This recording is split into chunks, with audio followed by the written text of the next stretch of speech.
Remove the car seat, so I'm just gonna leave it there. I was like, oh, whatever, okay. It brings up the weight maybe by around 15 kilograms, no big deal.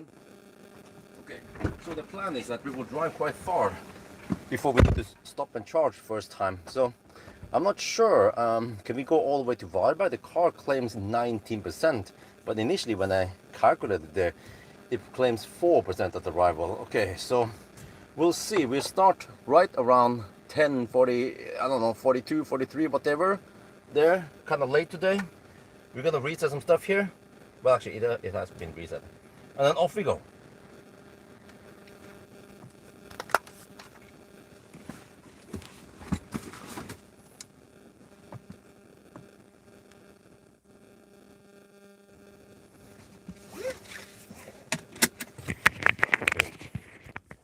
I guess we'll start at 22:43 then.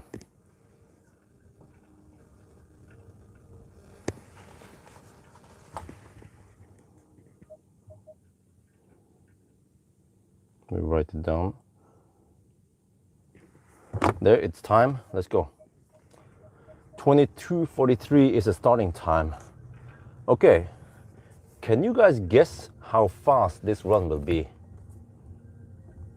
I have measured, okay, it's supposed to be 105 kilowatt hour net capacity. I actually measured 107.2 kilowatt hour, 100, yeah, 1.1 and 2, 107 kilowatt hour. And it goes flat. It is insanely fast. This is not the old that goes at only 370 kilowatt. I actually calculated 3 charging stops. 2 could possibly be, I mean, you could achieve it, but it might be hard to hit it. You know, you need to have a charging station right where you charge. So we're just gonna go for 3 charging stops. That's safer. And I don't know yet where I will stop, but it seems like maybe Varberg. But this car is incredibly efficient. But we will have headwind and some rain, so that is a disadvantage. Fortunately, the rain is in Norway side. So hopefully it's not going to be that big disadvantage on the Norway side because we have to drive slower. But I have to hurry because I see that there is some heavy rain coming soon, so I want to avoid that. Let's see if I put this over here, maybe that would be better. Well, my spreadsheet points towards 9:10, so you guys actually guessed it right. But yeah, at least you are on the right path there. You don't guess like 8.5 hours, something like that. Totally unrealistic. But dude, this car just blew me away how good it is. You can see it now in the result table. I updated some numbers. It weighs 2,880 kilograms. It's the overdrive, the performance. And well, efficiency numbers, I haven't updated it, but in the 90 test, it consumed around 175 watt-hour per kilometer. But then in the 120 test, it was only around 235 watt-hour per kilometer. That is insanely good. Yeah, I think it was right. I have to double check the numbers. But it's unheard of how efficient this car is. Like, there are some sedans out there that consumes more, you know, or SUV or some shit like that, you know. So this is a freaking MPV or the MVP, yeah. The freaking Kona slow pokes. You have to accelerate. No, hey love, don't approach the 110 zone Norway at 75 kilometers per hour. Oh, it's a dude. Okay, let me see. I need to set the speed. Wow. Okay. The X-Pilot. No, okay. That's a disadvantage. The X-Pilot actually struggles in the rain. Come on, can you just work now? Oh shit! No. Then it disappeared again. LCC. Come on. Can you work? There. LCC activated. But okay. I don't know if you guys notice. Do you notice the sound levels here? This is 110 zone. We are on wet tarmac.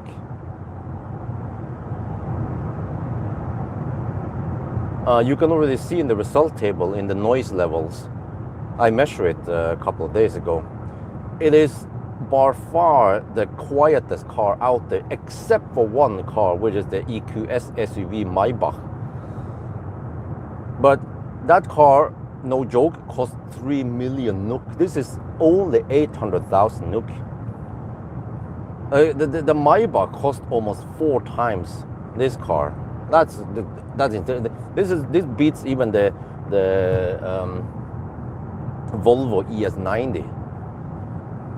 When it comes to charging, okay, I've been around. Yes, I went to the 600 kilowatt Eco Ergenica charge at Elverum. That was several days ago. Unfortunately, they don't have 600 amp boost. I got only 500 amp. I was like, shit. Okay, go over to Tongen then. Okay, Tongen next. Went over there. 400 kilowatt. Boom. But it wasn't super fast to ramp up. It still needed some time to ramp up, but okay, whatever. And then I got that speed until around 30%. And then for some reason, the speed just plummeted to only 40 kilowatt. I was like, huh? And then it went up again to around 270, 280 kilowatt. I was like, what the heck is going on there? So that charging session became quite weird. I charged 100% actually. I was dead tired. Also, Isabel has been sick this week, so that became also quite cumbersome for me to do the whole thing. But okay, well, let me fire up some seat heater. No, seat ventilation. I need ventilation 1 for now. Comments, huh? Okay, I don't know about that, but and then the next night, I haven't slept much, right? The next night I went to the Neo. Okay, also I checked. Unfortunately, the 500 kilowatt Delta charger at the Vinterbro is kaput. or at least one of them. First, both of them were kaput, and then one of them kaput. And there's over there, they are also 500 amp limited, except for one plug, the one we used on the P7 Plus. That one is 600 amp. They unlocked it, something like that. So you have to know it's the Vinterbro 6-2 plug, but it was out of order. So I was like, shit. Okay. Plan B. Down to Oslo, we have the Neo Power, what they was called, Neo Power version 3 or Gen 3, 500 kilowatt. I went over there, timed everything. I had to discharge the car a little bit, and it was perfect time. Drove a little bit back and forth, got it down to 10% over at Alnabru. Set up the camera, ready to rock. What happened then? A taxi arrived. I was like, for helvete. And unfortunately, he didn't need charge that long. He probably had a Gen 2 battery. He needed to charge to 80%. He stayed there for around 10-15 minutes. I was just digging around there waiting for him to finish. And then he disappeared. Okay, good to go. Everything went smooth. I plug it in, used the card, use card payment. But then, I don't know what's up with that. I've seen it before on the CLA actually that I charged there, is that it ramps up. No, I think it was the Seeker 7X, yeah. The Neo charger ramps up really slow. The Alpitronic needed about a minute. No, 1.5 minutes to receive full speed 400 kilowatt, which I still consider dog slow compared to Tesla. But whatever, 1.5 minutes to reach full speed, but the Neo charger needed almost 3 minutes. I'm like, what the heck is it doing? In the beginning, it was like 250 kilowatt, and then 280 kilowatt, and then 320 kilowatt. I was like, chop. So that session was still quite fast. It was 13 minutes to 80%. But but also you can see, if you look at, you can see it now. If you go to the charging curve result table, you can see the result there. It is insanely good. Like, this thing is a beast. It can maintain over 400 kilowatt. It was hovering around 410, 415 kilowatt until 40%. I don't remember. And still past that point, it was still hovering around 385 kilowatt to 70%. So I was like, holy macaroni, the thing charges fast. But when Moto tested it, it seems like, according to the picture, they used the 400 kilowatt truck charger at Dal, Ionity Dal or Circle K Dal, and they got flat 400 kilowatt. So that's what we're gonna aim for, because there are no 500 kilowatt charger on this route. We will just go for the truck chargers, but I don't know what the heck happened at Tangen. No, could be a charger trouble. There was some kind of weird noise coming from the charger actually. So I wonder if that charger I just happened to use was kaput. So I have to do another charging test after the challenge is finished. Yeah. On the truck charger. I don't know if the truck charger has liquid cooled cables or not. But I mean, I was boosting only for 5 minutes max. No, I think it was less. The 600 amp boost I got was around 3-4 minutes until it throttled quite bad at Tangen to only 40 kilowatt. But then it went up quite fast again to 200 plus kilowatts. So that was really weird. Was it the car or was it the charger? Yeah, the X9 is already being delivered now to customers in Norway. And this new version is actually a lot better. It's more, slightly more bigger battery and also a lot faster charging. You can see it on the front. It's different in the facelift front, and also nice interior. But I also measured the acceleration to be around 5.6 seconds, That's also in the result table. And the range here, actually, according to the 90 test, I can go around 640 kilometers on the 90 test. Like, damn, this thing is a beast. There's only one problem, which is that with the narrow seats that we have here, then it becomes a pain in the butt to, well, not install car seats, but to remove them. It's super clumsy and tight in there. And I already accidentally scratched parts of the nice leather when I remove it. So, yeah. But that's pretty much one of the only disadvantages, right, with this car. Everything else is just insanely good.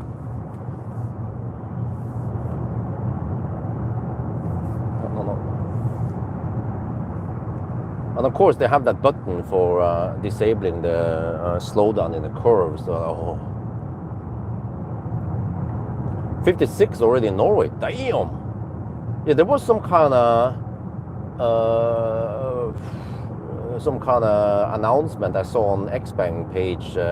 Car number, what was it again? 50,000 or 10,000 something, and it just happened to be an Xpeng X9. But if you look at the prices here, this X9 cost a little bit over 800k, 820k something. That's the same price as a BMW iX3 Neue Klasse. But the interior here is way better. It has way more features. It's way quieter. Okay, it's slightly slower, but who cares about that? But it charges way faster.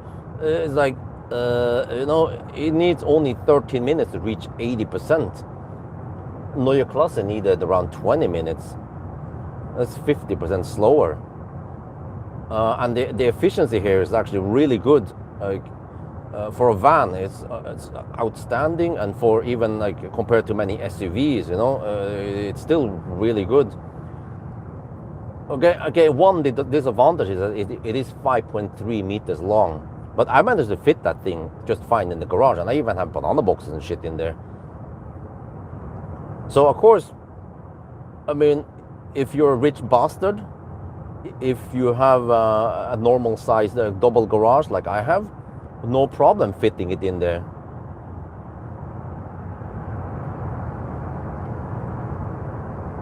And you can even have other stuff in the garage.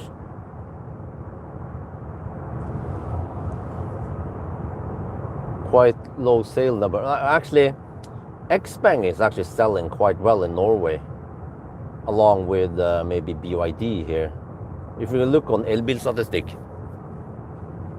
But you see here we have some fresh asphalt. Let me move over to the rough ass. Do you hear any differences?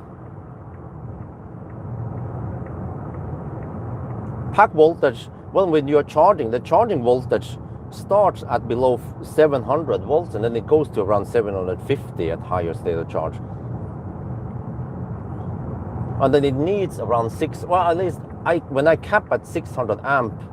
No, I was in the Neo charger, I was getting 425 amp, so 425 kilowatts roughly.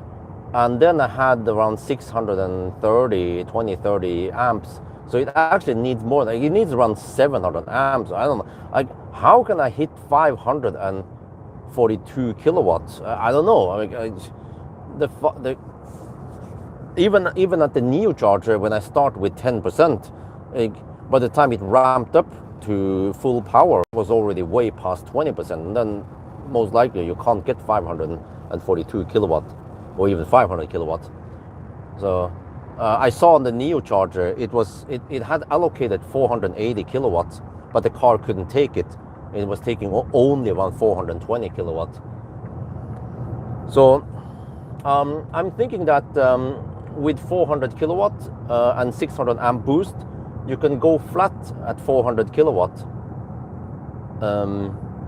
until around 65% before throttles. And also the Alpitronic seems to ramp up faster, but this car seems to also ramp up kind of slow, so it needs around 1.5 minutes to hit full speed. But then also when I calculated based on the slow ramp up, the optimal percent here is actually 75%. Well, 65 to 75% yields the best 1,000 kilometer time. But yeah, if I charge to 80, 85%, I lose a couple of minutes. But then it needs to be also timing. And the problem is that the 400 kilowatt, okay, many Ionity sites are only 350 kilowatts, like at Varberg. And then many of the 400 kilowatt Circle K sites, they tend to be limited. This is what I heard. They are cheaping out on it. Ironically, they are not that cheap either in price. Like Kungsbacka, I experienced some weird slow speed there, and the same at Ionity or Strömstad, Circle K Strömstad. Same there. I was getting lower speed than I should. So already 2 locations, and there was this guy who works in the charging industry. He told me that Circle K tend to cheap out on the power, something. They throttle the power, so you don't get 400 kilowatts. So okay, NEMA chargers, and then hopefully some Circle K without too many throttles, be good. So my plan, I tried to lay out the plan beforehand where I'm supposed to charge, and Varberg possibly, or maybe Kungsbacka, but Kungsbacka is risky because I've received low speed at Kungsbacka before. But that's roughly what we can expect, because we have some crosswind but not tailwind tonight. But we kind of need to do it tonight because I'm planning on doing the Sunday drive on Monday. And then Tuesday I return this car and pick up the G6. So, yeah. Dude, like this car, it is so nice. The software is also way improved, and the screen is big. Lots of hotkeys you can configure, lots of settings. Okay, the app is not the best, but some of the best out there. It's still kind of clumsy, some parts of it. But you know, this X9, like you see that EV9 in front here, that could just go home. It has nowhere as near as nice features as this X9, and nowhere as quiet, and doesn't charge that fast. You know, this car charges roughly twice as fast at the EV9. So it's game over. You know, and this car costs, well, it starts at 700k, and you can also get, that's for the front wheel drive, with a slightly smaller battery, but it's still around 92 something kilowatt hour net capacity, which is still pretty good. It's around 15 kilowatt hour less than this car. And since it's front wheel drive, then it could possibly have better efficiency. It should have better efficiency. From what I've seen, roughly 10-15 watt hour per kilometer improvement there. So it means that the range could be the same, actually. And you get everything included: the massage, the nice interior, the nice space here. I also did banana box test, also really good. So this car, really, it qualifies to be the Tesla Björn car of the year. It is that good. It is extremely good. It doesn't just shine on one category, you know, like the iX3 Neue Klasse. Okay, the iX3, it has good efficiency for its class, and it charges pretty fast. But then it's like this car just beats it on pretty much every aspect, you know.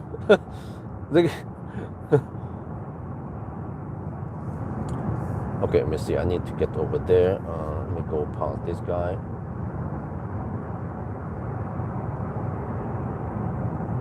Over one.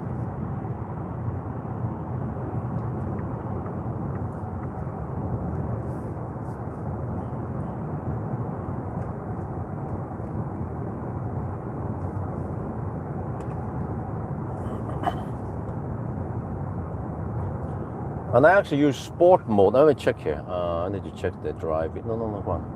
But dude, the infotainment is quite slow. And when you pull the stalk to enable cruise control, it takes like a full second to react. I was like, what the heck, man?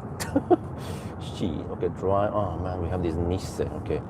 Let me see. I have it on suspension height is low. Yeah, and I put it in sport. It's actually the other modes, the car tends to be a bit boat, but in sport mode, it becomes, I mean, it's still super comfy, but not so boat. Yeah. Okay, whatever. We will just deduct on the Swedish side.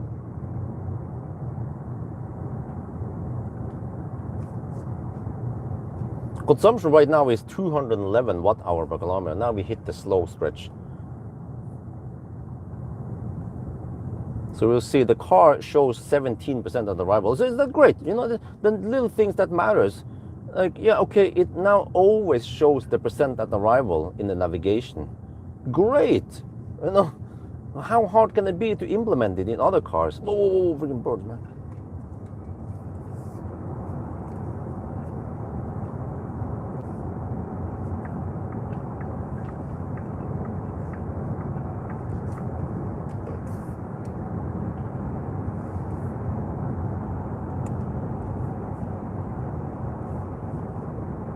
So they have done some great improvements in Xpeng over the years. You know, I had to look at my own channel.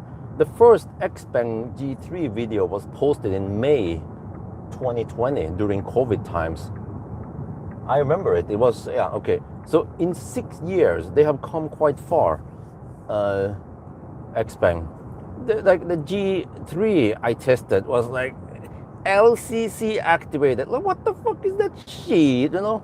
And the car was like, that's Chademo, you know, like slow, and then not that great driving feel because it's front wheel drive and it was kind of dorky looking. But then over the years, they have improved it, the software, the hardware, the comfort, and now they are class leading now. Why would you pay 3 million NOK for an EQS SUV Maybach when you can get the same shit here? Bigger screen, the Maybach interior, that screen and that shitty tablet they have in the middle there feels outdated compared to the big screen here in the rear, and the space and the comfort here. Like, oh,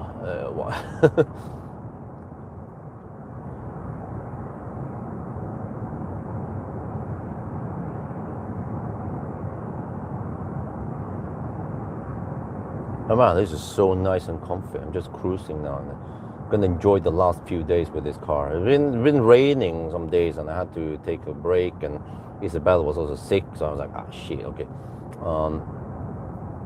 So I have some stuff there. But great news! Millen Falcon is now EU-controlled. He has passed the EU control. He's legal now. Just need to finalize it. Nasir has been quite busy, and then I was like, okay, 1 in the afternoon, I was like, on Friday, I was like, do you want me to come over now, maybe, or are you sure, or are you ready? He wasn't entirely ready yet. So I was like, okay, we do it next week. So, yeah. So hopefully I can pick up Millen Falcon next week. He'll be riding again. Yeah. Be kicking ass for the Lord. There's always a freaking Neo EL8 taxi hugging the left lane. And now I have the fridge set to hotbox. Set 50 degrees Celsius is the highest temp. So I'm gonna heat up some pasta in there. I made some pasta a couple of days ago.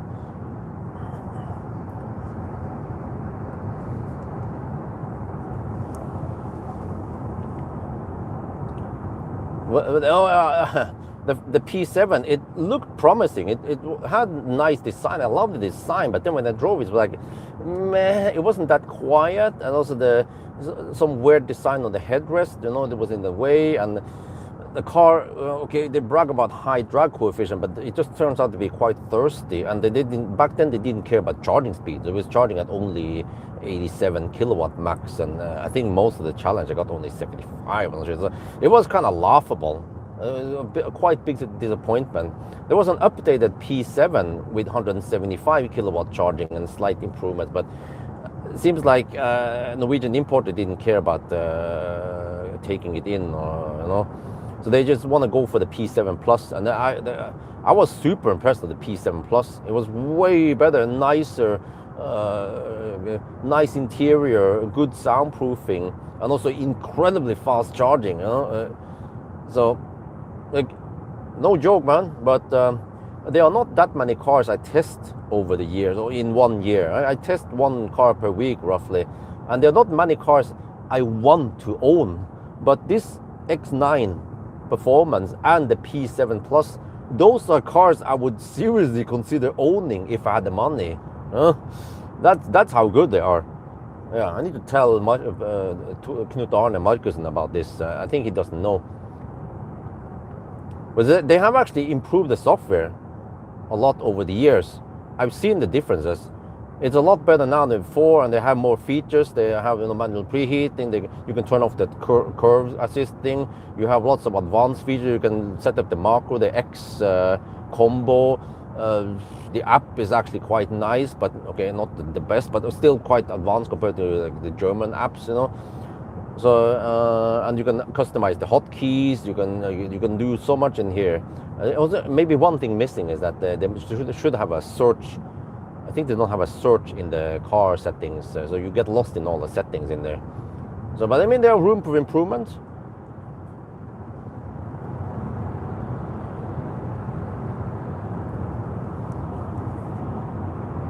VLA, oh.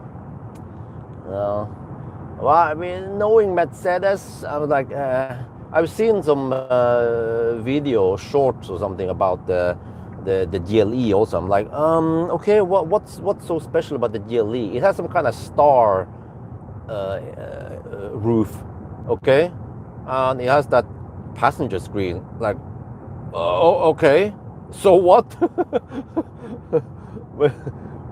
The thing probably, well, I hope it's not that expensive, right? So I don't know. Well, we'll see about the GLE, how it is. But I've tested so many cars over the years, and I'm not that easily impressed. Okay, like Tesla, some of the Teslas, like the Highland, incredibly good. Also the Juniper, but I mean, okay, a little bit too much sparse interior. I mean, what was wrong with the stocks? The stocks in the pre-Highland, they were great, you know. Remove them.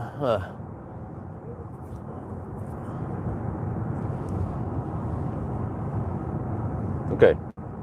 Consumption, 216 watt-hour per kilometer. I have measured whopping 2.7% underreporting, which is quite big. So which means that the consumption, you have to shave off around 6 watt-hour per kilometer on it. That is the real consumption. So we are hovering around 210 watt-hour per kilometer right now.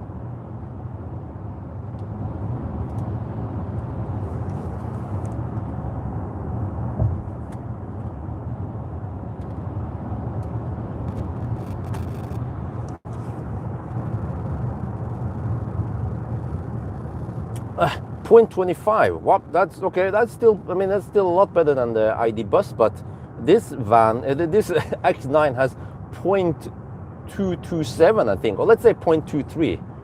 0.23 versus 0.25. You know. Yeah. And then how expensive is the VLE? Are we talking about over 1 million NOK here? Possibly, right?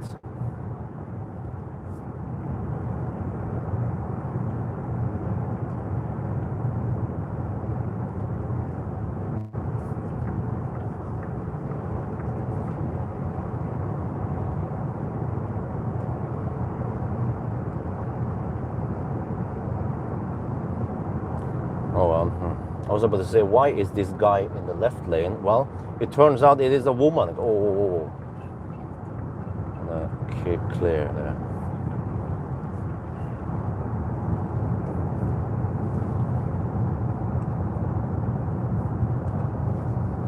But there's, okay, I noticed one thing though, one disadvantage with the LCC. It tends to not stay steady on the core. It tends to hug too much on the inner curves, which is not good. What? The VLE box here. Okay. And also, the LCC and even the cruise control struggles in some rain. I'm like, huh? It wasn't even that heavy rain. I was like, okay. Well, but all right. Not good. Not ideal for Bergenser. Had the VLE is boxed here. What were we talking about? What was who mentioned that the... Really? Okay, I don't know which one is correct here.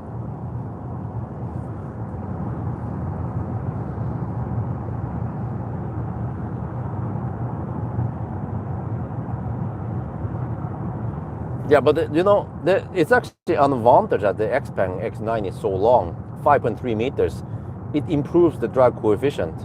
And it has this slope at the back, and also the front has a quite sleek angle. 20 degrees, I Google, windscreen.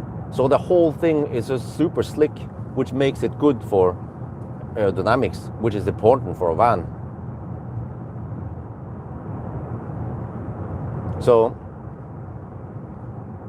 well, but the space area is actually remarkably good. I measure it in the banana box test. And it has the flexibility with the 80-40 split, and how you can fold it into the well or not into the well. So I mean, even if you get the small battery, the front wheel drive, standard range, still a damn good car. And I look at it, wait, the front wheel drive has, even the front wheel drive has over 300 horsepower. It's 320 or something. Like, dude, what kind of torque steer do you get there? I don't know, but it should still be no slow poke. But it should weigh roughly the same, around 2.9 tons, because it has LFP battery. But also, the standard range has 370 kilowatt average from 10 to 80%, the same as this long range, but it has the NMC battery. So it sounds to me like the standard range is also a pretty good deal. But then, okay, for Norwegians, it's like 700k NOK versus 800k NOK, and for 100k NOK you get all-wheel drive, which, you know, if it's not that expensive, Norwegians will get it. So if it's, let's say, 50k extra, I think Norwegians will go for all-wheel drive, and then you get also a bigger battery, 10-15 kilowatt hour more. So the Norwegians, they go for this.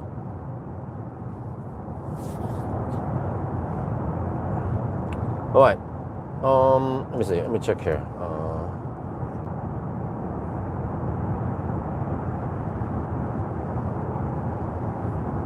All right. 6. Okay. What, dude? We are at 200 watt-hour per kilometer in a freaking van. Okay, we usually have quite low consumption here because it's kind of low on elevation, but still, just to give you some idea. 200 watt-hour per kilometer. No, 199. It's dropping now. Someone is hammering it.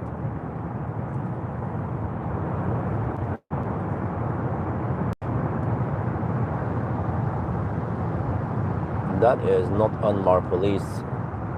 It's just someone hammering it. Okay. 195 watt-hour per kilometer. Holy mackerel. 194. Yeah, how about that? Wow. We're gonna see how far we can go now. Okay, we don't have the tailwind advantage unlike the iX3, but can we make it to? Well, it would be great if we can make it to Varberg, at least Varberg, maybe even Himle. But yeah, if we can't make it to Varberg, then okay, Kungsbacka, right? If it charges slow at Kungsbacka, I will correct for it by looking at the charging curve, and I know how long it's supposed to take. Yeah. If it's like the lame slowdown in the Circle K chargers, you know. Yes, correct the consumption. The display consumption is 203 right now, and you have to shave off. You can do the math, you know. 204 right now, 204, and it underreports by 27%. You can calculate the real consumption based on that.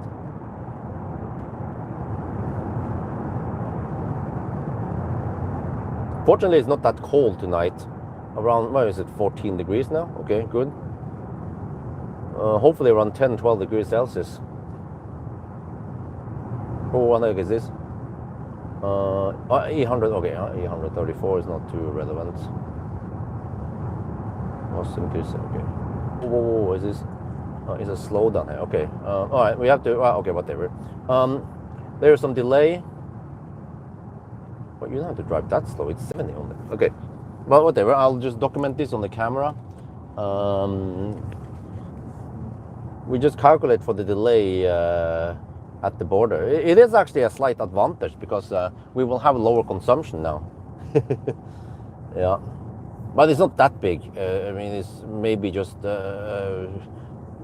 yeah. It seems like maybe 4 kilometers ish with a slow. Yeah.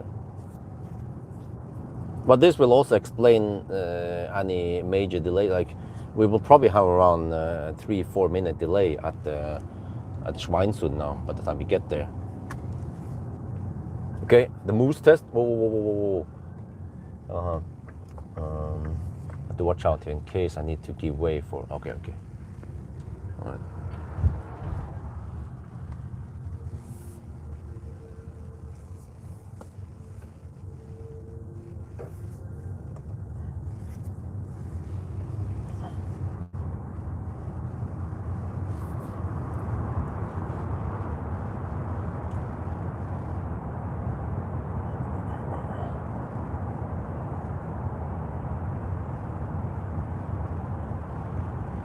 Yeah, they've been closing this tunnel. It is even Saturday night. Normally, we don't have any roadworks in weekends. But there's something about this tunnel. They've been closing it even in weekends to do some kind of maintenance or work in the other tunnel. Or yeah, I don't remember. Yeah, the same it was last weekend. They closed the other side, the southbound, and then everyone had to go on the northbound instead. No, sorry, the other way around. They closed the... Yeah, we are in the northbound, I forgot, yeah. But then usually in the morning now on the way back, then they open both sides. The updated XC90, I don't know, I haven't booked it. I'm fully booked until September. Speaking of booking cars, like I don't know what's up with it. Like even Xpeng, they were really slow responding to my request, and the same with Toyota. Guys, like no joke. I look at the calendar. I look at my email. I asked Toyota around 20 of April, like, do you guys have the CHR Plus and the BZ4X available on the Urban Cruiser? And then he was like, okay, we're gonna check out. I'm gonna check it. Okay, it's gonna check it, all right? And then, dude, like almost 2 months pass, and then he sends me an email a couple of days ago, like, yes, do you want to borrow it now in June? You know, I'm like, the fuck, man. I'm fully booked until September, bro. Next available appointment is in September. Then he's like, oh, okay. And then it took another like 5 days until he responded. Oh, and then meanwhile, I have booked the Model Y. What was it again? Yeah, the Model Y L. I booked the Model Y L in September. Oh yeah, it's gonna be game over. And then I had to throw it back again. I said, sorry, but how about these dates in second half of September or something? Yeah, so I'm already filled up until almost November. It's October now. Yeah, and I still haven't booked those Subarus. I kind of want to test them also, but I don't know how popular they are. I try to prioritize important cars first, but maybe, yeah, by the end of the year now, then maybe we have gone through most important cars, and then we can dick around with some Subarus, right? But the consumption is only 188 watt-hour per kilometer. It's game over. Incredibly good. Yeah, Urban Cruiser, I heard that it was harder to get, but at least the CHR Plus, and then this time I have booked now the BZ4X Touring. That's what I'm interested in. I'm not too interested in the regular BZ4X with just slightly upgraded screen of shit. But yeah, so the Touring, yes, great. 187 watt-hour per kilometer right now. It's game over. iX3 go home. But dude, why would you buy the iX3 Neue Klasse? It's noisier, it charges slower, it has less space, it has not so nice interior, it's flat plastic fantastic. Okay, it has that screen, yes, but here we have actually quite big head-up display with the, it has the full color display on the head-up display. So when you put on the blinker, you see the blind spot in the head-up display. Just like an onboard. Like, That is incredibly good. Oh shit! Once you get used to it, there's no way back.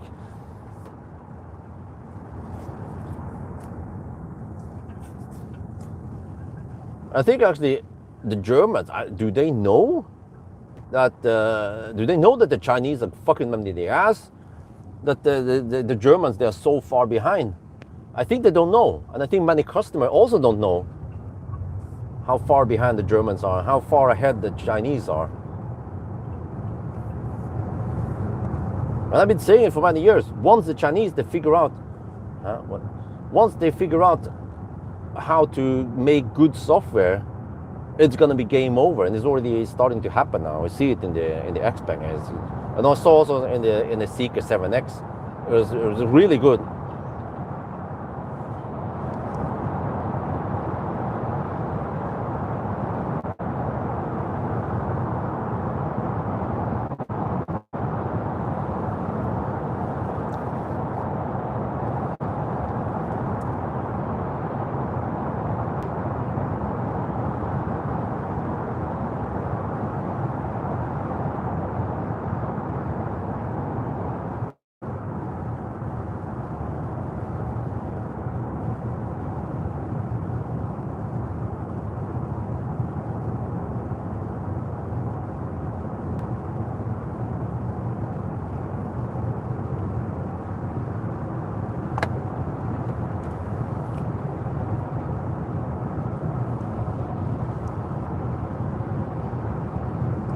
Around 9 hours and 10 minutes is the estimated time.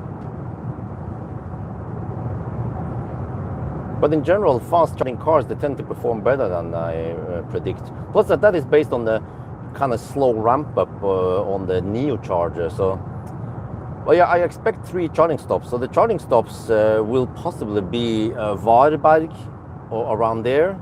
And then the next stop will actually be Varberg again. And I had to travel, okay, on the first stop, we travel around 400 kilometers.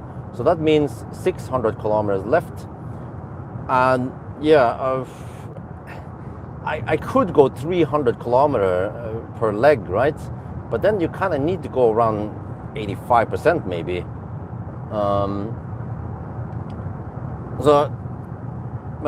Well, it depends, but I think it's still safe to go 3 stops instead of 2 stops. And then I can actually charge to around 70-75%, which is more optimal. I think I should try to go kind of deep with this car.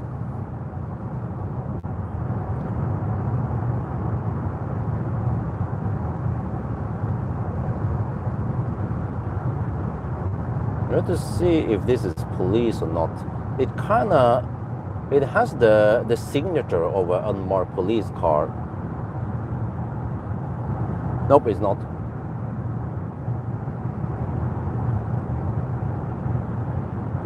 But I don't know how deep I should go. So I don't know if I'll do it in the first run, but we'll see.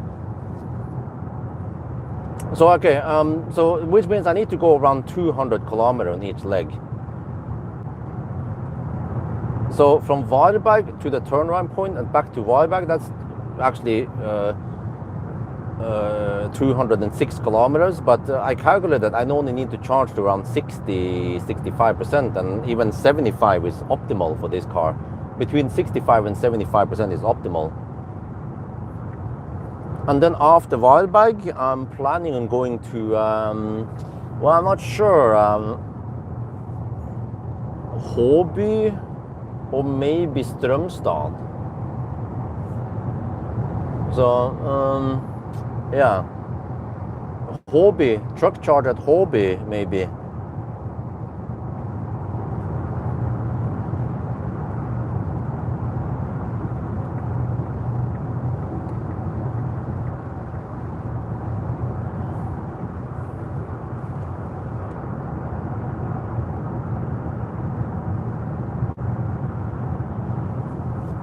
And then after Håby, then straight home. Because on Norway side, we have to go slower anyway. And yeah, Norway side always has the lowest consumption. And also on the way back, we have the tailwind. So yeah, those are roughly the charging stops I'm planning on stopping at. And then, yeah, I guess if I have to, I stop at Circle K and then hope that I don't get throttle speed over there.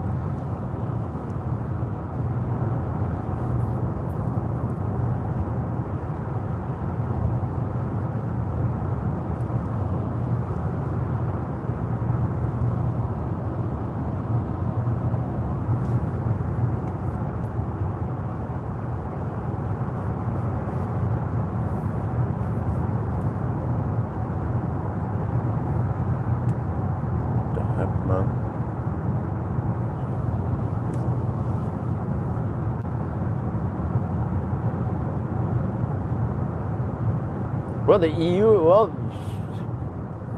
I mean,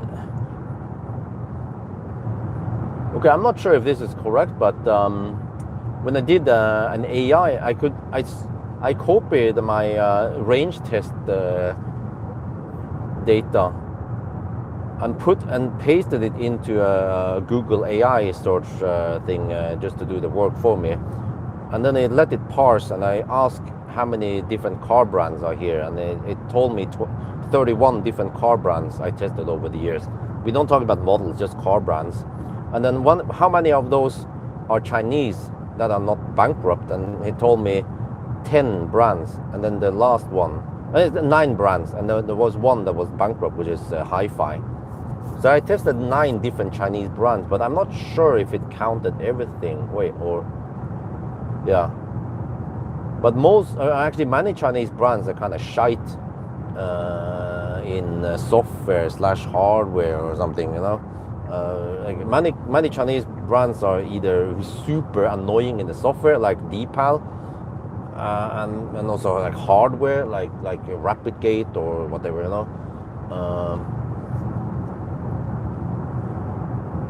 Neo is quite good, but actually the software could be improved.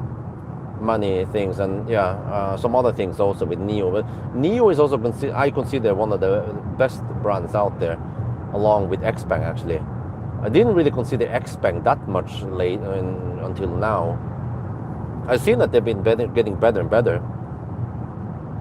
But also Seeker. Let's not forget Seeker. Seeker, at least the Seeker 7X. Not much of the Seeker X or some of the cheaper Seeker. And also the 001 was kind of annoying. Hopefully they fixed some of that shit. Yeah, Neo, I don't know what the heck is happening with Neo. They just haven't sold many cars lately.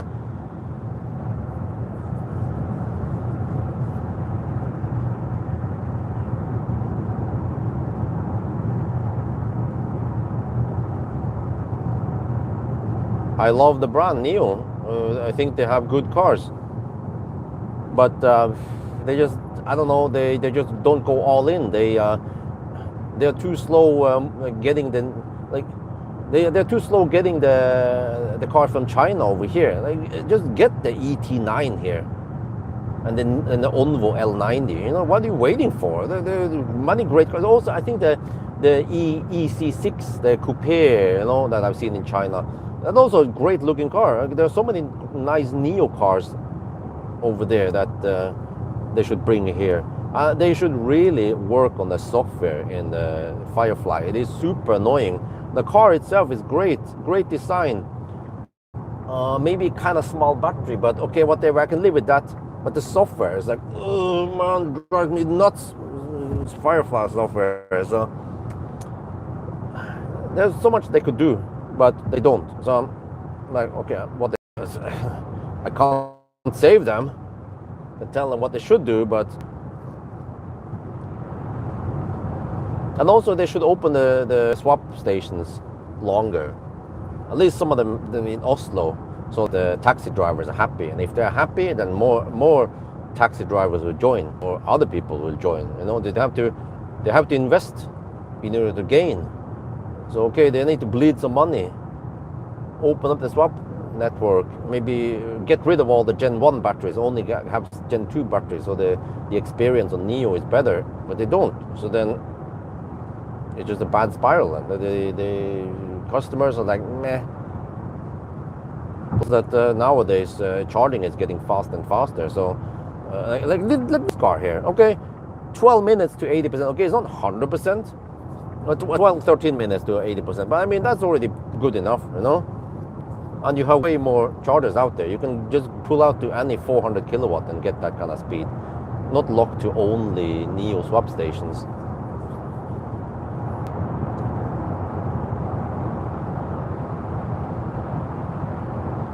Yeah, actually, you know, that would have been a good strategy. Just don't waste money on bus. If money is a problem, it seems like it is, you know, and just ditch it. It's too late. The battery tech in China, that comes from China, has developed so far that it can match battery swap.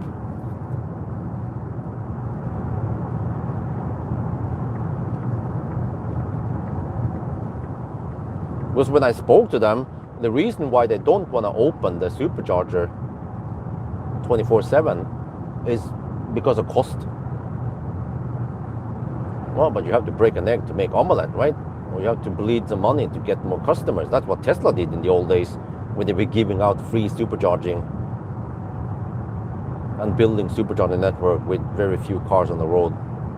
But it was, they gain on it. They gain customers, loyal customers and new customers.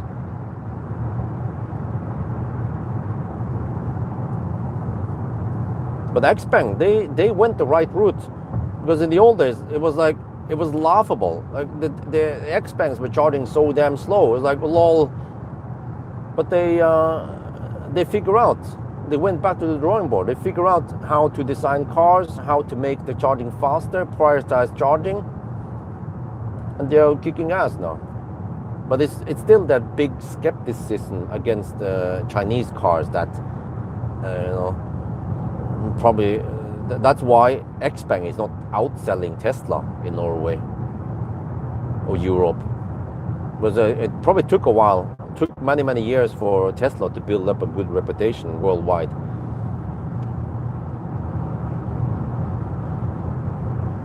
No, but the P7 Plus, you don't. It's not 70 kilo. It's more than 70 kilowatt hour, right? But the car is incredibly efficient. You have to try it to know it.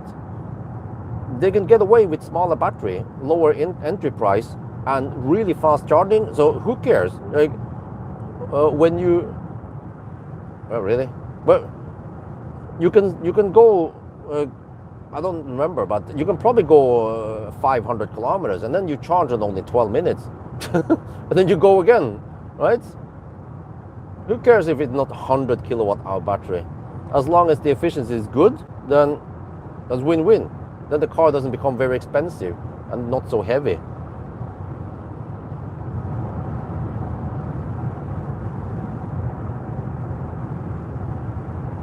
Dude, what's up with the traffic today? Huh? Huh? What? It's almost midnight now and there's still lots of cars on the road. The heck is going on tonight? Hope we don't see any traffic tomorrow. We don't have any public holidays anymore. It's not May anymore. It's supposed to be really quiet on the road. We are lucky with the weather. Okay, consumption. 215 on display. 2.7% underreporting.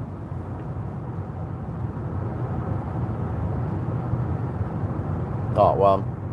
I don't know why they went for the P7 Plus, but I actually like the P7 Plus, the design. Slick, long design. And aerodynamic. I suspect that the P7 might, the P7 can probably not match the P7 Plus in efficiency. So that's why they just go for the more efficient car instead.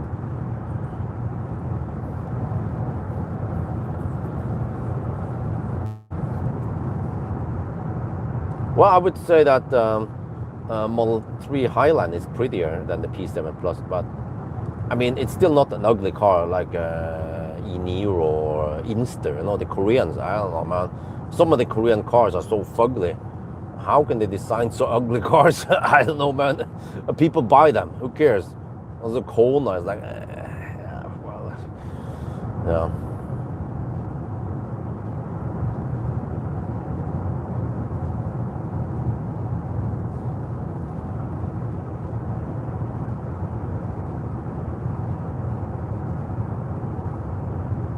Yeah, now the LCC tends to hug a little bit too much to the left here.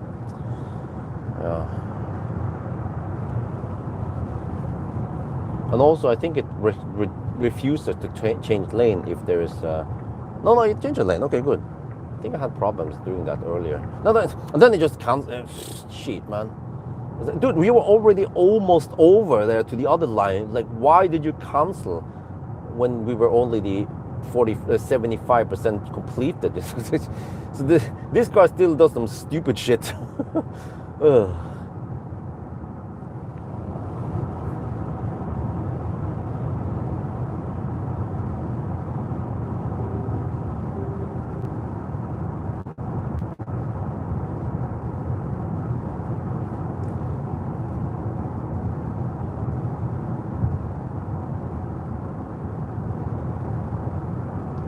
But yeah, I mean, you have to try the P7 Plus. I tried it, and it was incredibly efficient. We'll see after summer, once I get it, we can do some proper test.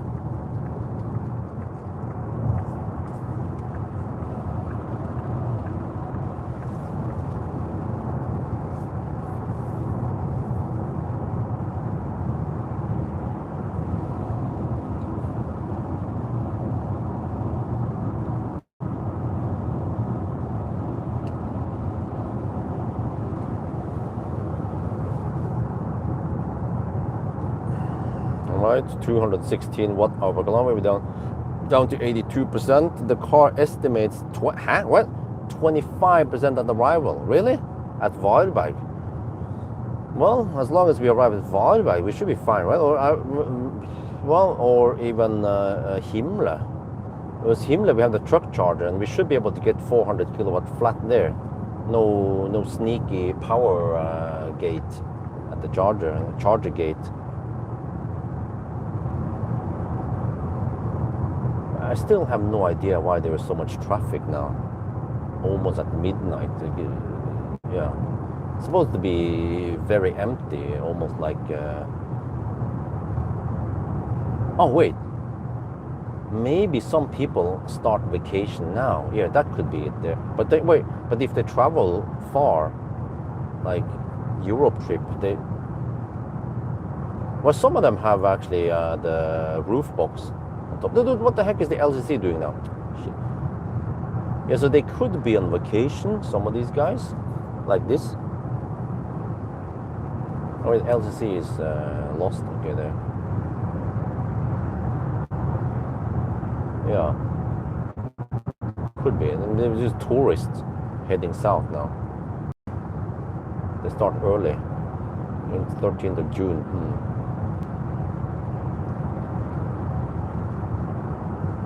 Yeah, this is way more than normal. I travel this route at least once per week. I know how it should be, especially on Saturday night. It should be really empty.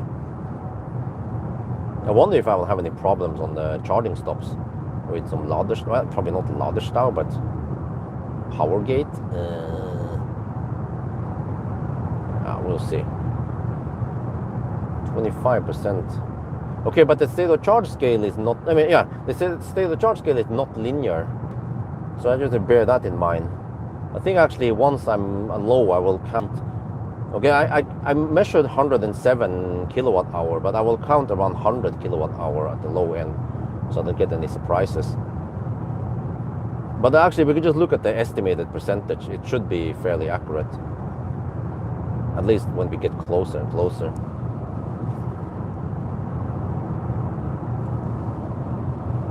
You had an Xpeng P7. Oh, fairly fit. Well, okay. But yeah, I mean, I've tested Xpeng over the years, and even the G9 annoyed the heck out of me with the slowdown in the curves and some other stuff. Also the LCC, and I don't remember other things. But really, with this, and also the ones I tested in Germany recently, I was really impressed of how much they have improved things. So you kind of need to test the latest and greatest Xpeng to get the real impression of how it is. It's like assuming that Teslas are noisy, right? And they have crappy interior. Dude, go sit in a Highland or a Juniper, and you will be impressed Like even the Juniper was quieter than the iX3 Neue Klasse. So many people are stuck with the old mindset that Teslas are noisy, Tesla have shitty interior. Well, not anymore. But Teslas they still charge slow. Yeah, even today, well, I mean, they have the efficiency that helps them for now. But then eventually, when everyone else is charging to 80% within around 10 minutes, then Tesla needs half an hour, right? Like, well, what the heck? These are Germans heading south. We have auto lane change also.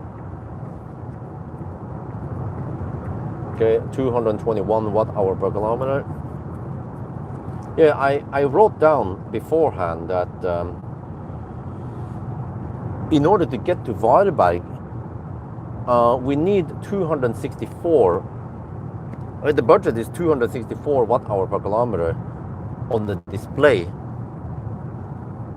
So we are now in Norway side, and it's 222, and then we have to pass through Göteborg, which will be also nice on consumption. So yeah, we will see once we are in Göteborg how far we can go, and we have to plan where to stop. I could maybe stop at some OK, yeah, or somewhere. We'll see.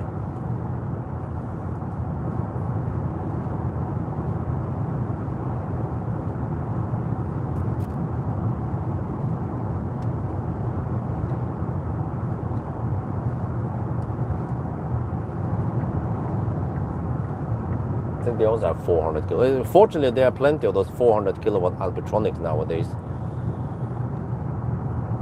And if I stop at some Ionity, it has to be also the 400 kilowatts. So Falkenberg would work, Halmstad would work, but it's kind of slow exit there. So yeah, I probably have to just bite in the dust here and pay high price for charging for this challenge. Yeah, fortunately we have a big battery, so we only need to top up around, well, I don't know yet, I'm guessing maybe 300 watt-hour per kilometer, so that means topping up around 200 kilowatt-hour. So okay, not the worst thing.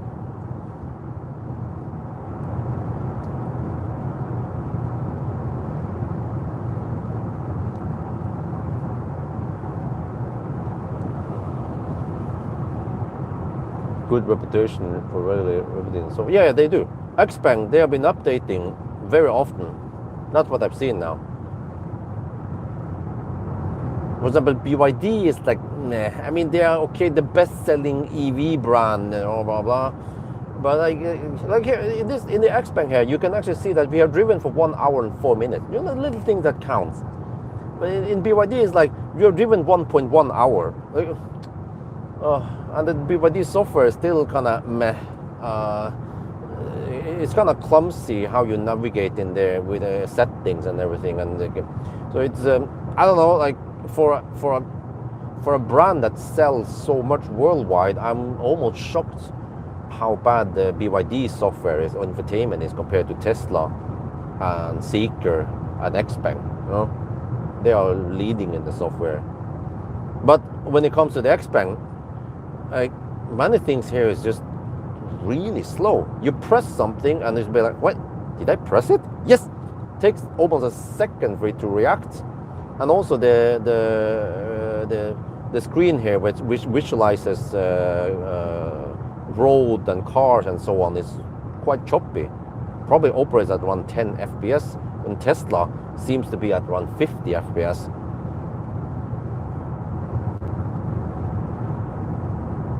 And also in the app, yeah, you can preheat the battery. It is kind of clumsy when you use the app. Like the percent on the battery is really small until you enter the charging screen. Then it's a lot bigger. I have trouble seeing the percent in the main screen, and you cannot change current while for the AC charging. So it's like, okay, I mean, it works. It can show some cabin temperature, right? That's good, but still behind Tesla in many things there.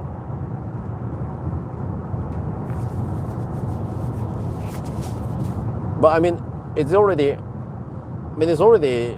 way better than the German cars. Like if you tried Volkswagen or BMW app, you'll be like, what is this shit? You know? Then the Xpeng app is still way better.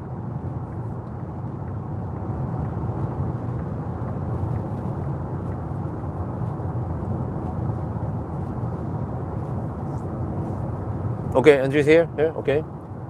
Here, it will not slow down in the curve because I turn off that shitty feature. It's wonderful. You don't need to slow down here, it's fine. It's not that sharp curve. You put the suspension sport anyway, and low. And also, like the little things that it shows you the height, the ride height in minus 15 millimeters, minus whatever, plus whatever millimeter. And it doesn't just say high, low.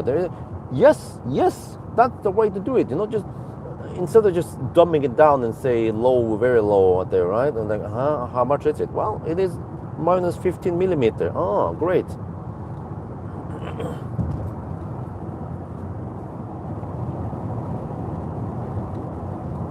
Okay, I haven't experienced any crashing on my phone. My Samsung Galaxy S24, highly modern phone.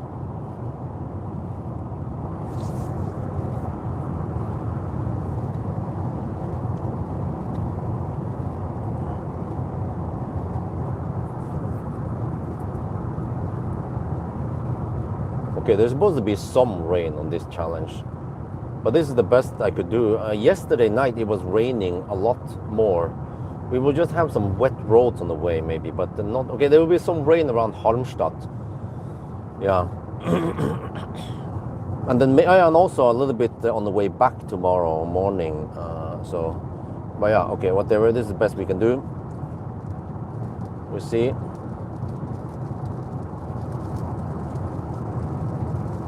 Okay, guys, you need to listen. When we enter a tunnel, it will usually be a lot noisier, right? Or we have the rain now, but just listen now. The difference in noise before and after the tunnel. I mean, in the tunnel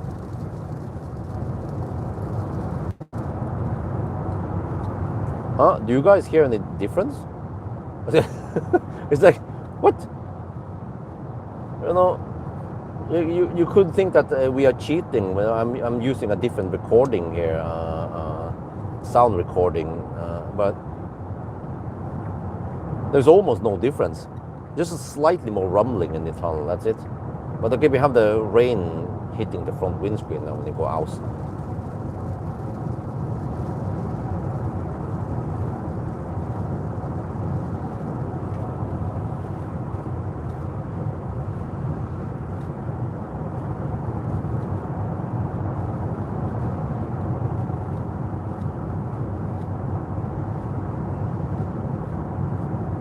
Well, this would have been a great car to go on a Europe vacation with, but I think it's impossible to borrow this summer because it's probably in high demand. Maybe next summer. Well, I already booked the brand spanking new Audi Q6 e-tron. So yeah, okay. Well, I'll be pumping in 285 kilowatts on the Audi at least.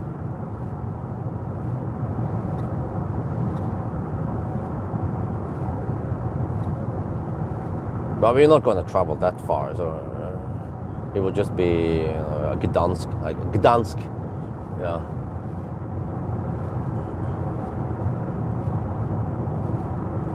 IKEA. Oh no, no, stay away from those because Pawel, they only operate at 500 amp. They don't have 600 amp boost.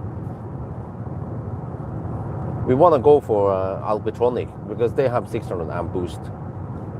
And I already tried that Eco Agenica thingy at the 600 kilowatt charger at what's it called again? Elverum. You know, they could have called it the 500 kilowatt charger. I mean, they might as well have just called it 400 kilowatt charger because that's what you can achieve usually on most cars. But in order to get 500 kilowatt, you need 1,000 volts. And most of these cars we have been testing, they operate at around 650 to 750 volts only. Yeah. So it means around 400 kilowatt.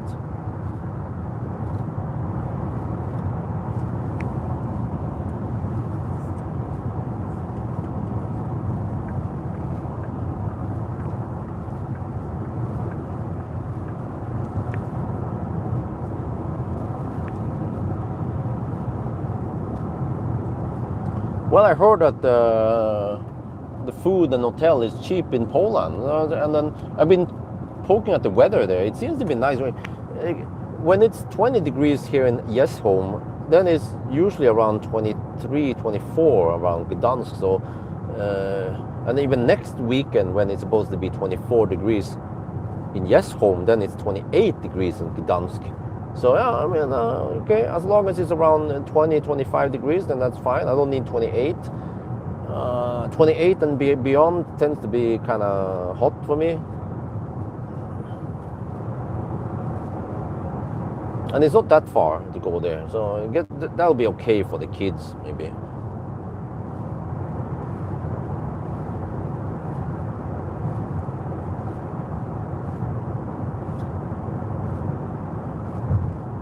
Okay, now the car says 21% at arrival. Okay, so I suspect that it will drop once we hit the Swedish border. But for now we have okay consumption, 226 on display, which is around 220 real consumption. So which means that on the Norway side we consume less, so we can consume more on the Swedish side. Yeah, we can probably consume around 300 watt-hour per kilometer in the 110 zone in Sweden. And then we can consume lower when we pass through Göteborg. So we'll see. I think there are not that much Baustelle now on Swedish side. Or maybe the 90 zone south of Kungsbacka is still there. Yeah. Zeekr 7 GT will be tested in the end of June. Coming up soon in just a couple of weeks. After the Xpeng spree, the Xpeng trilogy, then we have the Zeekr 7 GT. I consider that also a very important car. There's a Volvo EX9 in front of us. I recognize on the tail lights.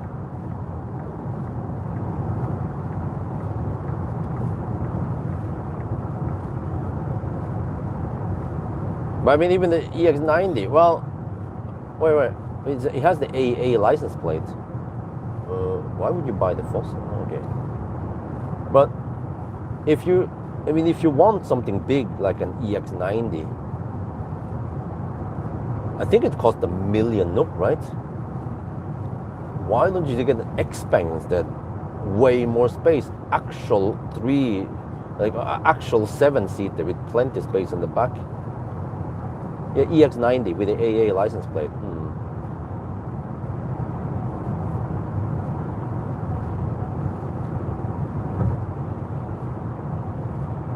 They don't want a van. Well, okay.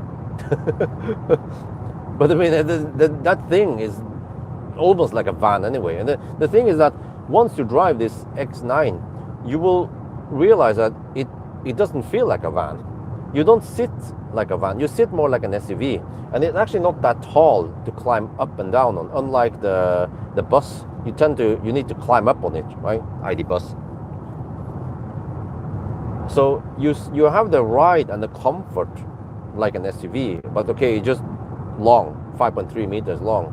But it means that you can actually get good comfort for all the 3 seat rows. And also a nice bonus, you get quite good efficiency.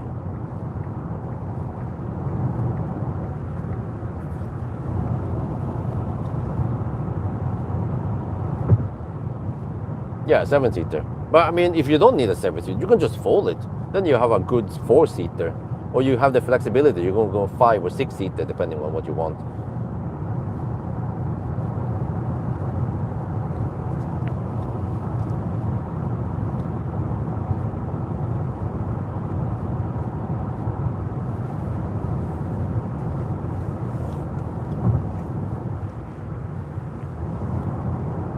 But of course, parallel parking in tight spaces can be a bit troublesome, but I managed to get this in the Skovli park house in Home just fine. No problemo. And also, of course, the rear wheel steering helps big time for maneuvering. So it becomes quite nimble in parking lots.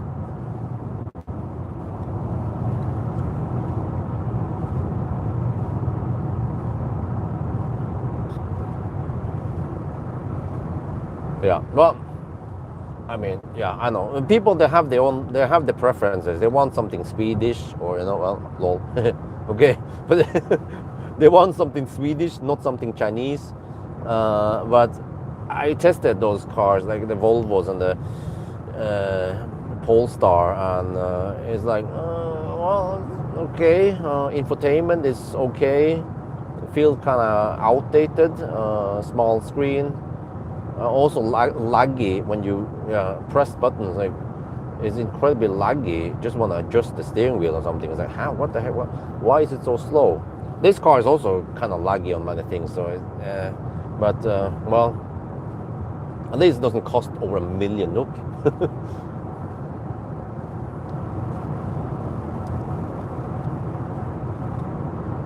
Yes, when I did the actual test, it reached 80% in 13 minutes.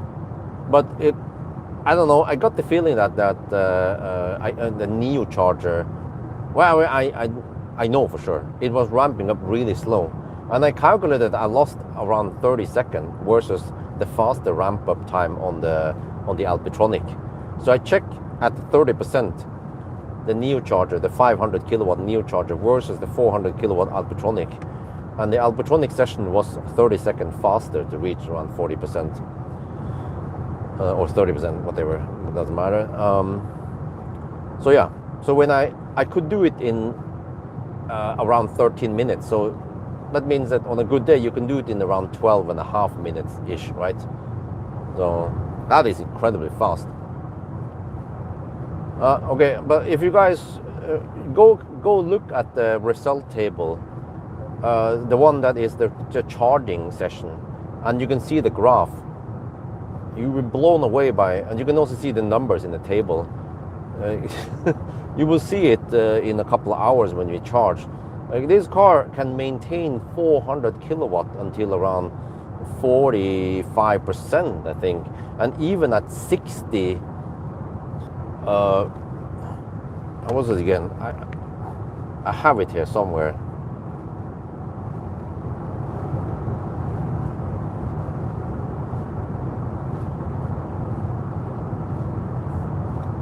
Okay, I have it here. 423 kilowatt at 32%. 386 kilowatt at 65%. And if you want to go high, at 79%, 352 kilowatt. iX3 Neue Klasse go home. At 87%, you would expect it to go slow. Well, 216 kilowatt at 87%. It's like, what the heck, man?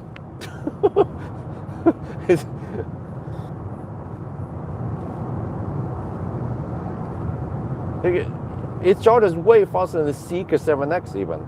Seeker 7X and IM6, IM5, they were the fastest until now that I've tested. And then this thing here, this beast from the east, just blows everything out of the way. Well, I measured 2,880 kilogram on the scale. Consumption is 231, so it's around 225 actual consumption. Distance reported is now 139.5. So we can check under the bridge roughly and get an idea what we are talking about here in error. Should be fairly good under the bridge. It's supposed to be 146.5 roughly under the bridge.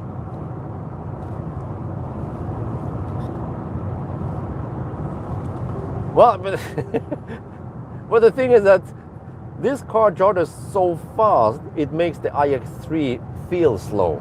That's how fast this is. And compared to a Tesla, like a Tesla needs roughly 3 times longer to reach 80%, right?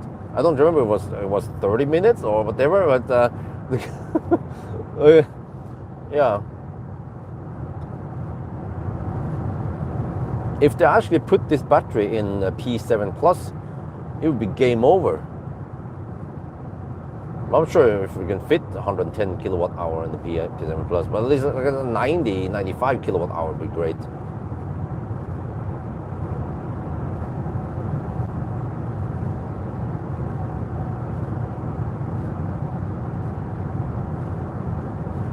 Okay, let me see. Let me check the hot box. Is it still running? It is kind of clumsy to enter the cooler box. Yeah, it's still running. Heating, 50 degrees Celsius. Okay. Okay, let me see. There. We check here under the bridge. Okay, it's supposed to be, okay, 100 and, oh, I haven't recorded much. 142.8. Okay.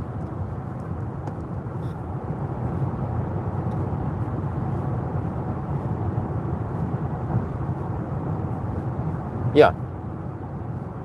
Yeah, so far I calculated around 2.5% error underreporting. And then time is already 1:22.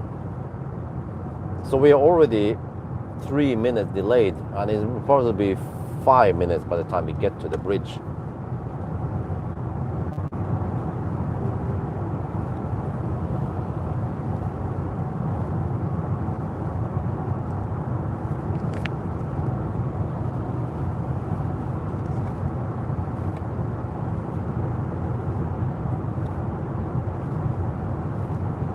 Oh shit, I forgot to shoot a Thai video. Okay, whatever. I think I already shot the Thai video in the range test. I think that's good enough.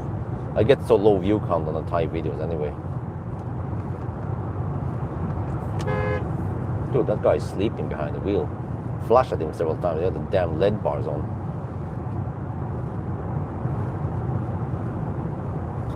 The headlights here though, they are not that great. Yeah, you just need to slap down the LED bar on it.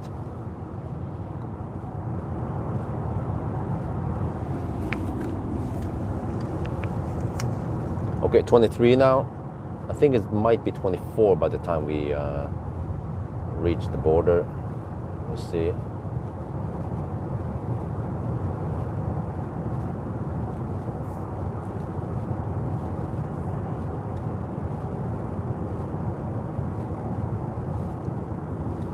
There, 24. Okay. Yep.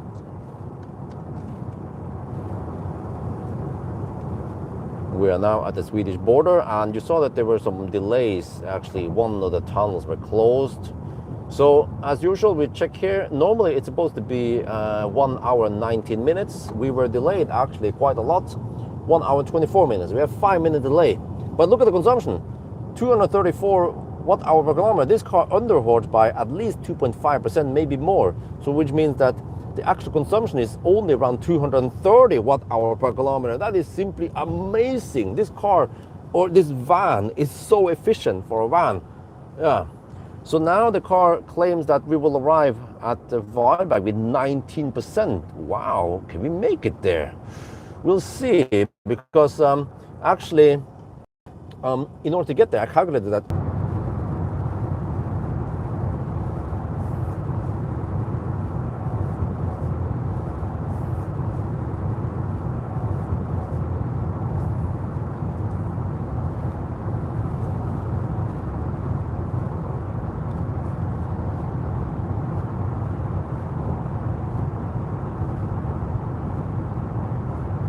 Back.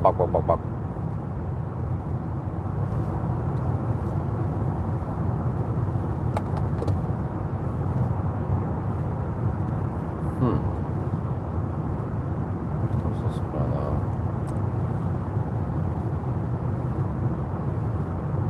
Let's see. Okay. Well, yeah, guys. When I tested the sound system here, I was not that impressed. It didn't play that loud, and then when I Google it, it's supposed to have 2,000 watt power. I'm like, huh? No, that sounds like 200 watt max. And then I noticed that Spotify actually sounded quite shitty, like low bit rate. And when I Google about this, Google AI said, yes, you are correct. Many other people also claim that, or they noticed that Spotify and the Xpeng, they go at low bit rate. And many car manufacturers tend to do this to save data rate on the SIM card there that they are basically paying for you, right? So I suspect that even, there is a setting, the cogwheel, like standard Spotify. Wait, are we back online now, or? You can set the streaming quality to highest, but I suspect that the Xpeng just doesn't give a shit about it. No. Dude, what the heck? How do you... Voice assistant. Could you please say it in another way? Okay, turn it off, good. Yeah, so I suspect that it might be running on only 128 kilobit, because it sounds way shittier than other cars. Xpeng is probably being stingy on the data rate, maybe because they send data, they use it for other things. But yeah. No, that was a voice assistant. And then I started Googling,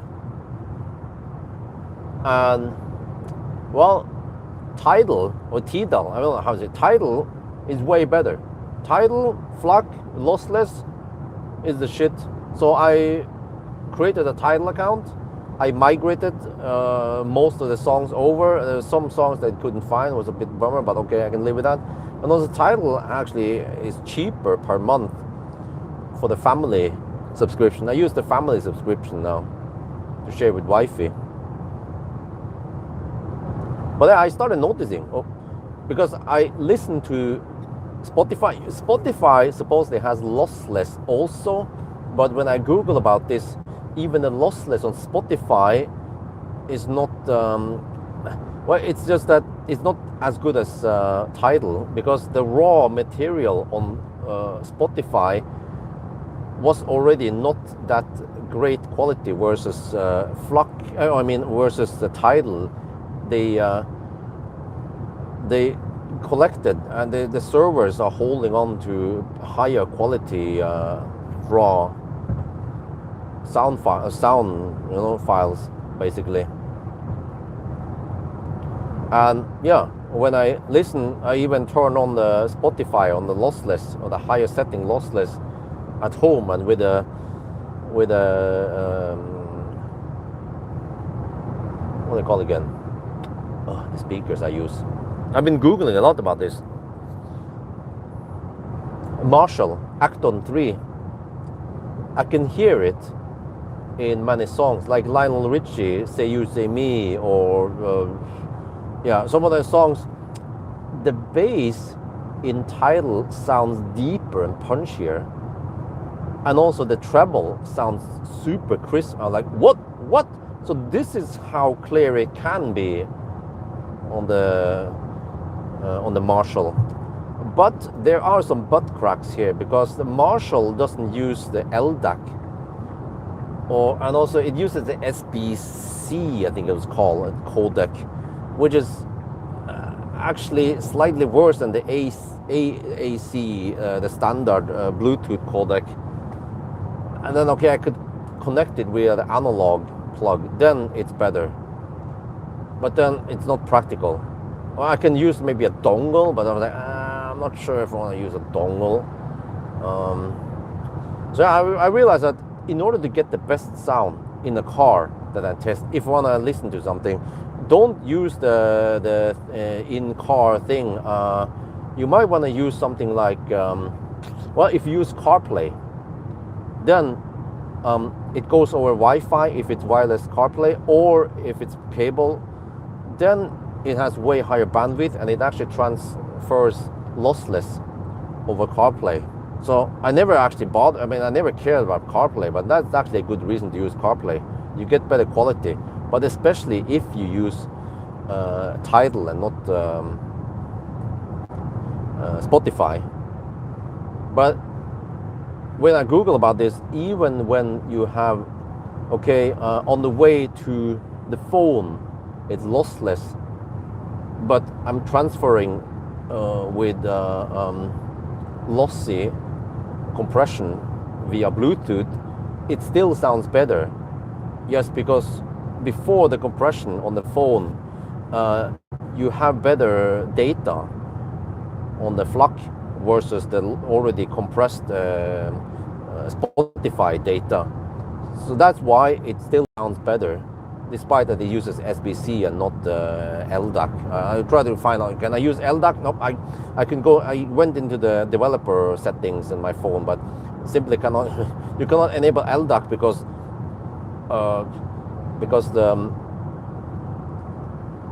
the Acton 3 doesn't support LDAC. But at least my Sony headset should support LDAC. Apple Music? Well, I don't know, but I mean, that's Apple. But I have Tidal now. I also heard that Apple Music is quite, but I think Apple Music, do they use lossless?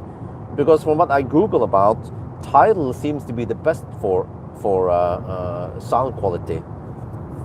They not only do they use the 44 kilohertz 16-bit FLAC, but many of them are also 24-bit 48 kilohertz. They call high fidelity, or I don't know what they call it, ultra high definition something audio.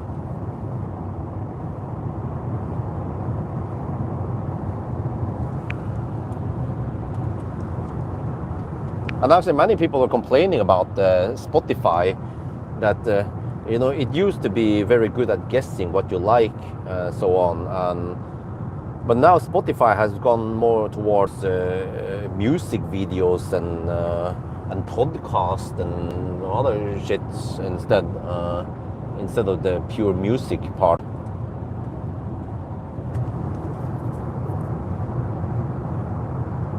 So actually Spotify kind of fallen behind. It used to be the one and only streaming platform, but nowadays there are other better out there. And also, Tesla supports Tidal directly in the cars, but I wonder what kind of bitrate it operates at.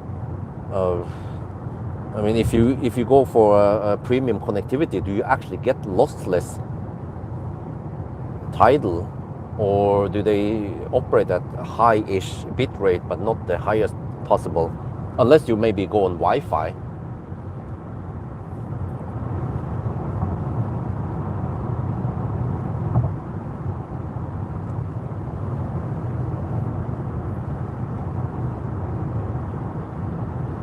Platinum account from India. What the heck, man?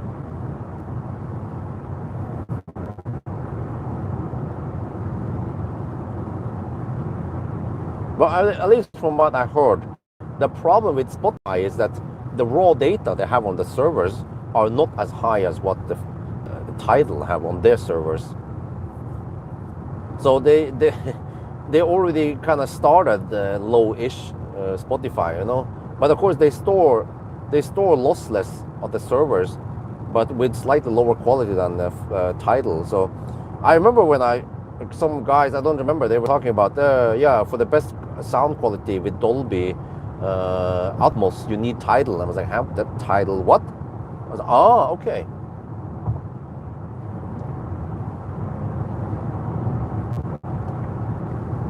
So I'll try it. Wi-Fi wasn't over convinced, to be honest. I suspect that Wi-Fi doesn't Wi-Fi doesn't hear the difference. Plus that for some reason I'm using the Acton 3, which is really good. The Marshall Acton 3. It has really good sound.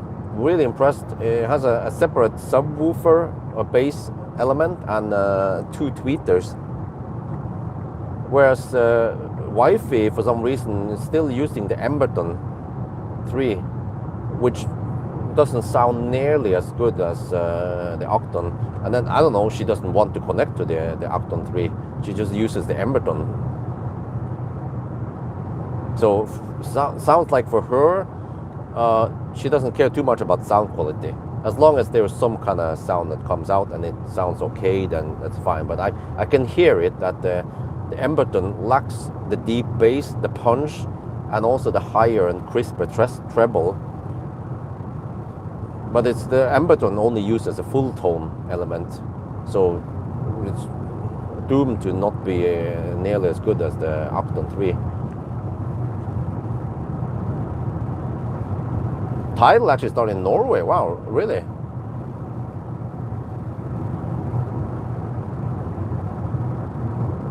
So I didn't know about this. I never cared about this. That was, I was assuming that whatever Spotify that runs natively in the car sounds the best. Well, apparently not. Even when they have turn it on the highest quality. Nope, apparently not. But I think actually for most cars, they run at fairly high bit rate, but it was just on the Xpeng, they cheaped out on it. And then I realized, okay. Some car manufacturers cheap out on this to save data. Well, that makes sense. It makes total sense. Just look at Tesla with the premium connectivity. So for the best quality in the car, you either need, I don't know, a Tesla, or there are not many cars that supports Tidal directly.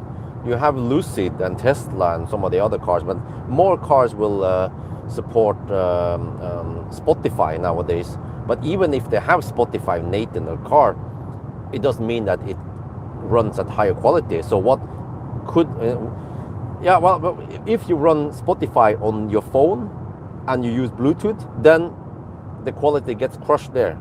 I don't know if they use LDAC or AACC, or what they call it, AAC or something. But what you can do, of course, is to run Spotify with Android Auto, or the best is to run run Tidal with Android Auto. Then you have lossless all the way.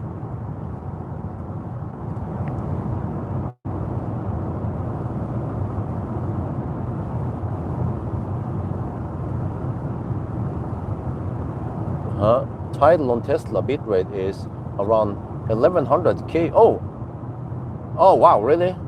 Yeah, but actually, wow, 1100 kilobit per second is still quite good. It's not the maximum on Tidal.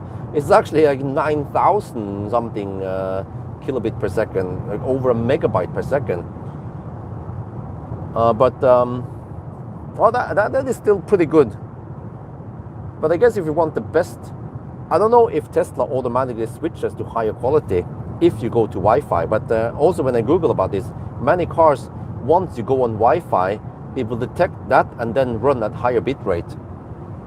So yeah, you could run some kind of tethering on your phone, or you have a Wi-Fi unit with you that runs with batteries and stuff. And then, yeah, just for the highest quality. I would totally do it because I'm an audiophile. So for the longest time, I was like, okay, Spotify, good. But I kind of noticed that it was not that crisp versus a CD. But I was like, okay, I was accepting it for the longest time. And then when I tried Tidal, I was like, whoa, songs I've been listening for years suddenly sounded a lot crisper. You know, Lionel Richie, Say You, Say Me. In the beginning, there is this synth that is quite high frequency. And it sounds super crisp on Tidal. I was like, wow, what the heck? This is how it's supposed to sound like. Oh, other songs also. I listened to them like, what? But also when I use those, I don't remember what I tested recently. I wonder if it was Volvo and some of the other high-end cars, right? I wonder if it was Volvo. It was also really crisp sound there. And I use Spotify usually if they have it there native. So they must have been running at some fairly okay bit rate then.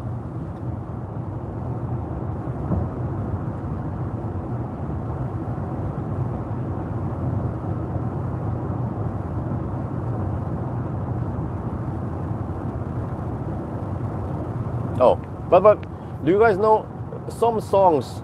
I found one song on Tidal that was, you know, Tidal is pretty cool because it shows you sample rate and the bit resolution. It's usually 44 kilohertz, 16-bit, at least on the 80 songs I listen to. But when I listen to newer songs like Taylor Swift, it tends to be 24-bit and 48 kilohertz. And there was one song that just says Dolby Atmos. Okay, what kind of sample rate and resolution are we talking about then? If it's Atmos.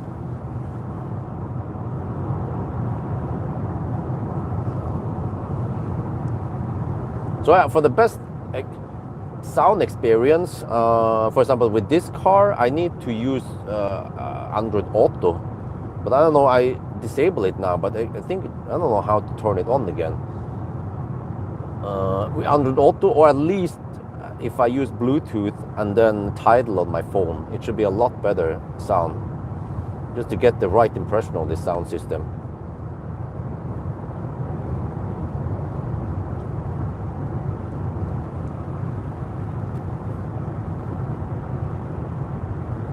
Wait, let me see. How do we do this?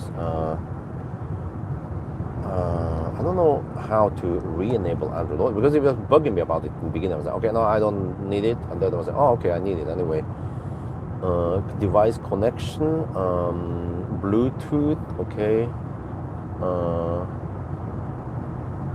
What do I need the wireless thing on?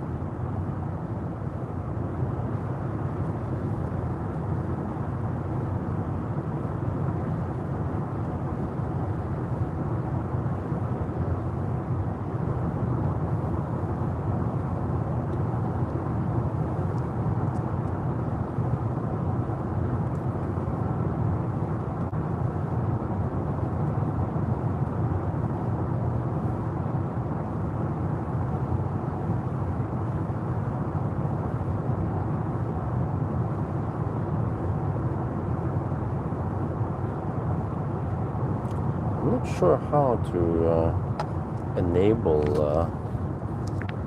the Android Auto again. Let me see if I go here. Android Auto.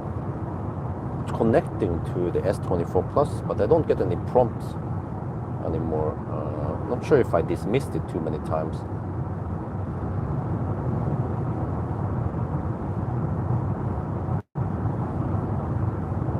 So that's kind of strange.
Okay, how are we cooking now? 249 watt-hour per kilometer, down to 58%. We have done around about 200 kilometers. Dude, what the heck? The car claims 15% at Varberg right now.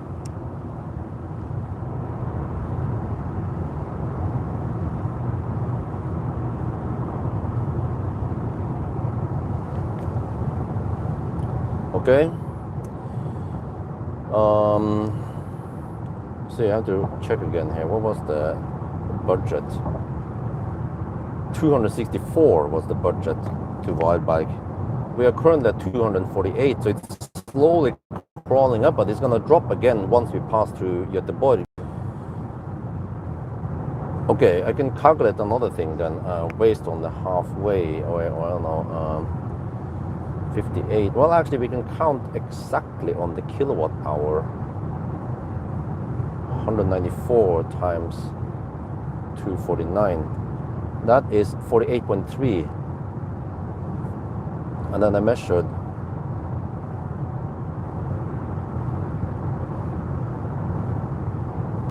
107.2. Okay, so we have 58.9 kilowatt hour left, and then we have to go 190. Okay, 105. Wow, I have a budget of 302 watt hour per kilometer. There is a pretty high chance we can make it to Varberg, but if I can make it there, then we have to see once we get there if I can make it to Himle. Then I can get the truck charger. And I remember I got around 400 kilowatt there on the Seeker 7X. But the Seeker couldn't make it there in the first run because it had a slightly smaller battery and it's less efficient. And what else was wrong? Well, I bailed out at I was gonna charge in Göteborg, but then I missed it. So I had to charge at Kungsbacka instead. But Seeker has only around 92 something kilowatt hour, I think. And here we have 107 supposedly. So those 15 kilowatt hour surely helps. Yeah, Himle would be perfect. And then well, the thing is, dude, if we charge at Himle, then not sure where the heck we should charge on the way back. Possibly also Himle on the way back. But we actually have to go kind of deep, so it's strange. I have to charge only around 65%, or I don't know. The thing is that I don't know how deep. I don't know how much I'm gonna spend once we are in the 120 zone.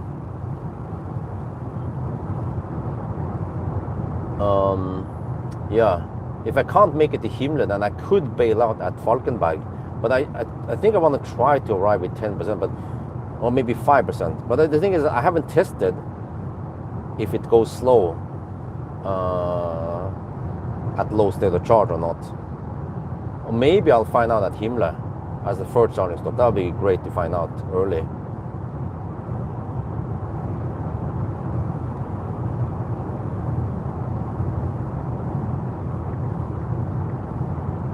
That was a Norwegian registered G9, by the way. The brother from the same mother. So we'll see. It's still kind of early-ish right now. Eventually we'll figure out where to stop. But according to my calculation now, like I said, we have around 300 watt hour per kilometer budget. And we have to pass through Göteborg. And also, until now, the consumption is around 250 only. So everything points towards that we can make it to Varberg at least. And then from Varberg, there's around 12 kilometer stretch in the high-speed stretch though. But if we assume 300 watt hour per kilometer, and then we need only around 3 kilowatt hour extra.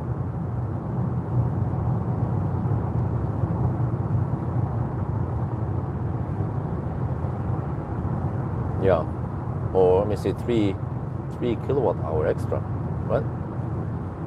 That's only around 3%. So I mean, if I reach Varberg with 3%, I could actually get over to Himle, supposedly. And right now the car claims 14% at Varberg.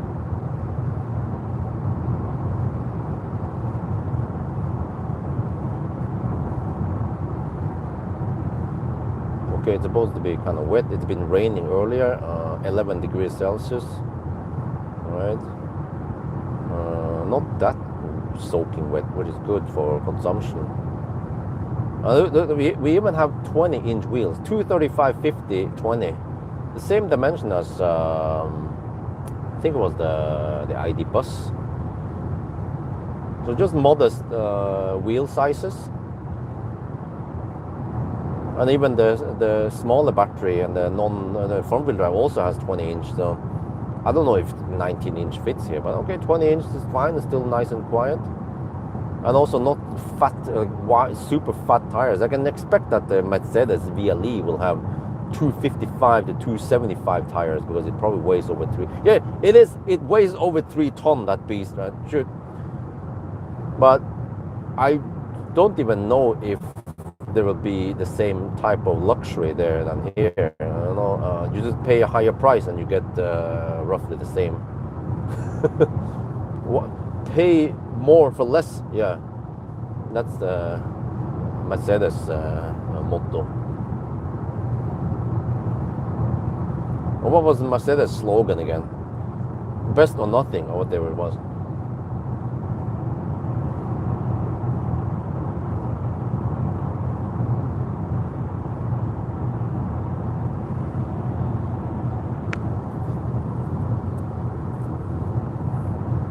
But I mean, if I had the money, I would just buy this X9 Performance and just enjoy that. It's not a super common car like the ID7 and the Model Y. Just have a car that is slightly different than others and not that common, and it's fine. And every time, you know, it's crazy. I look up, if you spec up an ID Bus long wheelbase GTX 6 or 7 seater. Yeah, the 7 seater is even more expensive than the 6 seater. And some nice interior. I don't remember, and the double glazed windows, you know, the acoustic glass and whatever. Right? The ID Bus becomes more expensive than this X9. It will then cost around 845k NOK. That what the heck? And this thing charges twice as fast, more than twice as fast as the ID Bus. And the ID Bus I tested did the 1,000 kilometer challenge in 10 hours and 20 minutes. That was the fastest van until today. That record will be shattered. We're talking about possibly 9 hours and 10 minutes, and maybe faster. In general, fast charging cars tend to perform better than my spreadsheet estimation. Yeah, the ID Bus, they just buy the cargo for companies, and the short version. Not many people buy the passenger version because it's probably too expensive, and yeah, in the interior there is just so sparse in comparison. Just plastic fantastic all over the place. Massage and stuff like that. No, you don't get that. Screen in the back. No, you don't get that. AutoStore is doing okay job. It's not the best I've seen, but it's okay. Well, at least it doesn't slow down in the curve, which is heaven. So this is way better than any Chinese car I've tested over the years. It actually performs and feels more like a 2-3 times more expensive Mercedes or BMW. And the comfort level here is just insanely good. The sound levels and the ride also. It doesn't bounce. You know, even the Denza D9 I was very impressed of in Thailand was kind of bouncy and yeah, not that quiet. Also kind of thirsty. But here is way better. Everything is better, and the efficiency also. It has the Tesla efficiency, the German quality ride feel, and the Chinese charging speed. It's the best of all the three worlds, right?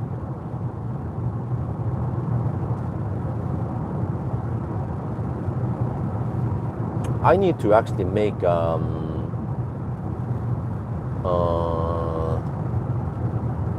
what you may call it,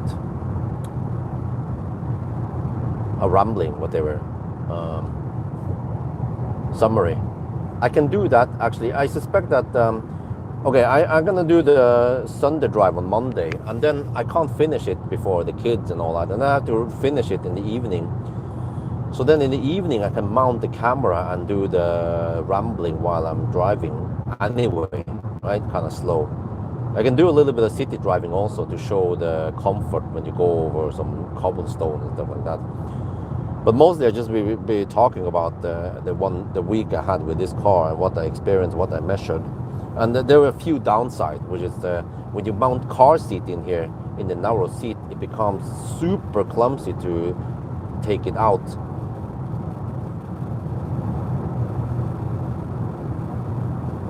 That's pretty much one of the few disadvantages with this car. And of course, the fact that it is 5.3 meters. And also, once stuff breaks, like the air suspension and the rear wheel steering, well, how expensive is gonna be then?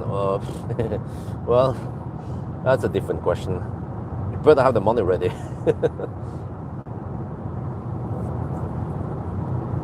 Or just get rid of the car before the warranty is out.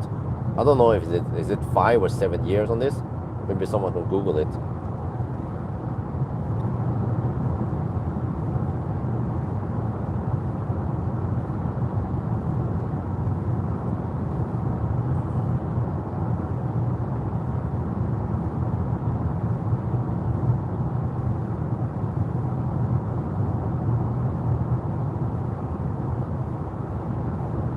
Is that guy on high beam or some shit? Yes, he was.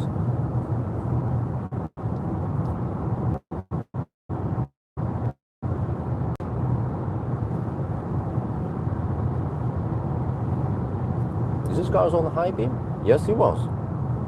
Is it a Volvo? Nope, it was some kind of German car. Or maybe yeah. 7 years, wow. Well, just get rid of this car before 7 years and get another one. But in 7 years, you can bet there is something new shit out there. Just think about this. The G3 I tested was 6 years ago. Only 6 years. Xpeng, they have progressed a lot. The software, the hardware, the whole ecosystem has been improved a lot in just 6 years.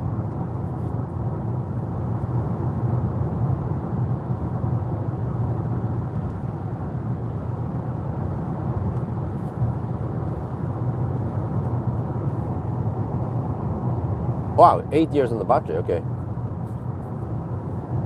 Well, my concern is the rear wheel steering. Once it breaks, how expensive it's gonna be? Well, actually, can it break? Or I don't know what kind of stuff that could break there. Must be some kind of servo there. And then wait, but it's not direct. Wait, that thing has some kind of steer-by-wire, right? Because it's not directly connected to the wheel, unlike the front wheels are.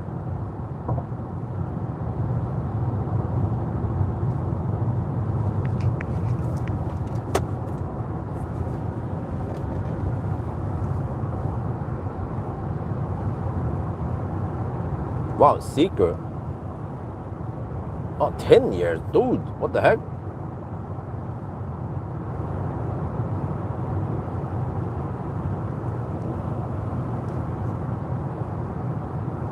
Wait, didn't Volkswagen acquire parts of Xpeng or something? What was that again? Wait, dude, we're already at Hobby now. Okay, let me see. So from Hobby to home, that's 220 kilometers. Yeah, so I'm planning on going from Hobby home. And I can see here, okay, good thing. We have headwind, 50% at Hobby. Damn.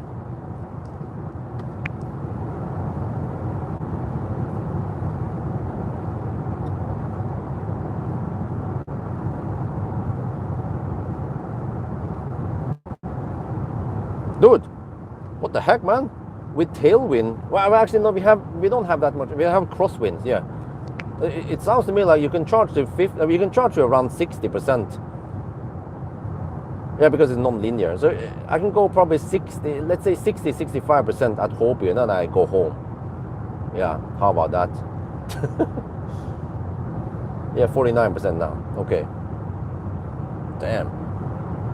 Dude, 900K for ID, but like, I mean, ID Buzz is okay for a worker's car, but for like a family MPV, once once you've been in a Seeker 009, I haven't even been there yet. Seeker 009 or Densa D9 or this Xpeng, then it's like the bus is shite. The bus is like Ryanair, whereas this is more like business class. But I heard that the Seeker 009 has somewhat bouncy suspension. And but here the Xpeng here is not bouncy at all. It's really great, really impressive. And the Seeker, I suspect, based on the looks, it's probably not that as efficient as the Xpeng.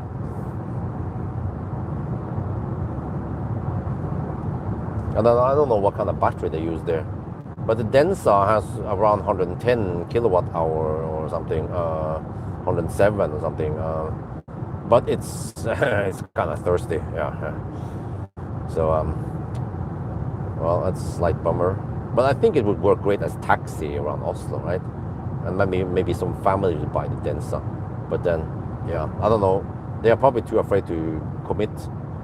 And actually, same with Seeker. So Xpeng also, Xpeng in China, I talked to the importer, Knut Arne Markussen, and he said that Xpeng, they were like, is this gonna sell in Europe? I was like, but dude, just bring it here. Yes, they're bringing it here. They're gonna see, Eventually, once the Europeans figure out that this is actually good shit, then more families could buy this. And then totally, if I have more people to bring on a road trip, if I want to invite Amory's parents or Amory's sister to Norway, we need a 6 or 7 seater. This would be perfect for a road trip next year, right? I can ask Xpeng.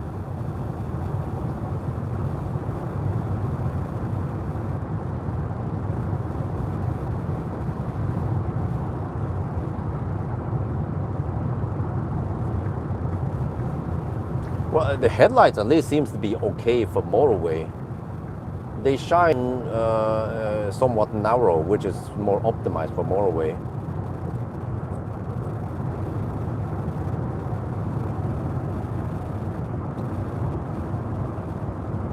Seeker 9X? What, there is a 9X now? But the 9X is something like Onvo L90, right? It's not the Seeker 009, or did you mean 009?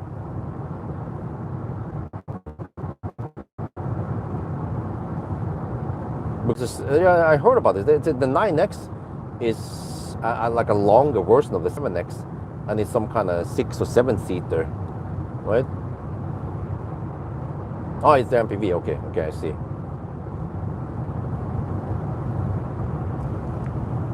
How many million kilometers? Oh, okay. Well, I drive around 100,000 per year. I've been logging it on my actually to get the tax reduction. And also when I did kind of have some kind of data on Millennium Falcon and Optimus when I did the Nimbering. So around about 100,000 per year, and I did most of the driving. I mean, I did the high mileage stuff from the end of 2013. So if it count from 2014, right? So that means 1.2 million kilometers by now. Is that right?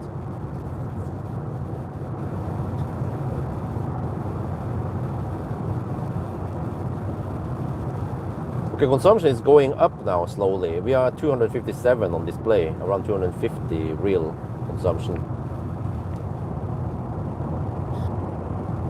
Okay, did you mean the Seeker 009 or did you mean is there something called Seeker 9X?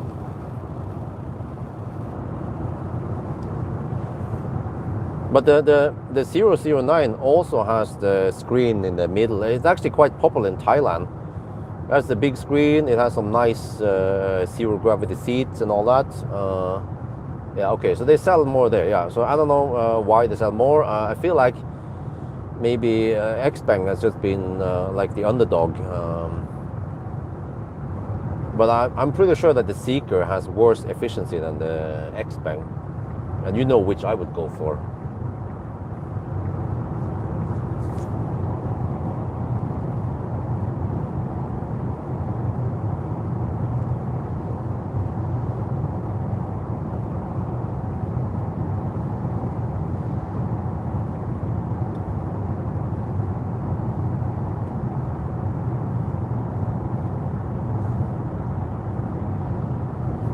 So yeah, this is interesting. I took some pasta I made 3-4 days ago.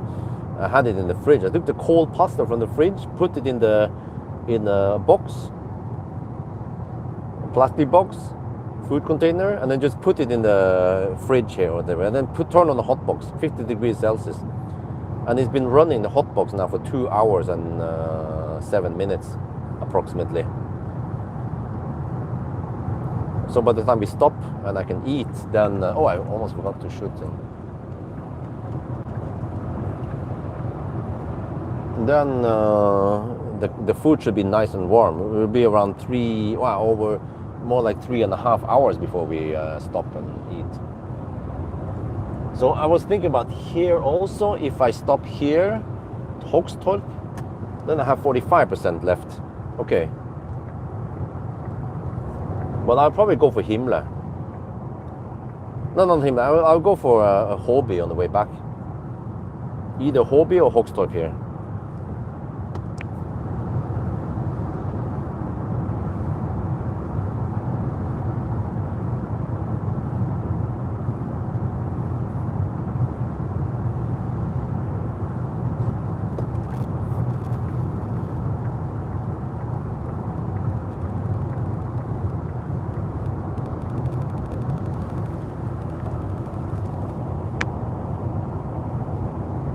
The 9X, yeah, the 9X is large SUV, more like Onvo L90 or like the Neo EL8.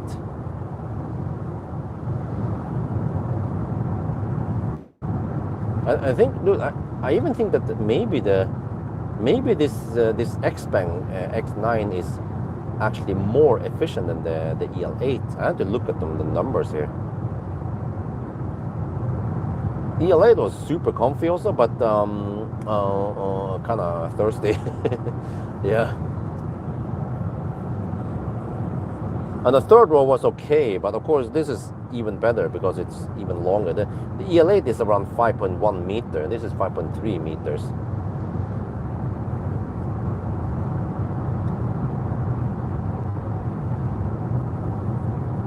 Yeah, okay. But status, 240 kilometers done, 259 consumption, and 44%. Oh, 9 is a hybrid, okay. And then the car claims 10% at arrival now, Varberg. Well, I mean, as long as we have 5%, then that should be enough to go to Himle. But then I don't know what kind of penalty we get if we charge at, oh, my bad. If we charge at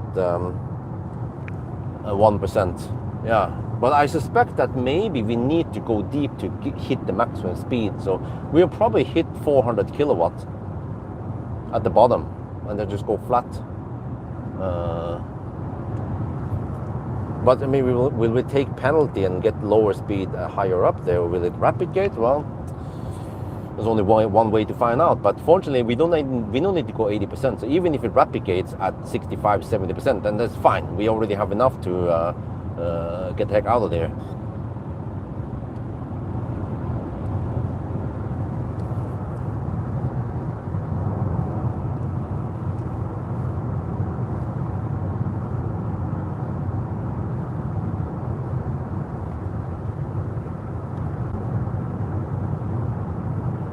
But you see, I think one argument against van would be that the driving, I mean, is like, you know, it's a van, driving feel,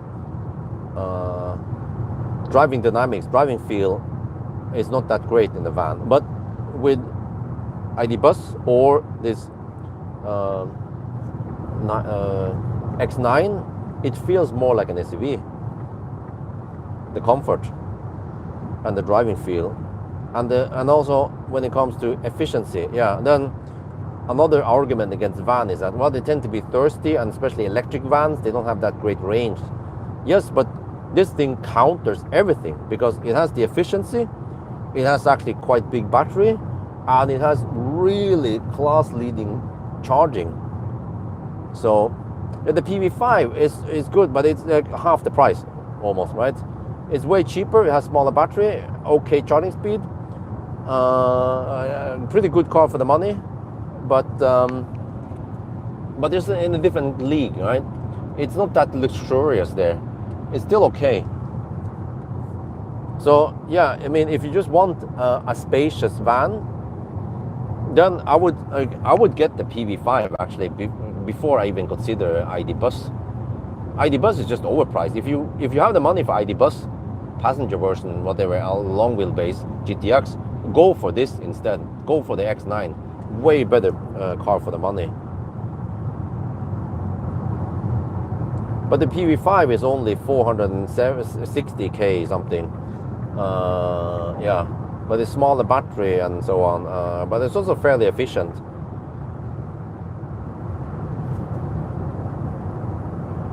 Pretty good bang for the bucks.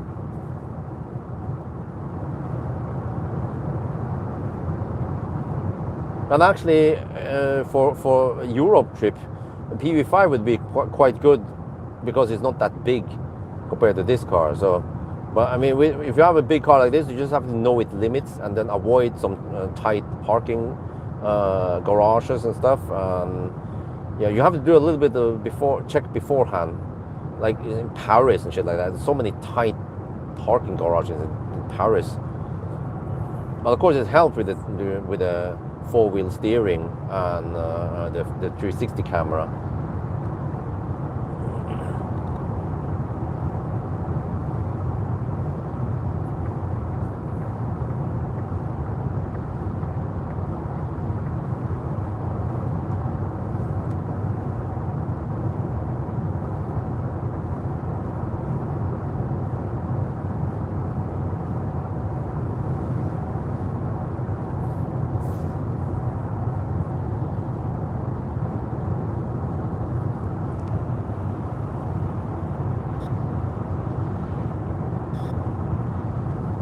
Or the yeah, for example, what kind of vans is it tested? Like the Stellantis vans and the Toyota van, and also the Volkswagen, the e-Craft. They feel like vans. You climb up high, you sit high, and you feel like the steering wheel is not mounted more like laid back. You sit more upright, and the steering wheel is angle more horizontal, you know, like a truck. So yeah, but here in this X9, I noticed that you don't climb that high up to sit in it. You don't sit that high up. I feel like when I pass some other cars like Fat e-tron or something, I feel like they sit higher than me almost. So that's good. It means that you don't waste so much space in the height there, and you can have a slick low profile and get good efficiency and still get plenty of headroom.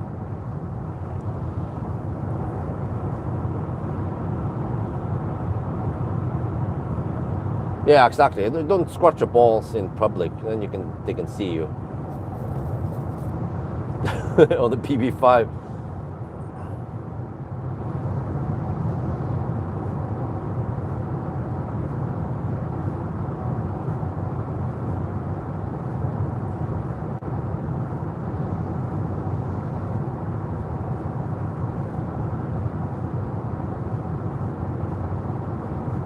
But at least PV5 has the more traditional seats, and I didn't have any problems with the child seat in the rear there. So the PV5 was also really impressive with space and comfort. But I mean, it has so much space that I don't really need it. You know, that that much space. Then like an EL8 would be plenty. I remember last year you had so much space in the EL8. So we'll see how it goes with Q6 e-tron. I remember it also scored quite well in the banana box test, and it charges fast, so that's also good. Don't remember how the efficiency was. It was also fairly okay. At least it wasn't like IM6 thirsty. And also the IM6, I wouldn't want to go on a road trip with it because it is somewhat poor in space and also so thirsty. Okay, it charges fast, but like, okay, you're just burning the money, right?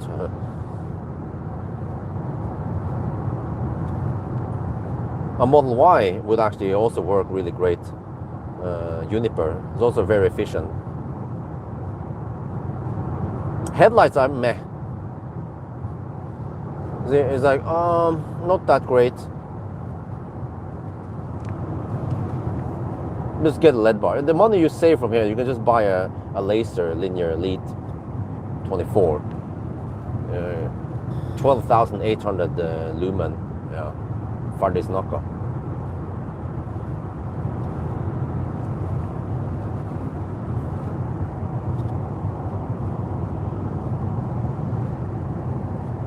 Well, I mean, I drove around with Optimus Prime. It was okay. He's 505 centimeters. But you know, he didn't have any 360 camera like that, so.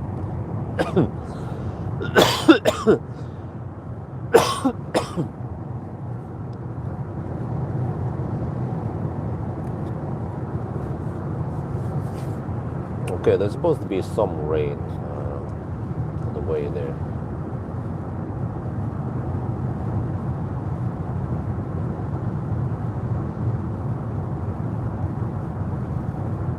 Yeah, okay, there's a little bit of a rain patch here.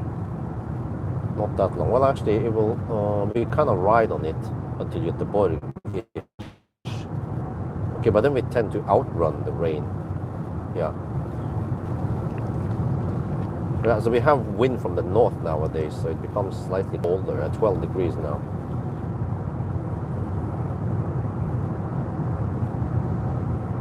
But we should be able to outrun the rain.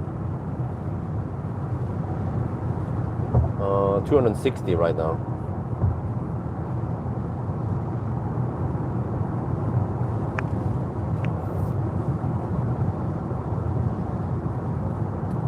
So I'll see how it goes. I mean, I can probably stay 3 days in Göteborg on the trip, and then maybe I'm not sure, 3 days or at least 2 nights in Legoland. 2 or 3 nights, we'll see. Probably want to try 2 days in Legoland, just try to enjoy it long enough. And then that's already 6 nights. Yeah, it's 1 week already. And then maybe 2 nights at Lübeck. That'll be 8. Wow, I'm planning on doing around 2-ish weeks. And then from Lübeck, I think we could reach Gdansk in 1 day. Just have to, okay, kids will be tired a bit, but then hold on, and then we get over to Gdansk, and then we stay there for, let's see, 3 plus 3 plus 2, 8, and then, well, on the way back, let's say at least 4 or 5 nights at Gdansk. Not sure how many days we can stay there until we get bored. And then on the way back, where we take the ferry. How was that again? We take the ferry, I think it was in the morning. And then we arrive in the evening. And then we just, okay, then we stay maybe somewhere near Trelleborg.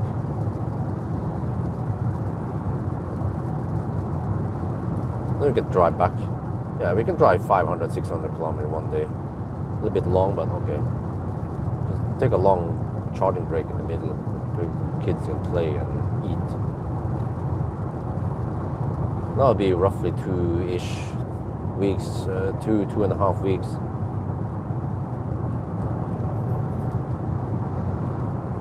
But I'm waiting now until we see the weather, how it goes, because I don't want to go there if it's pouring down.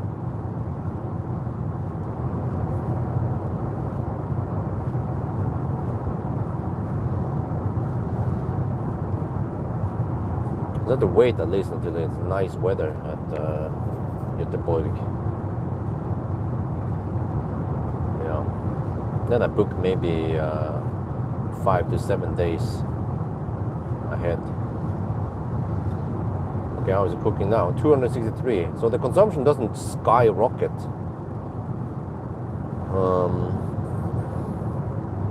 It slowly goes up. It was at 220 something in the Norway side. Yeah, I forgot to pay attention. It was at 220, 230.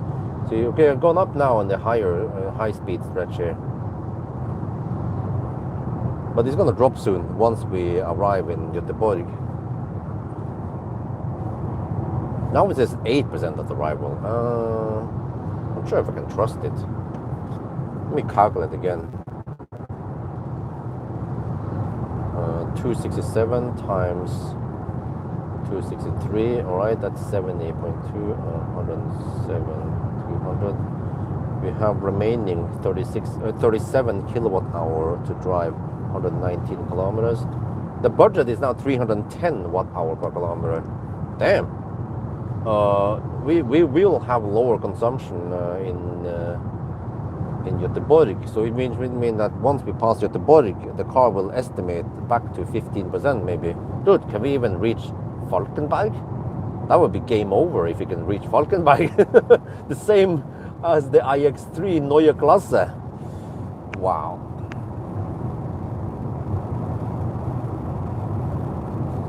Well, the claimed charging speed is 542 kilowatt. I simply couldn't find fast enough chargers. But I have peaked at 425-ish.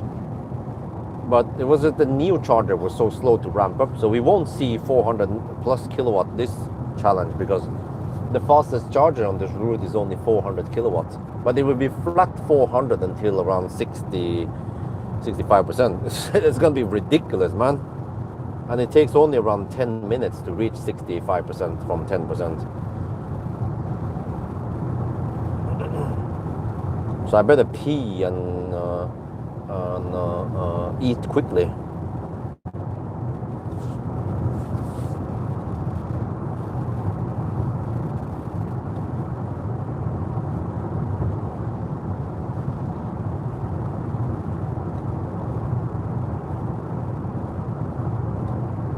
Wait, do I need to preheat? I'm not sure if the car also is quite quick to preheat, so I think I need to preheat maybe at Kungsbacka or something, like 15 minutes before arrival only.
Oh wow, okay. On the past 100 kilometer, which is the high speed stretch, we averaged 300 watt hour per kilometer roughly. No, now it drops a bit, because we are in a highland before speculators, had to wait a bit.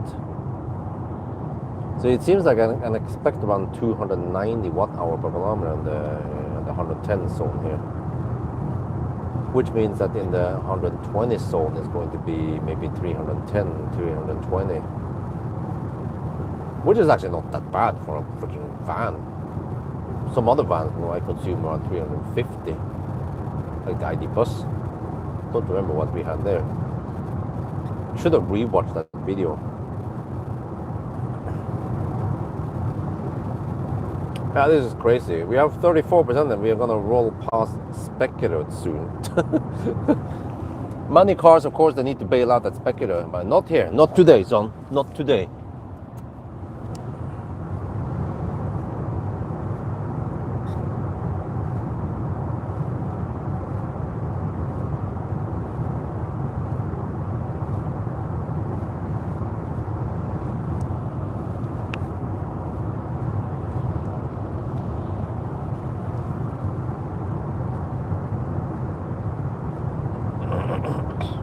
But I mean, the claim 500 plus kilowatt. I mean, it seems like you don't get that anyway for too long, because in the Neo charger,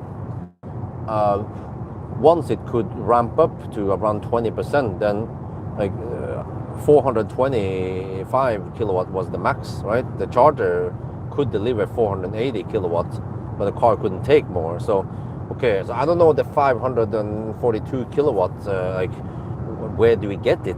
Do we get it below 10% maybe? But it seems like as long as you can get around 400 kilowatt flat until 65%, then that's already plenty fast enough.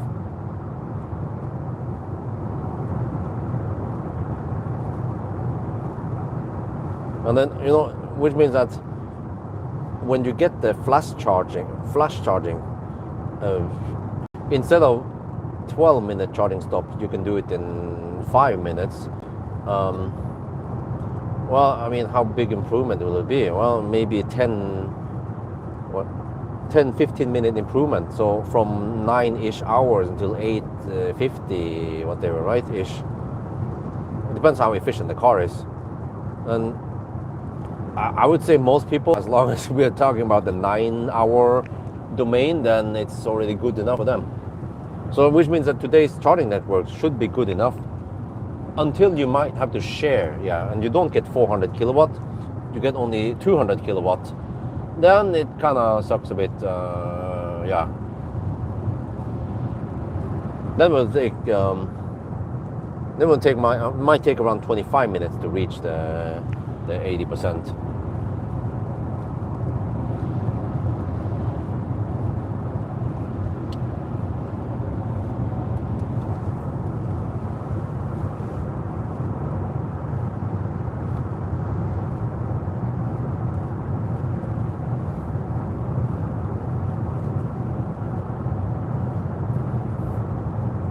Or you can try to get a non-shared 350 kilowatt Ionity. Then you should be able to go to 80% in, let's say, maybe just 14-15 minutes, just a couple of minutes slower. Because actually the 400 kilowatt, you don't get it for that long. Past around 45%-ish, 50%, then you are mostly on around 350 kilowatt. Or 370 maybe it was, yeah.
Yeah, around 200. Now we are kind of on a lowland here. Yeah, around 290 watt-hour per kilometer on this 110 stretch. Okay, so I know roughly what to expect, but actually no, that's before correction. So it's actually around 285 then. That's actually not too bad for MPV. Or the MVP. Yeah.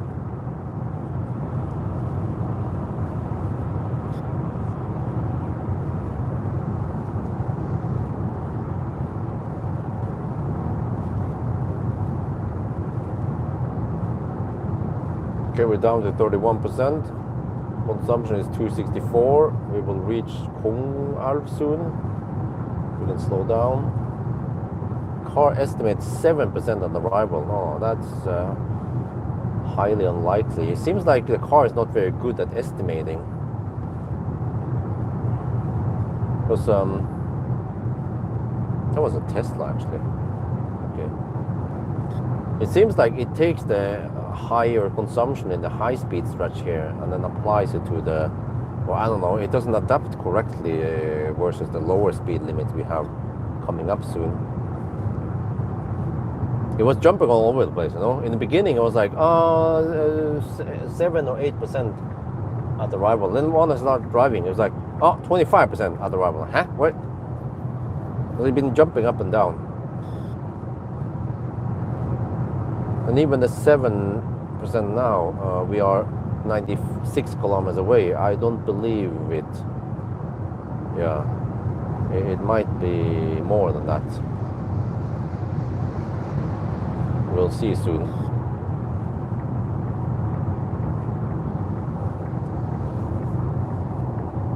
I actually have one of the car seat mounted in here from earlier today. I shot an interior view. I think the interior view should gain lots of views, but it is around 40 minutes long. So yeah, but it's somewhat important stuff I show there. So mainly about the car seat and stuff and some of their features and the space in there. But it's so clumsy to take out the car seat out of what they're just leaving in there. I've done the acceleration noise test already, so it's not critical with slightly extra weight in there.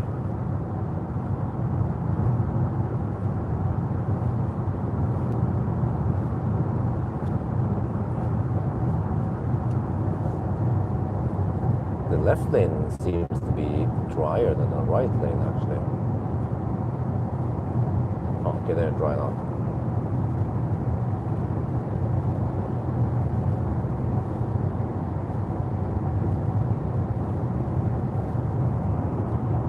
Second screen there with turn 4 Le Mans, huh?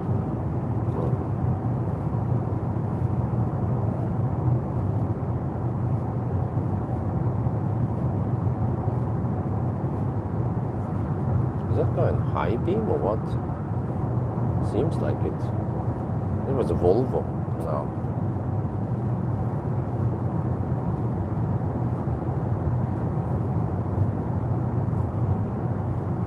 Huh.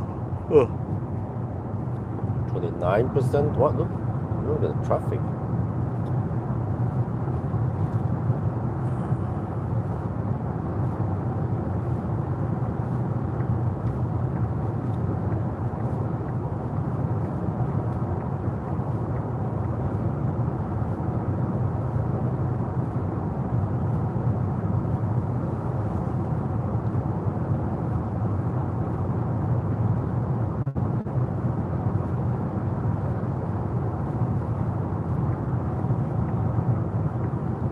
Yeah, I did not bring any energy drinks tonight, but I did have almost around 2 hour of afternoon nap.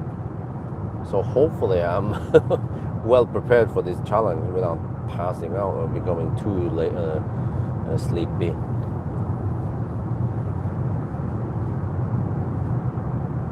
And then tomorrow, if I can just get a half an hour power nap, I should be good because I want to go to that Thai fair.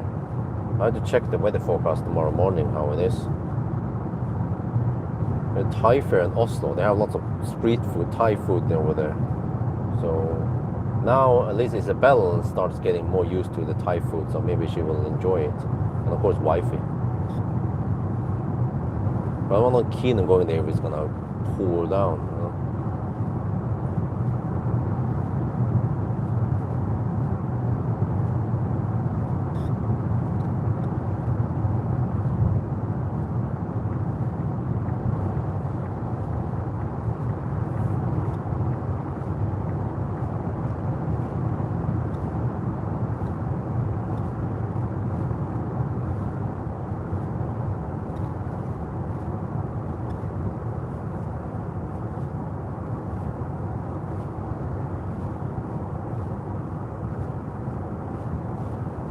Well, it's kind of funny, those speeds there. It's quite in front, like, he's going at the same speed before and after the speed limit change. I slowed down, of course, but he didn't, or she.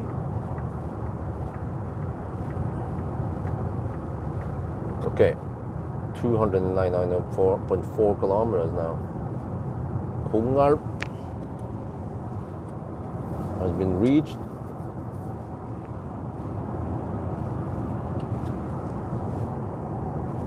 Still 28% left.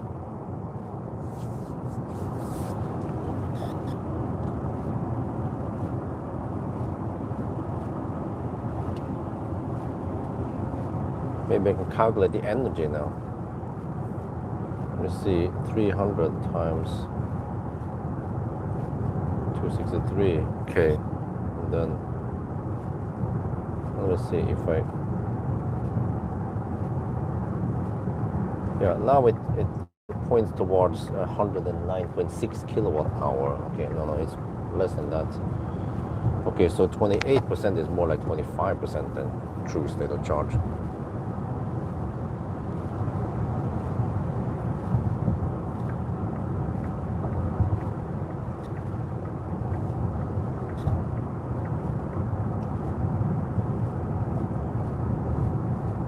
We'll see also, I will do another measurement on net capacity, which is good. We can test it again.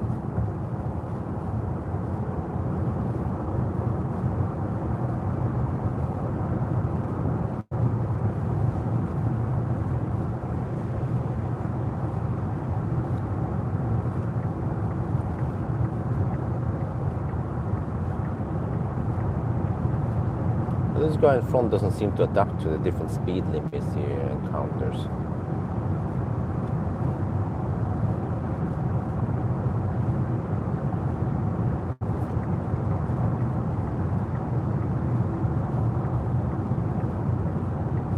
Oh, that Nisse in front. You serious? Friggin' Nisse I just overtook, it has the friggin' LED bar on. Seriously, those trucks, they need to flash at him.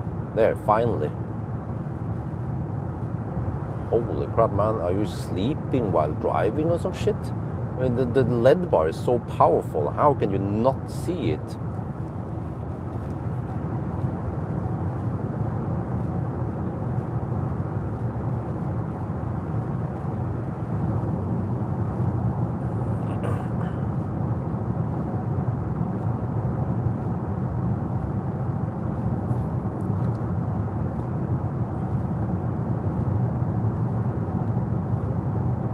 Yeah, so what I did was I flashed on the oncoming traffic, hoping that they will flash at me and the other guy behind. Then they will take the hint, especially if some of the trucks start flashing, then they should see it.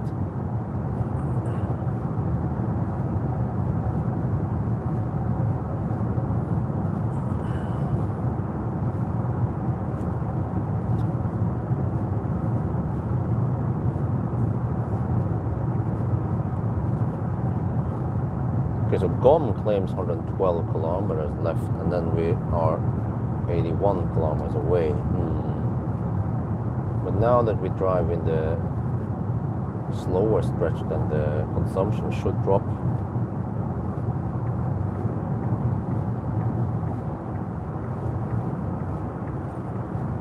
We'll see soon. In 1 minute or so, 2 minutes, we'll reach that quite rough asphalt.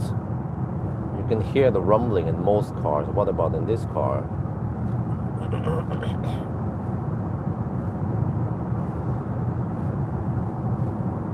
Well, also here, what?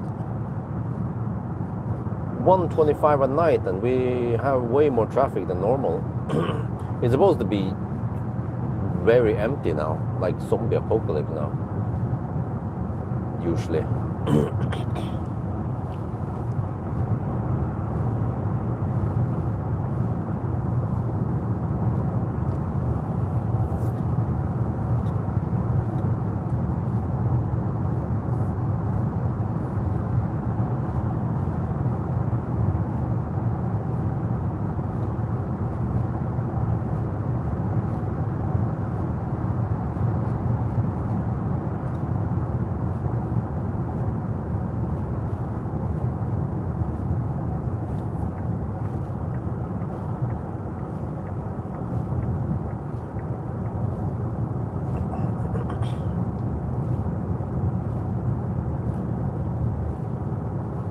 Okay, 26%.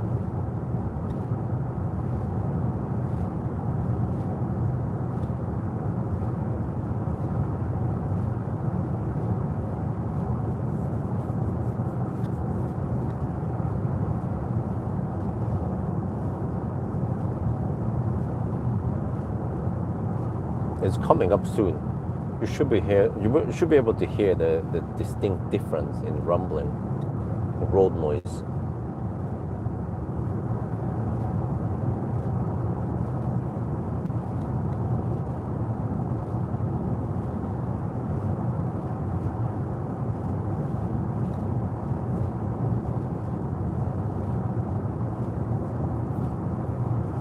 Wait, what? Is this it? Wait, could have sworn that it should be around here.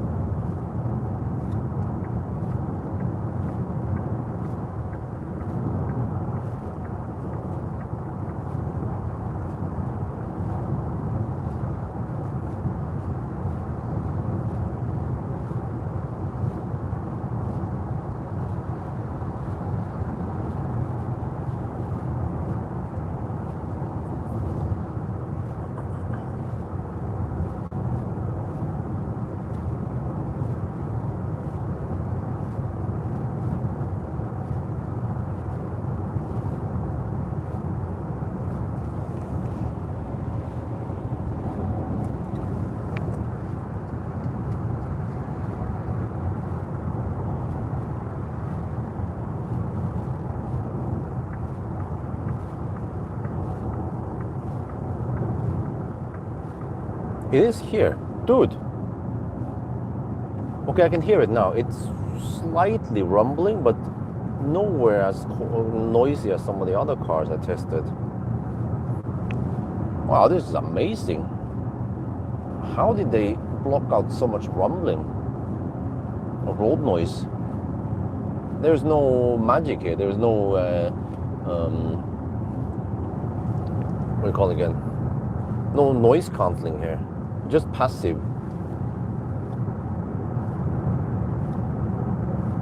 You will hear soon.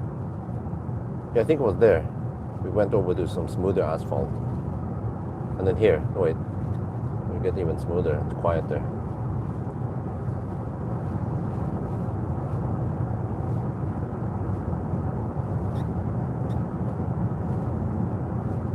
Well, consumption drops. Wow, the total consumption dropped to 262 now.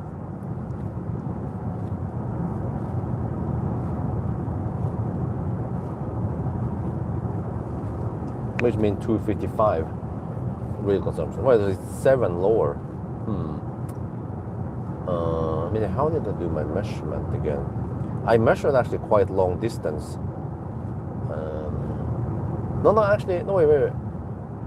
It was only 107 kilometer stretch I measured. So, of course, the longer we measure, the more accurate it becomes. So far, I measured 2.5% error.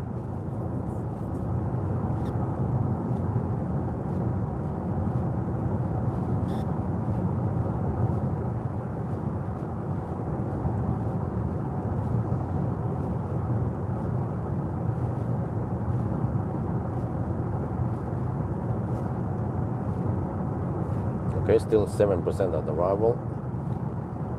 Down to 25% now.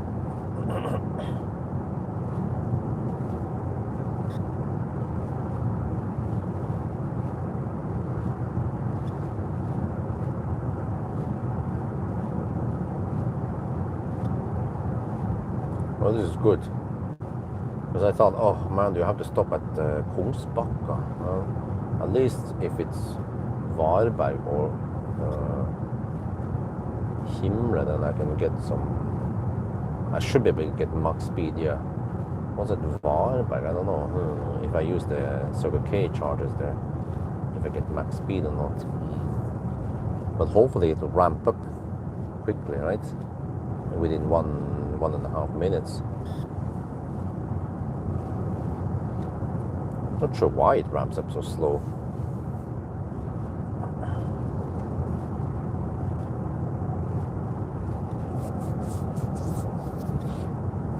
Well, okay, we try to go deep first run, see what happens first session now. And if it goes very slow, then we will not do that again. Right now, I'm not sure if I need to preheat yet. We are still around 40 minutes away, or at least half an hour away. I suspect that it's too early to preheat now.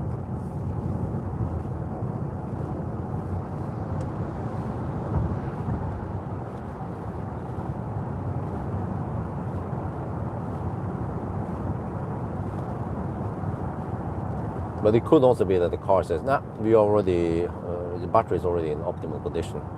If it does some kind of heat scavenging from the motors to heat up the cabin, to heat up the battery, yeah, that would be great.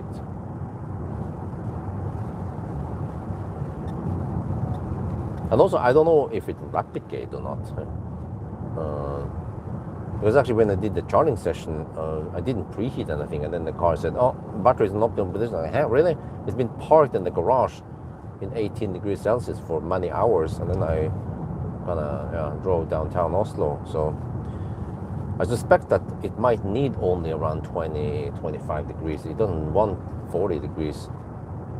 And now for normal driving, the battery should be at around 20-25 degrees. So I haven't tried to touch the button yet, see what happens. Preheating button.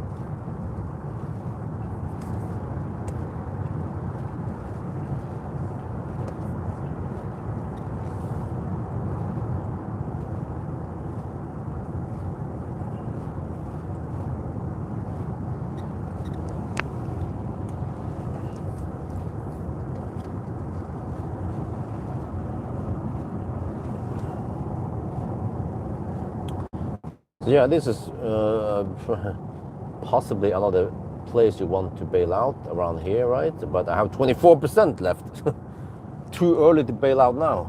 We'll get shitty speed. We'll get only 400 kilowatt if you bail out here. Well, actually, I can't get more anyway. Yeah. This is only 110 kilowatt hour battery. It's not that big compared to, for example, the Hongqi EH7 had a bigger battery. Also, the Polestar 3 and no, we were showing it. Yeah, I think it was Polestar 3. Also had 117 or something kilowatt hour battery.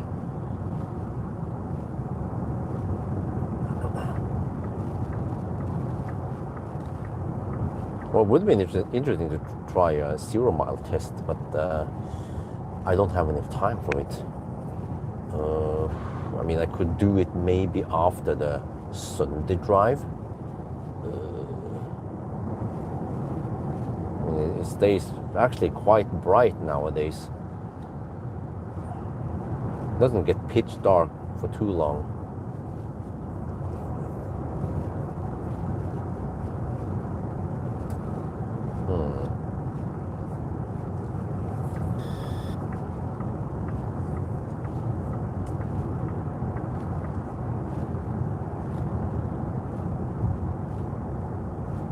I don't know. I haven't done the parking test yet.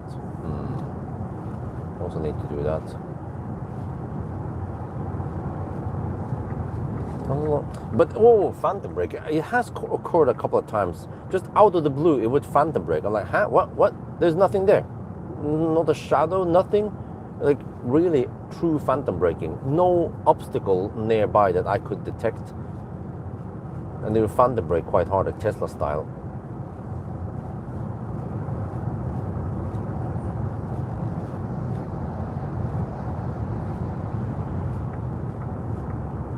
Wait, huh? What? There's a thing, the slow poking, huh? No, wait, huh? They had a triangle, but it's not that tractor thing. They're not allowed to drive on these roads.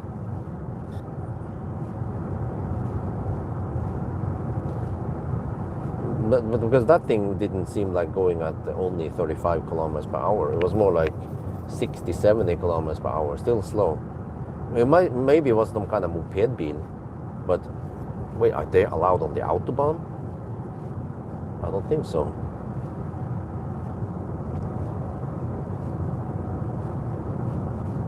23%. Consumption has dropped to 260, which is around 254. Well, we're actually getting close to the budget. Yeah, the 264 budget. No, it's supposed to be 264 on the display. Oh, okay, we are 260 now. Okay, we need to drop the consumption by the time we reach Kungsbacka.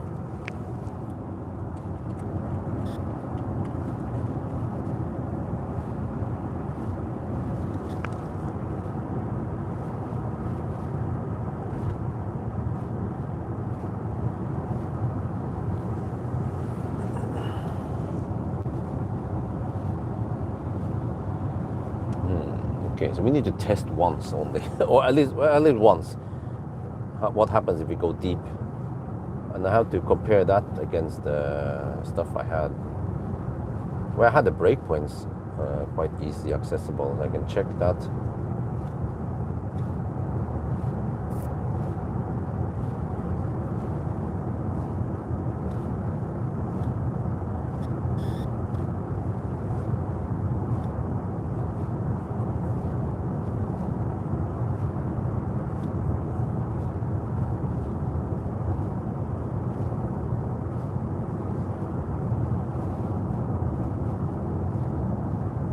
Yeah. Okay. And also time it takes. Yeah. Okay. I need to figure out. Yeah. If it pays off to go deep or not.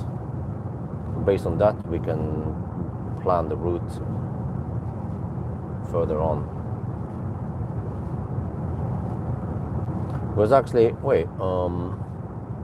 327, 300. Okay, it's a little bit over 400. Oh, wait, there's no way we can reach Falkenberg. That's too far away. We didn't have that much tailwind. And actually, the iX3 Neue Klasse had slightly more net capacity than this car, this van.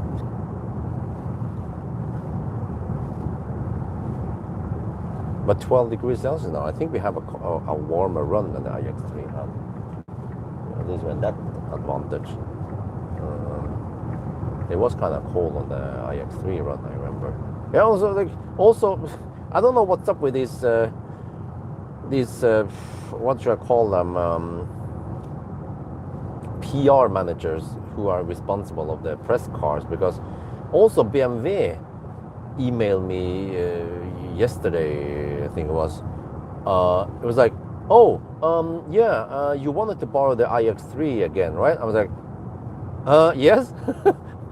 The email I sent in April, yes, I'm still interested. It's like, how is it possible that they need over a month to reply on stuff? You know, it's beyond me.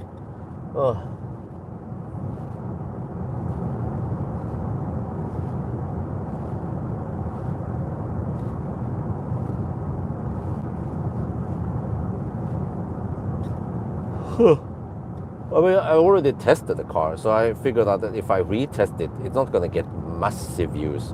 It will get probably okay views. And then I consider that other cars like the Xpeng or the Seeker 7 GT would be more interesting for me and for my viewers.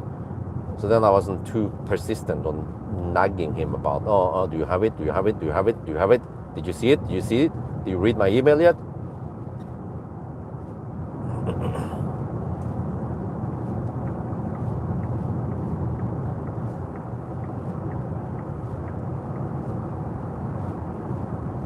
Dude, we've been driving for 3 hours now, non-stop.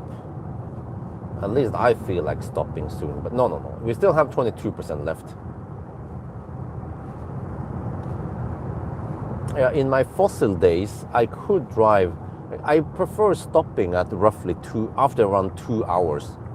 But I could sometimes drive around 3 to 4 hours, but I felt like I was holding it. Like I was like, I could drive from Oslo to Kristiansand in one go. But I was like, oh man, it took 4 hours with the old roads back then, you know.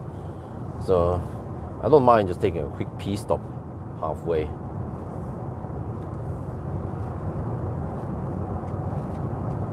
So the whole hysteria about the range that you need. It's like, and also like people still mention Germany. You can hammer it in Germany. I was like, dude, I've been in Germany so many times on the Deutsche Autobahn, and at least 95% of the cars I see, they don't hammer it. They just cruise at around 120, 140 kilometers per hour. Okay, some places I've seen they cruise at around 160, but like I would dare to claim that less than 5% hammers at 200 plus.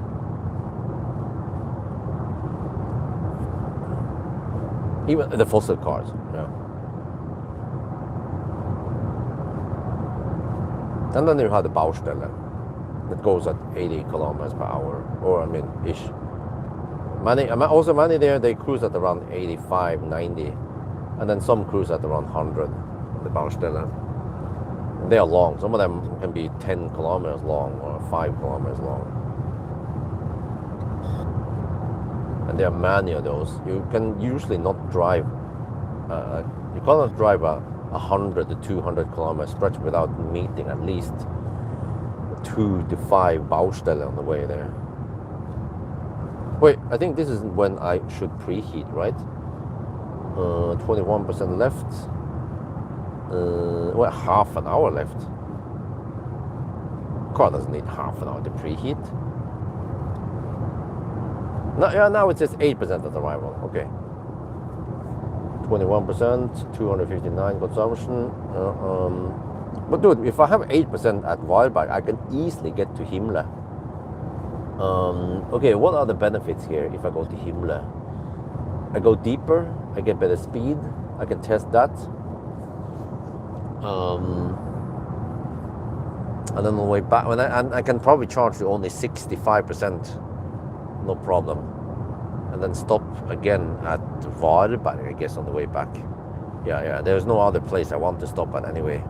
Because if I go past it, then Kungsbacka, risky in case I get some shitty speed there. Yeah. And I can easily go from Kungsbacka. No, sorry, I can easily go from Varberg to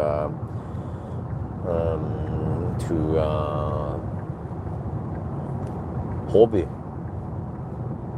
So it seems like I don't need to go 80%. I can just go around 60, 65% on most cases now.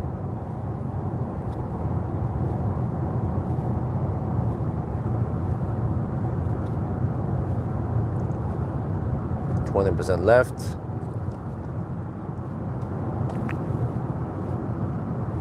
Check consumption again.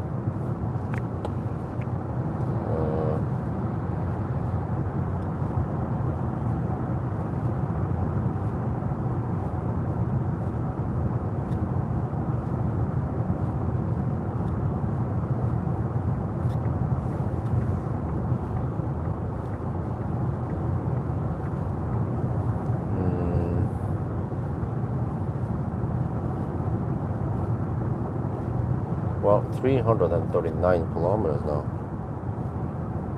Consumption is 259. Estimated 109.7 kilowatt hour. Really? No, it's gonna drop towards the end. Pretty sure.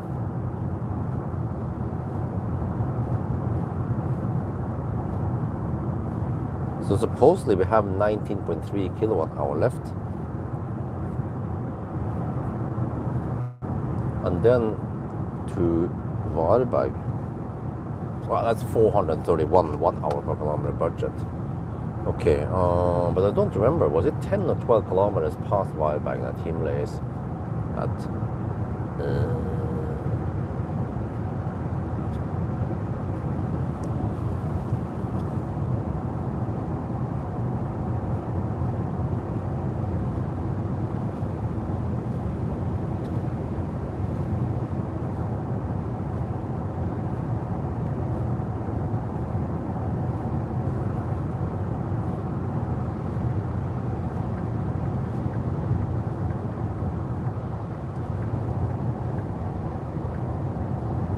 It gets quite bright nowadays.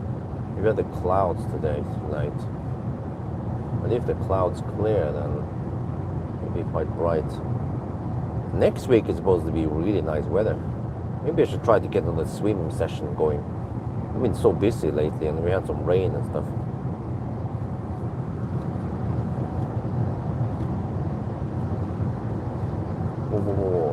X-Pilot is kind of all over the place now because of the rain, the wet road. Struggling with the wet roads.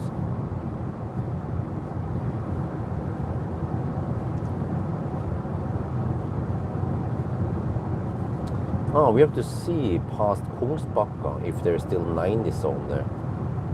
And if it's a 90 zone, then we need to deduct time as usual. It's only 1 minute deduction, but we then have to drive slightly slower.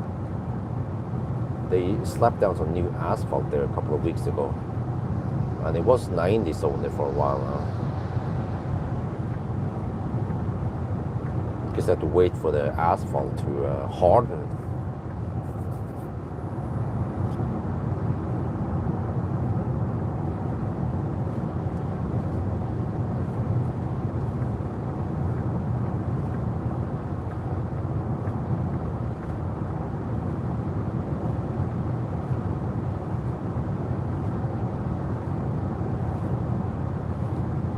%.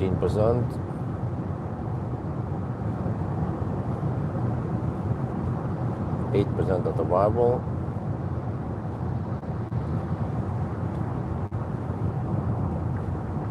Here comes the high speed soon with wet roads, which will suck slightly more juice, but that's fine. We still have enough. Just don't know how the low speed, I mean the low state of charge will be. But from what I've heard, I think the Xpeng wants to go schnell. I mean it will go fast at low state of charge. It doesn't do any crazy like I get 80 kilowatt until 8% or some shit like that.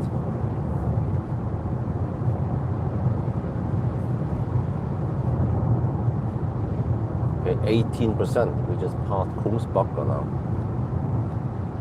We have done 346 kilometers. That is Lexus RZ, some whatever. Not sure which one. There's a Polestar and there's a Volvo EX90 again coming here.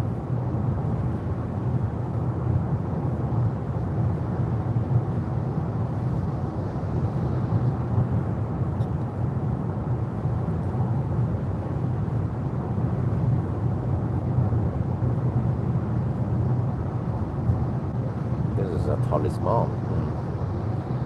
Fossil.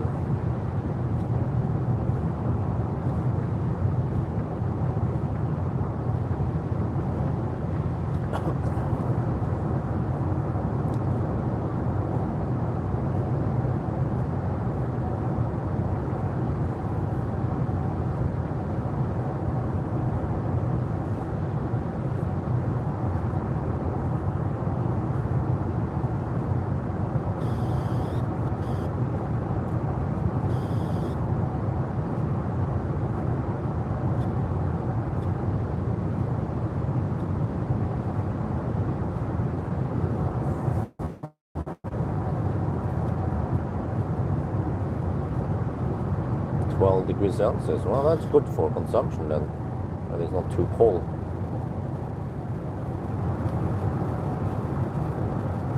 Temperatures have been quite steady throughout the challenge, and it should be with the clouds here. They prevent the temperature to drop too much, because in general when you get wind from the north it tends to be kind of chill.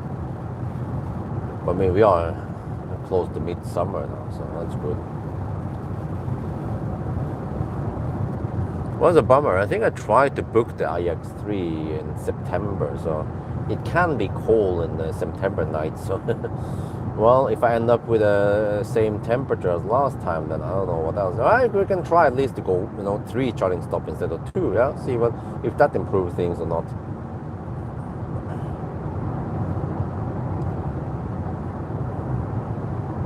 Wait. Well, I should consider preheating now. Okay. In around 19 minutes ish, right? Okay. Charging, discharging. Okay, we go to the preheating. Battery. The battery is already at optimal temperature. All right, no preheating needed. Now we just pay attention to the distance left and the percent.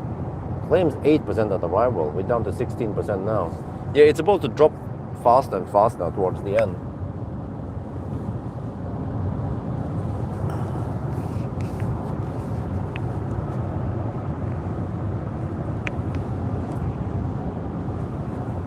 Yeah, 1 week until the brightest night. 21st of June is the brightest night, which will be in the G6 1,000 kilometer challenge. The new G6, also fairly affordable and also quite fast charging. So that would be interesting to see how it performs. I also want to know how efficient it is, but I don't think they've done any improvement there. So it's okay, less efficient than Tesla. I mean, that was even the pre-Juniper, so which means that the G6 will fall even behind then versus Tesla, at least in efficiency. But then it kind of counters that with quite awesome charging speeds.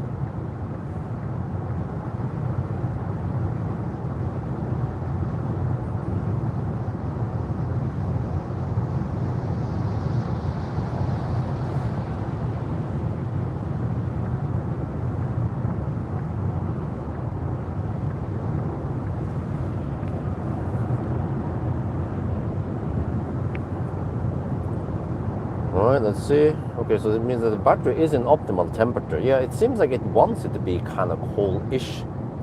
I guess it knows that when it's pumping in 400 kilowatt, then stuff heats up.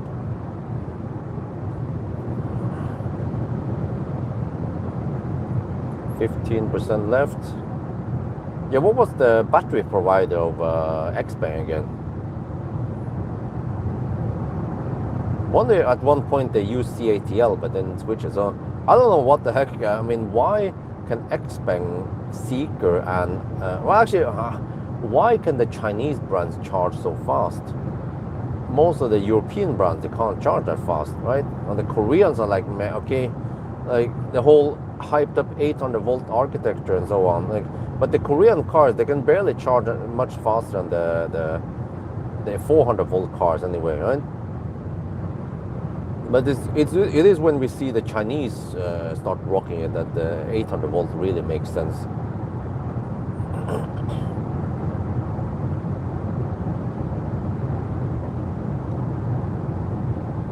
Yeah, by the way, the EV9 charges at only around 195 kilowatts, so it's like, okay, and it's 550 volt architecture, so much for the 800 volt hype on those cars, right?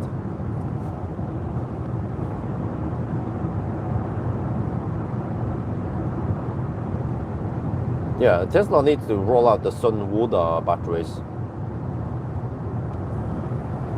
That would be awesome. The poor man's Tesla, the standard range, if it gets 250 kilowatts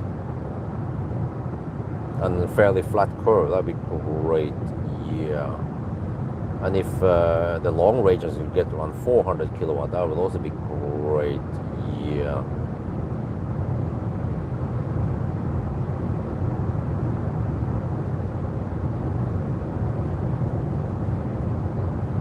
Okay, 14% now. Consumption is 262. Wait, so according to my calculation, it can be 264. We are already getting close to 264 on display.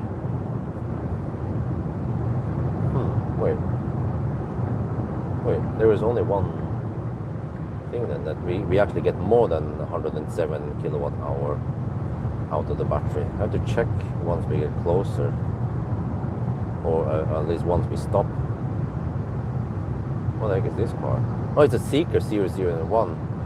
That's somewhat uncommon.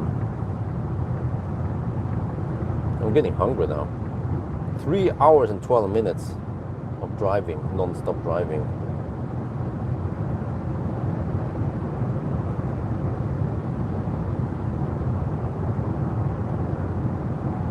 Yeah, GOM says 55 kilometers, and then we are 23 kilometers away from Varberg.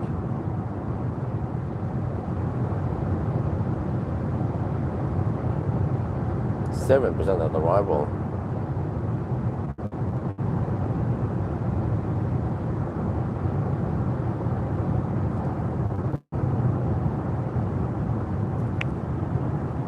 Okay, let me check here. I need to exit and then find OK Q8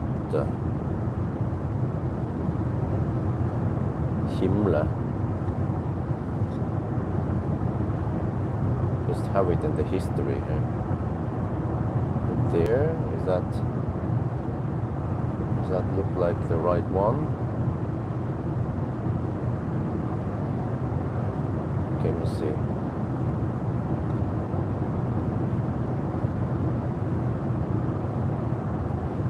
Yeah, that's slightly past Varberg. Yeah, they look like it now on the map. Okay.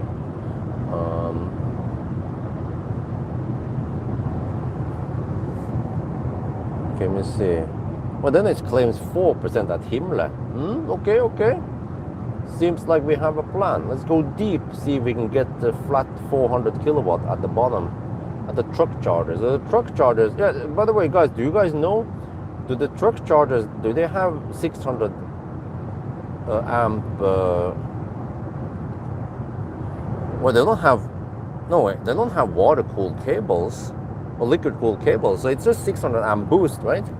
But, well, it's 11 degrees and it's kind of wet, so hopefully the cable stays cool enough, and I think we should still be able to boost for, well, I mean, I only need the 600 amp boost for around, I don't know, 5-6 minutes.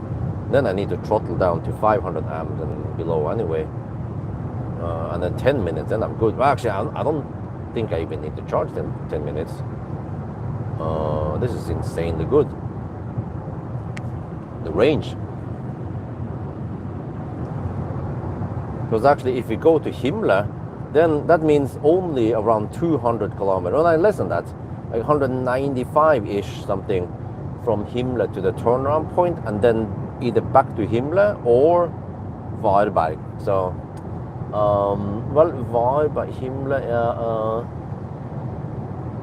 not sure.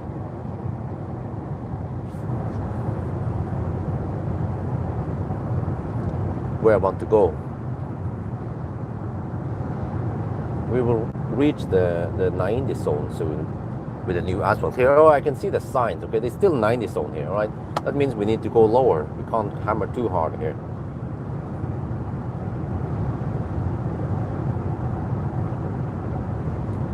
Yep.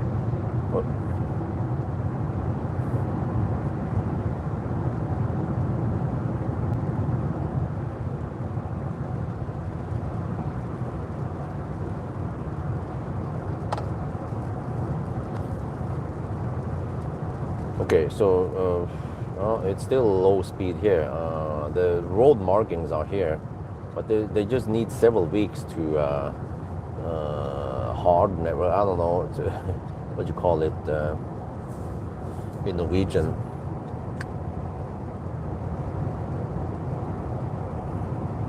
Something about the asphalt here and the road markings.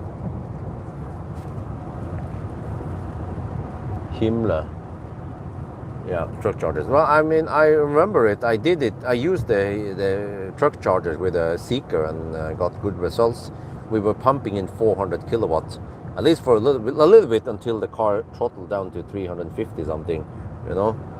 But with this car, it's going to be flat 400 until 65%. Actually, it's kind of funny because at around 65%-ish is when I need to disconnect and go.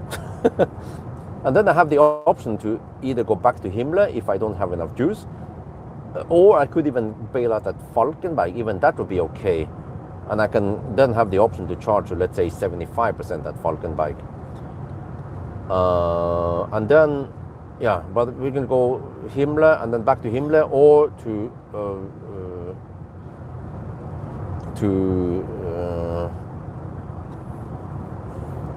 Varberg. Try the Circle K chargers. Hopefully they will give me full speed. The golden charger maybe, or I don't know.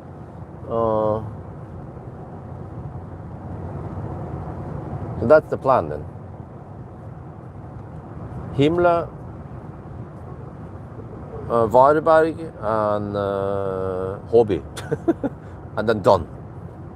Game over.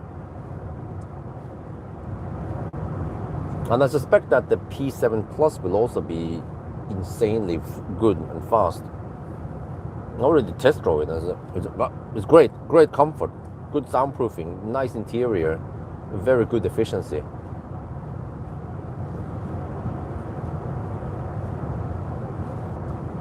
I think it had around 71 to 73 kilowatt hour net capacity, which is actually close to the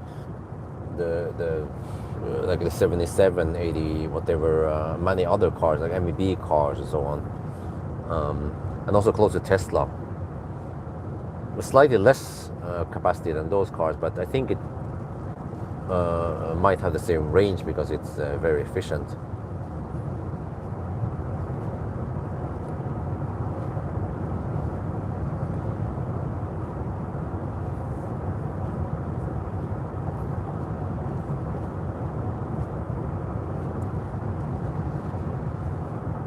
Or is that the 110 zone? No, it's still 90. Okay. Himmler. The less the direction we have, more accurate timing. Huh? What the less what? The less deductions. Huh? Why would we deduct if we go to Varberg?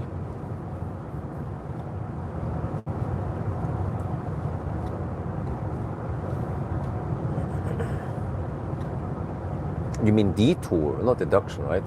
Those are two different things. Yeah, there's slightly, well, actually, no, it's the Himmler, you kind of do loop around there, and then, yeah, I think it's slightly faster, but not that much difference. And price is also roughly the same, around 5.7 SEK per kilowatt hour, kind of pricey. Actually, Ionity would be great. Okay, here's the speed up, all right? Ionity, I get away with around 3.4 something SEK per kilowatt hour, almost half price. But for the timing, yeah, it's not. I mean, well, I mean, I have 9% now, so it's highly unlikely I can reach Falkenberg. I have 39 kilometers on GOM. Yeah, and then actually, yeah, I will arrive with 4% at Himmler. Yeah, I can't go to Falkenberg from Himmler. That's too far. But that'll be 4% Himmler, good enough, plenty good enough. We can get 400 kilowatt flat maybe from below there. But it's actually not that big of a difference, because if you arrive with 10% and you go to 65%, you get 400-ish kilowatt or 350, right? So something 370. So then it almost doesn't matter, as long as we can get that speed, of course. Could be that the cable throttles or the car throttles for some reason. We don't know yet. That's why we need to test this real well. How reliable are truck chargers? Well, I discovered once that the truck charger at the Hobby had slightly lower, but that was pretty much it. They have been quite reliable. And I don't know, it could be that the truck chargers, they have slightly beefier hardware or something. I don't know that. So I hope I can get okay speed on them.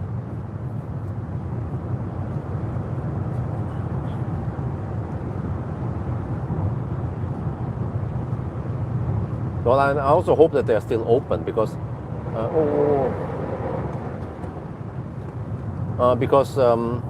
well, let me go on the left lane. Seems like the right lane has too much water pockets. But Circle K blocked the truck chargers for anyone else to use.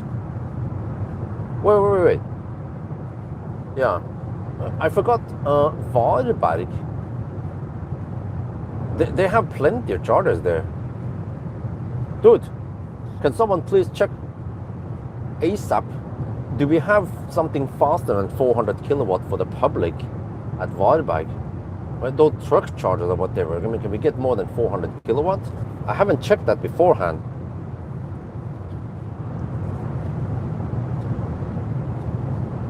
Okay, now it seems like this side has more water.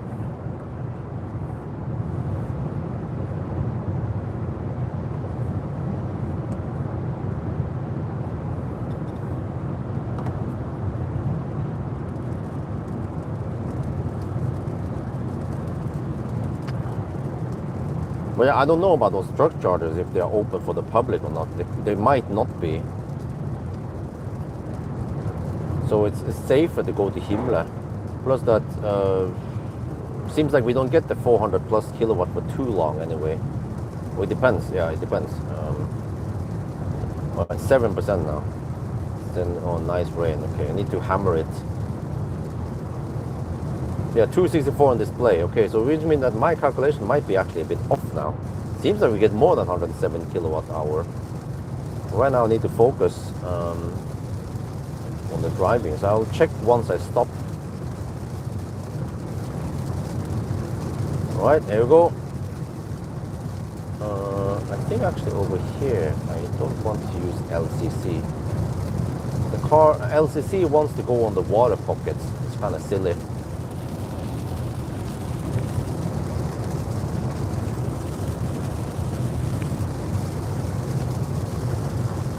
%3 at arrival. Okay. Hopefully the deeper the better. We don't know yet.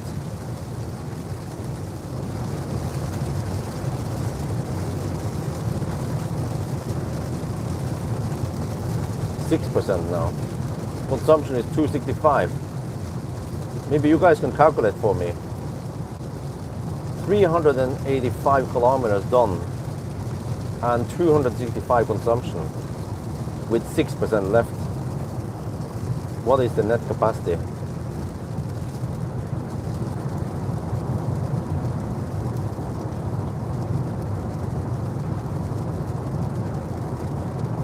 Maybe maybe the Xpeng voice command could help me if it's some kind of AI based.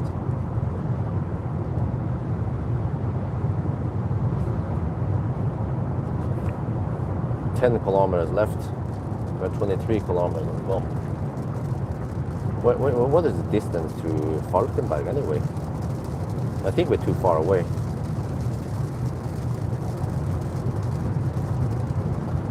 Oh, that's a tourist. 2 bicycles in the van. Seems like some kind of ENV 200 size van. Damn, the rain, oh shit. This is the stuff I want to avoid, but it's gonna rain cats and dogs around Halmstad. Let's hope it doesn't become too scary on the wet.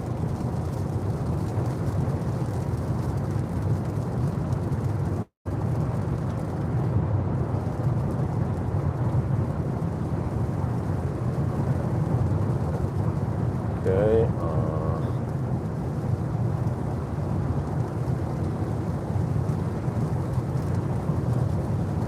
Just want to avoid the water pockets now. The drive kind of middle of the road here.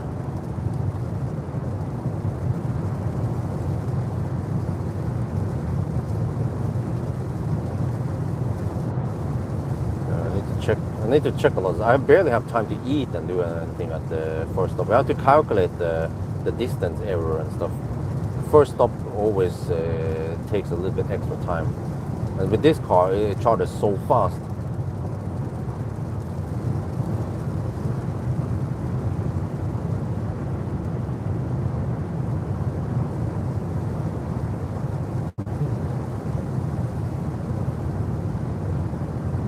$5 kilometers left. We're down to 4%. Always go deep. Now it says 2% at arrival. Okay. What I guess? Oh yeah, too much weather. Yeah. Suddenly the thing cannot drive on autopilot. I mean on the ship.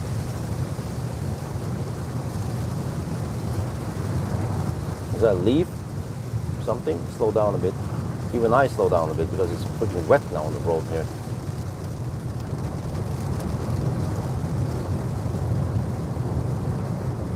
%3.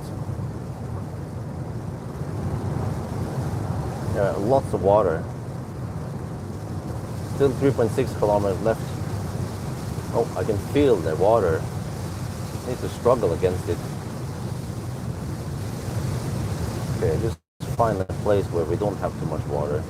Hopefully the autobahn here drains fairly well.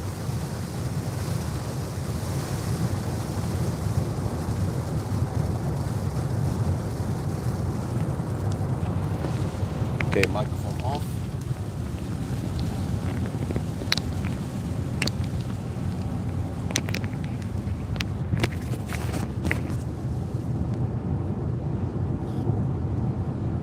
There, slightly better now. Okay, cruise control is back. LCC could also work, but I don't want to use it. Click the mic.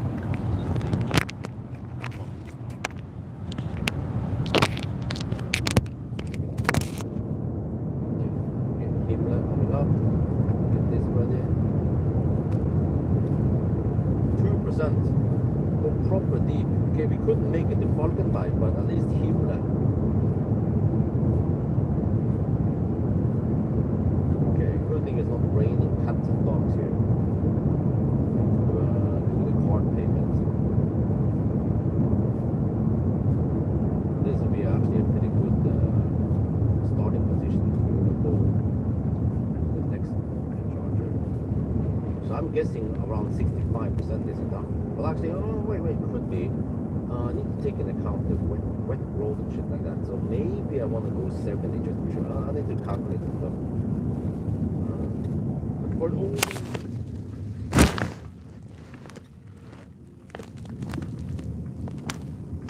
got to be 2.9 ton beasts. The wet roads can be scary. Okay, we get the truck chargers here. This is only 150 kilometers. Not the charger.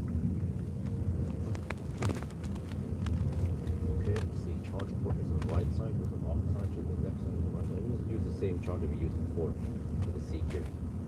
Should be good.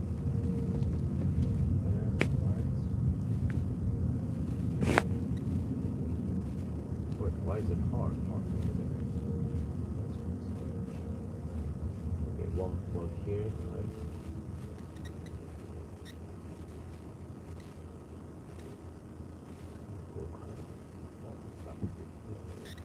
There, okay.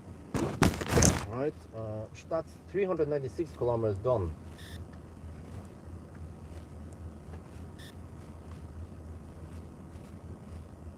Himmler.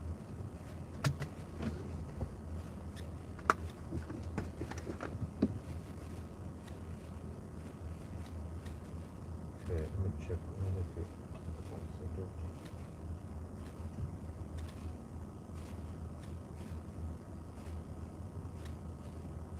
Okay. Let's see if I can read this. Yes, okay, off with HVAC.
Sharp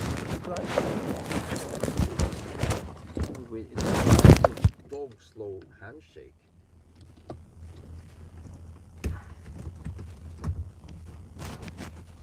There. Well, actually, this is quite fast.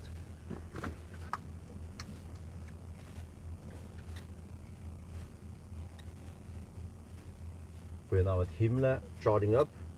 You can see it here. We came with 2%, went deep.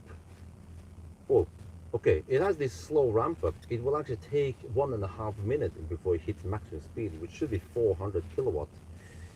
Wait, is it kind of slow? Maybe it doesn't want to go below 10% or below 8% like many Chinese cars. Oh, we have to see.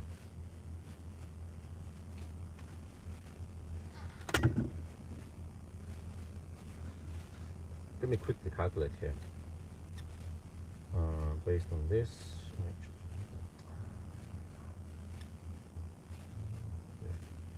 Okay, so 396 kilometers.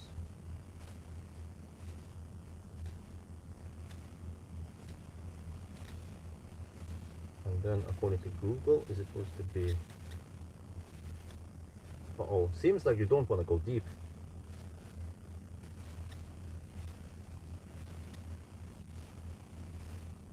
It was 406 kilometers. Dude, okay, maybe...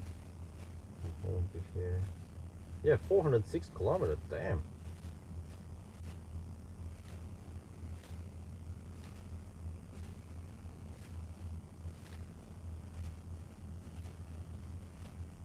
About 2.5% underreporting. And then one other thing I should check. Yeah, now it starts. Okay, now it's slightly better. Right. Yeah. Well, okay, we found out now, but hopefully we didn't lose too much time. I need to quickly calculate here. 396 times 266.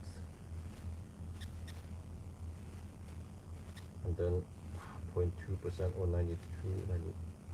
Yeah, okay, I get the same. 107.5 kilowatt hour, but it's roughly there. Okay. Now I need to pee and quickly eat.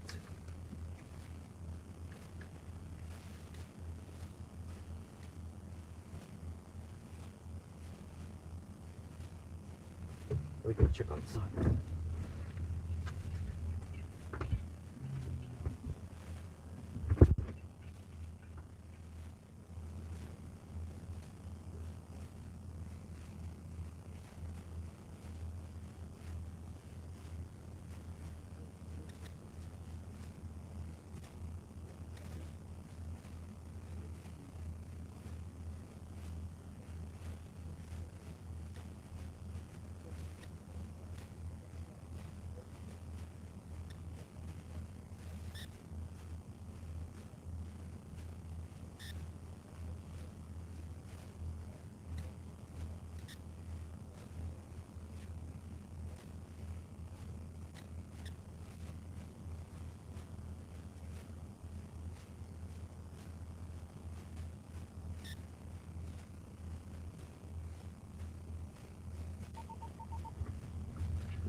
Dude, it's been 3 minutes already.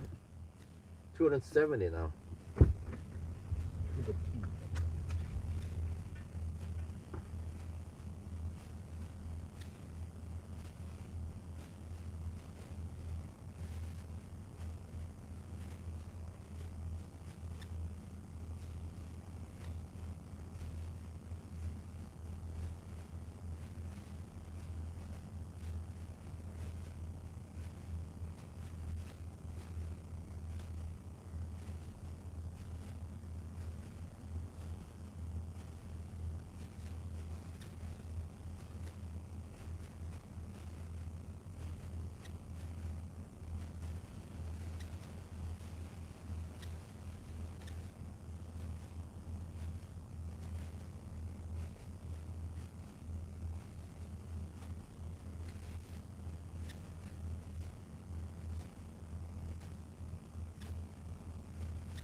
Okay, sounds like I need to go around 70%. Oh, what?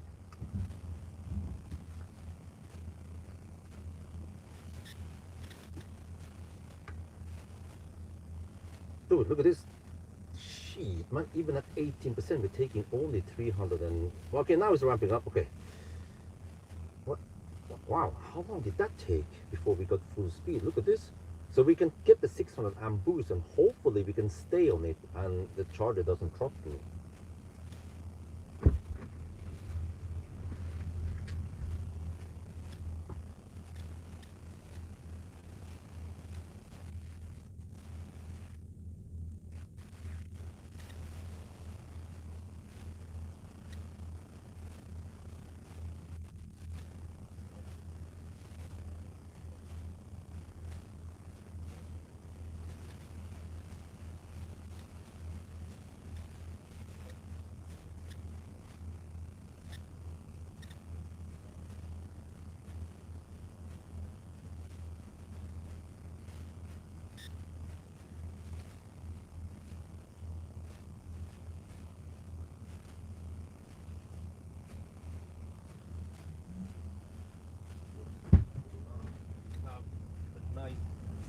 grab the seats.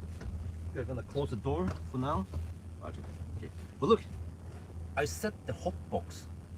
It's been running for over 3 hours, and I have some pasta here. I heated up. I didn't even microwave it beforehand, so this should be a nice meal for me. Okay, close the hot box, and then I'm gonna eat in the front. Okay, let's go. How is it cooking now? Oh, look at that! 403 kilowatts. Oh yeah, flat. It's game over.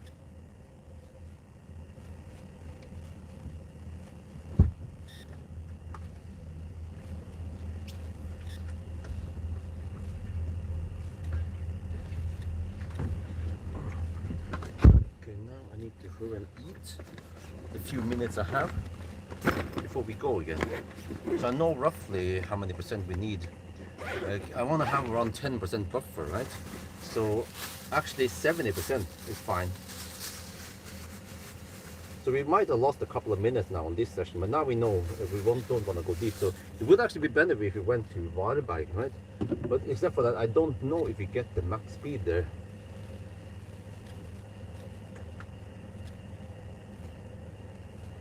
Yeah, so I'm in and out. I'm shooting video with the mic and stuff, but now you guys are gonna hear some munching. So, yeah.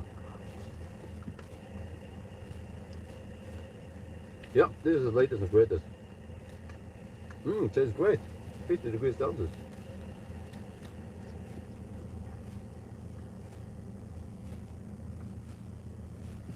So now it's supposed to be flat until, well, I don't know, let's see. Let me check my own data here from earlier.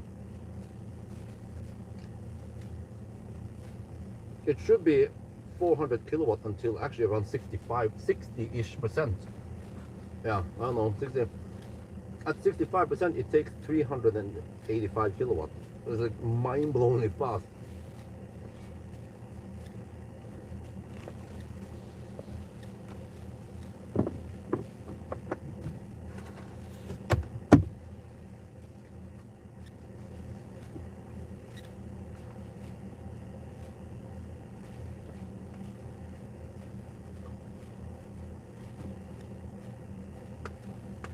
I might actually come back here because it's slightly safer. We know it works. It's relatively short exit. And back again versus wide bike.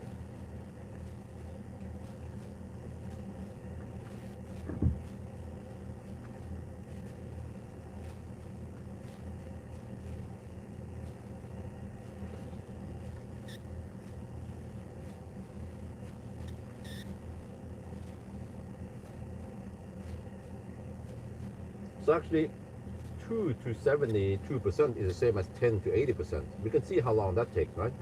Even with a slow ramp up in the beginning.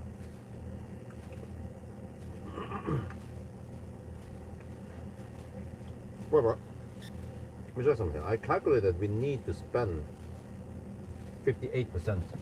Yeah. Which means that 70% should be plenty enough. And that's actually going to wide bike. But if you want to come back here, then around 65% should be enough.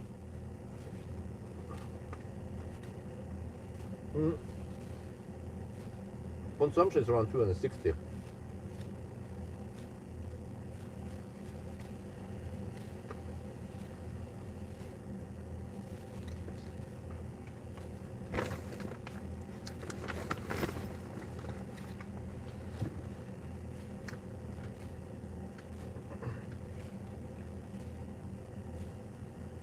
Sorry, I just have to hurry and eat. This is crazy. Look at this.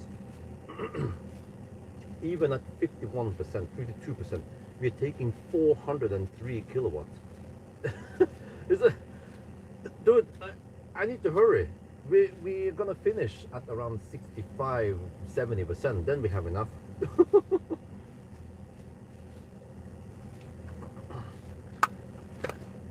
I need to pack the way the food's doing.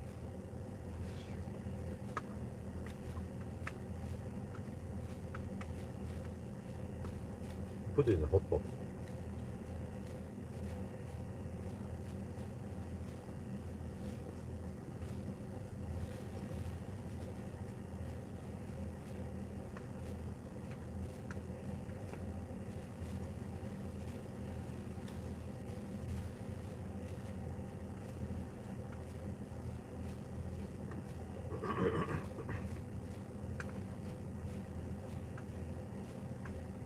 Are you sure it has 40 kilowatt rear motor? Because it has 500 horsepower. So if the front wheel drive has around 300, then you need another 200 in the back. You're about 60%. I need to stop eating.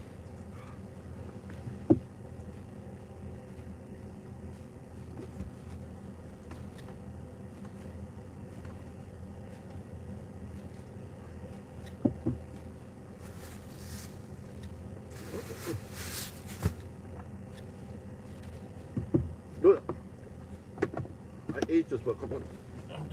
Put it in the hot box.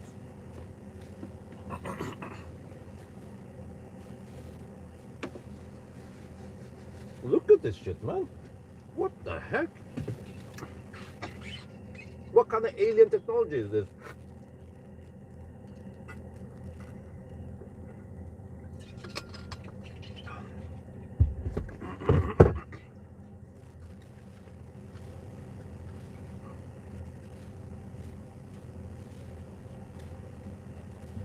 Dude, I had to put away the food. 65%, still 403 kilowatts. What kind of alien technology is this? It's mind-blowingly fast. I have to pack away this now. Sorry, Mac. Okay, we have to get ready to leave.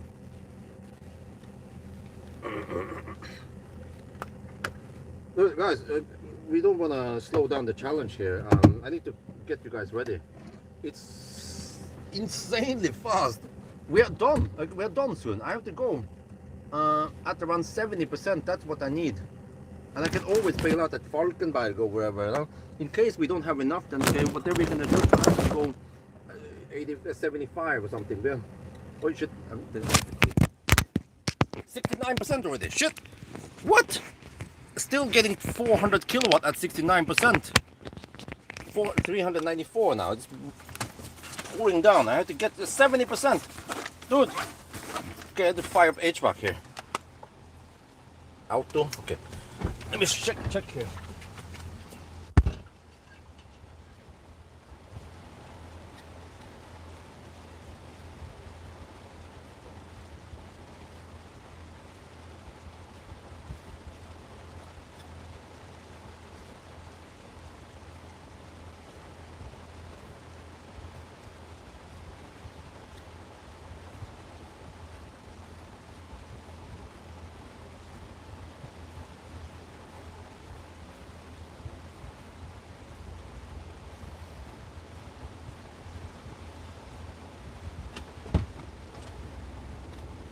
It's still taking. Wait, oh, it doesn't.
Dude, that was it flattened out the curve. That was 15 minutes from 2 to 78%. It's freaking game over. Dude, 2 to 78% in 15 minutes. What the heck? It's like 10 to 85%, right? I'm done. I had to. It was flat at 400 kilowatt, even at 72%. I need to do another charging test by the end of the challenge and document this. So I don't know yet. We'll see on the way back where I stop, but it's either here or Varberg. But this is actually a quite quick exit. We could just go here, no problem. I think the car would just flatten the curve a bit, we know that this should work great. Okay, I just have to be careful now with the wet roads.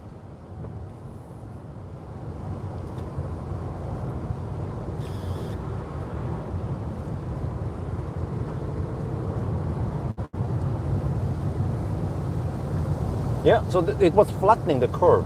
So as long as we can arrive with 10%, then we should get max speed for quite some time. And this is crazy because we didn't really get any penalty by going to 2%, oh, except for the below 2%, but at least we didn't throttle earlier by going deep.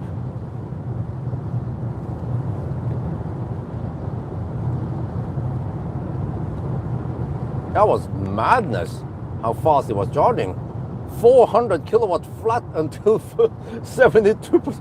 Holy shit balls. I've never seen anything charge that fast before.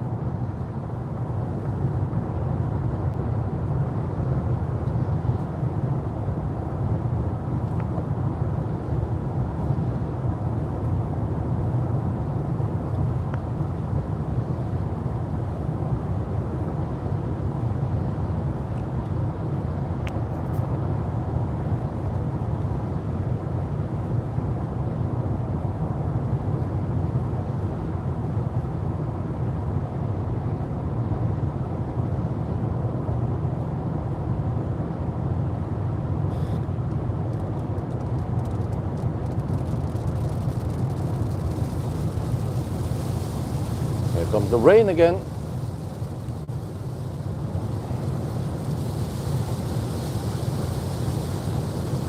It's like, this is even faster than the Seeker. The Seeker started to throttle. Here is like flat 400 kilowatt. Yeah, why not?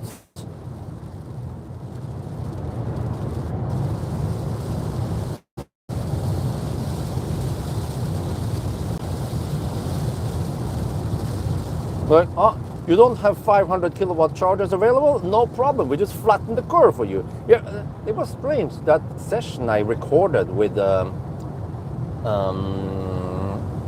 Neo charger. It was throttling earlier, but it hit higher speed. Yeah, it was jumping a little bit up and down. It was dipping at 410, 20, a little bit back and forth. But it was just flat.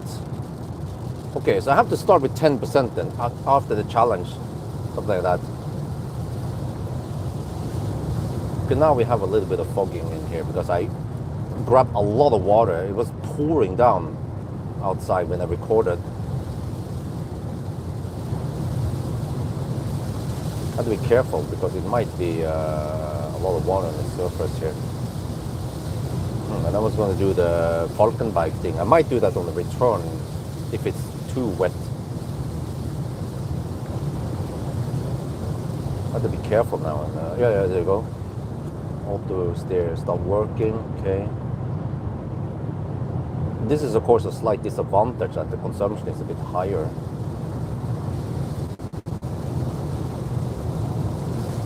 Okay, I need to defrost defrost the front windscreen there. Okay.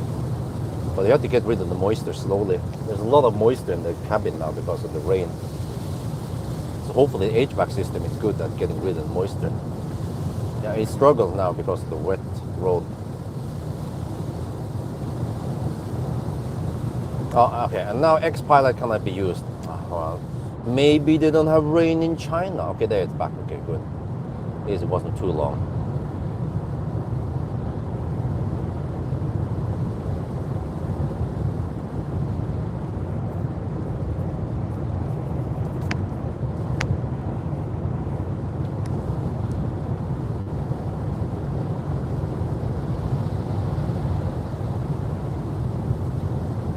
Dude, it was crazy because I wanted to stop at 72%.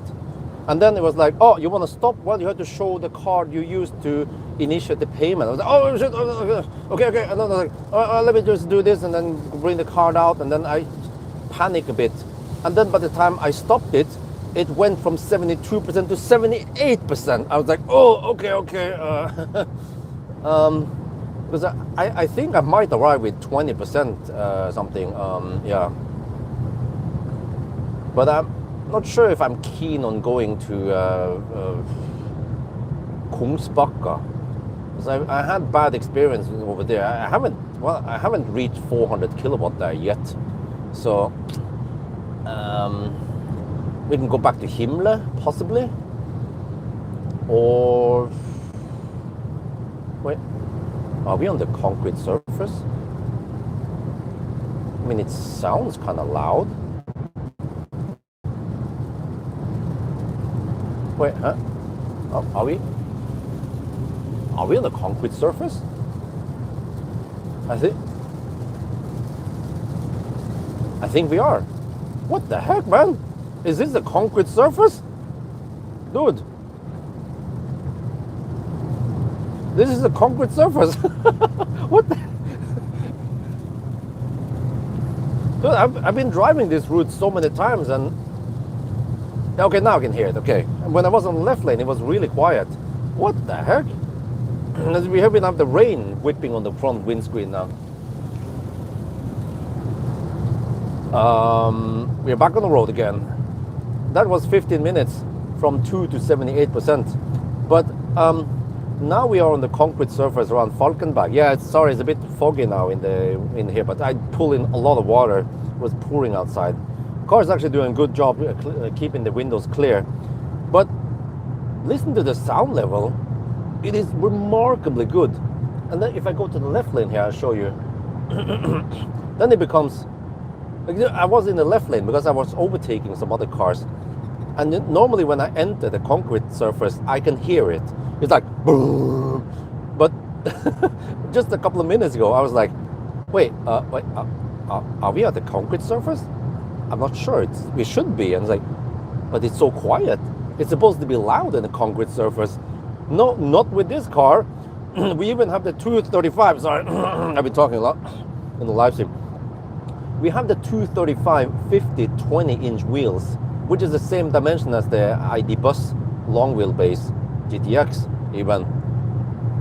And it is that quiet here. So when I did the noise test near Kløfta a couple of days ago, I measured the lowest consumption ever except for one car, which is the Mercedes EQS SUV Maybach.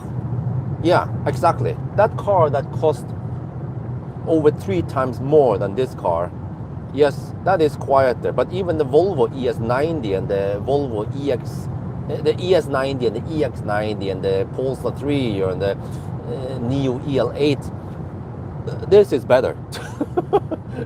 This freaking beast here, this Xpeng, is quieter than all those cars, and you can actually hear it here. Like, this is...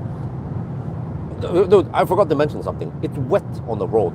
Usually wet road adds another 0.5 decibel. Or you will usually hear a little bit extra noise on wet road. So we are on wet road, 120 zone. I'm going 120 plus VAT, and it's still insanely quiet in here. Holy mackerel! I'm speechless, man. This car just blows me away every time I put it on some test. It's just insanely good. Let me go back on the rumbling here. Here is slightly noisier. You can hear. Yeah. Wow. The Germans, they should be worried. They should be really worried. If they're not worried, then they don't know what's gonna hit them soon.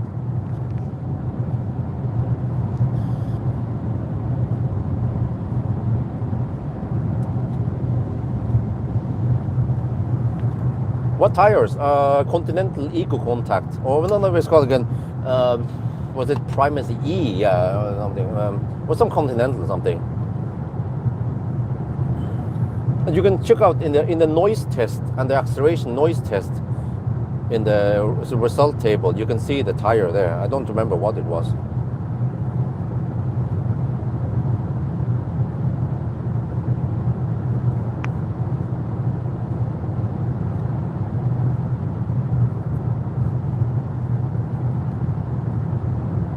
Even in the rumble zone here, I mean, it's kind of nice. But just get over here. Just get on the left side, and you will hear how damn quiet it is. Dude, this is cheating. Stop cheating. It's so quiet here. Even in the concrete surface. Holy macaroni.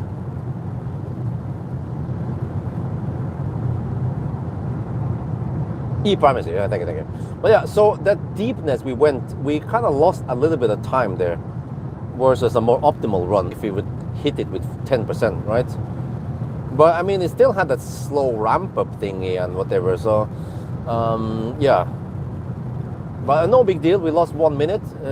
We know now for the rest of the challenge to avoid going too deep. So if I knew this, I would have gone to Varberg instead, and I will go there with 7%, and most likely I will get the more correct ramp up. This was more like a 4 minute ramp up, and it should have been only a 1.5 minute ramp up, which is still damn slow, but okay, whatever. I mean, it's not like, okay, we still get 250 and then 300 and 350 before it hits max speed, right? So it's not like that slow.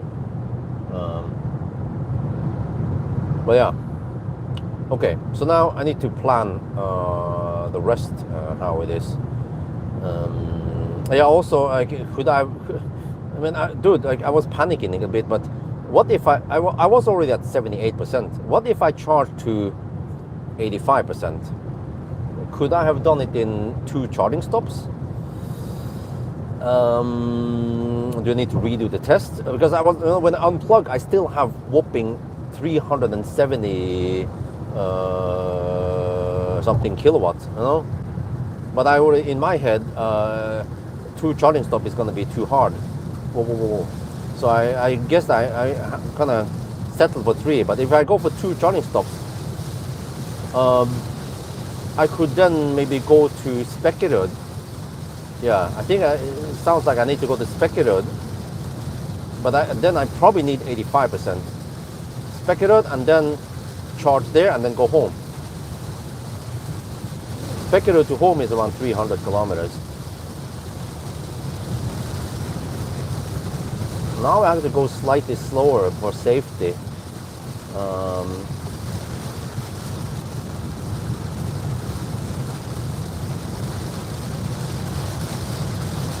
Hopefully it doesn't last too long, right? But I will guess that the left lane is smoother than the right lane, might have better drainage. The right lane has those deeper pockets where the trucks have been driving.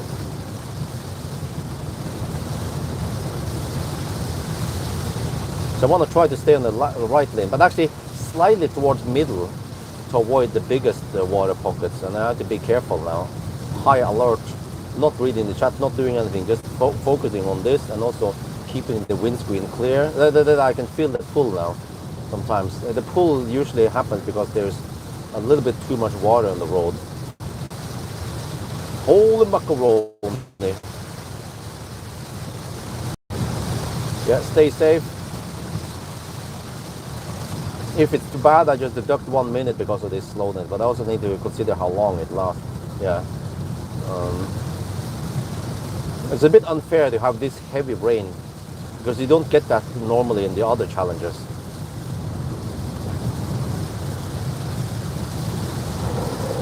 Yeah, now I feel it. Okay, careful.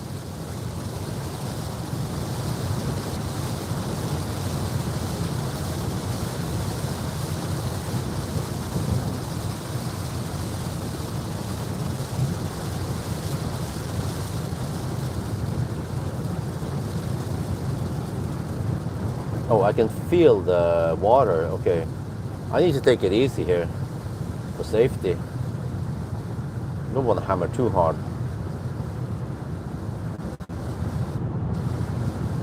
Probably have to add a slight correction, like 1 minute correction for this. Wait.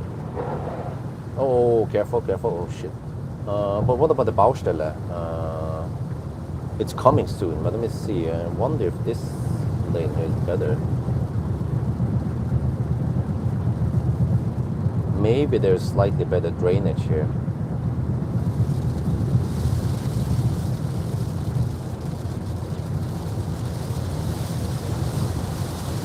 Because I think the Baustelle is supposed to start soon, right? But I don't see any signs yet. This is kind of strange. Did they finish it? I suspect maybe they finished it. There's supposed to be some kind of warnings here, right?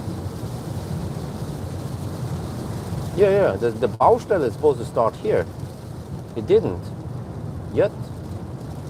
They might be done. They might be done before the summer vacation.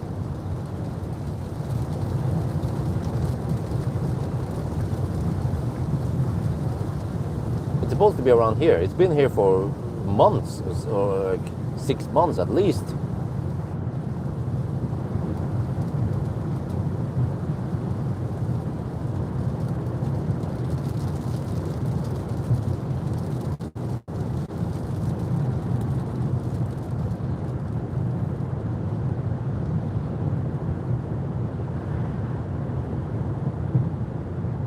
Okay, slightly better. Hopefully the rainwater drains fast now on the road. If it's been designed well, then it should drain fast.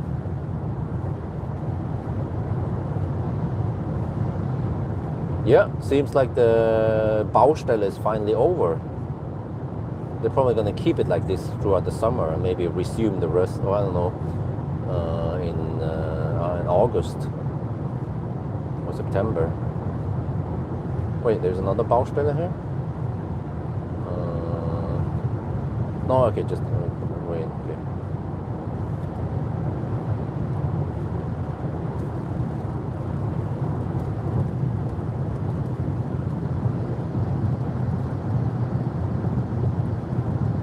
Okay, I still have to get rid of all the moisture. Still not gone.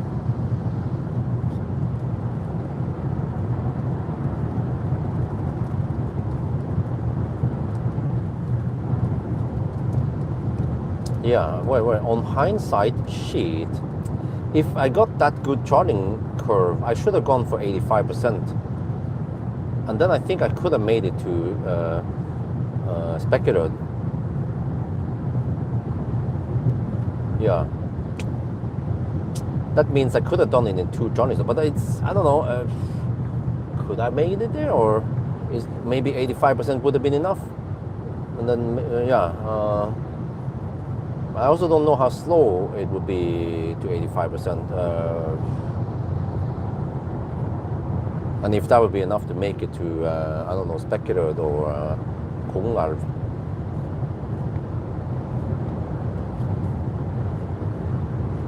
Because I was guessing that, okay, if I can't make it to Falkenberg, like the IX3, then I can't make it in 2 charging stops, so then 3 would be fine. Okay, whatever. If I can charge to roughly 60-65% on the following, then that's fine. But I mean, it seems like as long as I get flat 400 kilowatt, then it doesn't matter, right? You might as well just go flat. Yeah, it doesn't matter if you unplug at 65% or 70% if it's still 400 kilowatt. But then, okay, as long as we can get 400-ish relatively fast when you plug in, that'd be great. So we'll see if I can get a faster ramp up on the next session. But then, yeah, what about on the way back now? Himle, fairly safe, but the Circle K chargers at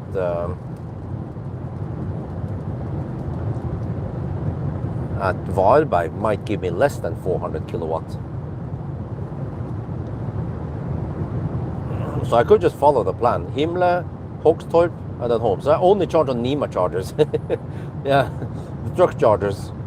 They should be stable, right?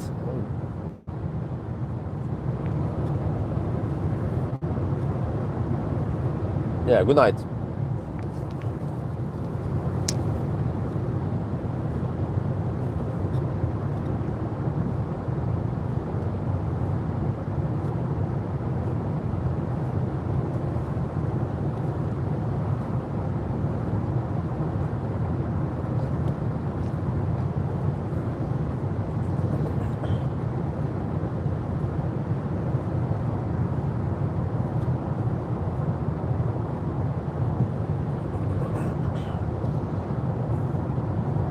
Okay, slightly less moisture now inside here. That's good.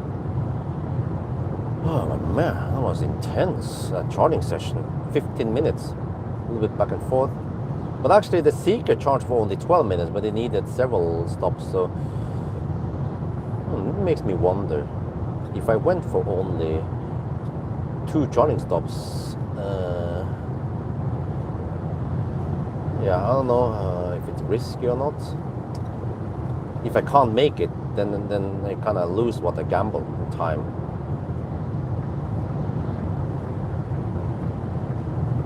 Actually, here the right lane seems to be smoother, less water.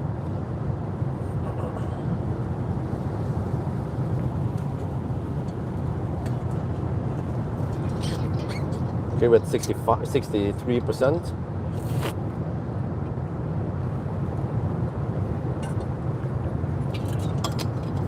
Well, there's a tiny chance that we can actually make it to Kungalv or something on the way back. And then, okay, then I could charge a little bit extra. It depends on the charging curve.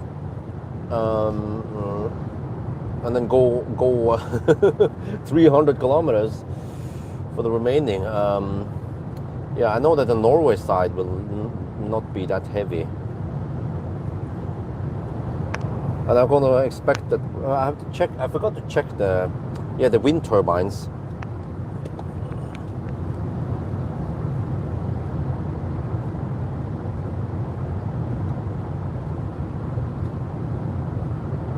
There's actually not that much wind over here.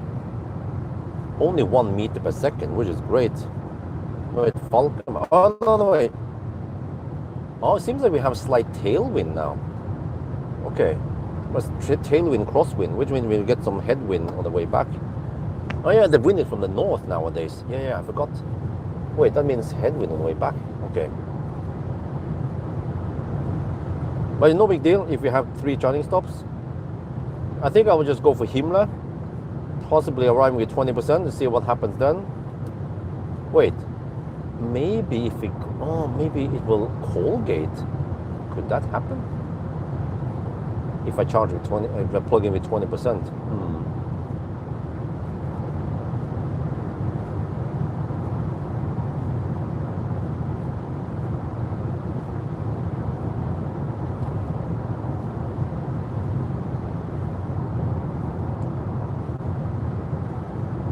Okay, we'll see. We're not gonna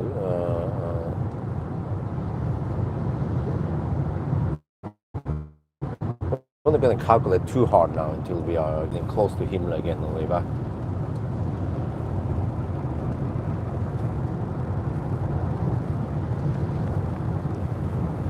I'm not gonna speculate too much. That was what I'm looking for. It's actually getting kind of bright outside already. Damn.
But it dropped below 400 kilowatt at around 75%.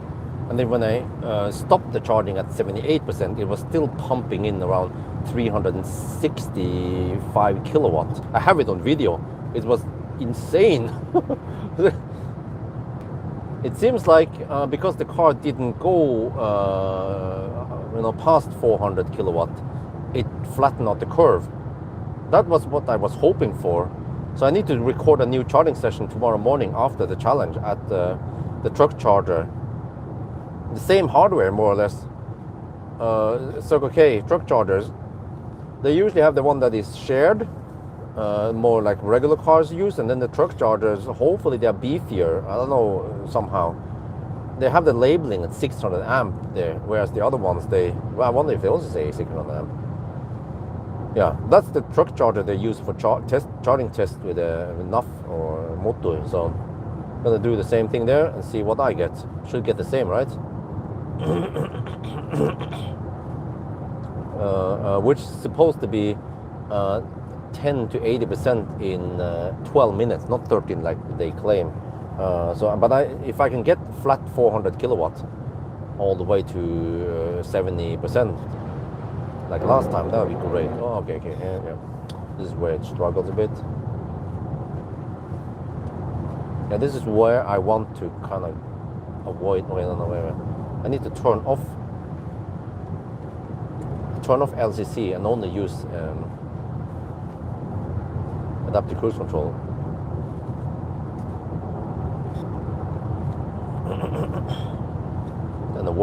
And manually avoid the water pockets. Here that we have the lights, street lights, I can easily spot them and avoid them.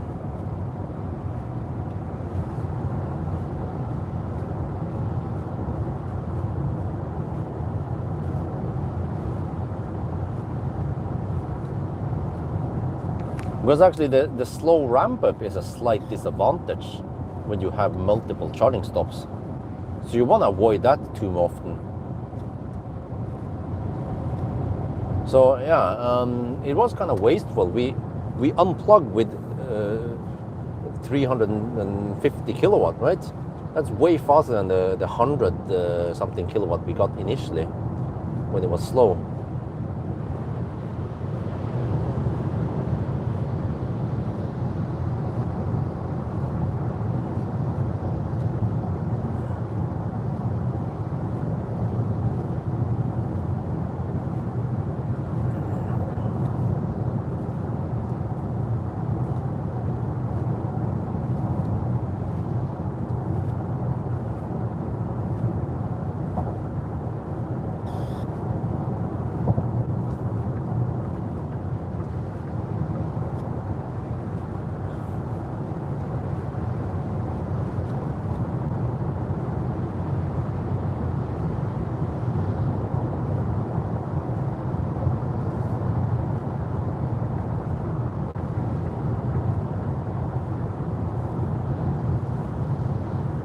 But this is actually strange because when I did the charging test, I didn't achieve this speed.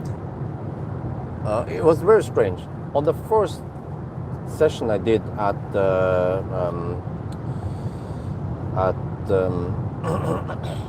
well, technically second, but there was only 500 amp. But the second test at Tongen, Ayundi Tongen, I got 400 kilowatt flat, and then and only 40 kilowatts. So I suspect the charge.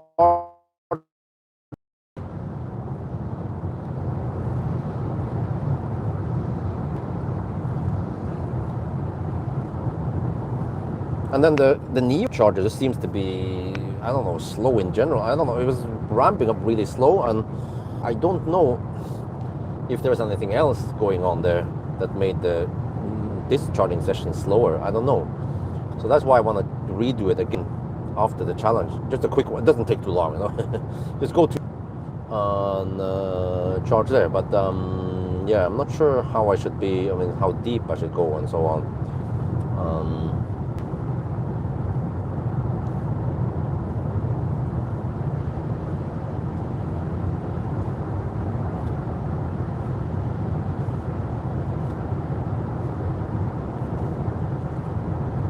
I need to restart at 10% anyway. Hopefully that doesn't affect the big start the charging test.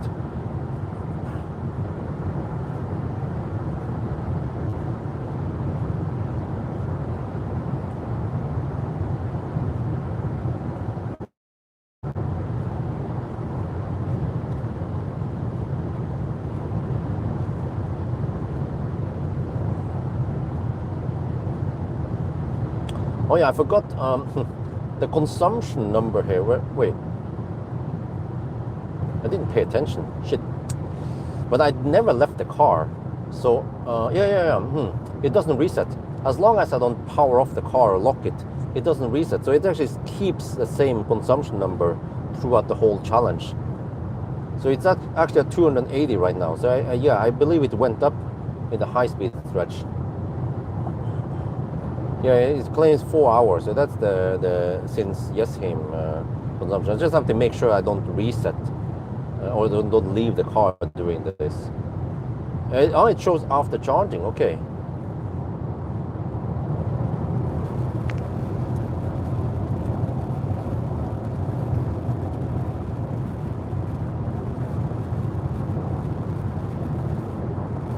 Yeah, the 4-hour counter is when we are.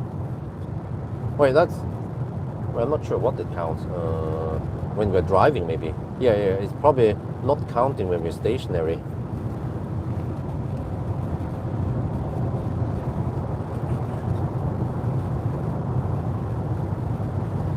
So there is a bit of wet road here, which brings up the consumption, which is not ideal. But whoa, 13 degrees Celsius, nice.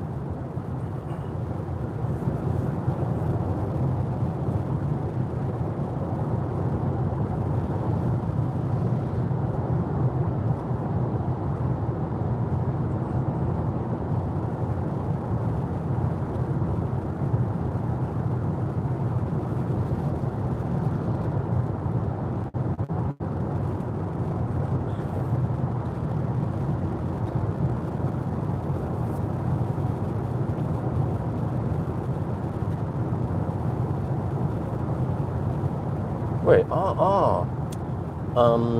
the rain that we're supposed to get around Halmstad was probably earlier, yeah, because, I don't know, it's 3 at night now.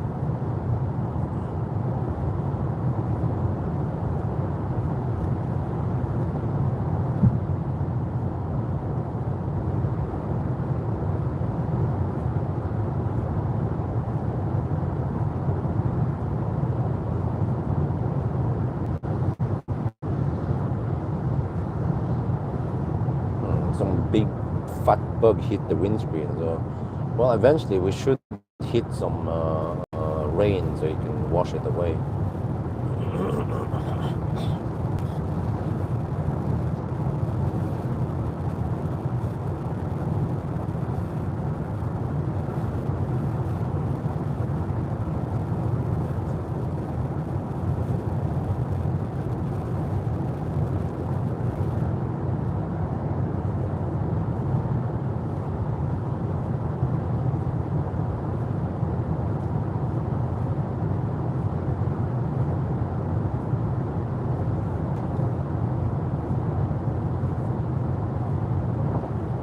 We are at the Melbystrand soon. And then we just turn around and go back. No, this is Schnell.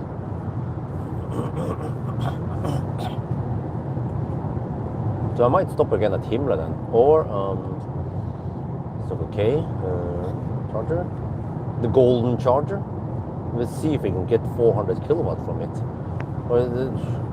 Well, I'm afraid he's gonna do some crazy or some annoying throttling or some shit like that.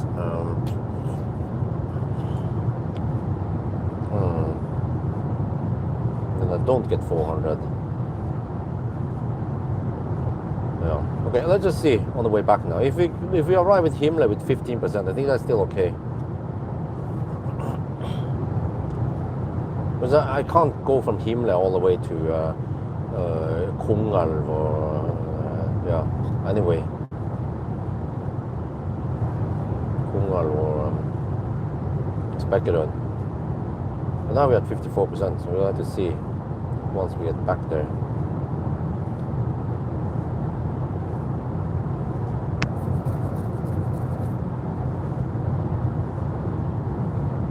Okay, I feel like some wind. I need to check visual. There's some flags here usually. There are some flags. Okay, Rusta flags. We have crosswinds. Well, a slight, okay. Crosswind, slight headwind, depending on which direction. But mostly wind from the west now. Let's see if the left lane has less water. Yeah, it could be. Okay, let's camp the left lane then.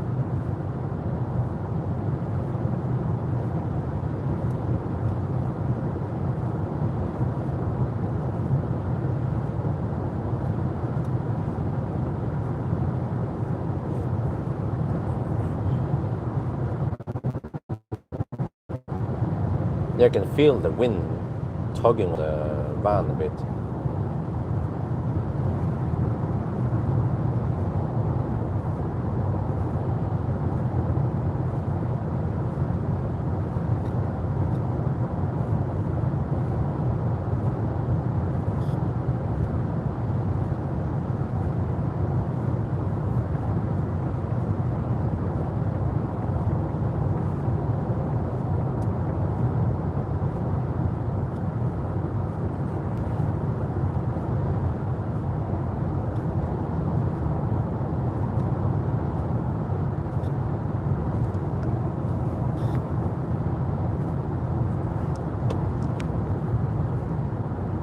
Okay, so how do we count time? Then we have 7-minute delays.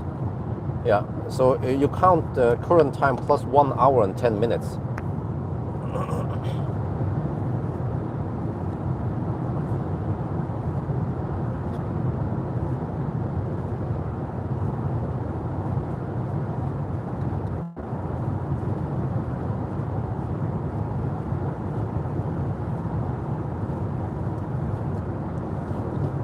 Oh, it's actually dry over here. Nice. Okay, so that means one. What the heck, dude? 5 now. Wait, no, sorry, I lost 3. So that means 4 hours and 20 minutes. Dude, 4 hours and 20 minutes at the turnaround point. Damn, this is schnell. Like, many cars will do it in around 4.5, 4:45, or close to 5 hours at the turnaround point. And this beast from the east, man. Oh, shit. Okay, let me see. Himmler. Okay, what do you say?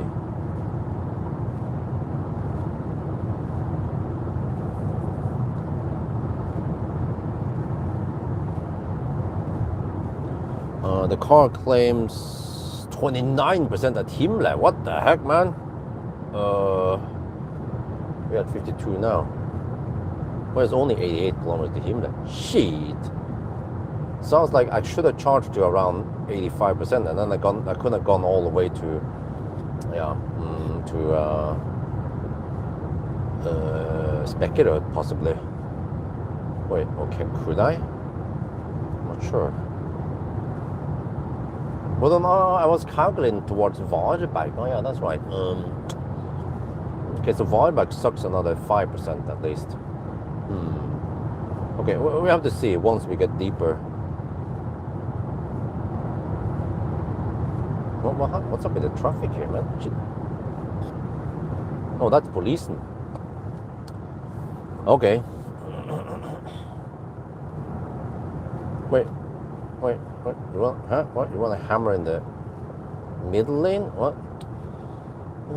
What the heck, man? Police hammers in the middle lane, or cams in the middle lane. Well, fortunately, I don't drive here too long before I turn around.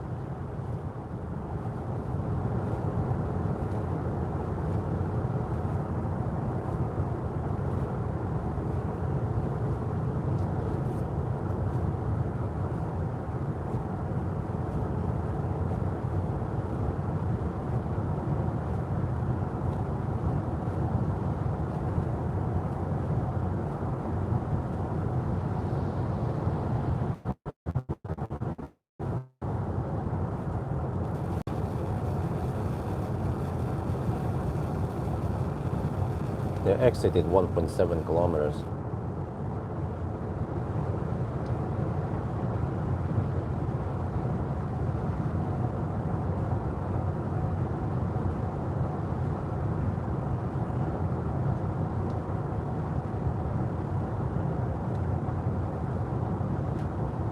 The thing is that if we get some slow charging session because the charger is throttling it, then many people could suspect that, or blindly claim that, no, but it's the car that is slowing down, or the car is rapid gating. Well, you saw it here. It was a flat, the proof is in the first starting session, so anything slower than that could possibly be the charger.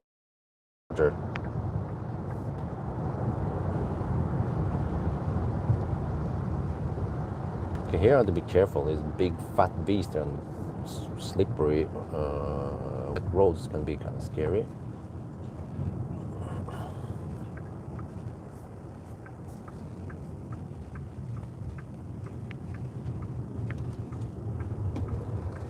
No, there's a bunny. Don't want to hit the bunny.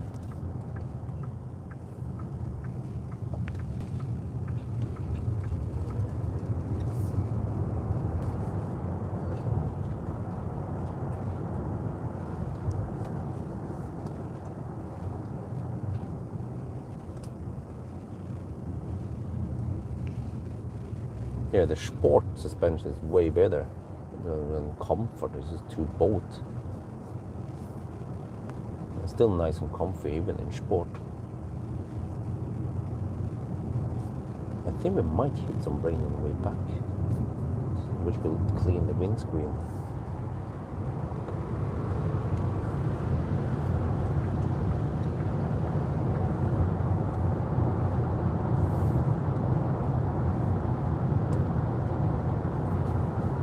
Yeah, that was roughly at 4:25 at the turnaround point, and then we are hammering it north again. And the car claims 26% at arrival now. Okay, we'll see. At Himmler.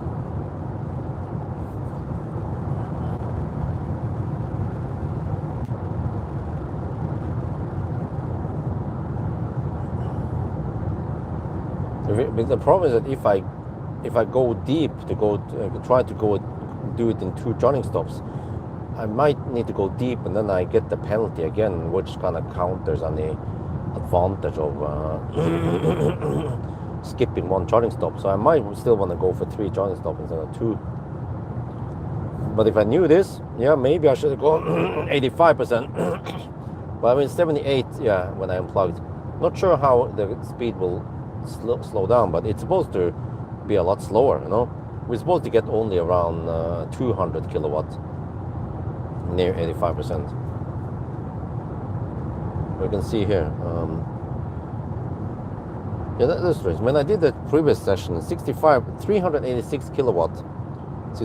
I wonder maybe the Neo charger was doing some weird shit. But yeah, 79%. I got 332 kilowatt. Yeah, so that was. I mean, that's still freaking schnell, man.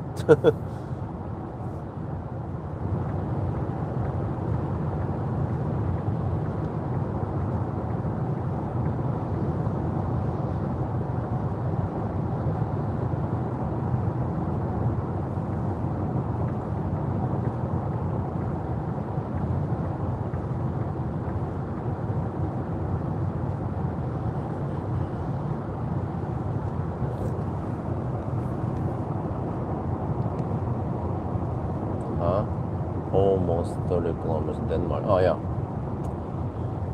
Okay.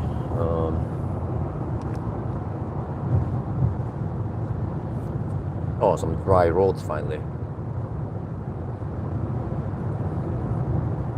Okay, so hopefully the rain earlier will drain. The rain at Falkenberg will drain out by the time we go back now.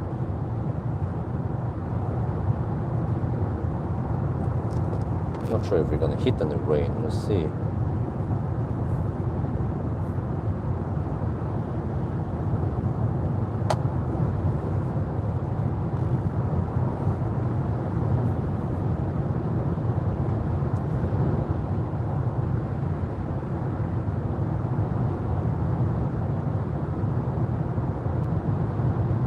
Oh, it seems like we might hit some rain on the way back now. Okay. Hopefully not as heavy as previously.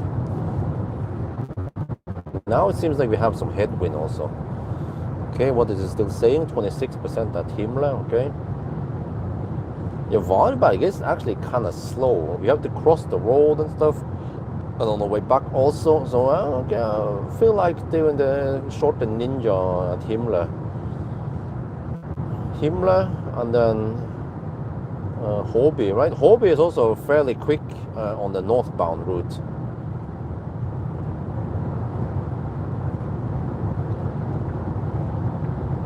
It's way slower if we go south and we go for Himla. No, not Himla, Hobby, yeah.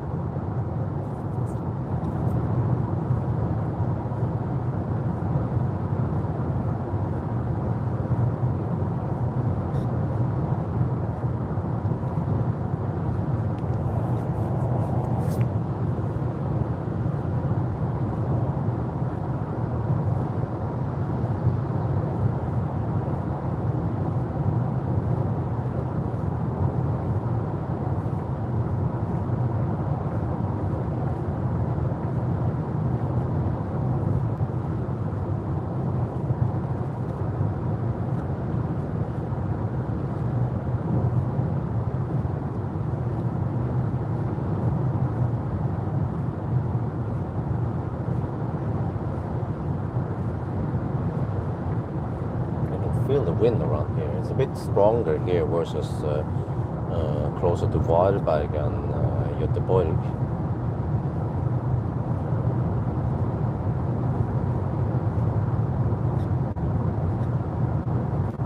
I think that's a taxi, yeah.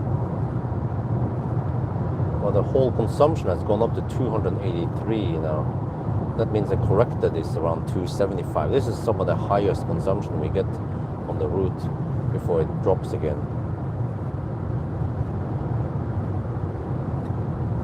Well, actually, the highest we'll get is right before Varberg, and then it slows down. Yeah.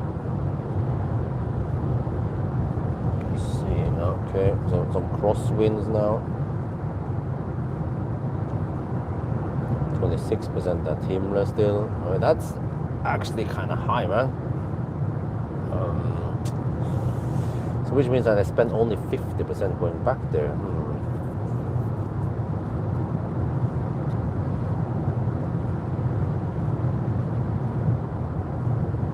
But where else can I go?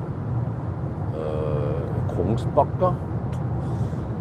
I'm not a fan of that location. I feel like it's underpowered or something, or yeah.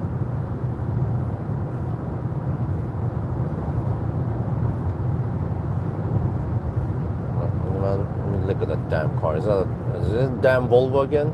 Not turning down the high beam in time? I'm not sure. It just doesn't seem like a Volvo. Maybe it was a Tesla or something Chinese.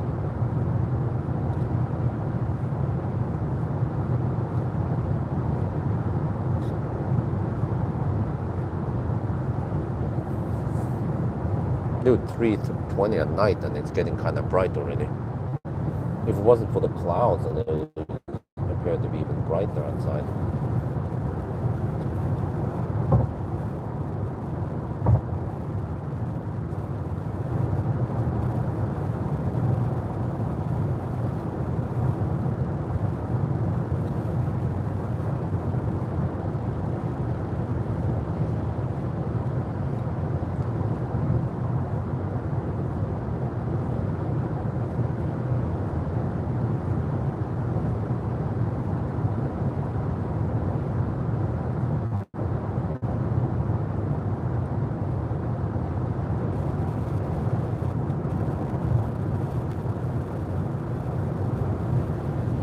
But actually, oh, you know what? It had really slow ramp up. It was at around 20% we hit the maximum speed.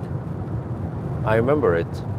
And it seems like because it was so slow in the beginning, then it allowed it to go quite fast higher up. Yeah, I have a theory about that. So, which means that on a more normal condition, if you can get max speed at around 15% or close to max speed, then you should throttle at around 65% rather than 70% like a V got. So, okay, 2 more charging stops then.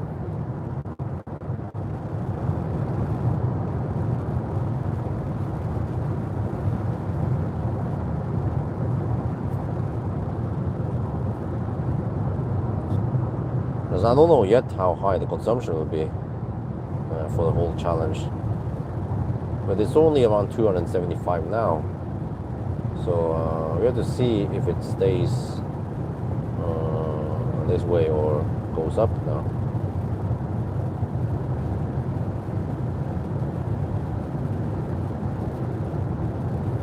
But even if you go 85% twice,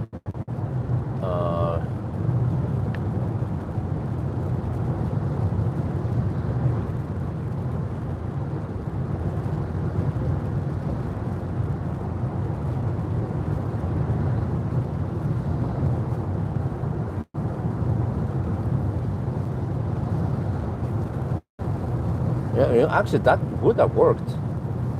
Yeah. But then 85% is not ideal charging speed wise. I'm gonna go 65 to 75 only.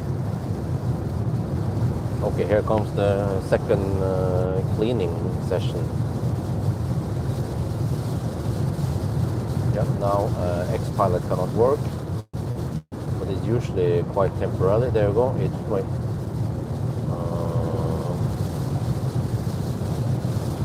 Yeah, I saw this at the weather forecast.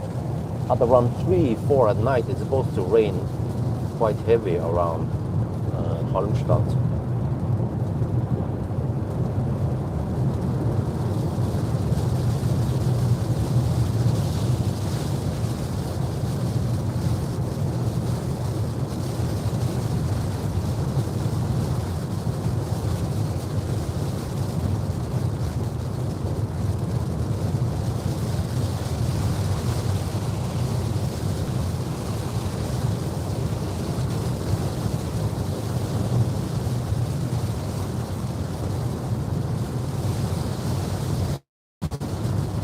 Holy macaroni.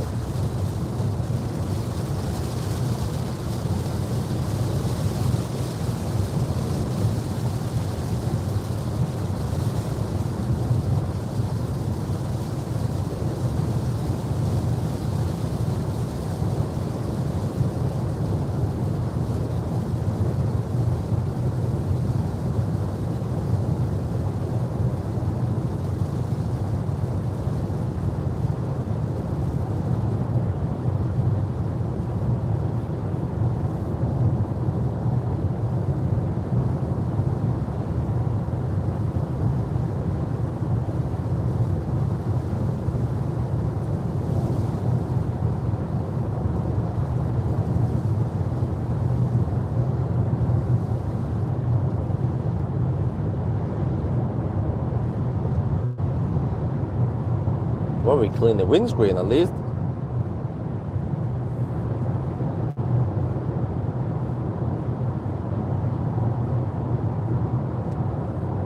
We're down to 41%. We still have 63 kilometers to go. Consumption is 285 right now.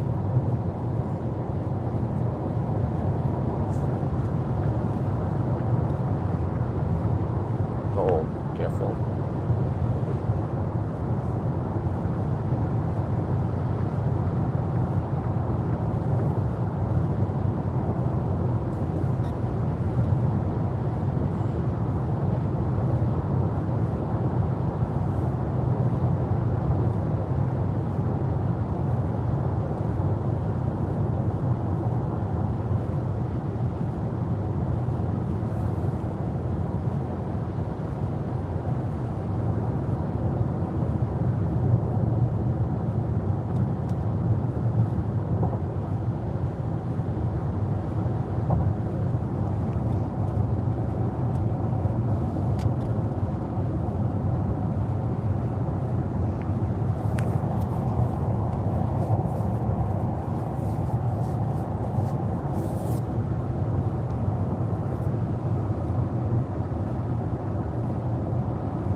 40%. Let me see, 40%. Let's say worst case is around 35%. Okay, that's 37 kilowatt hour divided by 558 kilometers. 600 watt hour per kilometer. Okay, in the 120 zone, you might consume 300 watt hour per kilometer. That means, yeah, we should arrive at 20% then. 24 now. Okay, keep dropping. And if I go to Varberg, it's going to be 15%. I mean, that's actually okay, right?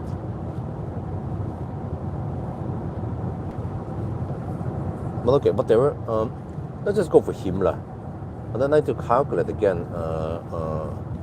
Like this time, maybe around 65% is enough, and we can just go flat 400 kilowatt and unplug when it drops. Yeah, we have fairly quick stops, as long as it ramp up fast now at Himmler. Then we can just go for it, and then Hobby is the last. Then we, yeah. But we had 50% when we passed by Hobby on the way south, which means that if we charge to around 60%, we should have plenty of juice.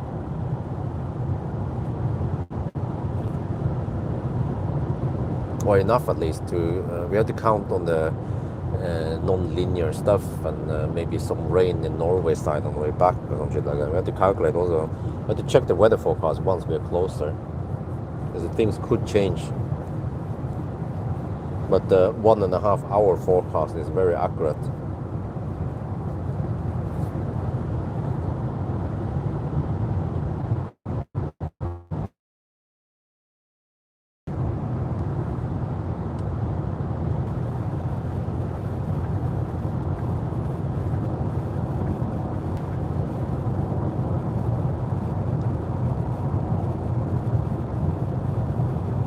Wow, we haven't even hit the 5 hour mark yet. In 20 minutes we will. Then I'll probably be close to the next charger.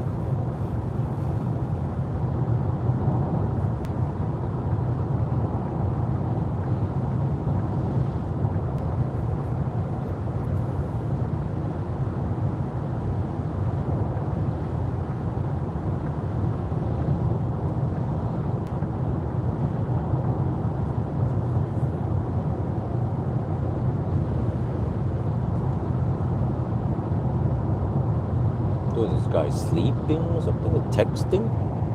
What are we doing, man? Got over to the other lane. That was a bit too much. He's got like 10 centimeters over the line, and that's a bit too much. If he's right on the line, then it's like, okay, kind of close, yeah.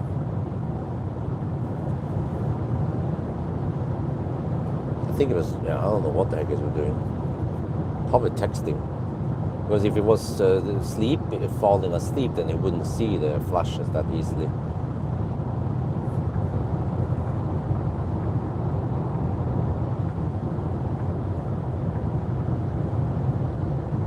Well, this is great. At least we don't have the slowdown at Falkenberg anymore for the whole summer.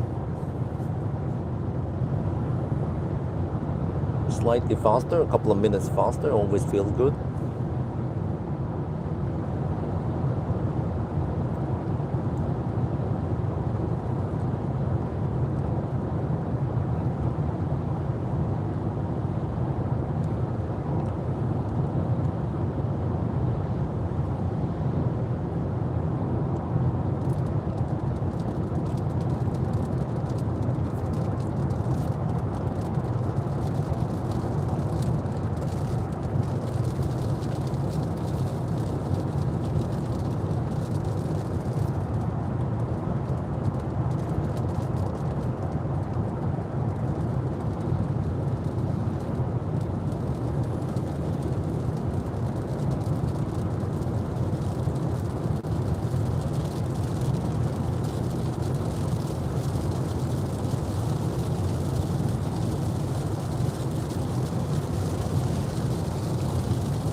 Baustelle starts here.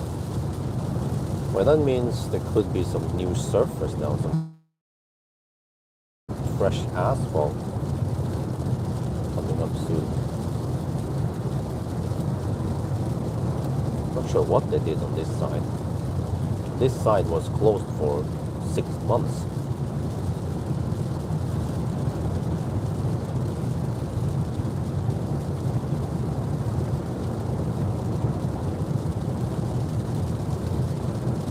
Oh, yeah, maybe it was not yet here, or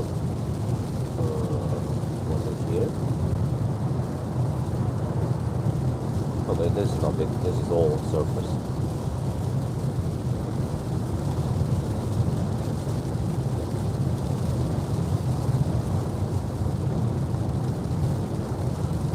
No, it's not here yet. Soon.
Wait, so the sign for the Baustelle is there, but there is no Baustelle anymore, right?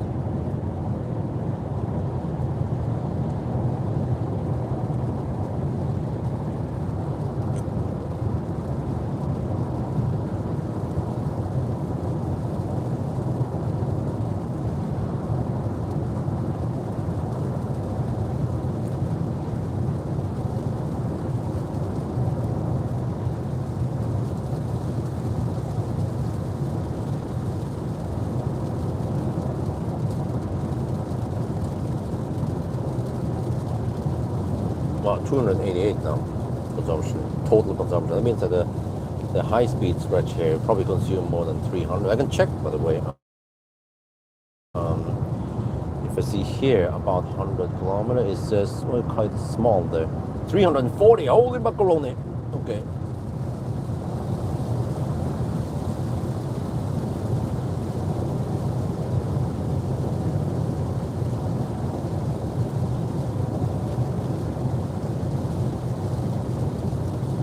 But yeah, even at Himmler with 23%, pretty sure we can't make it through Göteborg with 23%. We'll probably be at oh, there's a 90 zone here. Oh, interesting. Okay, need to slow down for the 90 zone. Check time now. Oh, new surface. Okay. All right. 26. 45. Okay.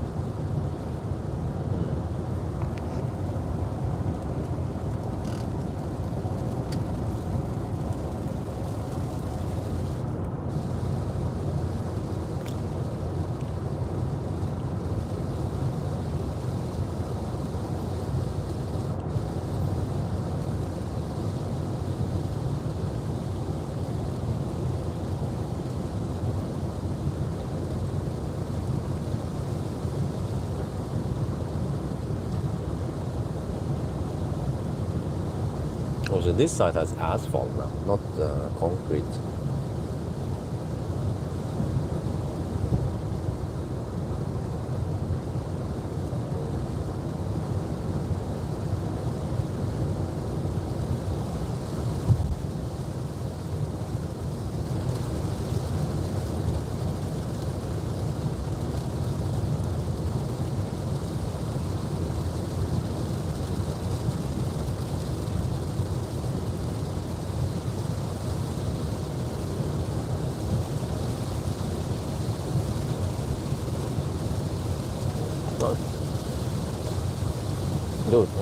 on, can you just use cruise control, please? Oh, man.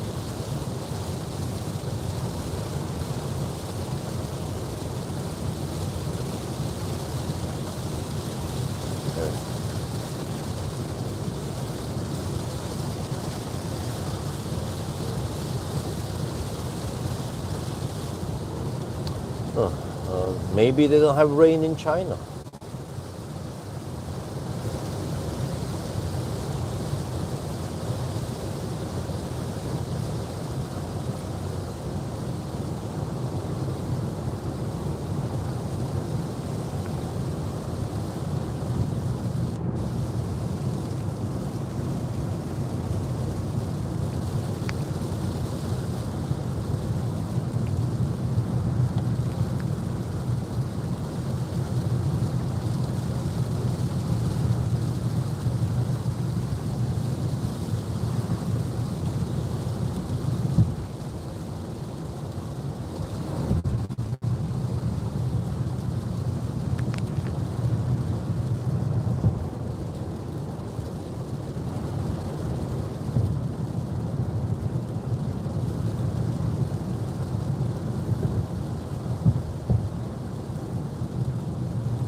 Okay, but we are 33 kilometers away.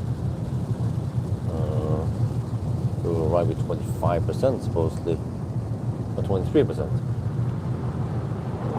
Oh.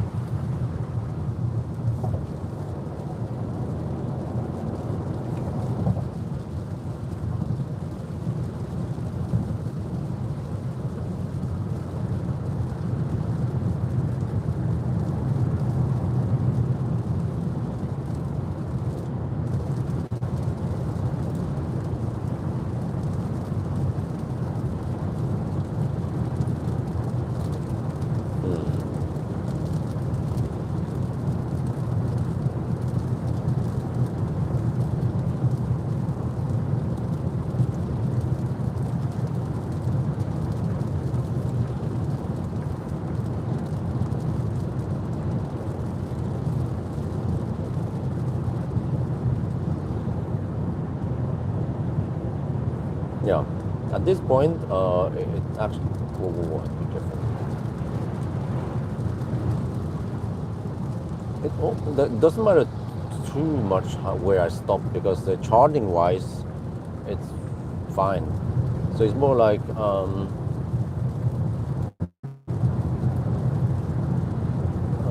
which site has the fastest exit and entry. Right? And Varberg, northbound, you kind of need to, there's 3 roundabouts. You have to go under the main road and then back again. So it's kind of slow-ish. Just hope that I get good charging. If I can just get 400 kilowatt flats until 65% or something, then I'm happy. I think even 60 would be okay.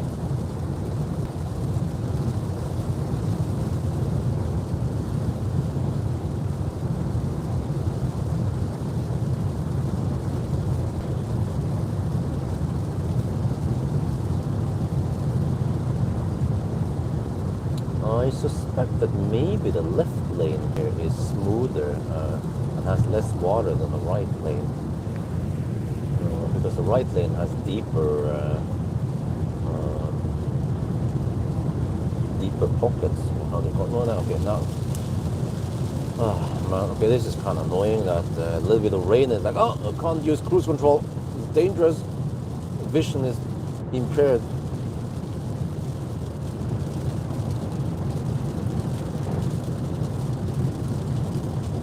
Try this lane. Himmler, right? 29% now. Right, do we need to preheat? Let me try.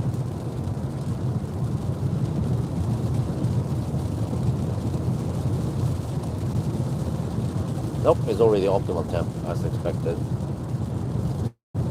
Okay, so we are only 26 kilometers away from Himla.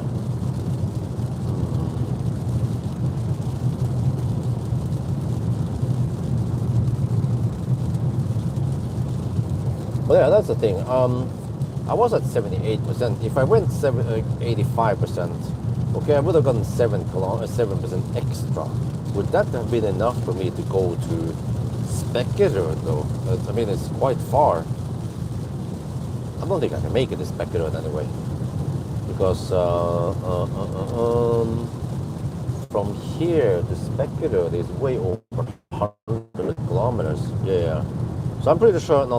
We couldn't have made, we need 3 charge stops. That's the best deal. 2 charging stops will be too slow. But okay, 78% was not needed. I could have gone only 65%. It was just weird because I saw that, I was still getting 400 kilowatt. It feels so weird to disconnect with 400 kilowatts still. Yeah. But whatever, as long as we get a nice and flat curve now, then that's what matters. We just ride on the 400 kilowatt way, right? On the 2 last sessions now. Just get relatively quick exits and entries.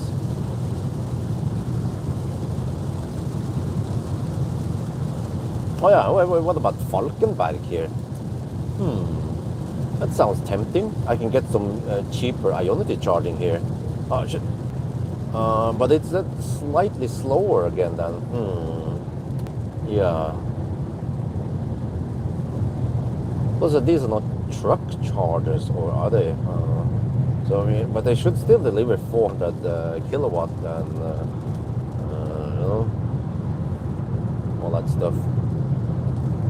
But look at what let's just ignore the cost now. Just go for the 5.7 sec per kilowatt hour.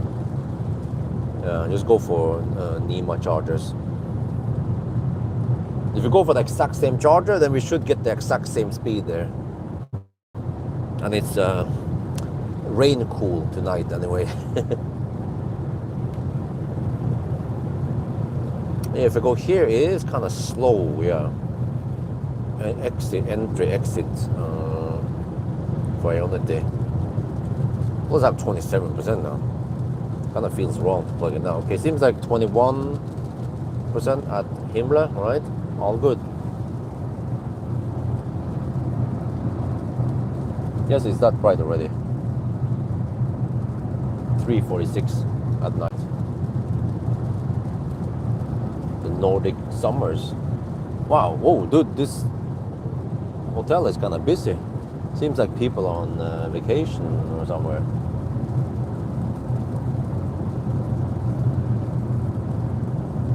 Oh, maybe I could sleep over here on the way back after Trelleborg. Yeah. Well, we'll see how late it becomes.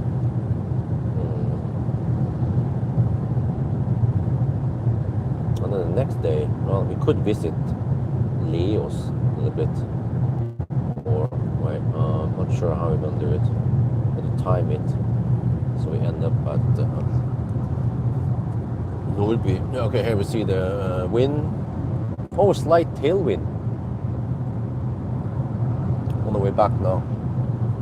Okay, finally it's getting dry. Okay, crosswinds, tailwind. Wait, this time it's wind from the east. What the heck? The wind is all over the place tonight.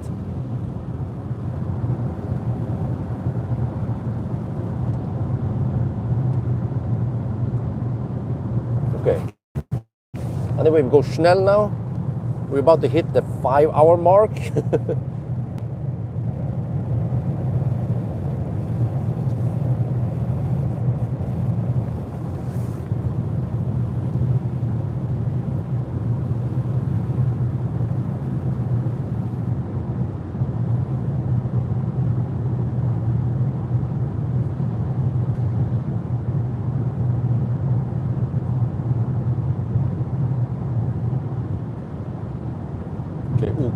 The Hobby, that's only 192 kilometers, so it'll be only around 180 kilometers from Himla.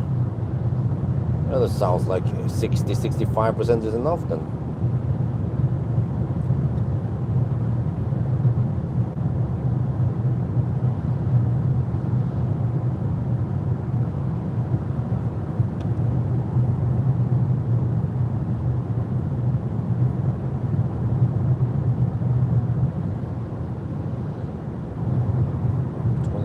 kilowatt hour.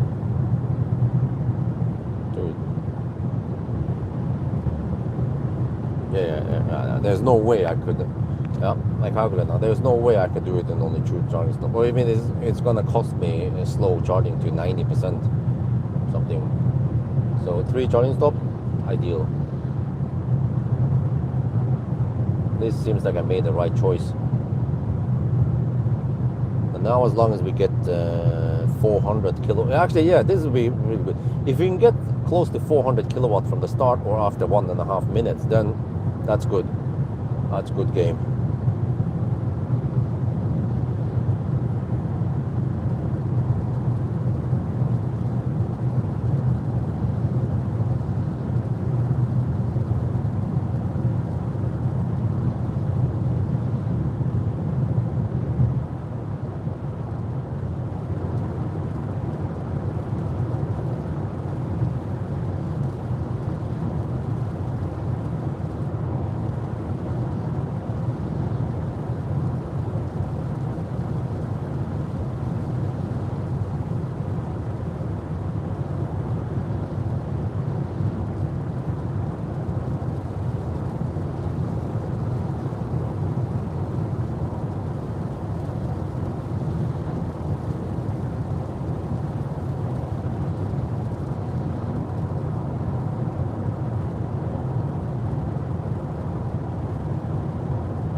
Not 23%, okay.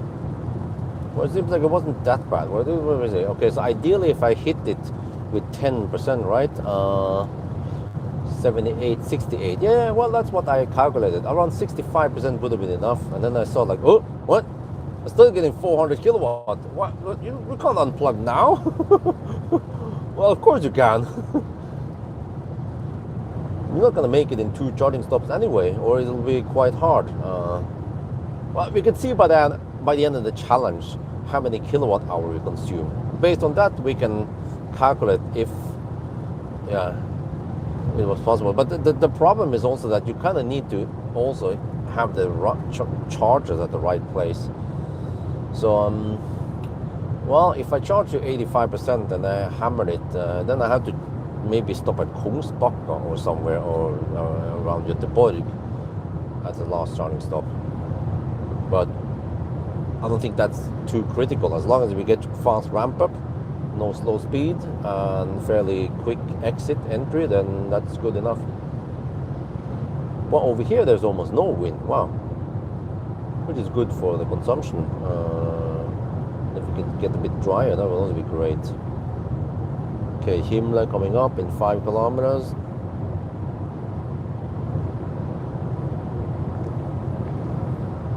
At least it's not that rainy now, that's good.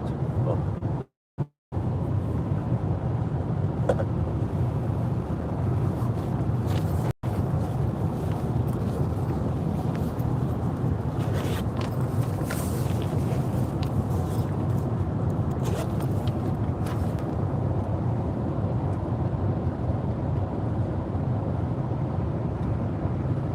Oh yeah, by the way, you know about solar, I have an idea. I need to try to find some sponsor who's willing to give me some discount to make things a bit easier, so I can get started earlier. But I want to put maybe just I don't know,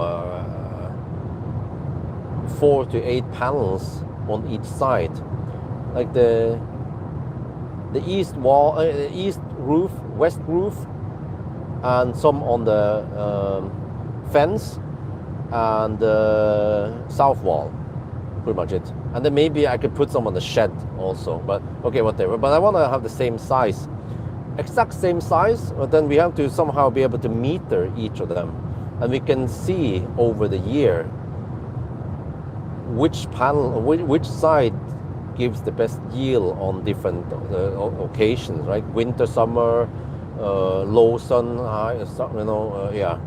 with the snow bouncing off and stuff. So that would be a super interesting test to have it on the house, but it will take 1 year to gather data. Okay, I have to get ready. Stop coming up soon. I need to get this ready, that ready. 21%, yeah, I think that's fine.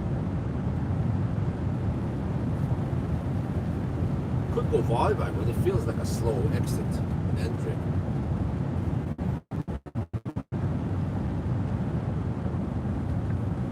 Okay, let me see. Relatively quick exit, right?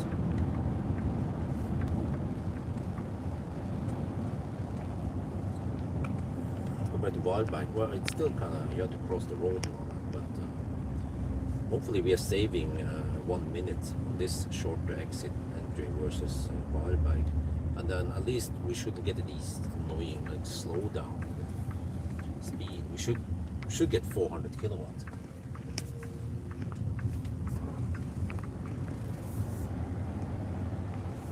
Well, speaking of noise, I hope that this guy's Schnell. Well, the vision improves so much when it's not raining, also when it gets not brighter outside. Dude, what's up with the traffic now? Oh. Yeah, okay, not raining, good. Alright, back here again.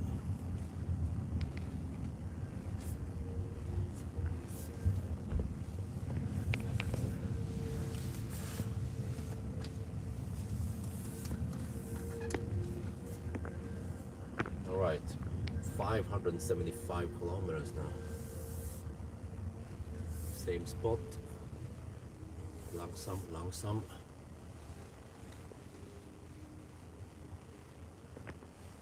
Halt. Okay.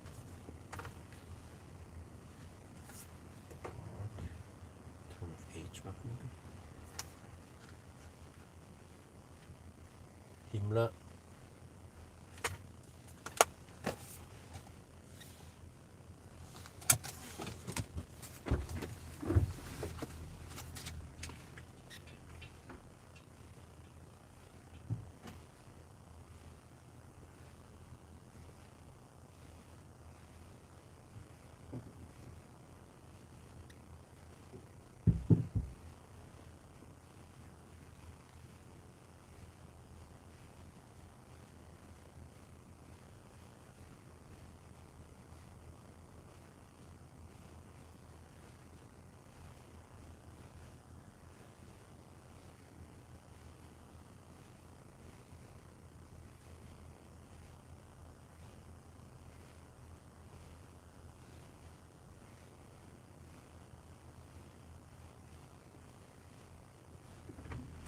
Okay.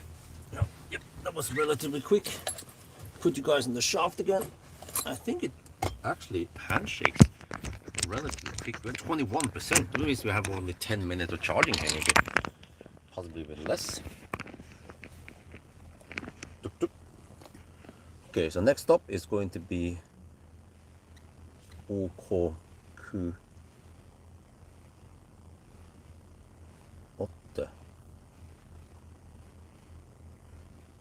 Hobby. Can you find it?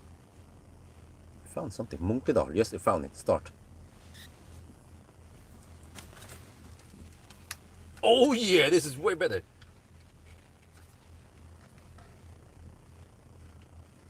We're back at Himmler with 22%. It sounds crazy, but oh yeah, look at this. It ramps up way faster now. Oh, so you know, this is actually a relatively quick exit from the main road. So I think it pays off. Look at this.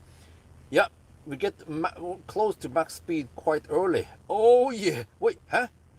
Wait, this is way faster than when we go 10%. Look at that. Within, I don't know, 10, 15 seconds, we are already at max speed. Oh, it's game over. Wait, it means I need to charge to only 65% or something-ish.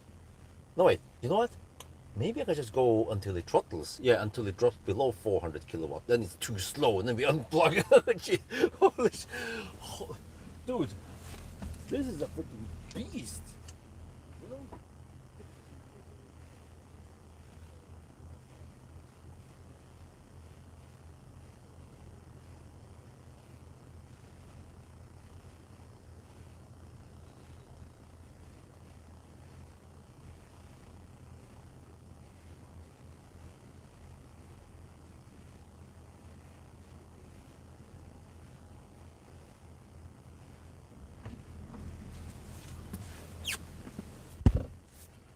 me see, how can I do this?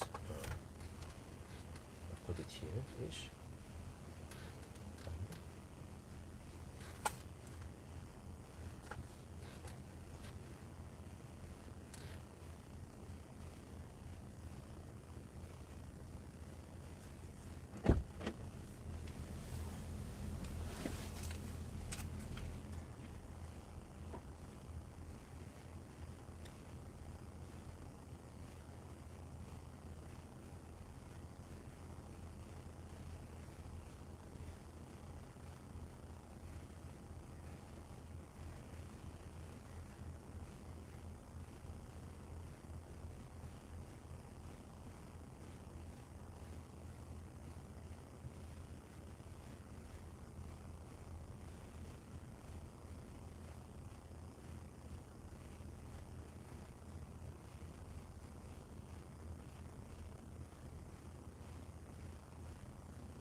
Dude, we're at 41%. What the heck? I need to eat.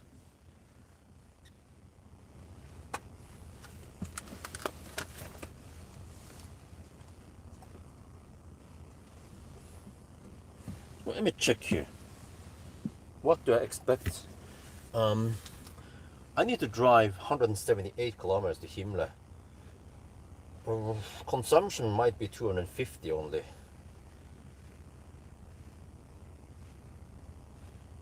Yeah, what? I need only 40% to get there. Plus, I don't know. Okay, I might arrive with 20% again, but whatever. We get the fast ramp up. I like it. So we will just stay until it throttles. Dude, this is game over.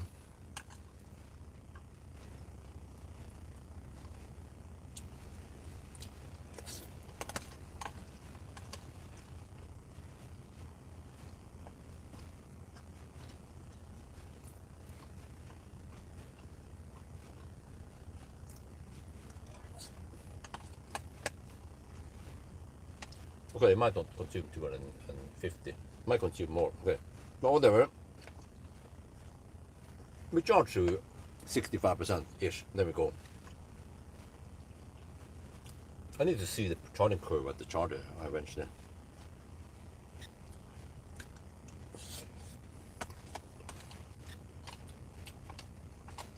But it seems like, yeah. This time it ramped up really fast. So it seems to be an advantage. Yeah.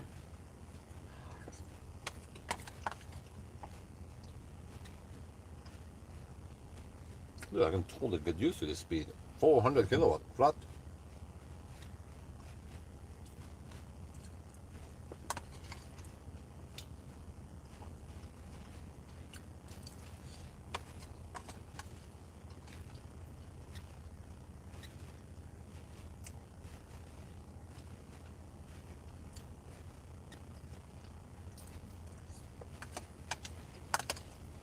Yeah.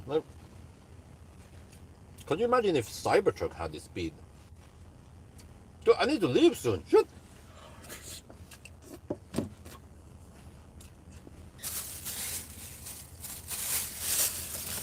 I need to record how long that took. Sorry guys, you won't be able to see this. Well, I have to get ready with the camera. Every second counts now. I think at around 65%-ish, 60, a little bit over 60%, I need to move the camera, the live stream phone. But I want to capture it when it throttles.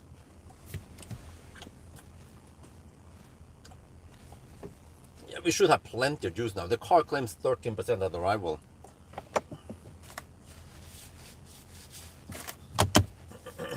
I can even calculate roughly now. 0.6 times 107 kilowatt hour divided by 178 is 360 watt hour per kilometer. We're not gonna spend that much, but whatever. We can arrive with plenty of juice. Okay. You guys have seen it. I have to hurry. I have to be ready to leave right when we are ready to leave. Yeah. Sorry, Mac. I will tell you guys how it went. Because I have to stay there right when it throttles. I'll be back 65% now.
Good.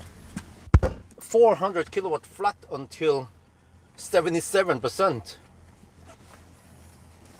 Okay, but I got an idea, or we'll see. Okay, let me get ready. Start driving. What we can do now is that. Okay, I'm not sure yet. We'll see. We have seen now twice that it goes quite schnell. So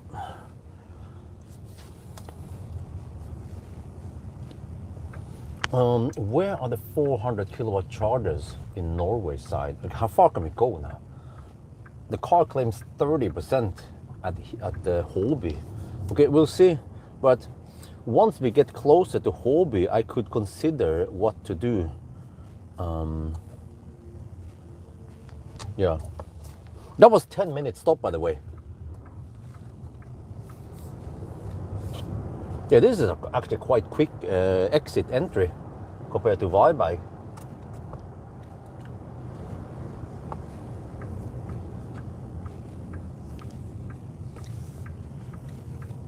Oh, the 120 it starts here. Okay.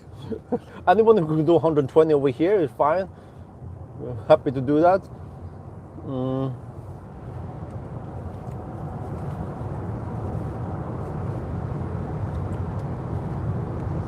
But it has to be 400 kilowatt Alpitronic. Then we should get max speed, but you don't want to go too deep. So at least 10% at arrival, right? So we can try to calculate based on that.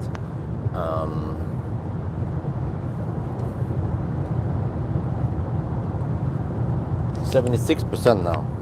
Okay. So you should present 60, let's say 62 times. Yeah, the thing is, I don't know exactly how much I'm gonna spend now. So we will know better once we pass Göteborg. Okay, 66 kilowatt hour left, and then if you expect, let's say it's always 200, and it's actually 285 watt hour per kilometer roughly now. It's at 292. We haven't reset anything yet. Oh wait. No, I think it doesn't count when we are camping and start charging, because then HVAC is off. But if you assume 250 consumption, then that's 265 kilometers. Yeah, that's still not, wait, 265 from here.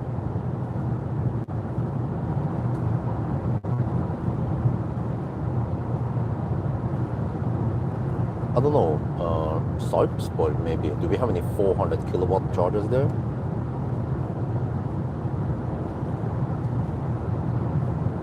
Yeah, that's roughly there. Okay. Well, what about Svinesundsparken?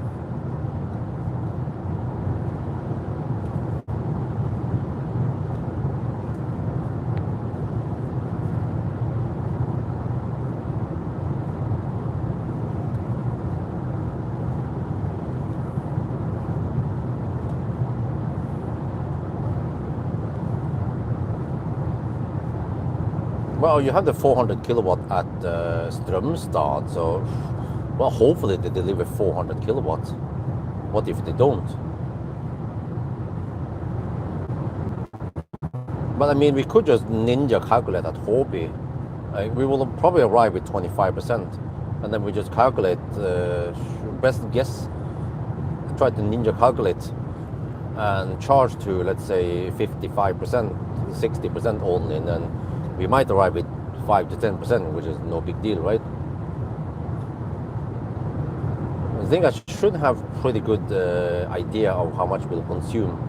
And actually from Hobby, there'll be some 110 zone in Swedish side, and then the Norway side is a mix of 110 and 100 zone, and then Oslo. So yeah, the last stretch here might consume only around 250. But actually I know also, yeah, I know, I've written down that we passed Hobby with 50%. And then based on that, it's non-linear. Then we should be able to charge with 60% and then go for Hobby. Go back home. Yeah. Because we've been getting mostly crosswinds yesterday, not too much headwind, tailwind. Yeah, the Hobby stop is going to be insanely fast, like 5 minutes something. Yeah, I have a little bit of food yet, so I can just eat. Not sure if I can eat while I drive.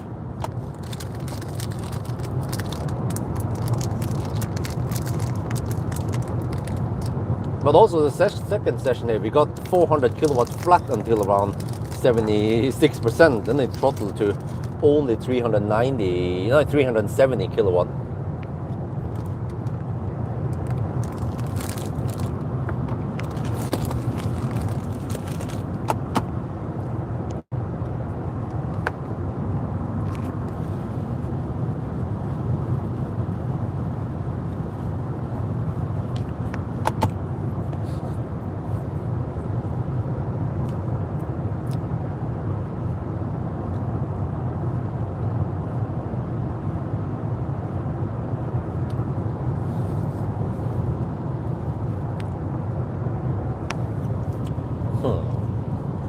So I have to make sure that the last session we do is going to be fairly fast. Wait.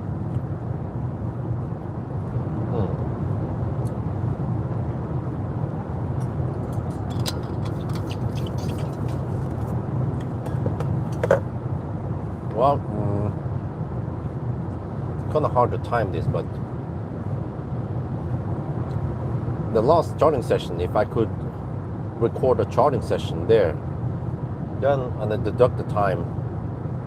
Well, that would be great, but yeah, I'm not sure if I can time it right because now we will arrive at Hobby with 25% possibly. Yeah, so how can I time it? Like, can I reach Strömstad with 10%? Like exactly like that. But then also I don't know if I can get the full speed at the Circle K charger there.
So now with all the deductions, you take current time plus 1 hour and 8 minutes.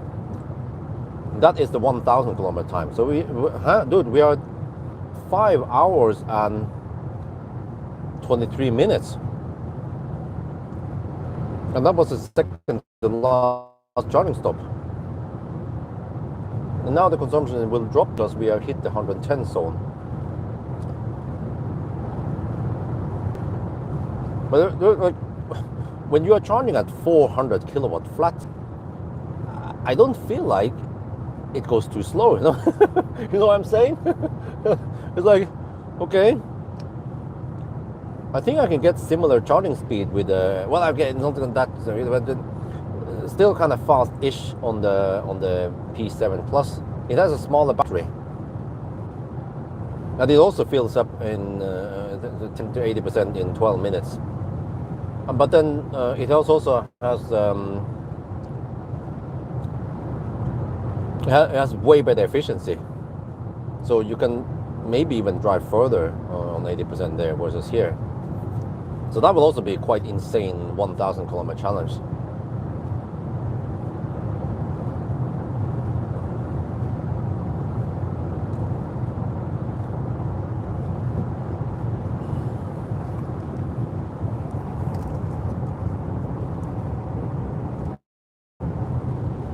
Let's see, are we gonna get the rain ahead now?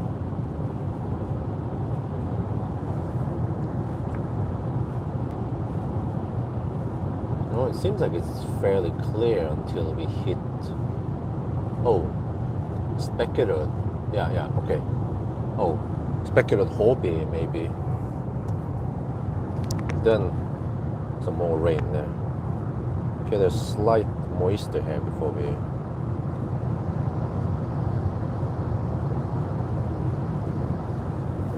What is the hype about the Neue Klasse? You know, this thing just kicks ass for the Lord. The Neue Klasse, I got 400 kilowatt for a minute or two until it throttle.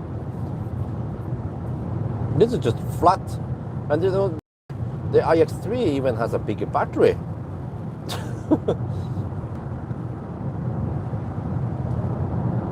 Xpeng Tech, man.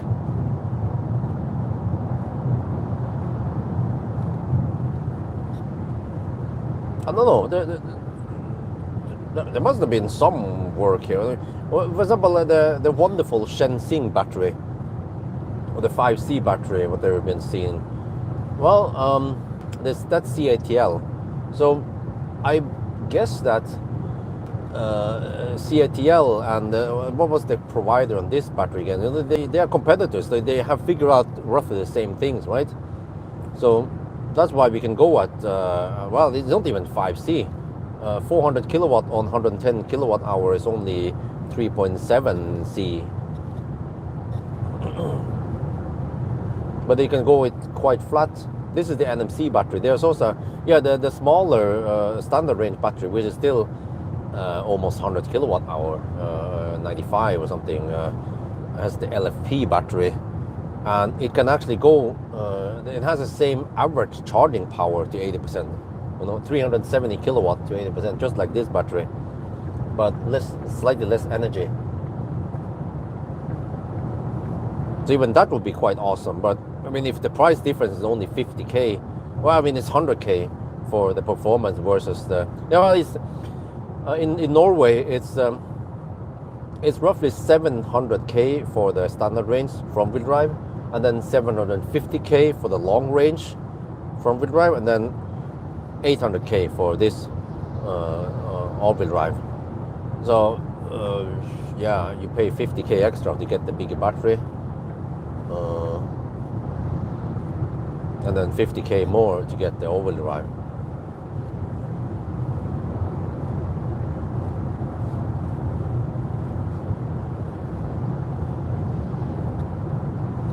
Okay, 293 watt hour per kilometer now. Okay, but it's 2.5% error.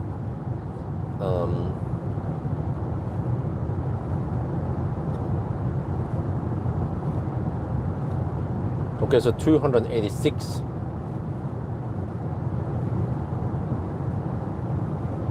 So that means, wait.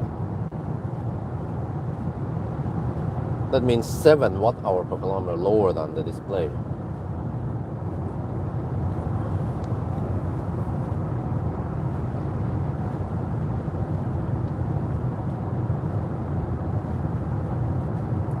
And again, from here, it's only going to be lower consumption,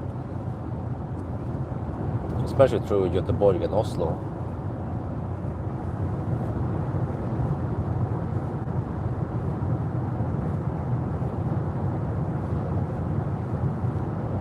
Okay, so this makes me wonder. Yeah, I have a theory.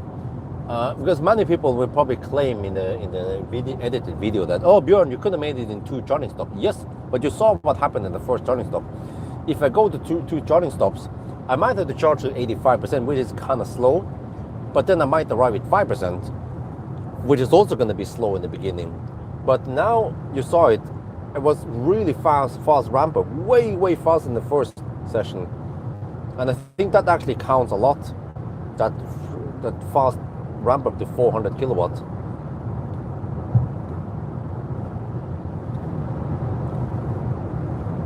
So yeah, we picked the short exit entry, and we actually arrive with 10, 15, 20%, doesn't matter, and that will yield the best 1,000 kilometer time, right?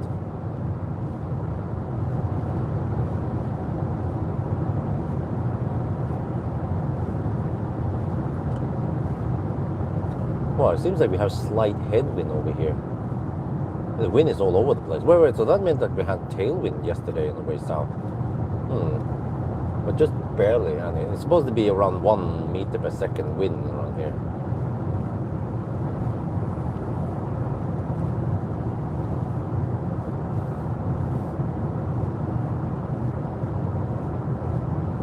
Oh, the thing was not on auto, that's why it was foggy. Oh. Wait, or was it? Healthy for a battery to charge, yeah. Yeah, why not? Well, if you think that charging at 400 kilowatt until, or charging at 3.7C until 70% is healthy, then yeah, okay, I guess so. But yeah, they must have done something, right? Because if you try to do this with a old battery, like a Tesla battery, or I don't know what there is out there, an EQS battery, it might just blow up or catch fires. And they must have developed something to make it be able to charge that fast. Maybe not only on cell level, but they must have designed the pack to have uniform battery temperature, for example, so you can heat up and cool down the same temperature, so it doesn't rapid gate or cold gate, right? But it doesn't sound like the cooling is running that hard. So maybe they also designed the cells to have really low internal resistance.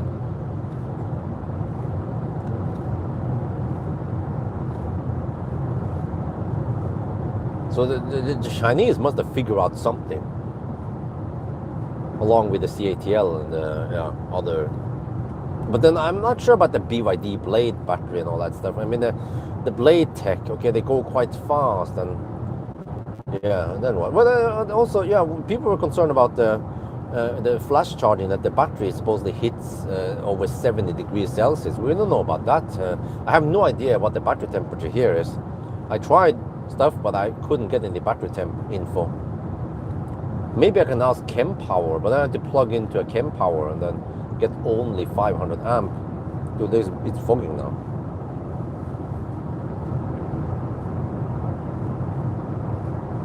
Well, but actually the first gen G9 that charged at 330 kilowatts has been existing for a while.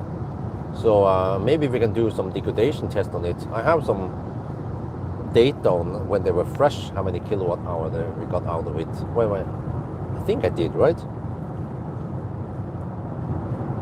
If you can trust the numbers.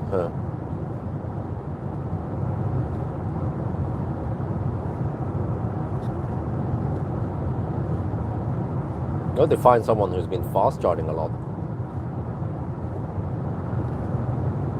Well, actually, that's one of the cars, like the G9 is one of the more affordable cars that many people bought that has pretty high speed. For example, Lucid, not that common. Lotus Electra, same there, not that common. And those guys might not fast charge that much. And then Taycan, Taycan also kind of fast. And then maybe the brother from the same mother, e-tron GT, maybe some Q6, but I'm not sure how old they are now. What about the Korean cars? But they are charging at only 260 kilowatts. But it's around 80 kilowatt hour battery, so that's still 3C.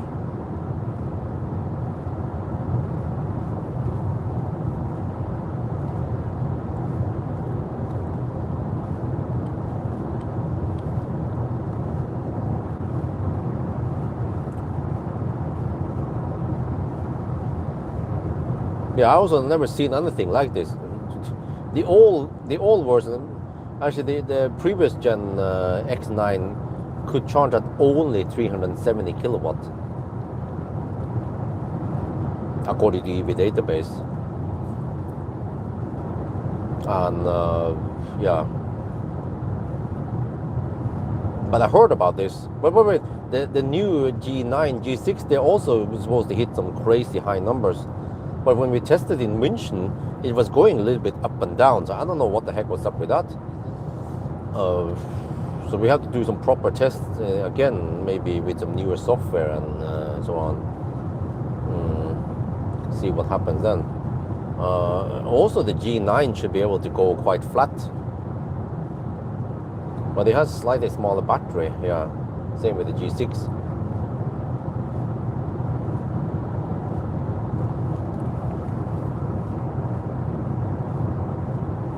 The below 20%, not the ramp up, is simpler. The changing limit at charging limit at low state of charge. No. Trust me, no.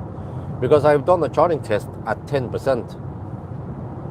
And I reached 400 kilowatts at around 13%. I have a video recording on that.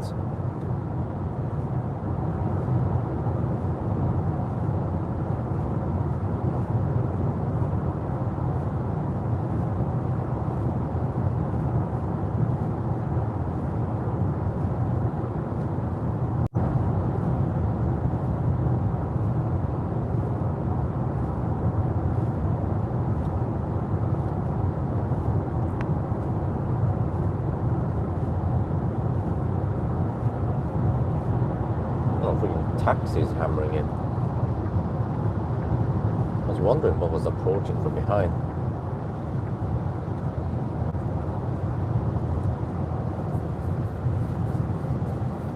You know, the Swedes, or at least some of them, are hammering it with low traffic.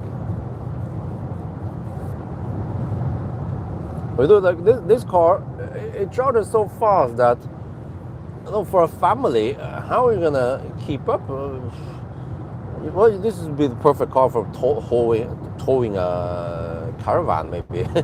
but like you have so good range. You have to drive 3 hours. No, it depends. On the autobahn, yeah, 3 hours. But on Norwegian roads, man, dude, like we're talking about 7 hours maybe before you charge, right? Do you think the kids will accept only 15-minute charging stop? 9? Like, can you eat within 15 minutes or 12 minutes? Well, you pee. Well, you have to be quick. Order the food, order the burger, and then go pee, and then you come back, and then you munch on the burger. No, you don't have time for that. Even the pee and the ordering a burger and stuff still takes almost 10 minutes, or at least 5-6 minutes. And then you're not gonna eat the burger within 5 minutes. That's not healthy. Which means that most likely by the time you finish everything the fastest way, you're already at 95%.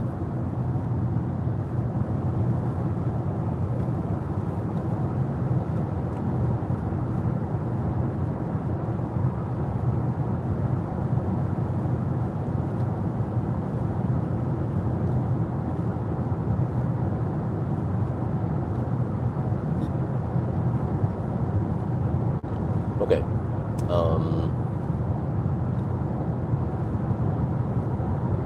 Yeah. Lately, when I tried the truck chargers, I've been getting some bad experiences with it. Wait. What happened with the Volvo ES90? Because I did use Hobby. No, I used the Circle K charger at Hogstorp on the 1,000 kilometer challenge. I wonder if that was the last charging session. And then I went for it.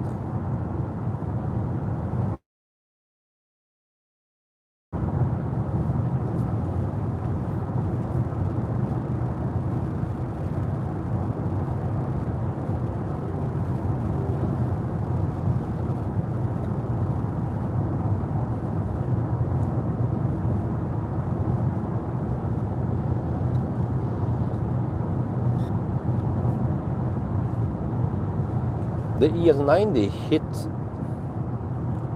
326 kilowatt, but not for too long. And then it start throttling.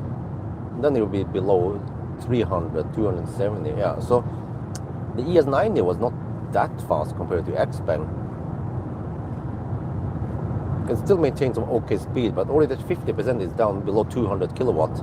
And then they say, yeah, it's like, okay.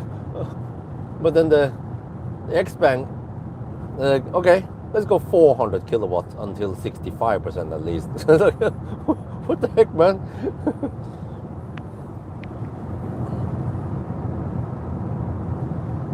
The charging sessions were extremely fast. We're talking about 400 kilowatt flat until 65-70%.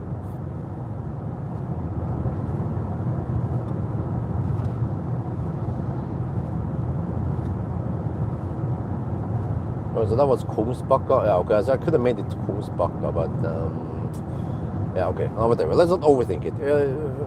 Two charging stops will not be optimal.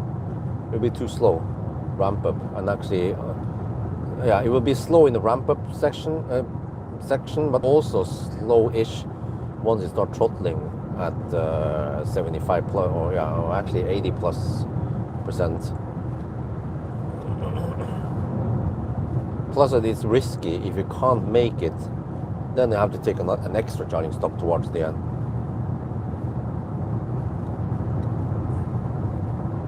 Did not expect that. Okay.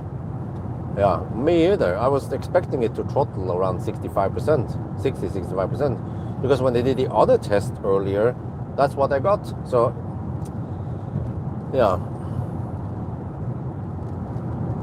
Yeah, that's true. I mean, for most cars, like the slow ramp up, okay, we are getting only 270 or 320 kilowatt, you know, lol.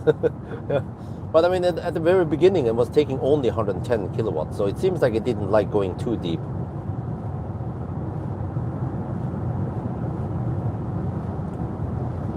This is what we're seeing over and over again with the Chinese cars, so it doesn't come unexpected, or I mean, it came kind of expected, yeah.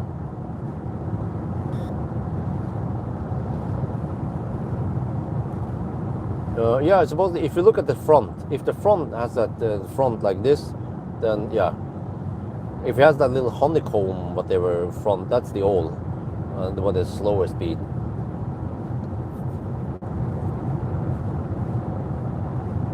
In Thailand, though, it would be limited by 500 amp because those cables are unfortunately only 500 amp and liquid cooled. They don't have 600 amp boost. And that means that at low state of charge we'll be at around 650 volts times 500 amp.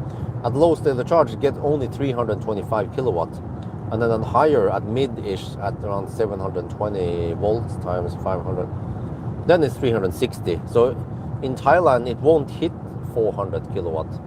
But I mean, 330 to 360 is still pretty good for Thai standard because the consumption over there is way lower. You can't hammer too hard.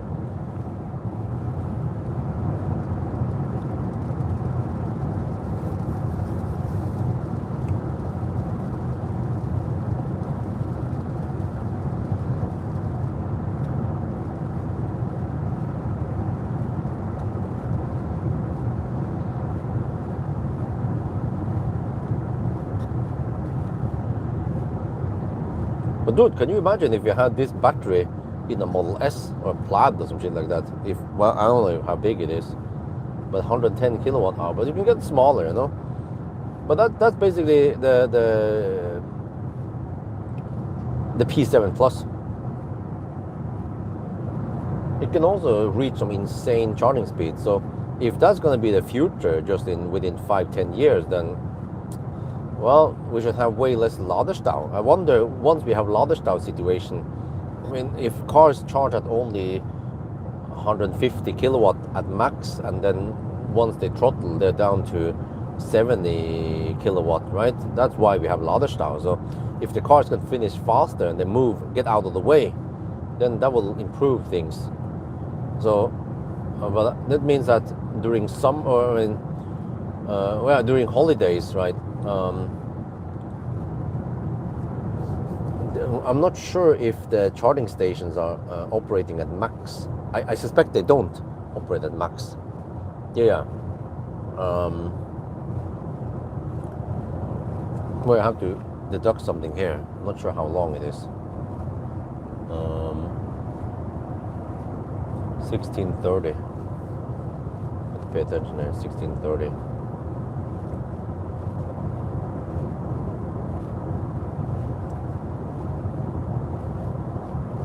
But for example, Ionity, what was this again? I remember at Ionity Dal, how much did they have there? Was it 2 megawatt?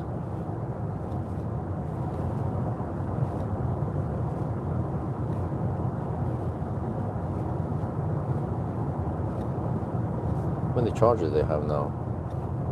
12, okay. Oh, I see. They have only 2 megawatt there, roughly. Well, that's 166 kilowatt on each stall. All right. Yeah, but the average charging power, at least last time we checked, it was only around 75 kilowatt. Well, which means that most likely many sites, they are not utilizing the maximum power on the grid connection or on the substation.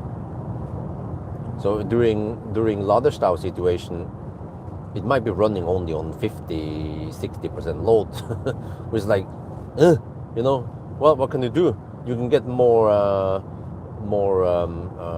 stalls, yeah, but that costs extra money. Or if the cars would charge faster, then they can get out of the way. So slowly we will get rid of those slow charging EVs with small batteries dicking around. We're getting only 20 kilowatts during the Ladestau situation, which actually happens in Thailand now. Those Chinese cars, like there's Neta and the shite over there, and also the damn taxi drivers with a GOC Ion charging at 22 kilowatts to 100%, even during Ladestau. You know, they should be bitch slapped. Could at least leave at 95 or 90%. No, common sense doesn't exist over there. Okay, let me see. And then here, okay, here it 16:05, 19, 3 minutes. Oh,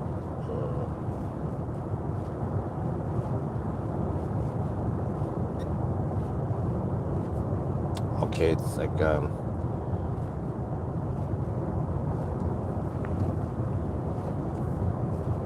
it's around 15-20 second delay. Okay, do I bother? Okay, let's increase the speed by 1 kilometer per hour.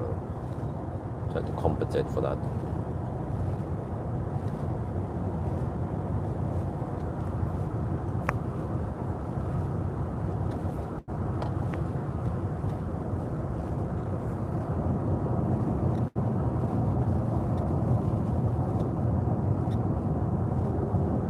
Inverter needs cooling, huh? No, the inverter is not needed for charging on DC.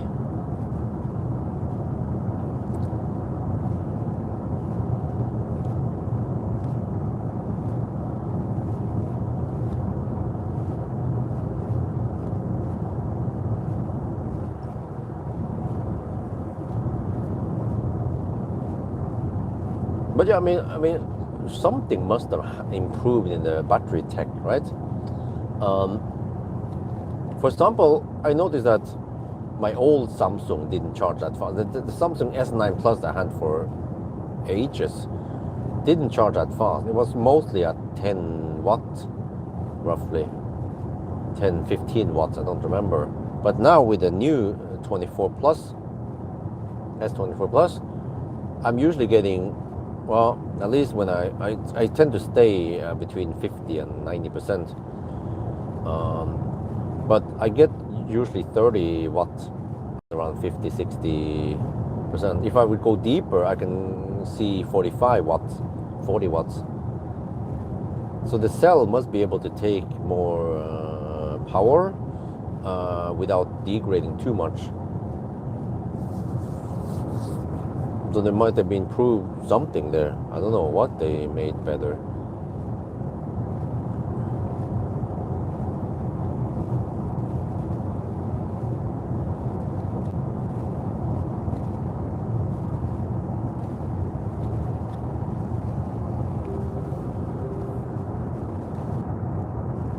Higher voltage, but what?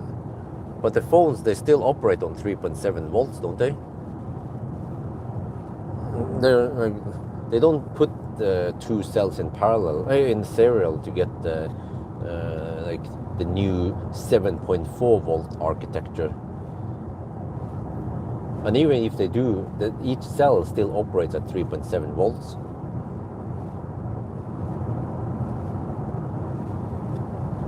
But you can even see on the spec on the cells that they are 3.7 volt nominal. So that part hasn't changed.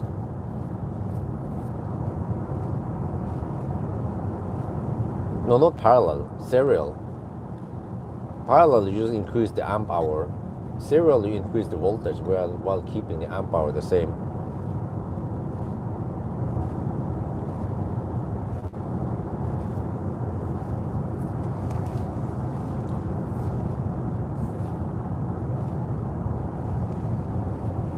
Oh, this guy's driving really slow, Norwegian.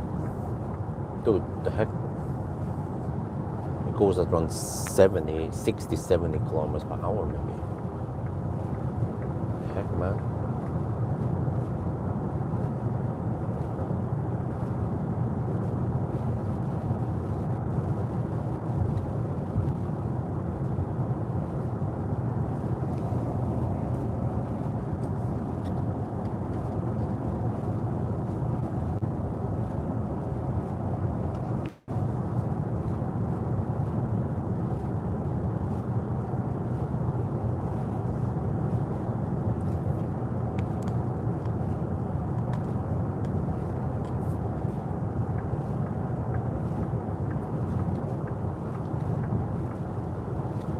Well, okay, one theory I have is that the newer batteries, like in the Samsung, and also the new batteries in this car, they have lower internal resistance. I've seen it.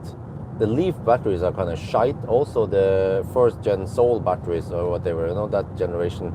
Also, yeah, they heat up during driving, and they also heat up a lot during charging. Whereas the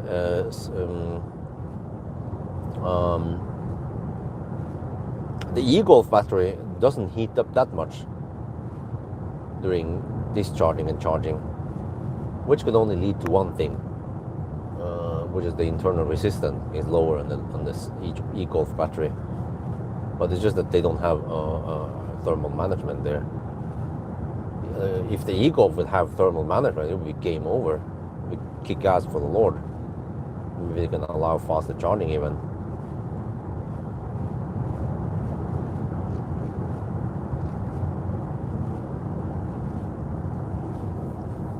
Dude, we're at 57%. Okay, we're still 102 kilometers away, but yeah. Total consumption has dropped to 290 now, before correction, which is around 283. And I see tourists now. This dude has a freaking tent on the roof. Yeah, tourists are out driving across Europe. Some people started summer vacation already, which is kind of smart, If I remember before we got kids, we would travel in April, May, June, and we will avoid traveling in July. I tend to be home during July. And it is in July that the most traffic is, and all the people are all over the place. Hotels and clogging hotels and amusement parks and stuff. Roads also. Let's not forget that.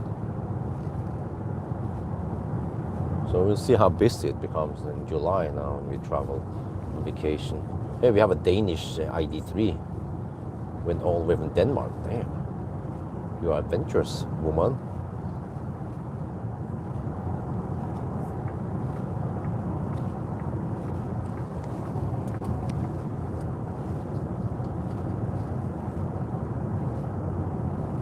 Oh, Xiaomi is using the same battery. Oh, cool.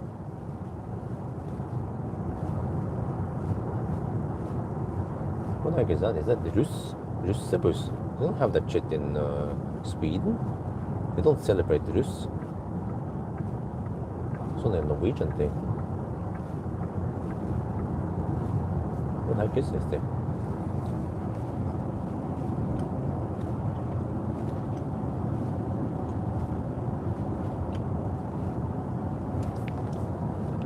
It's catering.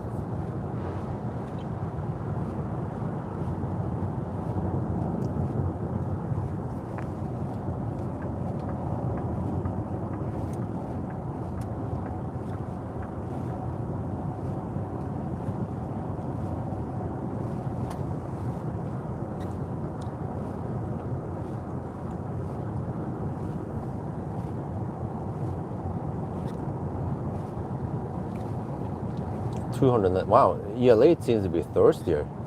Damn. This thing is gonna beat the battery swap. Oh yeah. Look, I have to tell you guys something. Oh, it's silly. On the Neo, well, the guy just went over there without using the blinker, of course, in Nissa. On the Neo session, the 500 kilowatt Neo charger. First, it was ramping up really slow. I suspect it was the charger's fault, not the car's fault. But then at 97%, the stupid charger stopped. Why? Because I used the card payment, and the card or whatever, it was capped at 500 NOK. And after pumping in, it was 5 NOK per kilowatt hour. So after sucking 100 kilowatt hour from the charger, it's like, oh, stop. I mean, why didn't they put the cap on 1,000 NOK at least, or I don't know, 150? Okay, but they figure out that, okay, nobody's gonna charge more than 100 kilowatt hour, or at least pull 100 kilowatt hour from the charger. So none of the Neo cars need that much, right? Yeah, because Neo cars, well, even the best ones, they will be at around, if they're fresh off the boat, around 91 kilowatt hour net capacity, which means that if you arrive with 0%, yeah, then you can probably charge from 0 to 100%, yeah, for 500 NOK roughly. But I went from 10 to 97% and then it stopped. So I'm like, okay, whatever.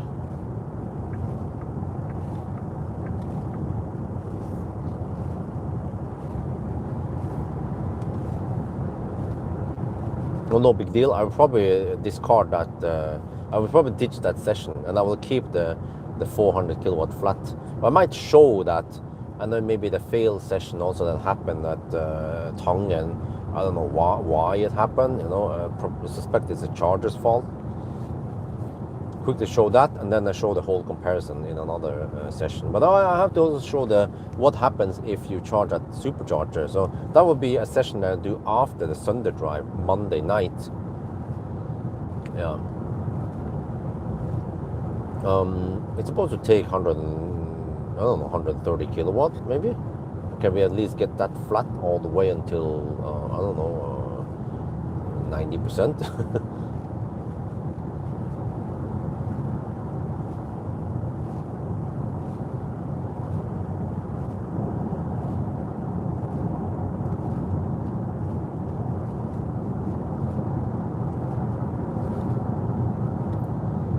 We still have 55% left.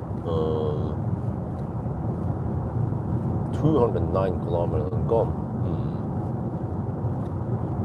Okay, once I get close to Hobby, I will recalculate, but I don't know where the heck we're supposed to charge if we go past Hobby. I mean, you could try Strömstad.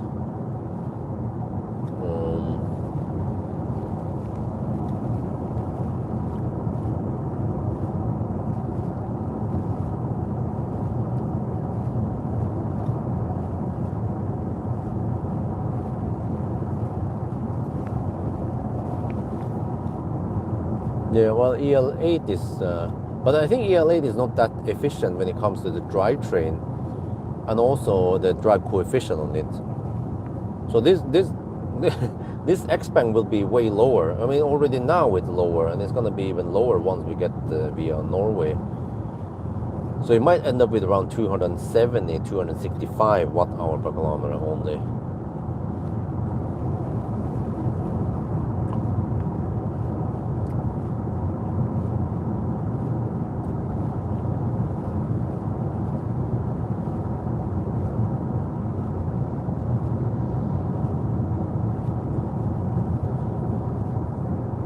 You see, up until now, we have gotten some fast charging cars like the Seeker and the IM6, IM5, right? Even the Polestar. The iX3 Neue Klasse, and what else was it? Even the Volvo ES90 was okay. And well, I mean the CLA, I don't know what's the hype about it. It peaks at 320 kilowatt, but I didn't see 320 kilowatt until 65%. But yeah, okay. But okay, at least the fastest charging cars I've recorded so far was the IM6 and the Seeker 7X, but they charge faster than the iX3, but they are kind of thirsty. So, but then the Xpeng here is charging even faster than those fastest charging cars, and they are more efficient. Dude, I mean, no joke. I think the way smaller IM6 is actually a lot thirstier. And of course, let's not forget the fuck e-tron.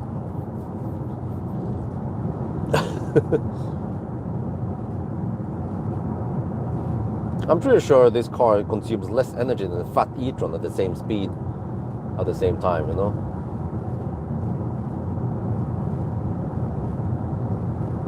or the IM6. When NOF did the range test, supposedly the IM6 got the exact same range as the Toyota BZ4X with way smaller battery. So I'm like, what the heck, man? 100 kilowatt hour in the IM6 versus 77 kilowatt hour in the BZ4X. Lol. So actually the MG cars, they have never been that efficient. Even the MG4, which is kind of small, compact.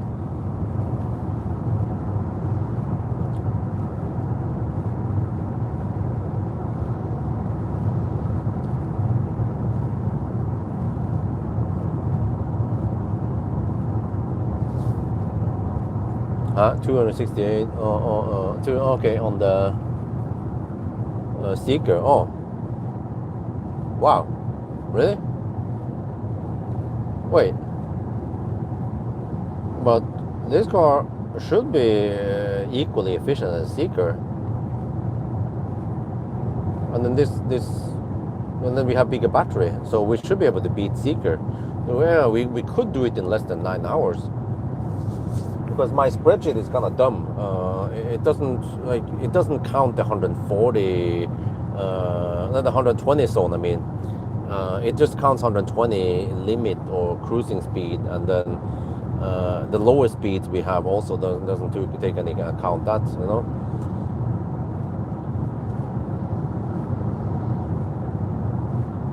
Plus that I'm basing it on the not optimal Neo charging session. So at least the last session there, I felt like was really fast. Like, around 10-second ramp up. And also, I don't know, but it seems like the Alpitronic was quick to handshake. I don't know, it felt really slow on the Neo chargers. Maybe 30-second handshake time or maybe more. Yeah, 2 stops, not only is it risky, but you will have the slow ramp up because you kind of probably have to go deep below 10%.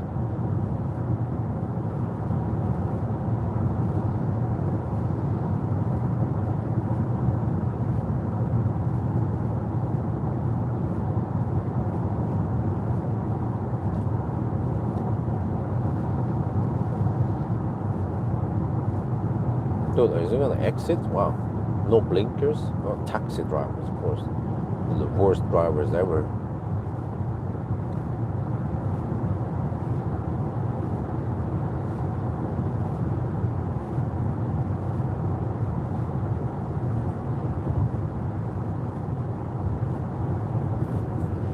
Whereas I charged to, what was it again, 78%, right? I'll be down to 53 now, so I spend around 25% getting here.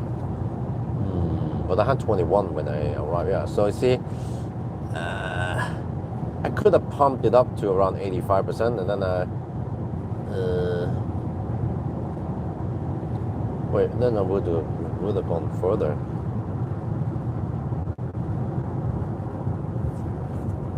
Oh yeah, okay. So if I pumped it 85% ish, I could have turned around and then made it to Konghalla here, for example. Then this would be the last charging stop. Wait, but then I have to drive whooping 300 and how much is it? 668. Well, how much do we have now? We have 669, around 670. Wait.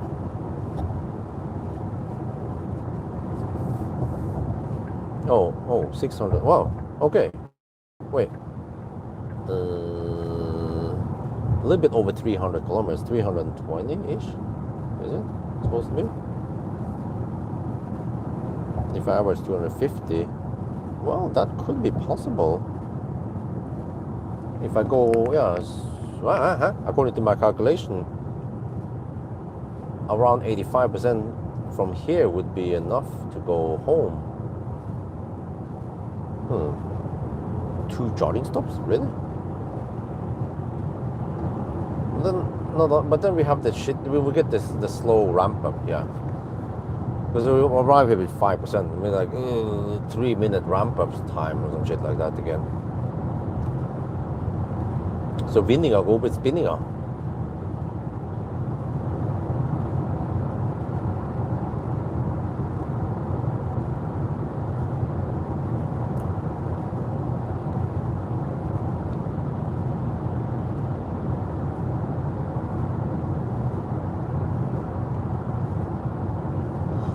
Now the car says 31% at the hobby. Well, we'll see once we get there. It tends to drop as we hammer it now. I can try to calculate myself then. Let me see, 51% now.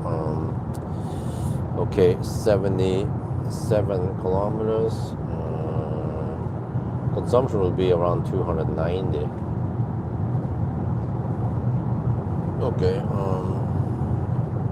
we need to spend 21%. No, okay, no. Look, we will arrive with 30% at hobby.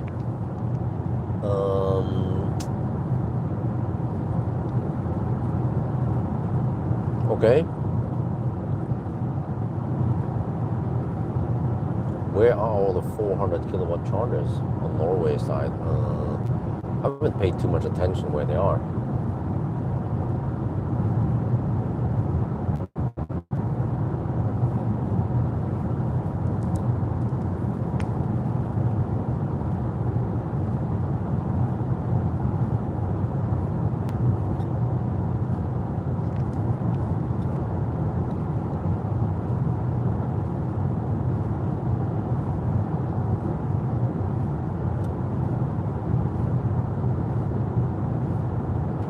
The recharge, do they use 400 kilowatts?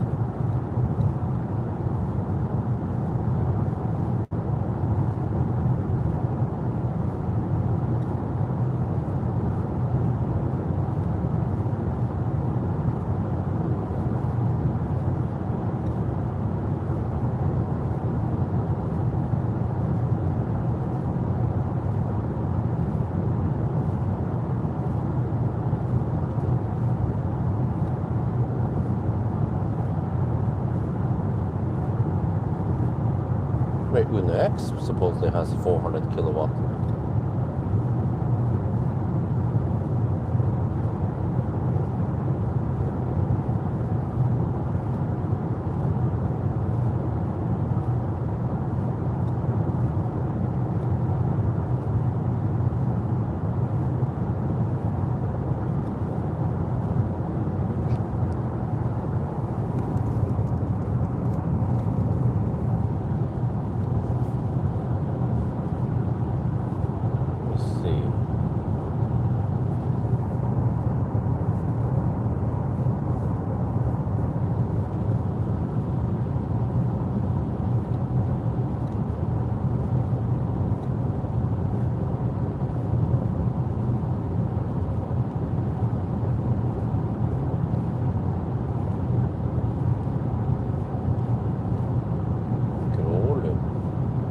See more info there. Well, that's 300 kilowatt. Yeah, that's what I thought. Okay.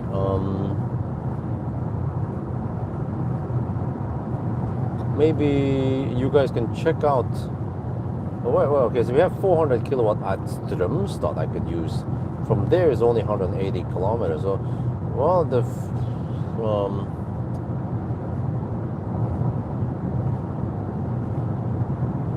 I'm not sure if there's any physical difference between the truck chargers, like the NEMA chargers or the Circle K truck chargers, versus the one that has 2 plugs and shared 400 kilowatts. Because I did get the boost before on the so-called 200 times 2 kilowatt Ionity at Tangen.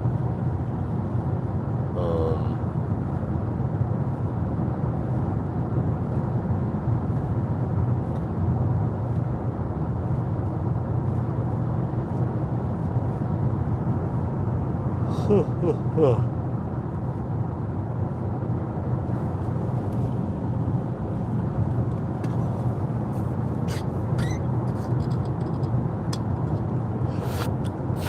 what should that video be about in the 400 kilowatt?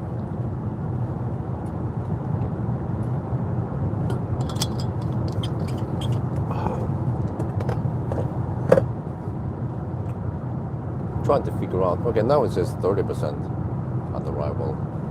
We are still 67 kilometers away. Okay, so well, okay, it's likely that we will arrive there with more than 20%. And then there's also likely that we'll ramp up really quick at Nima or at Hobby. But then I need to figure out how much I need to charge to. But yeah, just based on the... Okay, I need to check the wind direction also once we get closer. Okay, there's going to be some rain, right? Check here.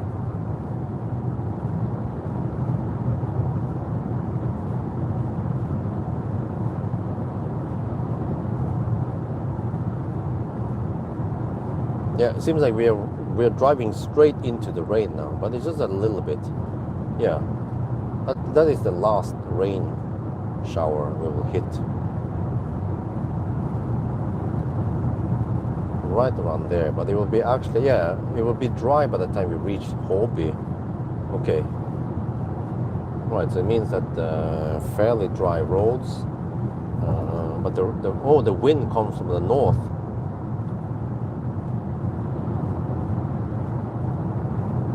Oh, so it means that we had tailwind last night then. Yeah, that makes sense. That's what I was seeing. Okay. Wait, did we have tailwind last night? Really? That was partly crosswind. This is a bit unfair because now we have headwind on the way back. 4 meters per second. Damn.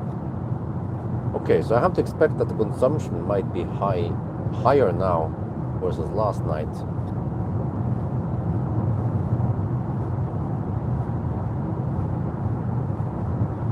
3 meters per second.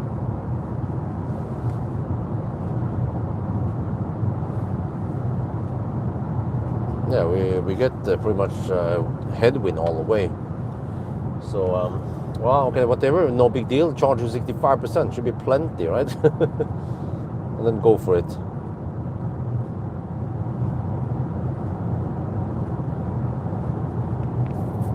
So if I spend 50% getting down, then I can spend 60% going up, and that should still be fine.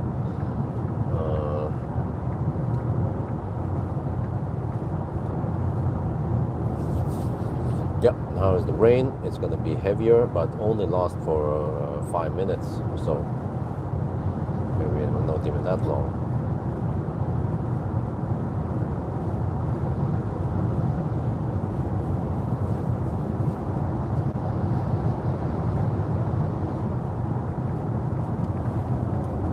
Spec it on.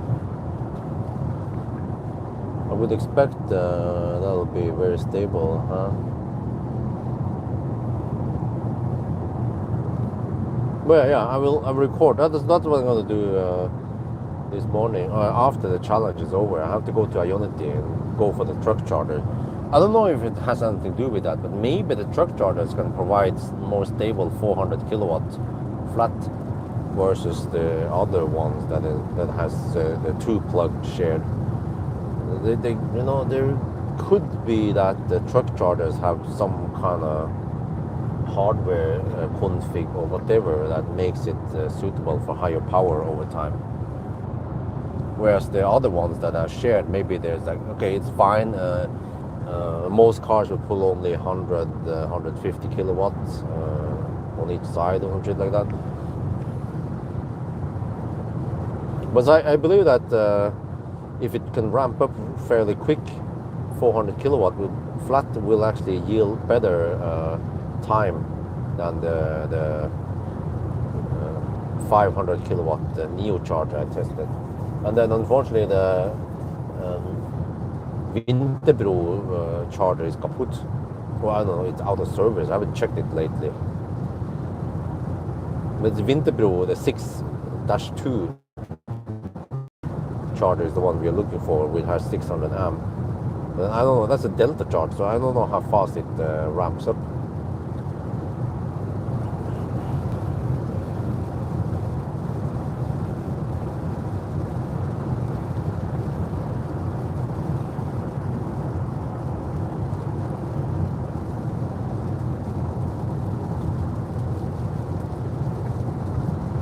And actually, I don't think, even one day when we have 600 kilowatt charger, not, I don't think it's going to be that big improvement. We might improve the 1,000 kilometer time by 5 minutes, or maybe it hits a higher peak power, but then the battery becomes exhausted, and then you don't get 400 kilowatt flat until 65-70% anymore.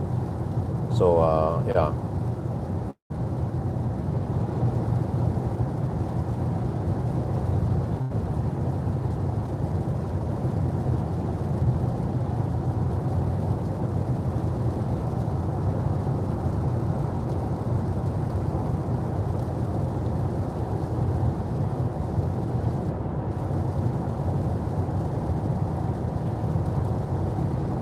We're at 289 now. It's been dropping, right? Yeah, consumption is 289 on display. And then that's supposed to be 282 then.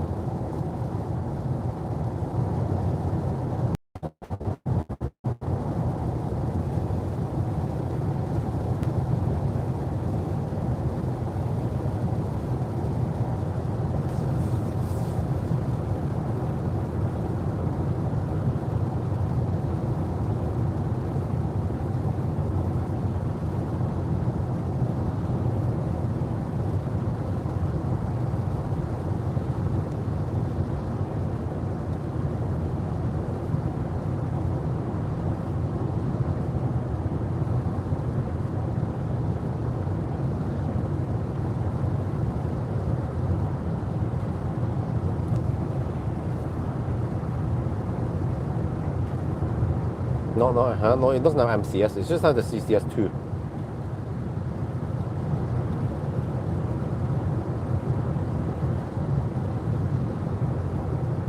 But I mean, this is what I've been talking about. That as long as you can go flat like this car, then do we actually need 1 megawatt?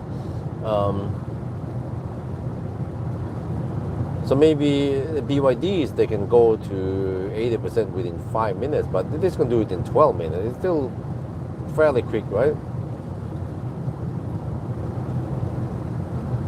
But yeah, the BYD, they can hit way higher peak power, but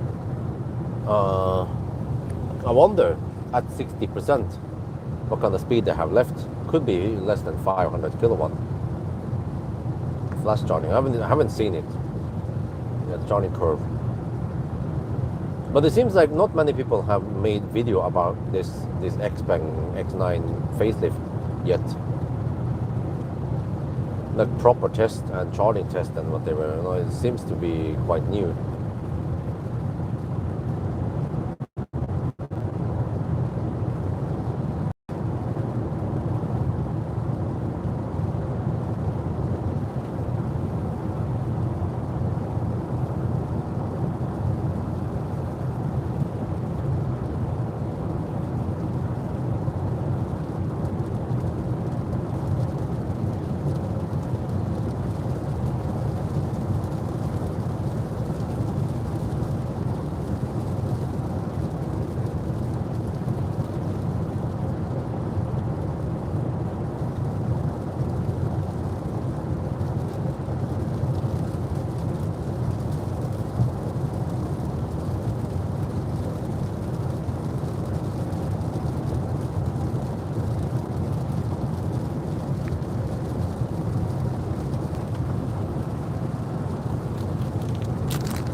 the charging session so far took 15 minutes on the first stop and then 10 minutes on the second stop.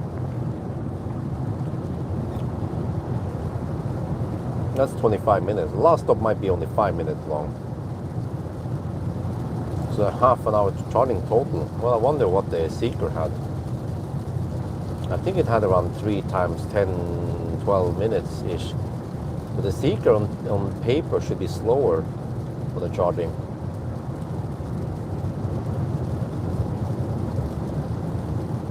And then this has bigger battery than the Seeker, and roughly the same consumption, then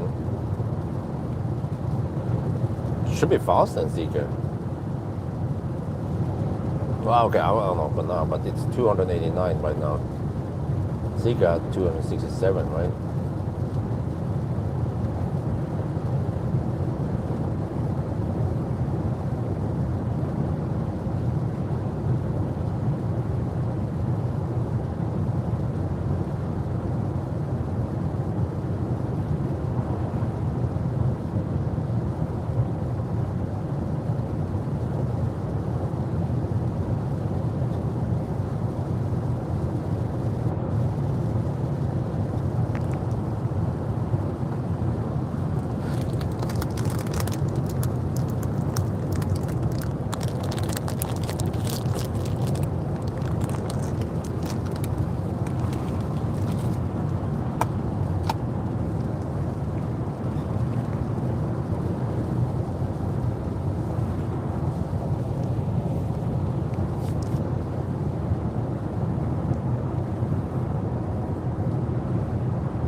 Now the car says 9% of the arrival.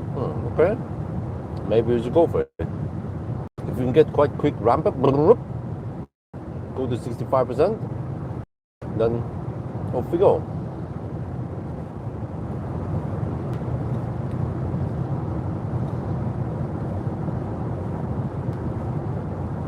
Okay, let me see. So on the last leg now, 133 plus, yeah, 175. Yeah, and this, okay, 170. The last leg, actually, yeah, the last leg here will be usually lower consumption than the second to last leg. Or the road via Oslo yields lower consumption than the road via, or the leg via Göteborg.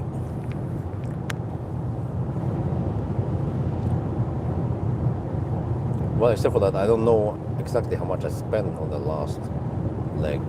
Well, I can look at it. I can look at percent. Yeah. I'm gonna try to guess based on it.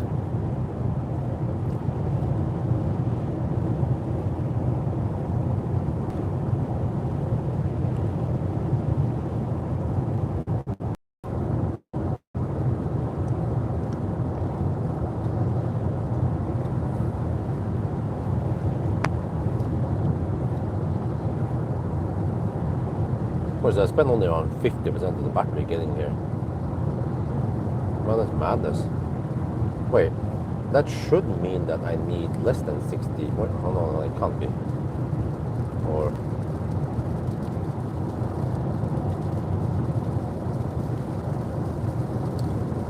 I was down to 50% when I passed by Hobby yesterday.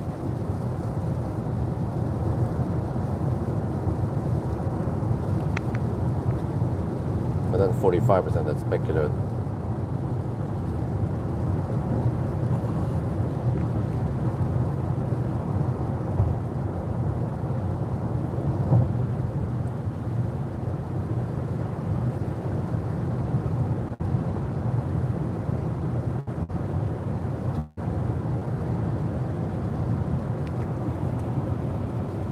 Welcome back to Ljungsskile.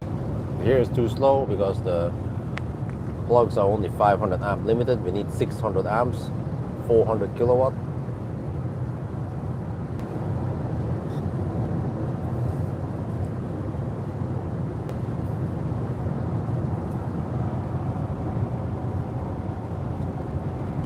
But Dude, like if we would use this car as the family tripper, I mean, how would we do it? I mean, actually many places we tend to stop for lunch or whatever, dinner, like with the Valla. We're gonna stay there for an hour anyway. It's almost irrelevant how fast it charges. Like the trips I've been doing, right? To Göteborg and back again. We stop there and we stop at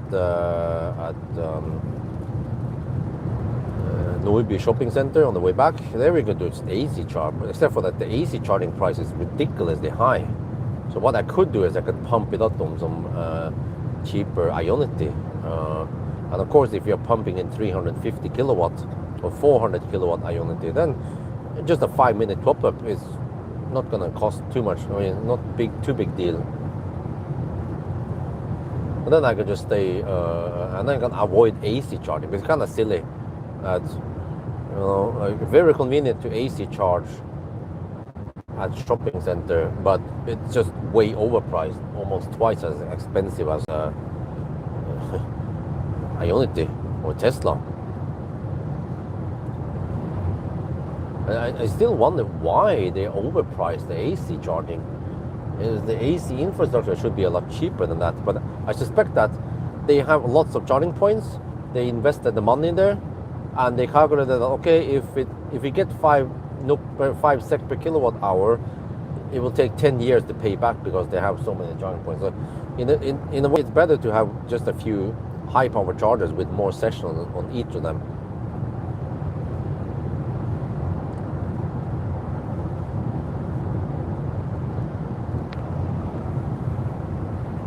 But it's kind of unfair because if the shopping mall or Thun, if they upgrade the toilets or something else, they don't charge you money for that, you know. So I believe that charging infrastructure should be a part of the maintenance or the necessary upgrade to keep the shopping center up to date and attractive for people to come and charge and shop there. But it was the same thing many years ago when I went to that Alexandra hotel and they charged, well, it was 100 NOK per day for unlimited charging. But back then, okay, 100 kilowatt hour was not that common. It was mostly like 70, 80 kilowatt hour, like a Model 3 that I used back then. So, I mean, you could charge in one day, but I mean, one day you could probably, you need only around 50 kilowatt hours. It would be 2 NOK per kilowatt hour. No, wait, I think it was more than 100 NOK, maybe it was 150. I remember it was like really expensive. I was like, huh? What for AC charging? They should just charge 1 NOK per kilowatt hour, especially for guests who stay there. Or maybe even make it free for guests, because I mean, on average, if you look at the stats, how many kilowatt hour does guests need, right? Maybe a fat e-tron might need up to 100 kilowatt hour. Okay, when the charger is already there, they have invested it, and then it boils down to how many people would charge there.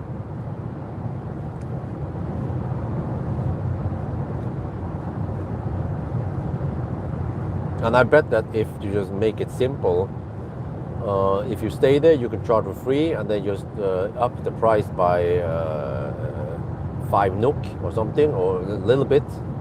So everyone else is paying for the infrastructure, and then you can charge for free, and that will attract people to go and charge there. But only for hotel guests you get free charging.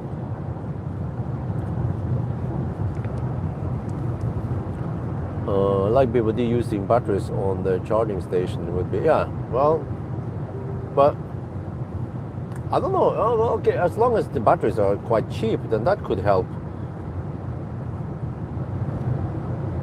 It's a buffer, but what about in a Laderstau situation, right? Yeah, well, depends how it works. Kempower probably knows a thing or two about the load and how the load changes over the day and on different situations like weekends and holidays versus normal times. So in normal times, then you have very low need for power, and of course the battery can then even out so that in that month you will have lower peak power, average peak power. I mean.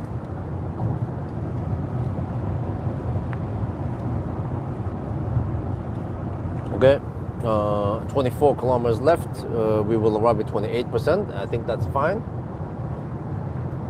Let's just go for NEMA charger. Then I have to try to guess how much we need for the remaining.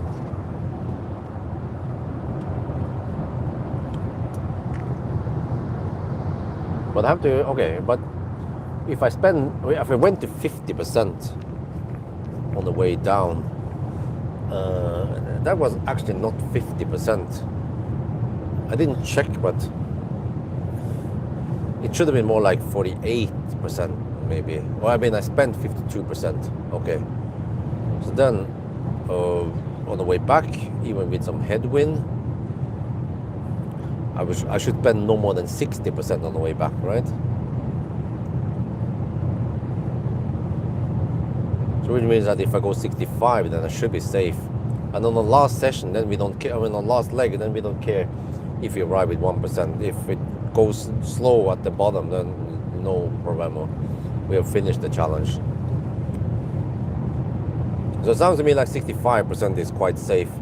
And if you want to go ultra safe, I can go 70. But yeah, and then I might risk arriving with 15%, which is, well, it's still kind of unlikely, but yeah, probably 65%. But it will be strange because I think even at 65%, I will still get 400 kilowatts. Which means that if I go from 65 to 70%, that's only 5 kilowatt hour extra.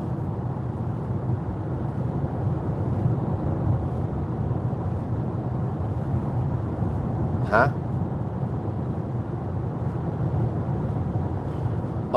Wait, really? Okay, if we get 400 kilowatts, it will take about a minute to go from 65 to 70%. Yeah, I think that sounds plausible because when I was struggling, we're like, hey, wait, how do I stop it? Oh, you need the credit card again. And then I was like, I had to pull out my wallet, and I'm like, okay, here, this credit card, and then okay, are you sure you want to cancel it? Yes, you know. So I was digging around for 30 seconds ish, right? And that would be enough to pump in 3-4 extra percent.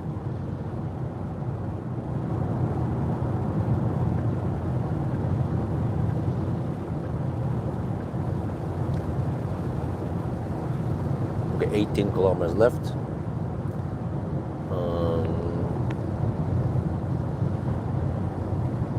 28% of the arrival, supposedly. Where do I need to preheat? Let me check again here. To forget about that, but pretty sure that we don't need to preheat. Nope, already optimal temp. Okay.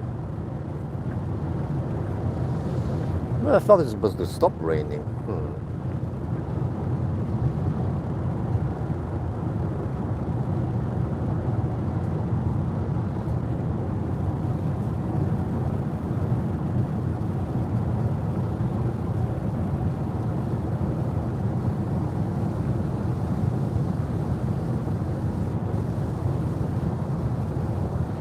Oh, okay. It's supposed to end very soon. Right around here somewhere. Before, okay, Holby is coming up.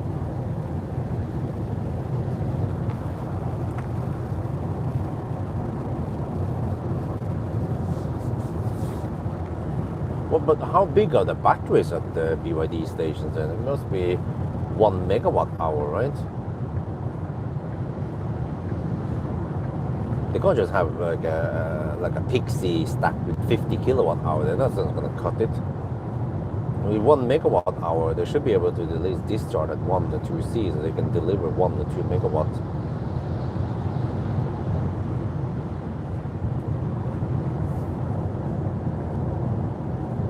Yeah, okay, so I mean, yeah, I mean, it kind of makes sense. Once they have the battery there, as long as it's not in use, it can be used. You can use it as a VPP and do some, make money on it. And then, yeah, when it's needed, then they can do the workload, extra load. So that actually makes sense, yeah. Because in a way, if you have extra power module, or like if you have extra like bigger substation, you're not gonna generate money on it, you know. And if you have solar, as long as you don't have sun, then you're not generating any money. But with the battery, when you're not using it for massive charging, discharging, then you can make money on it, on the VPP. Could even be a situation where it will make sense to buy cheap electricity. You can look beforehand, right, and plan it, and then you can slurp in some cheap electricity when the spot price is low.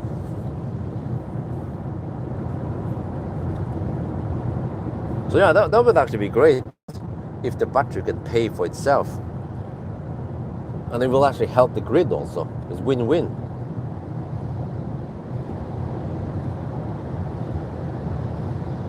And I think we are moving towards that batteries will be cheaper and cheaper compared to other components like substations. Well, I don't know about charging hardware.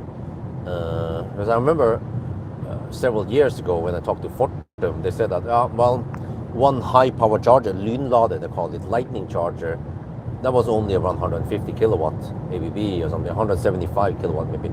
They were talking about 1 million NOK for it. Hopefully that price has dropped, but still the price for foundation and copper and digging and all that stuff is still the same. Maybe the charger component has been dropping in price, or power modules or whatever, and more competition, more out there.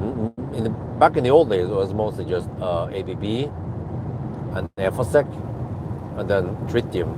Yeah. Okay, anyway, I have to pay attention here. We are just 9 kilometers away from Hobby. Arrive with 28%, that's fine. We should get flat 400 kilowatts. Let's hope I get a good stall and with full speed. If I get a faulty stall, then I need to move and deduct for it. That's the thing. I will find out kind of late because it has slow ramp up, so we don't see it right away. After maybe 2-3 minutes, then we realize, we're not getting 400 kilowatt. How much time did we lose? We don't know. And then we try to guess best way by looking at the charger screen and stuff. So I want to avoid any corrections.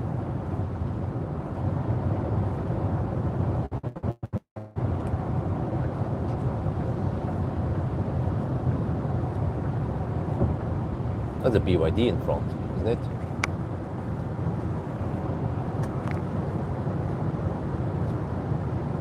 Norwegian registered also. EN.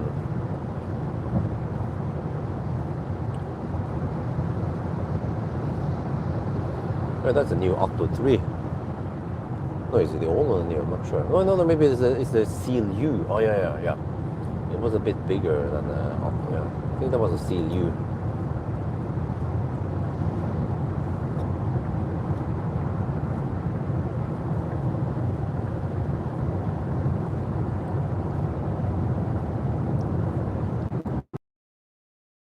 Down to 30%. Dude, we spent 50% driving 107, no, more like 175 kilometers. Yeah, I'm pretty sure 60% will be more than plenty. Just in case we have some headwind. Yeah, according to the weather map, we're supposed to have some headwind. But wait, well, I'm pretty sure we didn't get tailwind yesterday. This is a bit unfair. Okay, whatever.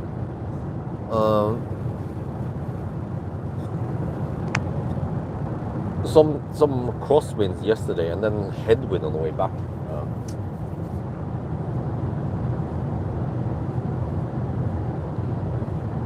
Yeah, the total consumption is 290 now for the whole challenge, which is, let me see, 290 divided by 1.025 is 283. Yeah, still 7 minus 283. That's higher than the Seeker for now until we reach Norway.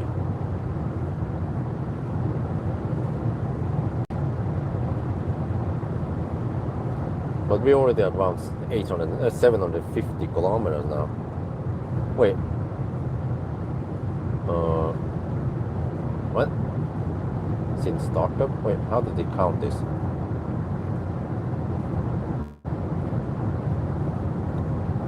Oh, so we have around 250 kilometers left. Damn. Well, we have to decide now what to do. Okay. No, we just have to believe in it. That it's yeah. Based on the yesterday, this is fine. Okay, let's go here. Need to get ready. Microphone off.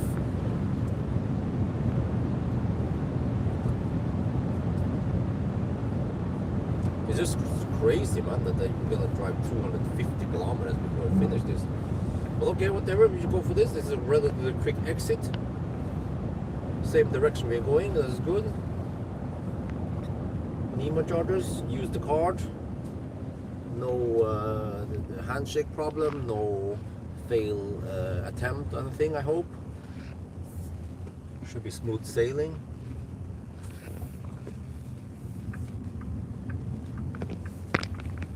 Relatively quick exit. Yeah, guys, great news. I have now ordered an Osmo, DJI Osmo Nano. Yeah. Okay. Let's gamble it. So which one gives the max power? Okay, let's go for this here. Hopefully we get full power here at the charger number 1. Okay.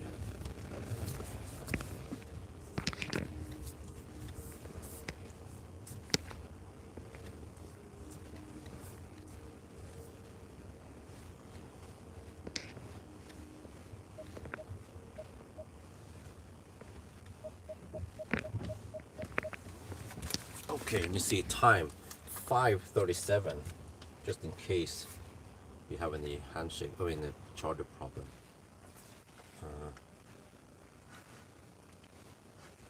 Hobby, 5:37.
Okay, it should not have any problem with handshake. Now just plug and pray that we get full speed.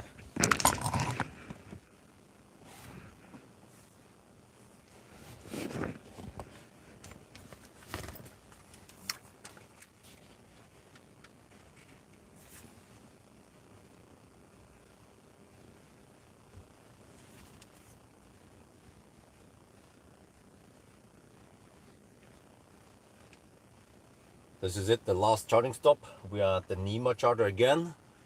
Hobby. Let's hope that this charge is not faulty anything, whether we get full speed. And also we arrive at 28%, but okay, whatever. We've been riding on the 400 kilowatt wave, but it seems like it also ramps up quite quickly now. Look at that, 300 plus. Oh yeah, oh yeah.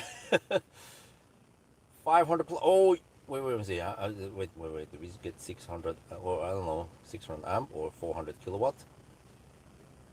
Yes, that's it. Wait. Almost. Wait, I'm not sure why we're not getting 400 yet. Okay, but this is close enough. So I calculated, okay, I noted that I wrote down that on the way here, by the time we passed this point, we had 50% battery, but the state of charge scale is non-linear. So if I go 60 or 65 at least, because now we have tailwind, and we have headwind actually on the way back. 65 should be safe, and actually going from 60 to 65% takes only 1 minute.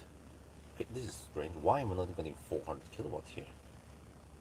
I don't know, but we're getting more than 500 amp. This is strange. The other chargers did get us max speed. I also checked if we need to preheat, but no. Okay. Well, whatever. I can't waste too much time now.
Okay, this charger is not good, but we're gonna deduct a little bit here.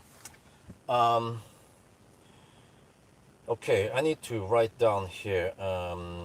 Hobby will have a deduction. How much? We arrive with 28%. 65 minus 28 is 37. We have to ignore the non-linearity. Okay, so that's roughly 40 kilowatt hour. Okay. At 400 kilowatt, dude, shit. It's supposed to take 6 minutes. Okay. All right, it's supposed to take 6 minutes. We're gonna count how long it takes, and then we deduct it. This is okay. What the heck, man? What the heck? Look at this. You have a munch sheet. The other two sessions were fine. This is not normal. Do you blame the car? No. The car is fine. It was not overheating. It's only well, we don't see the back. We don't see the temperature outside, but it's around 10 degrees. Not 12 degrees outside. We are not running the HVAC. It's just the charger is doing all this shit. But okay, whatever. I calculated that from 28 to 65%, it's supposed to take 6 minutes. Whatever time we have now, we just deduct for it. Yeah, I don't know. It's gonna be a couple of minutes of deduction. I'm not gonna bother moving over to that charger. Have to do the handshaking, whatever. I don't. Yeah, well, this is exactly what I was afraid is gonna happen, and then it happened. So it's a good thing that we stopped at Himmler, because this shit could also happen maybe at Varberg if the Circle K charger was being stingy and shit like that. Okay, whatever. That gives me a little bit of time to eat then.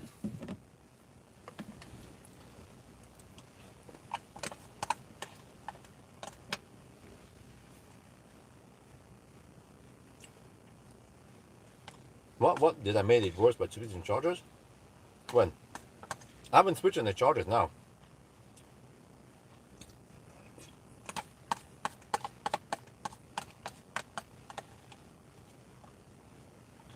But this is pretty good, but we have two very flat sessions earlier. So if this happens, people can't say, it's a car. No.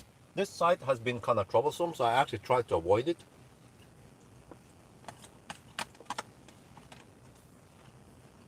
No, I didn't switch charger. Trust me.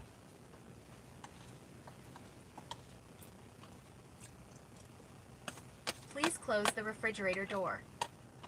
Oh, Jesus.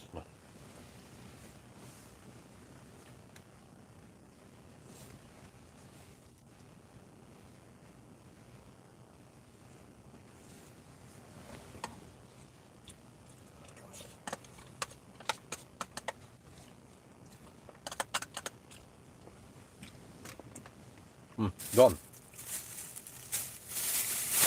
With the food.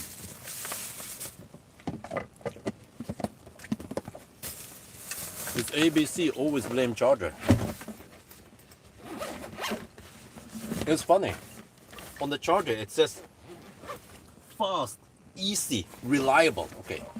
I put my hand over the reliable part.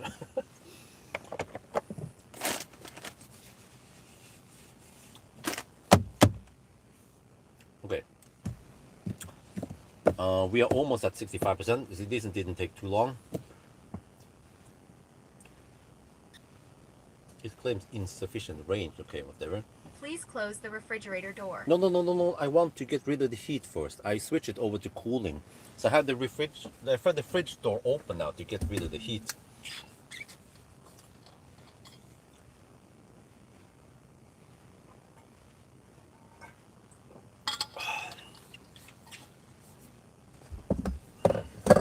Yeah. Now we're charging on only 230 kilowatt. Tesla owners be like, what the fuck, man? You're charging at whooping 220 kilowatt at 60% and you're complaining. Yes, we are. Okay, I need to close the fridge door now. Set it to cooling mode, and then I need to get ready. Well, it's not gonna take. Well, okay. Yeah, we're getting close. Okay. Let me get ready. You can turn on the TV thingy. Yeah, quite awesome. Big TV. Okay, 61. Okay, it's going kind of up and down now, but I had to get ready and shoot outside to show you what happens. What is this? This clamp. Dude, oh shit! It broke. 9. Shit! The microphone thing broke. What? Okay. How do I do this? I can. Okay. All things that could happen. Freaking microphone clip broke now. Need to flip it like that. 63%. Okay, okay. You get ready.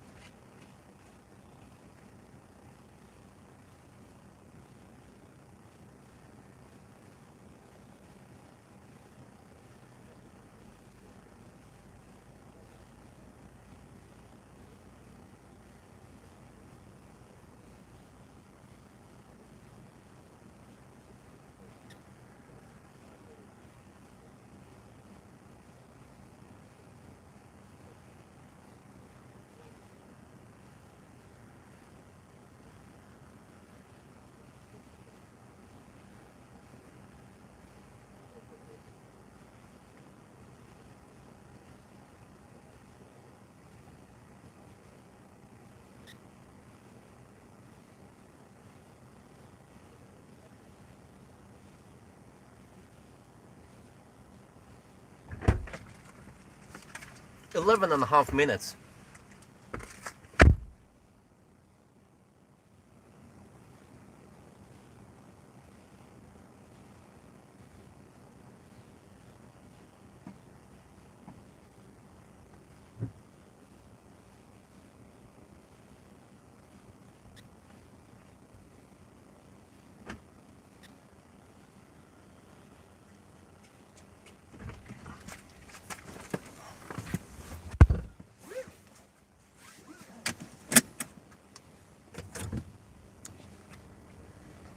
Okay, guys, it was 11 and a half minutes, and it should have been.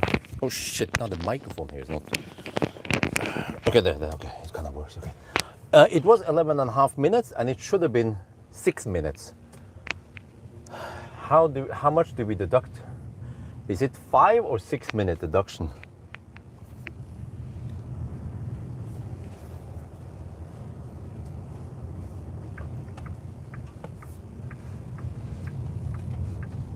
So 65% is still quite a lot. I don't know if I need it. Most likely not. We could arrive with 10%.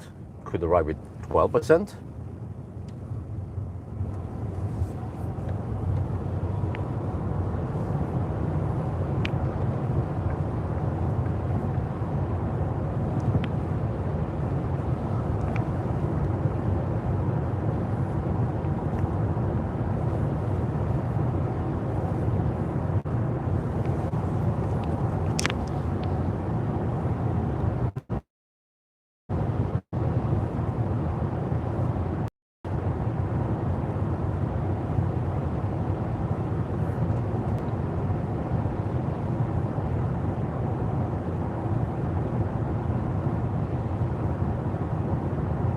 Okay, I'll count it as 6 minutes.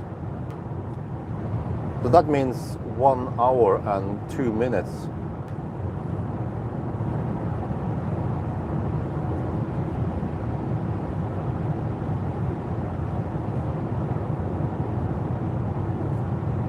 Plus current time. That is a 1,000 kilometer time.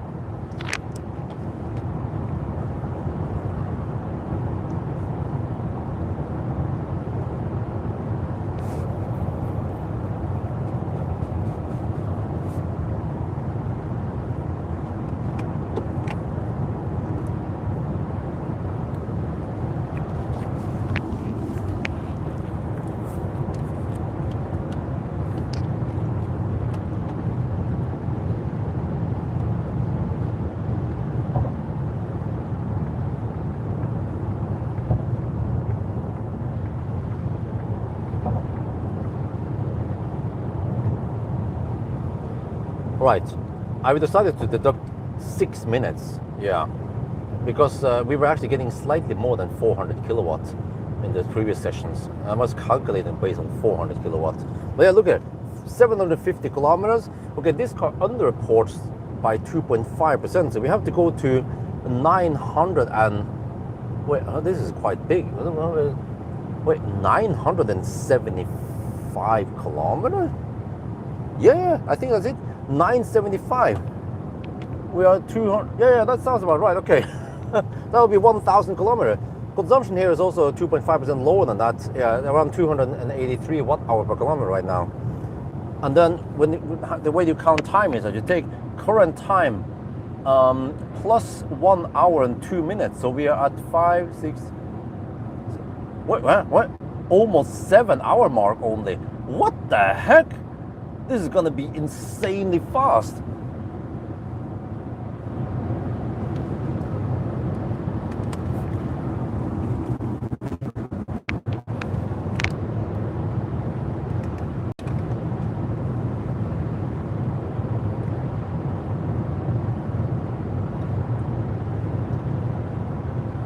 Austrian registered car. Wow, he went far. Is he going to Norway? Yeah, this is likely. Where else we go to, huh? Grebbestad.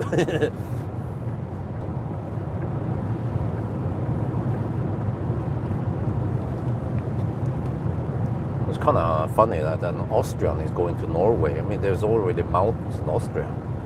Well, but there's no fjell and fjords. Okay, there's no fjords in Austria. Okay, true. But actually, Austria doesn't have any ocean. Huh. I mean, not connected to the sea.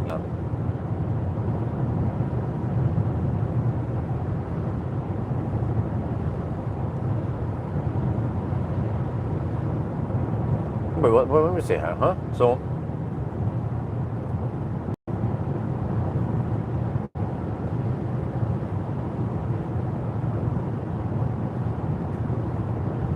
yeah, I have to count down at 975 kilometers. Yeah, okay. Well, I mean, we will usually count down. Well, with so few charging stops and actually quite short exits, entries, we should count down a little bit past Home exit, closer to the airport exit-ish area around there. We'll see.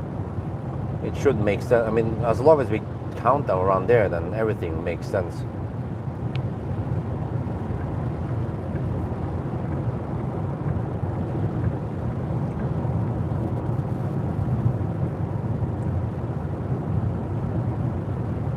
But I should have plenty enough now. I paid attention, and then the car claims 4% at arrival. Huh, okay, but I've already done the calculation.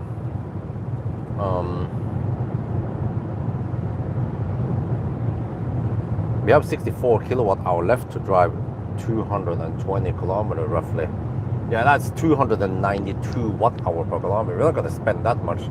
We don't even have that high consumption on the challenge here. We have 273 so far, and then in the Norway side is going to be low. Yeah, that's plenty. The car is not being good at estimating. It claims 4% now. I would claim at least 10% at arrival.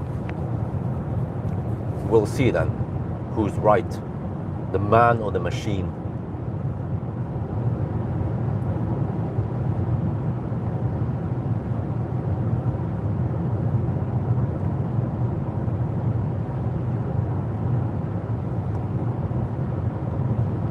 Yeah, this is usually when I talk about the car, right? Okay, so I can do that. You have okay light conditions. Just have to mount the camera this way.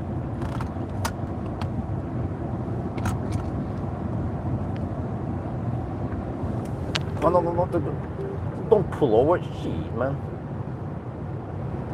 Just getting the camera ready. Shit.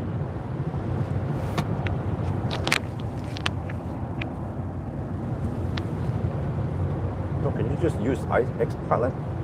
Shit, man. Unavailable? What? Seriously.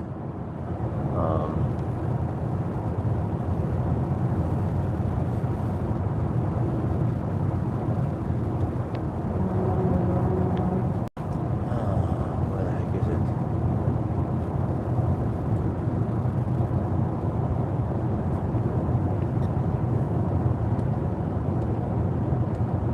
Ah, seriously?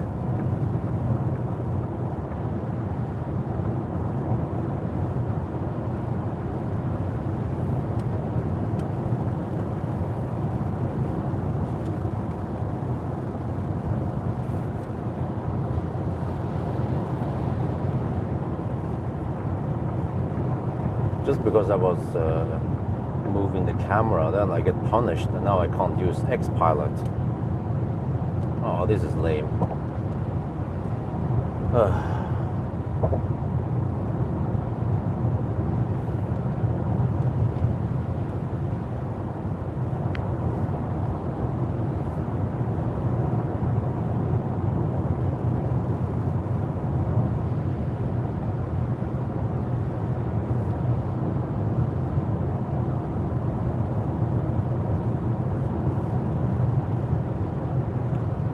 So hopefully if I put the car in park, then I can re-enable, I can, yeah, so I just have to get a bit the distance from the truck behind, and then we can try again.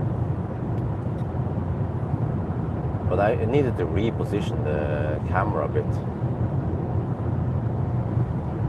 Okay, I just don't want the truck behind to be worried or anything, so I have to get enough distance.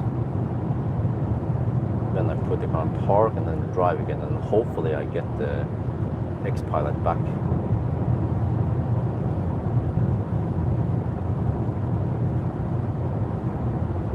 Okay.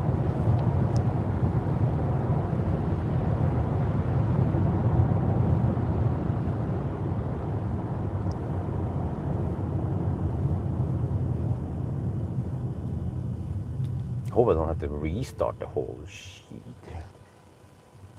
Park, drive, go.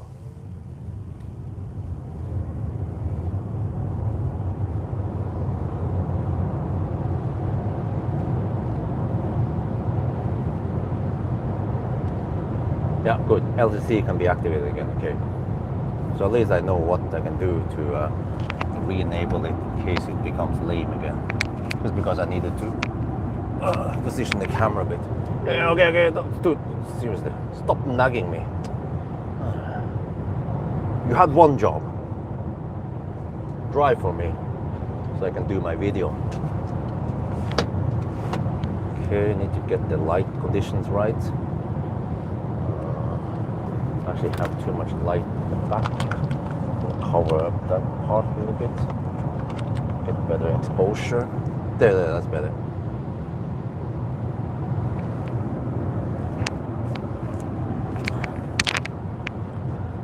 Yeah, so this is the part where I talk about how the car is.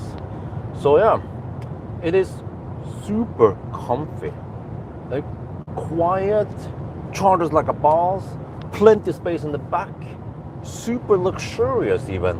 You know, like the interior here, it just looks and feels nice compared to many German cars that cost the same or more, right?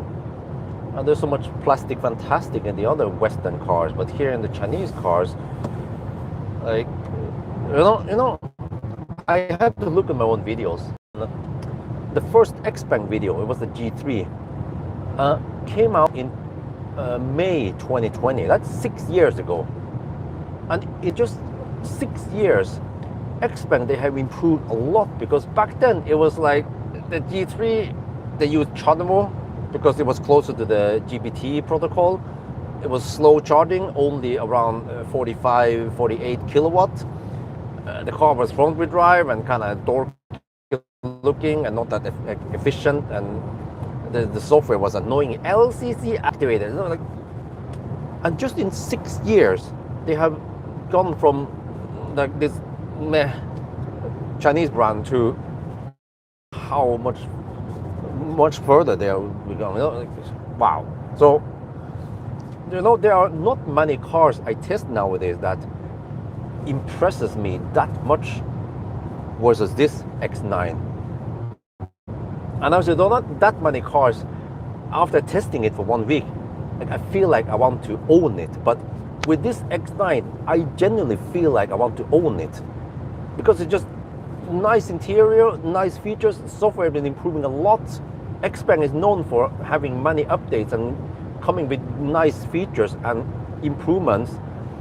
And you have the feature where you can turn off the slowdown in the curve. And actually around here at Tanum, it's supposed to slow down in the curves many times with many Chinese cars. But here, no problem.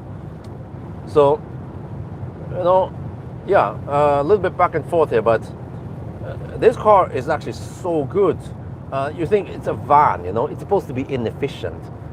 You know, this is very efficient, despite that it's a van, you know. I think it actually is more efficient than many SUVs out there. I bet it's more efficient than the MG IM6, which is a lot smaller, you know. So I would dare to claim already now in June, we are halfway into 2026, that this X9 Performance is a very good candidate to be the Tesla Bjorn's car of the year.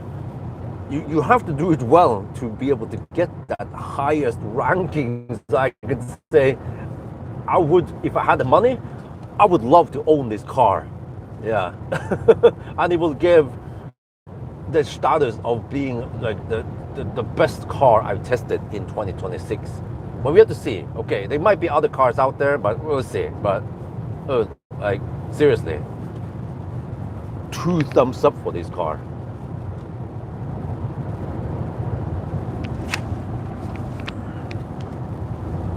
There was a bird there. It might have hit the car, but the bird was, yeah.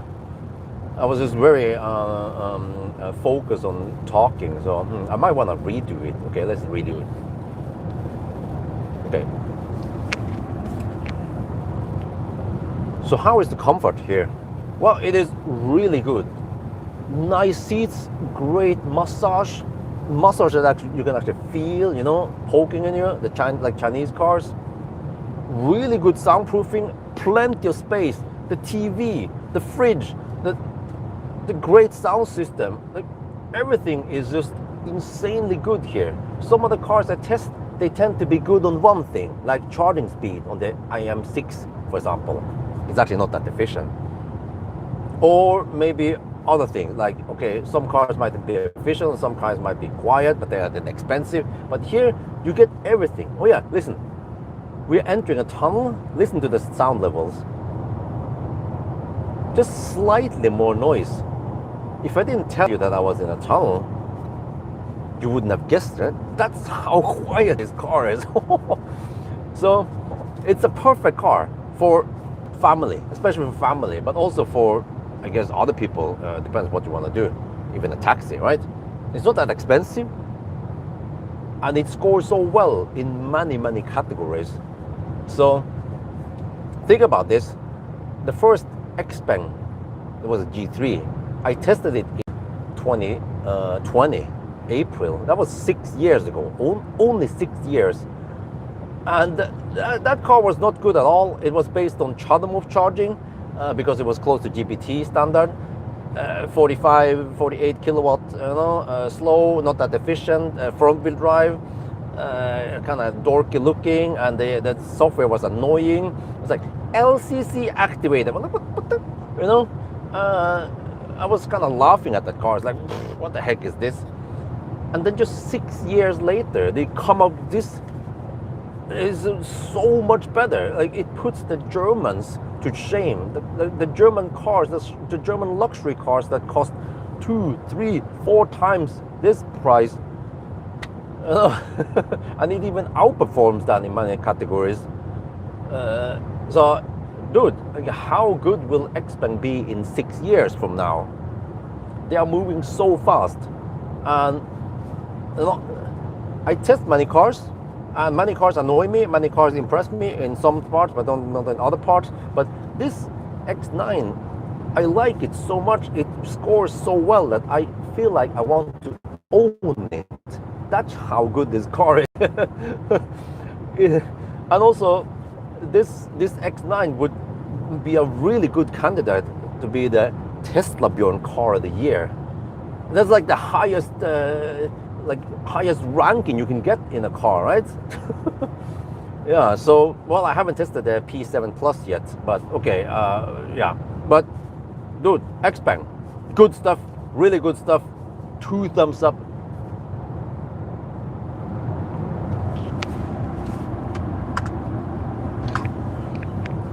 Okay, I have to be quick now.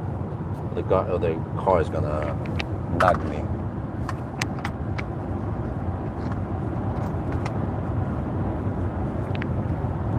Okay, there you go.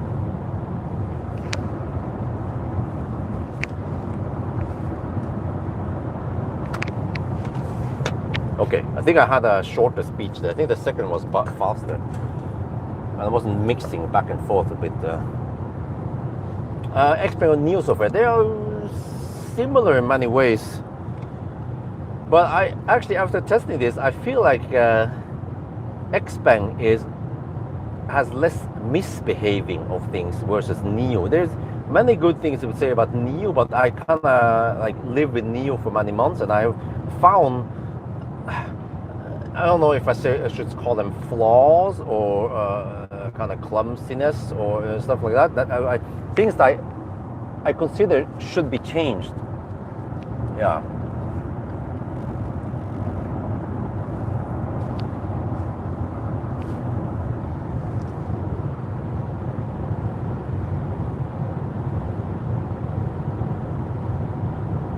I see now I have headwind. Consumption is actually going up 291 now for the total consumption. Damn.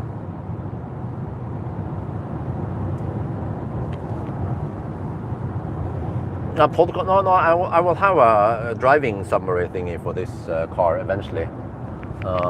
It will be most likely on the last part of Thunder Drive. Just have to reposition the camera slightly and then do the Thunder Drive.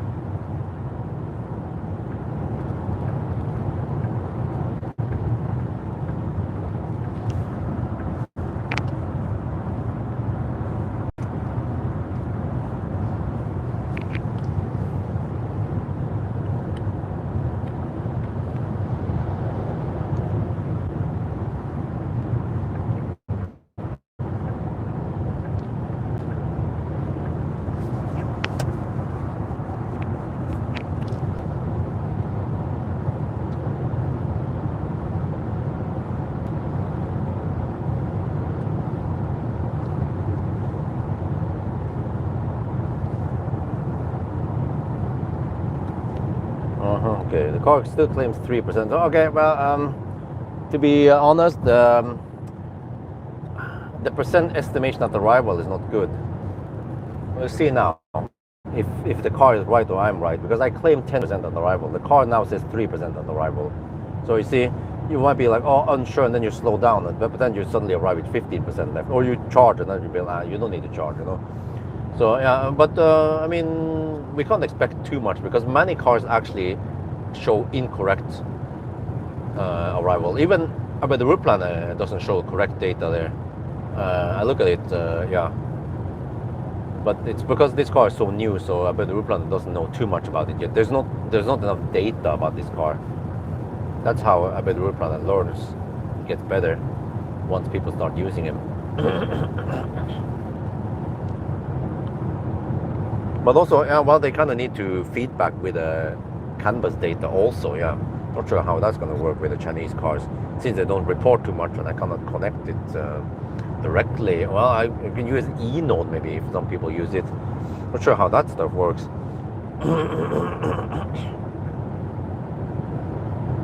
Maybe if you have app access. Well, the only thing that about the route planner needs to know is how many percent state of charge we are at. Then they can figure out the rest.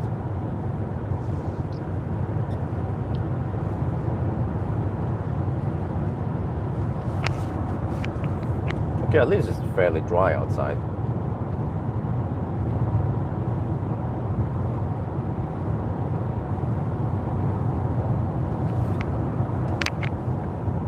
No, it's a fossil car with a ski box and a bicycle on the roof. It's a Toyota.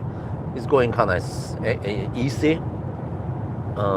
Swedish registered. I guess if you hammer too hard, the consumption will go through the roof, literally.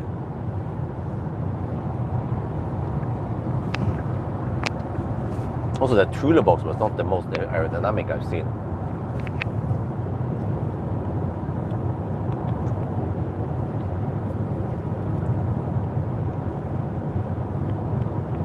But yeah, okay, let me see.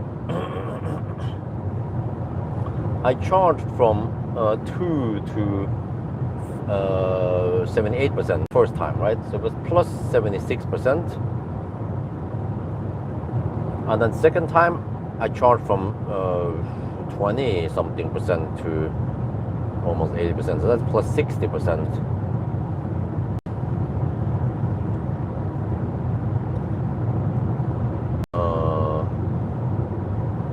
roughly. 58 maybe.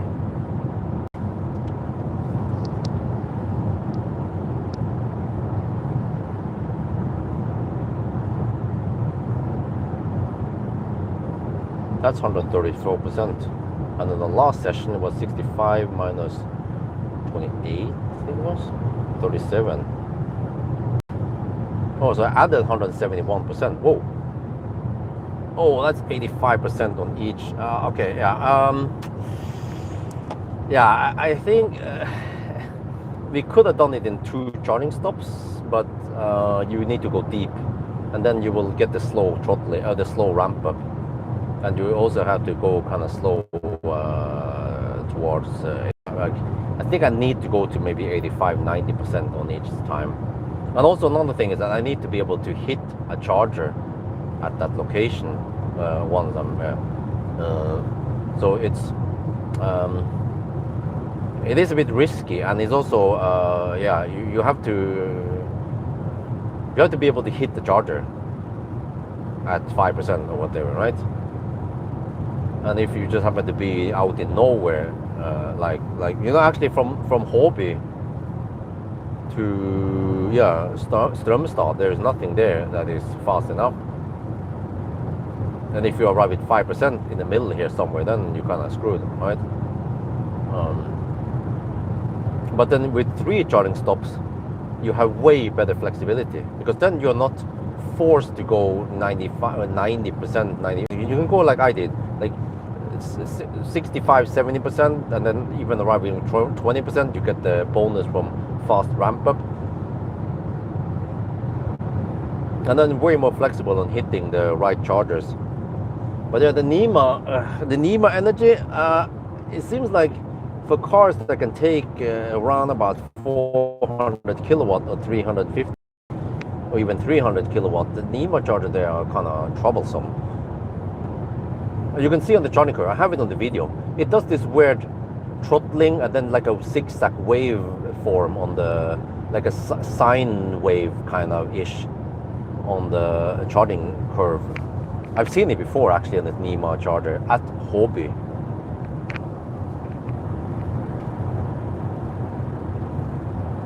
Yeah, at 87%, towards the very end, you get only 215 kilowatt. Yeah.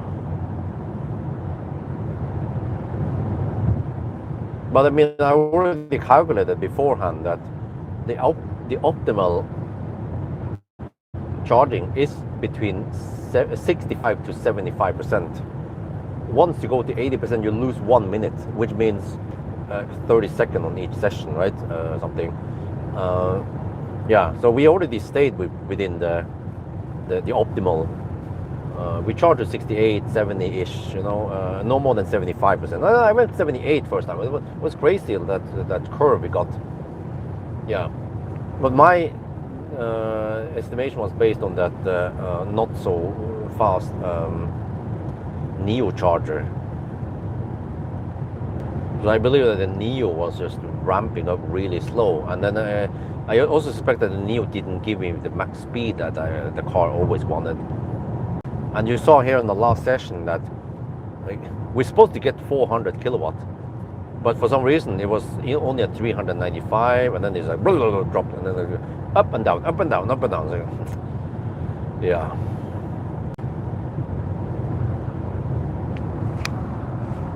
So ABC, always blame charger. Okay, I need to count once we are at Schweinsund in case there are some delays.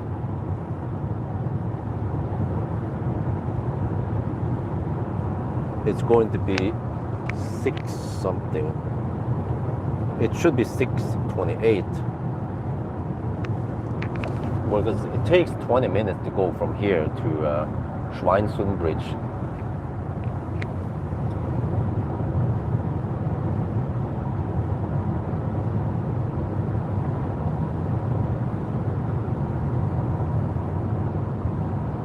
Wow, the car claims 2% at arrival. No. Yeah, so what I've seen now is the car tends to use the current consumption and then it extrapolates it for the. Where is it? How is it doing this? Let me check something. The consumption for the last 100 kilometer is now 309. Okay, so run about 300 watt hour per kilometer. Okay. And then we have, okay, 168 times 300 is 50.4 kilowatt hour. Oh. That is 47%. Yeah, 48 now. And then 3%. Yeah, so the car is kind of dumb. It takes the current consumption, possibly for the past 100 kilometers or something like that, right? And then it applies that to the upcoming distance we are going. But it totally ignores that on the Norway side, via Oslo and shit like that, we have 80 zones, 70 zones there for a long time. So, yeah.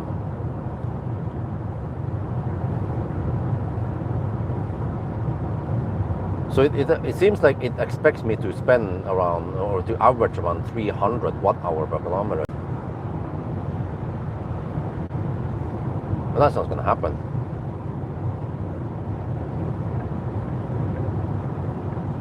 Yeah, I remember on the way south yesterday, at this point, or roughly at Nhobi, we had around 240, 50 maybe. So that's likely what we're going to get also on the way back now, with a little bit of headwind, of course. But we're not going to go, we're not going to spend 300, that's for sure.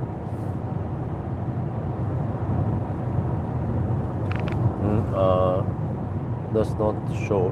Yeah, also the Xpeng doesn't have a trip meter. That's kind of silly.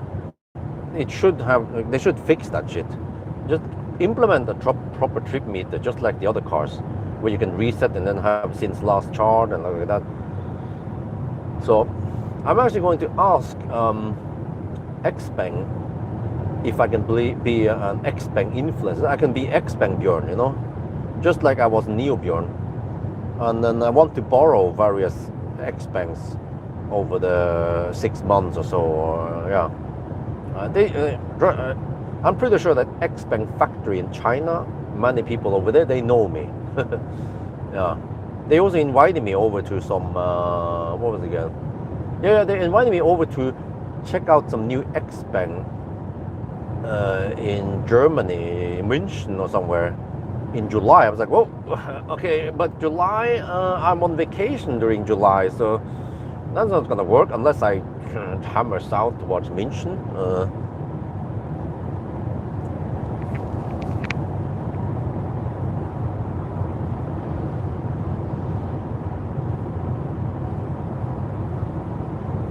So I wanted to learn more about how to use Xpeng on daily basis.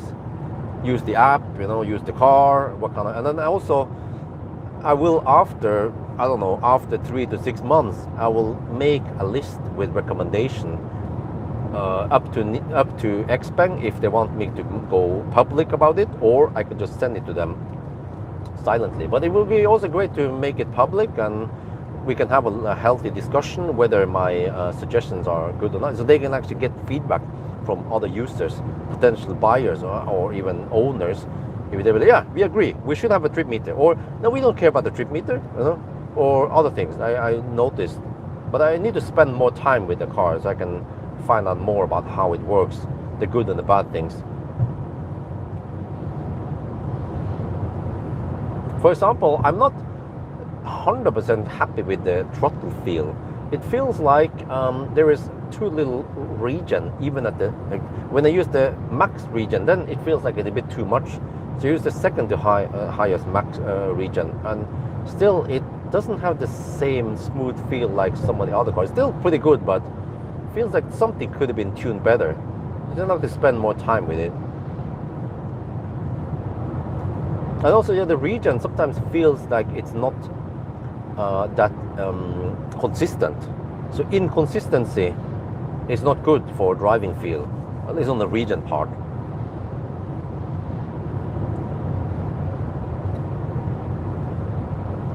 And also the swipe down menu, I was looking for a way to customize it. I'm not sure if I can. But that's also weird, why you can't swipe. And then also, like, I need a hotkey for the fridge. Now it's too clumsy to dig into the menu to find the fridge. Like fridge settings, right?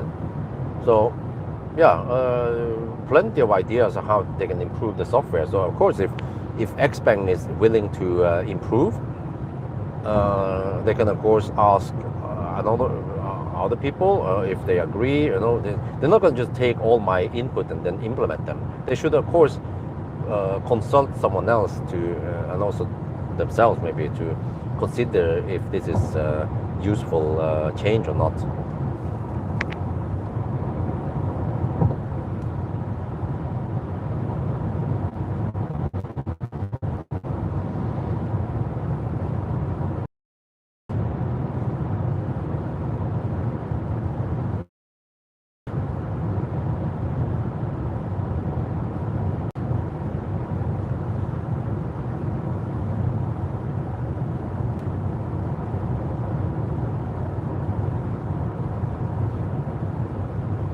Yeah, well, it should, also another thing is it should be easier to dismiss the HVAC settings. Usually I try to press on the HVAC or the temp control, but it doesn't bring it up immediately. It just brings up this hotkey thing. Okay, it's fine, but then you have to press. Yeah, so I feel like it should be easier. The HVAC settings, you kind of open them often while driving to quickly adjust something like recirculation or something. Why is the recirculation available here, by the way? AC. It doesn't seem like it's available as a hotkey. So then you have to click once and then try to find the recirculation button on the pop-up and then press it. But many times you just want one button to toggle it in a hotkey.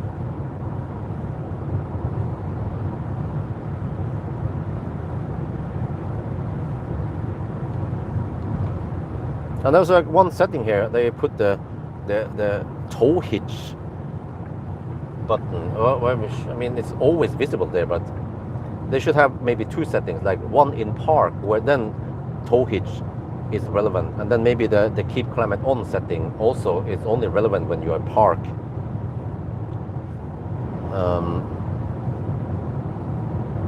So then you can have more space for other hotkeys in the lower bar, because now we have only 1, 2, 3, 4, 5, 6, 7, 8, 9, 10, 11, 12 buttons plus that little bar for the music, which takes up 3 or 4 button positions. So it would be great to have more buttons available. Most common features I use all the time, or very often.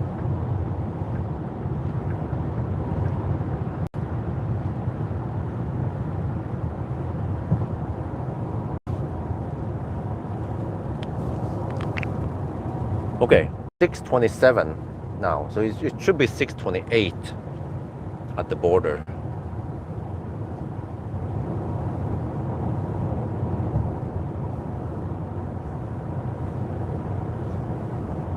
Yeah, it's 28 now. Okay, oh, is it going to be 29?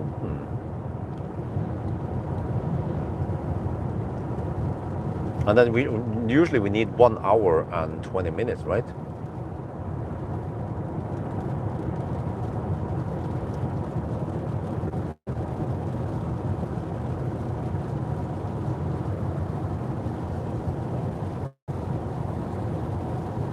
So that means 7:50-ish. Wait, that means 8:50, 8:55, right? Okay, it's going to be 6:29. I count 6:29 as the Schweinsun time. Good. 8:55. Wow. So this is what I've been talking about. That my estimation usually is off if the car charges really fast or other things. Yeah, I don't know. Well, maybe we got better charging session now versus when I did the test.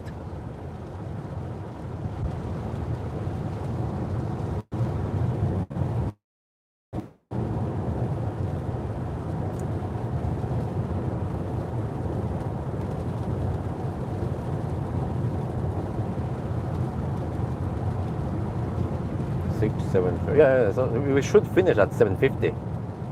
Wait, that means 850. Damn.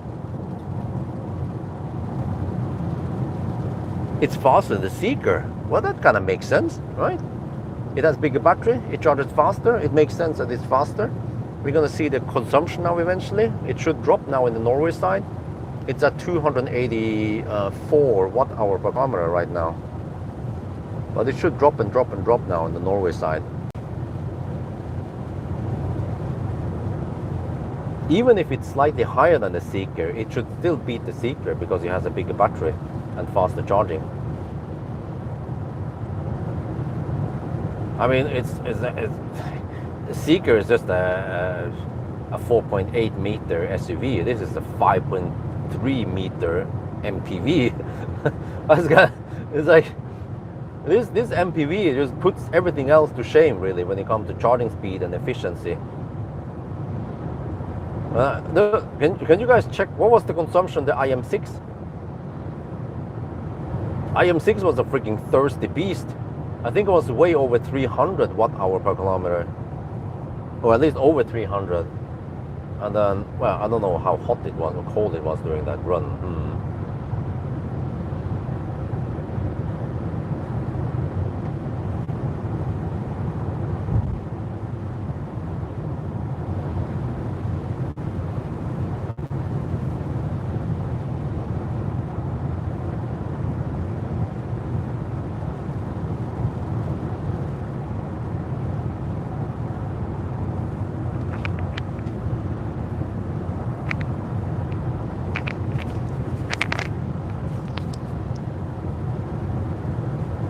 But eventually the microphone breaks, so I have to get a new mic maybe. But unless I can get some kind of wireless mic. Wait, if I use if I have well, I just need a single. I don't need double mic. Well, actually, eventually I need to charge it somehow. I could plug it in USB. I just have to put the receiver there and then pay attention to the receiver. If I use the Rode mic, or maybe I can go for the DJI mic. It's slightly smaller, so I don't mix them up easily.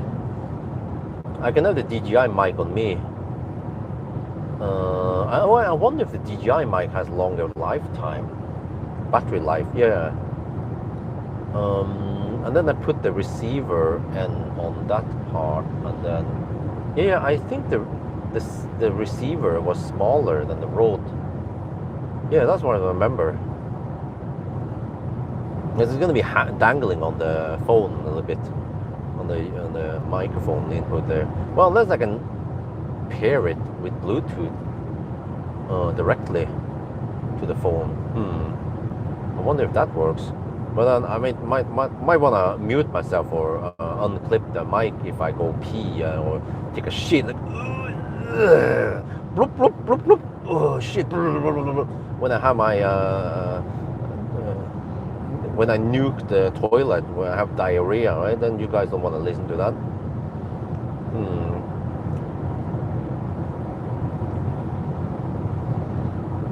Well, I could test if I can pair the mic against the phone directly with Bluetooth. That would be the best. But then, maybe the quality can be kind of shite, a little bit underwater effect and compression artifacts. But as long as you connect it via the receiver, then it should transmit quite high quality. And then it sends uncompressed analog signal via the 3.5 millimeter.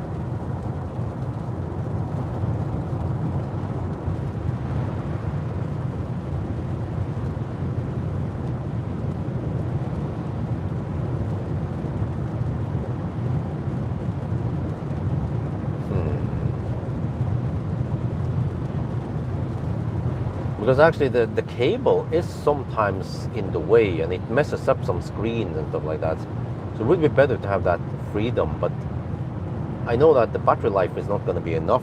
Many times we live stream, well, actually very often we live stream more than 5-6 hours. So that means I will empty out the sender's battery during the challenge. I have to swap. So yes, I kind of need to, well, unless I plug in. Yeah, I could also plug in halfway, start charging the battery a little bit, pay attention to the microphone levels, but then also need to plug in and charge the receiver. Both of them needs to be recharged during the session. Unless I go for 2 receivers, then I at least wear down that slightly. Well, actually, no, it's not two senders, but actually it seems like the sender might actually, spend, or the battery drops faster or runs faster in the sender versus the receiver, from what I've seen.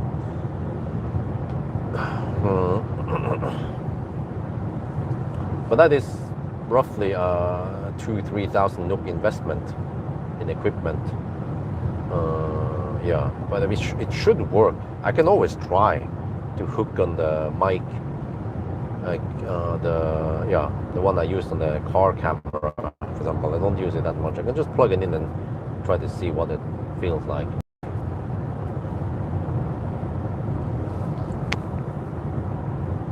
The advantage is that I don't have to unhook the mic too often, and I also will not forget to reattach it. Yeah, but I don't know if it will cause more interference when many devices try to transfer on the same space here.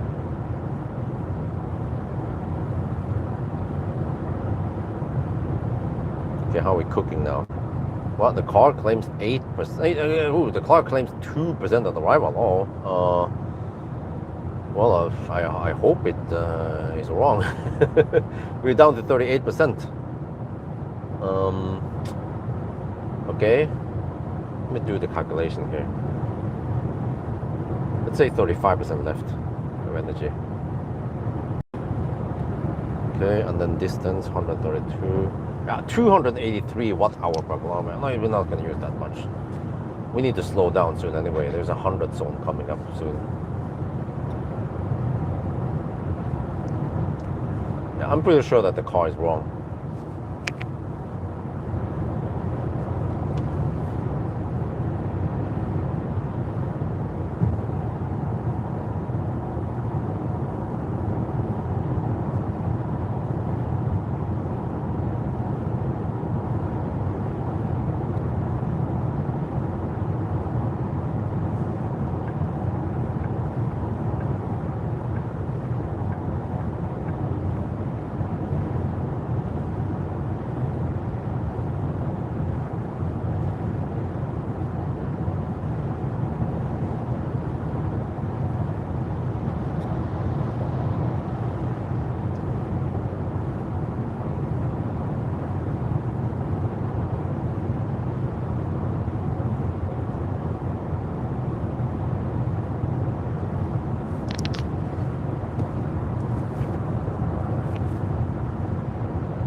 But yeah, no joke.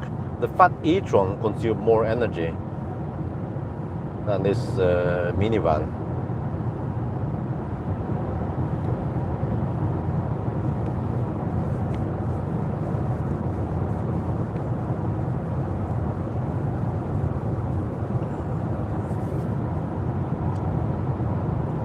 .39. Okay, the kids are still not awake. I think they will wake up maybe. Yeah, they went to bed. Isabel went to bed really late yesterday. Actually, she passed out a little bit past 10. That was quite late. So I'm assuming that she will wake up actually around 8. And then no, I'm not going to be home yet. I forgot. I have to go and do the charging test. Yeah, okay, at the Ionti-Dar truck chargers. Hopefully we won't get any slow speed there, but I mean the motor guys or the NAF guys, when they tested, they used the truck chargers at the Dar. So hopefully we get to 404 kilowatt again there. Yeah, slightly higher than the 400 actually, which is good.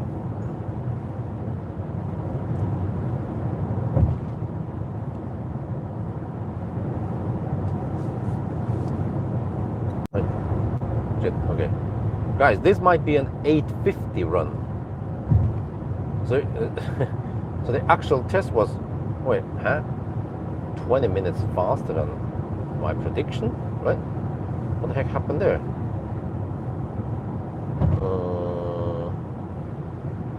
Oh, well, my prediction is based on the range test, 120 test, but here we have a mix of some city driving and whatever. So yeah,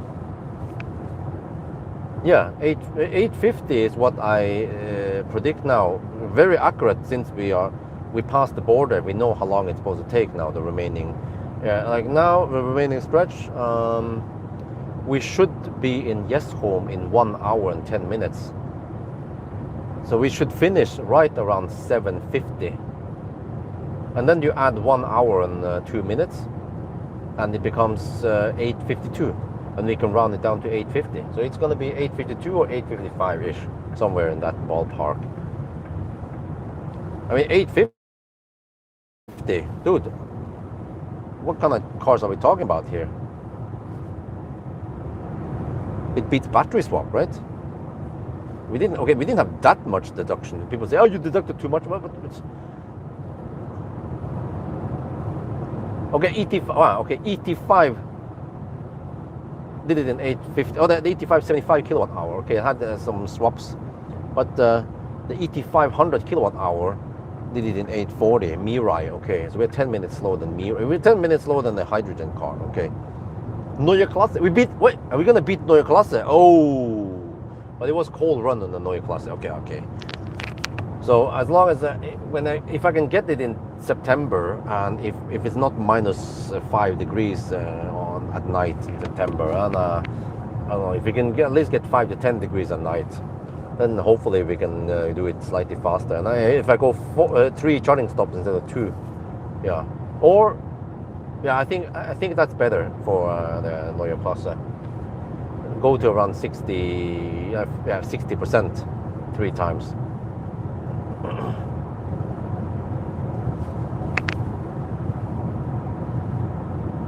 No, it was more like 12 minutes to 10 to 80%. But actually, in the first session, I went from 2 to 72%, which is the same as 10 to 80%, right? 2 to 72% in 14 minutes, and then the manufacturer claims it's supposed to be in 13 minutes, but then tests, at least done by NAF, they got 12 minutes. So I wonder if we were getting consistent 12 minutes now today. That could explain some of the differences. That maybe 5 minutes faster than the prediction, and then in general, like I've claimed before, that this is just based on some dumb 120 test, and it's not always correct. But for fast charging cars with good range, then they tend to do it better than my calculation.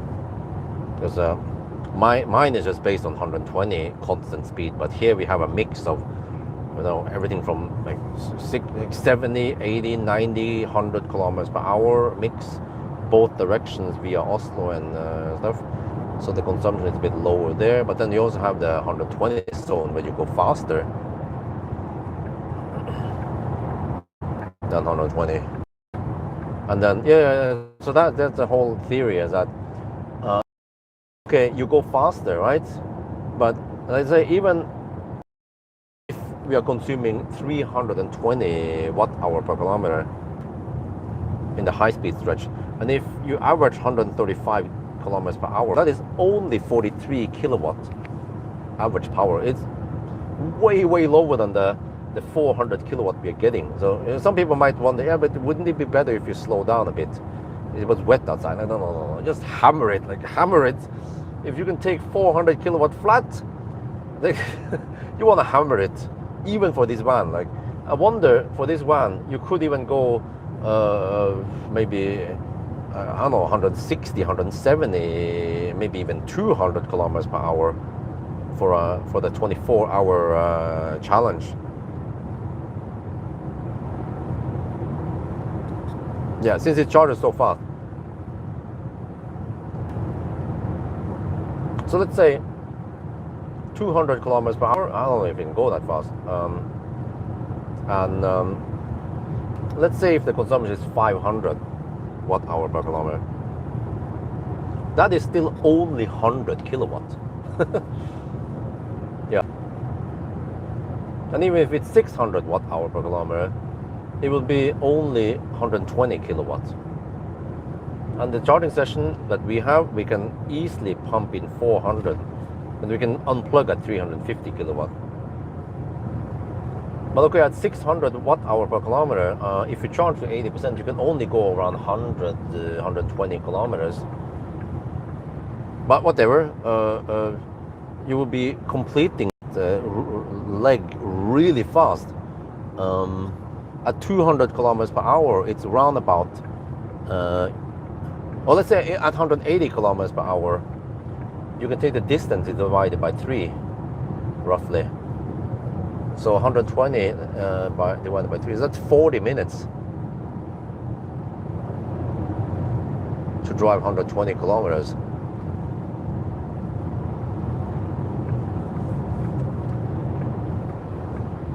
Versus 1 hour if you drive slower, like 120 kilometers per hour. So in 20 minutes, you can charge a lot. Trust me, with this car. Yeah, so that's the whole logic behind it.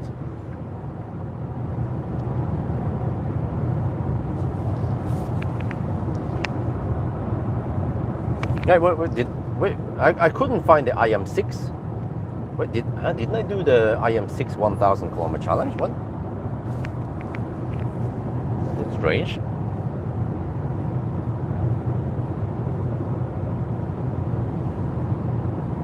We are 32%. Consumption in display is 291, which should be 284 right now. Yeah, so the 4 battery swaps, actual stop might be more like 7-8 minutes total with a detour and stuff. But we chose quite short detours today. And okay, how much delay did we have? We had a 5-minute delay in Norway side. And then there was 1 minute delay at Kungsbacka with some slower speed. And then 2-minute delay at Falkenberg. We had to drive slow, and there was also some police car, but it wasn't that much. And also some slowdown in the heavy rain. Yeah, there was some road works there.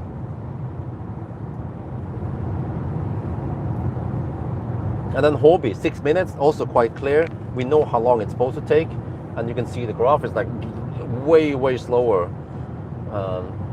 So all my delays are well documented and also quite accurate.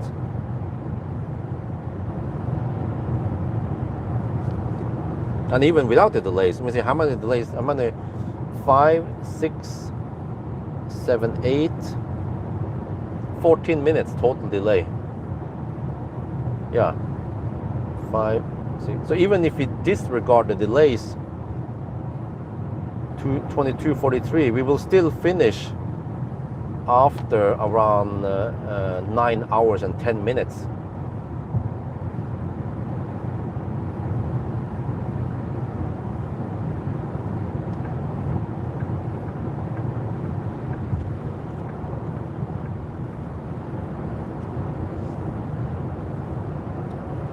So I'm not exactly sure if it will be 8:55 or 8:50, but it's in that ballpark.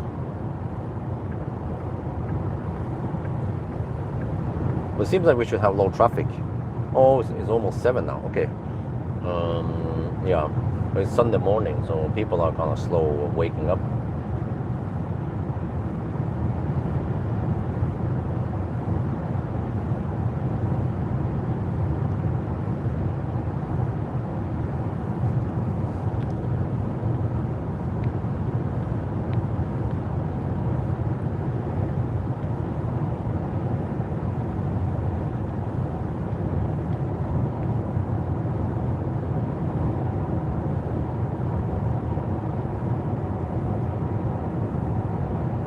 Well, wow, that was very impressive. 254 watt-hour per kilometer, despite it was cold outside. Yeah, what I've seen, the iX3 is more efficient than this car. The iX3 was remarkably efficient for an SUV. Close to Model Y.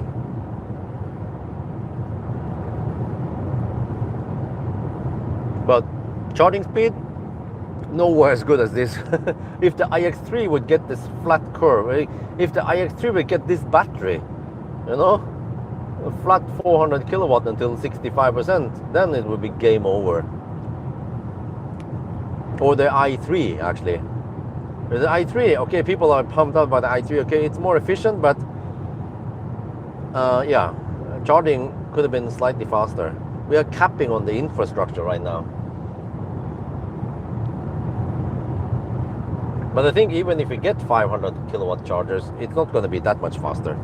Maybe one minute faster on each session. So okay, maybe 5 minutes faster total then. So maybe 8:45 would be possible. Or if you can do it in 2 charging stops, then I don't know, 8:40, yeah, which is actually the Mirai and whatever it was again, ET5.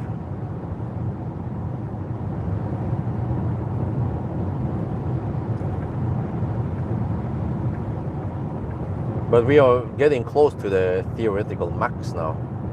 So yeah, compared to the fossil car. But the fossil car also needed the refuel and stuff. Like, you can't just drive 1,000 kilometers without any stop. That is roughly 8-hour non-stop driving. You know?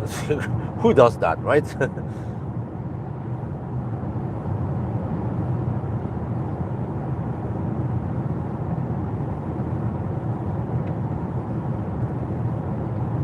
Of course, one day when all the cars I test, they do it in less than 9 hours, then the test becomes pointless.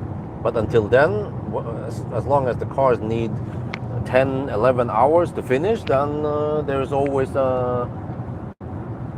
some use for the test. There's always a purpose of the test.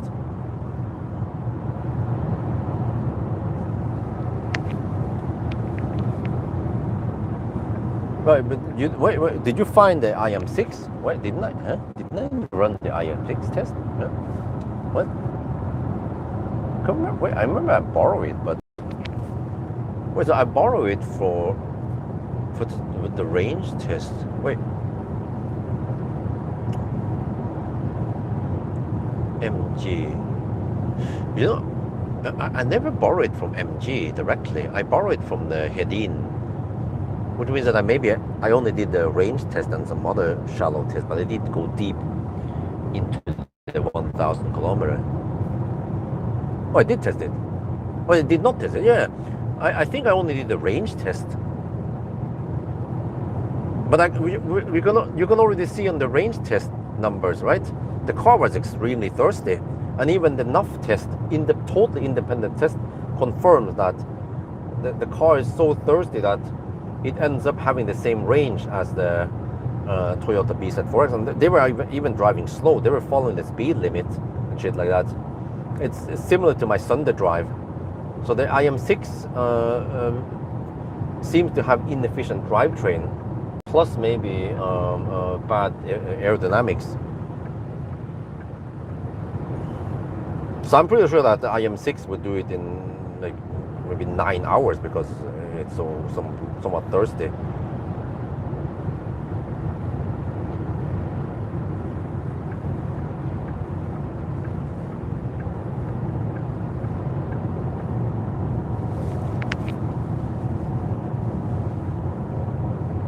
Well, it would be interesting to test maybe IM5 because it's slightly more efficient. Yeah. But no joke, IM6, I think it is more, it is thirstier than this big MPV. Yeah, in the 120 test. What was the temperature? Because this car, I measure it in, let me see, 120 test at 20 degrees Celsius, it was 169 watt-hour per kilometer. 170, yeah, I think with the corrected distance, around 170 watt-hour per kilometer.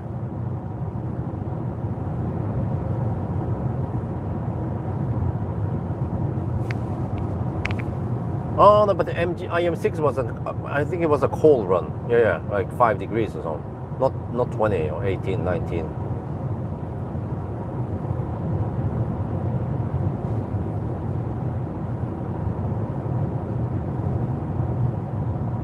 Yeah, 7 degrees Celsius, that's kind of cold. So, well, hopefully if it would be at least, oh wait, 100, no, my bad. The 170, that was a 90s test. On the 120 test, it was 19 degrees Celsius and 237, or let's say 238. Or we can run it to around 240 then. Around 240. So then, if the IM6 would get 19 degrees Celsius, can it drop it to 240? I bet at least 250 or 60.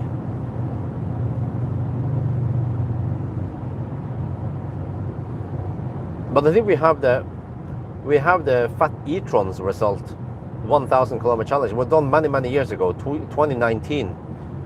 From what I remember, the Fat e-tron consumed 291 watt-hour per kilometer, right? Am I right? Right now we are 292, which means 285 after correction, and we haven't even passed Oslo yet. It's going to be even lower.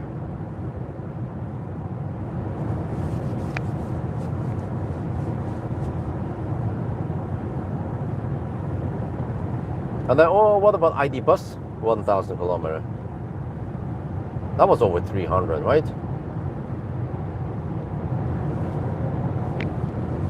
Well, at least close to 300.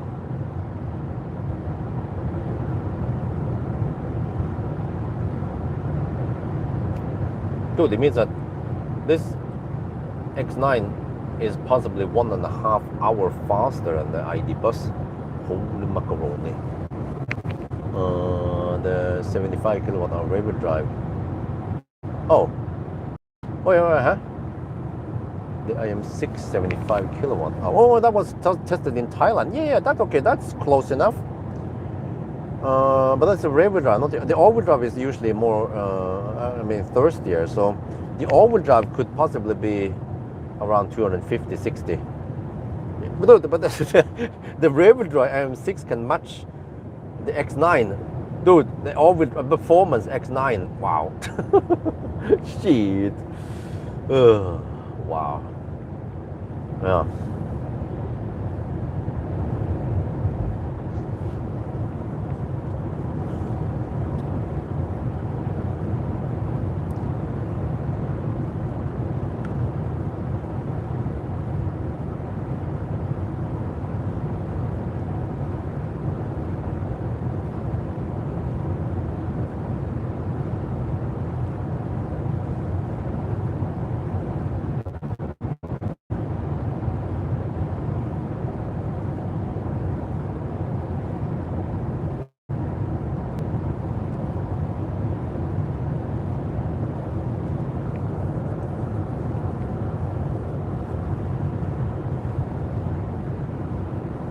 Oh, wait, I'm down to 25%. Whoa, dude, the car claims 1% at arrival now, really? I hope I charge enough. I charge with 65%. What?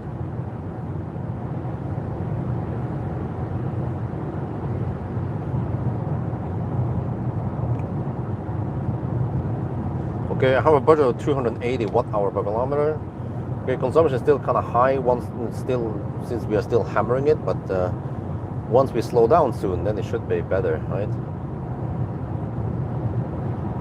Yeah, and once we are in the Oslo stretch, then it should be a lot lower. But okay, if you arrive at 5% or 3%, at least no one can complain that that I charged too much. But I might need to bail out and top up before I go to the Ionity charger then. We'll see if I have enough juice to go there or not. But actually, I might want to top up anyway, but it's going to be on 400 kilowatt charger at Gardermoen before I reach that spot.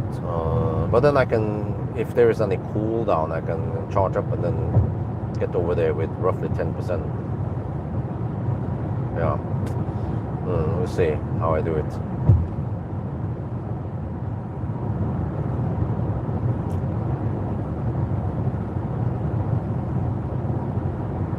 Wait, how about some massage now? I've been driver massage, okay. The physical recovery. Yeah, I need physical recovery. It's actually massage on the upper back a little bit. That's nice, but they don't have the pelvic thrust or the pelvic massage.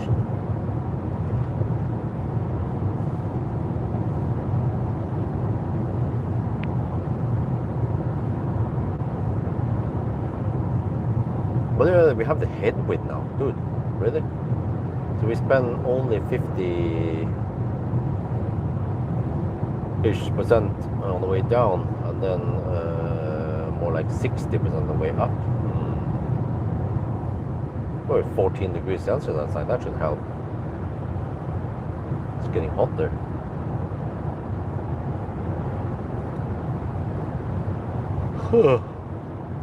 Oh. I just need to survive now in the morning hours, and then have to check the weather forecast. Oslo now, around 11. Just have to grab that. Yeah, there is some Thai street food fest at Youngstorget today. I'm not sure if they had other days, but today at least. They start at 11, so but then it's gonna rain at 11 supposedly. Well, if you could just be there with an umbrella, and then we could well, we could even just grab the food there and then eat at home, just hurry back home, or we could just eat there and then the kids pass out in the car, but then there's only a half home. Well, actually, if we just grab the food and then go home, we can eat before noon-ish, and then the kids go to sleep, and then I can also sleep. Yeah, that's usually what I do in the day after 1,000 kilometer challenge, and I sleep around noon with Axel. But eventually he will not need sleep anymore.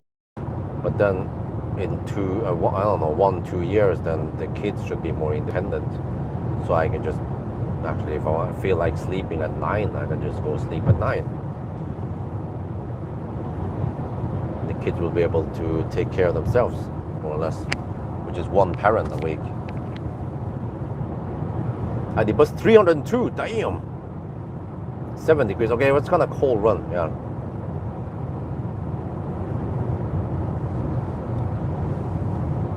Okay, I'm down to 23%.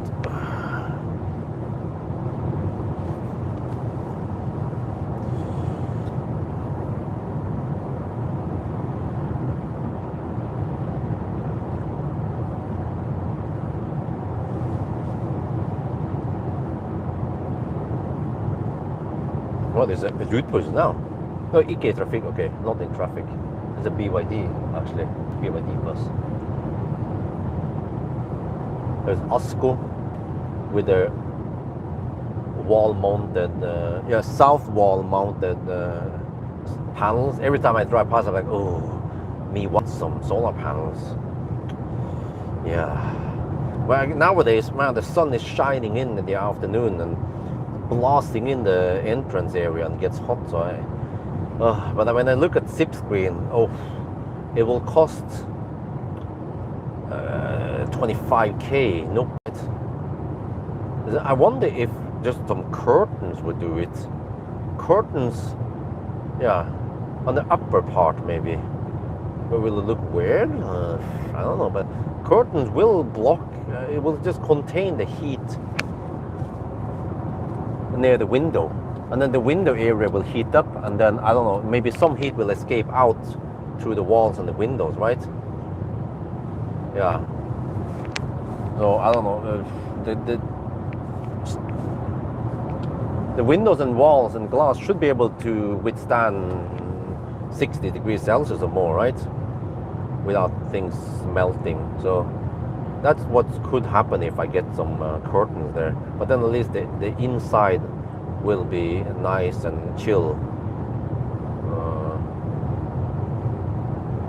Unless I can actually get some kind of like reflective curtains on the outside, like the silver one that actually reflects heat, then it will actually reflect some of the heat out through the glass again. And that might be a way cheaper option if I just get curtains. But we need to get the scaffolding inside the house, which costs around 3,000 NOK, and then mount the thing there and get the electrician to get it. Yeah, we need the electric adjustment, but the buttons and every wiring and stuff is already there. We have prepared it for curtains. So I wonder if that would be good enough. Curtains, we could maybe get away with 10, 15K rather than 25K for SIP screen. And actually the curtains will offer perfect privacy versus the SIP screen, which just partly blocks outside.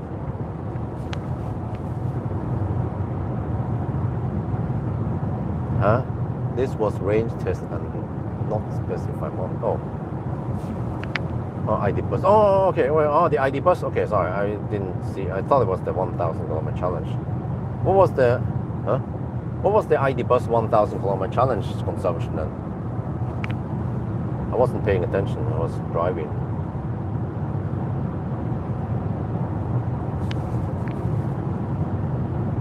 When I kind of know roughly what to expect because I've been using the cardboard, which is not that thick, and it blocks the heat kind of, and it kind of it heats up the window area, but it doesn't overheat. It becomes kind of hot at times. Like I feel like it's around 60, maybe 60 degrees Celsius there when the sun is blasting in. But I mean that, the interior should be able to withstand 60 degrees, right? And the glass just heats up a bit and then lets up some of that heat, or reflects part of it.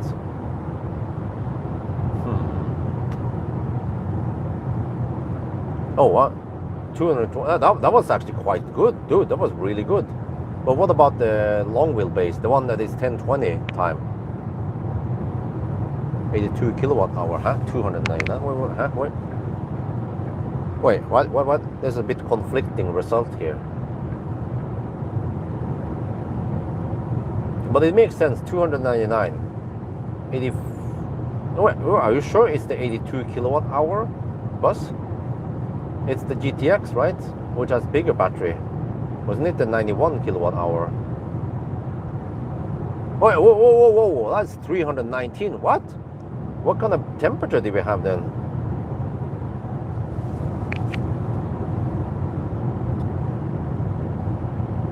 Yeah, but the bus should be thirstier because it has 0.29 drag coefficient.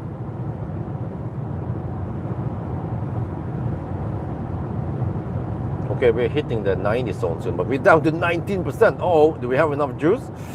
I hope so. The car claims 1% at arrival. Oh shit. It better drop now that we hit the 90 zone soon.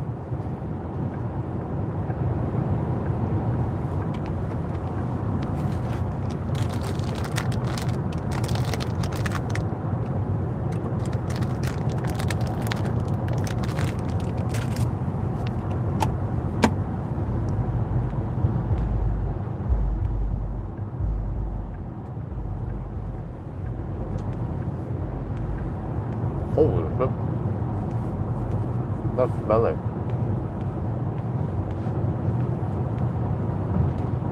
Dude, those Rusibus, they're really smelly.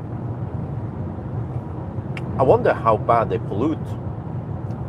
Who's going to be the first Rusibus to get solar roof and not just extra batteries and some, I don't know, EcoFlow or something, an electric bus.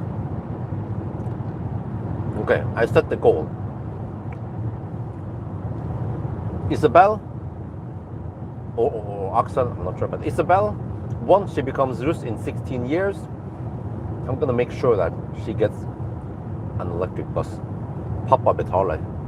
I need to work hard, set aside money.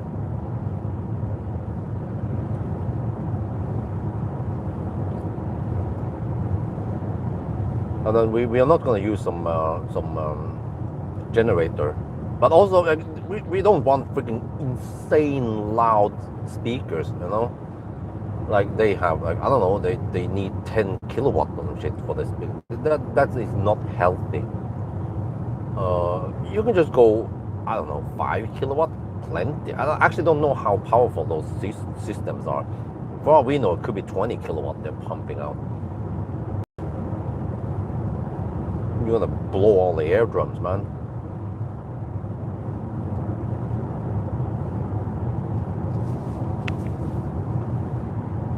I mean, it's going to be a girly Rusibus anyway. But maybe by then I should get the driver's license for it, and then I'd be retired anyway, right? I can be the driver. How about that? Wait, then I'll be 65 years old, roughly.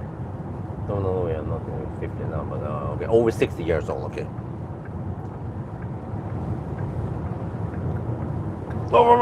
Dude, why do you cancel the lane change? You're already 2/3 into the lane change, right? This shit, they need to fix it. Okay, once you start the lane change, just complete it, for God's sake, man. It's doing this all the time. If there is like this merging zone, it's like, oh, I'm not gonna, or just go for it. It's fine. You have the blind spot, and you see around the car. You see it's clear, so just go for it.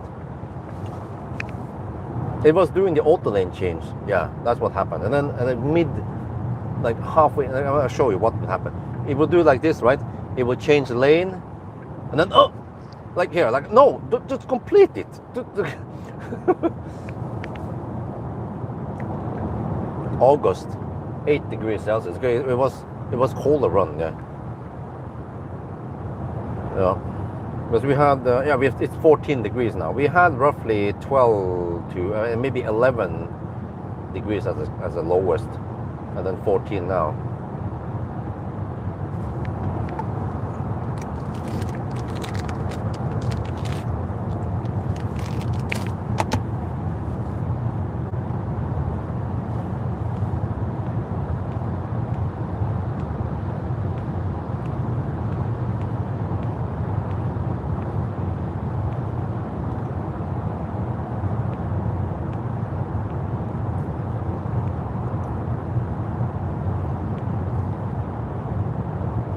Dude, I genuinely thought that 65% would have been more than enough.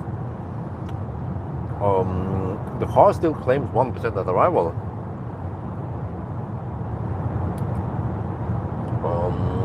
But we have to drive slower soon. We have 80 zone shit coming up soon. Let's just hope that the car is wrong. Otherwise, I'll be going real deep with the countdown.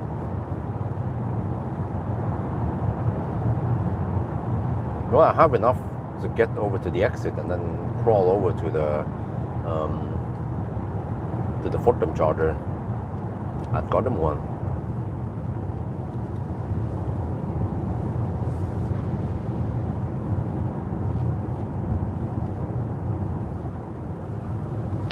But dude, I mean, if I had the money, I would totally love this. Like, wifey love this car. You know what she likes? The big ass vanity mirror. It's freaking huge, man. Have you guys seen it? How big it is? It's like 4 times bigger than other cars. And I thought, why not? When you have a big sunshade, or whatever they call it, Why not just make a big mirror? That's what they did. And she was impressed with the space in here, the comfort. She probably not aware of how quiet it is. So if I had the money, she has my approval to get one. An X9. Oh, I can even wait a couple of years and then get the... Oh, there is no slowdown on the way back. Oh, yeah. On the way south, we had a quite long stretch of the slow section, which of course saved us juice. It was around 5 kilometers, yeah. And some slow pokes on the road, which we didn't have now on the return. So that could explain... Oh, phantom braking, shit.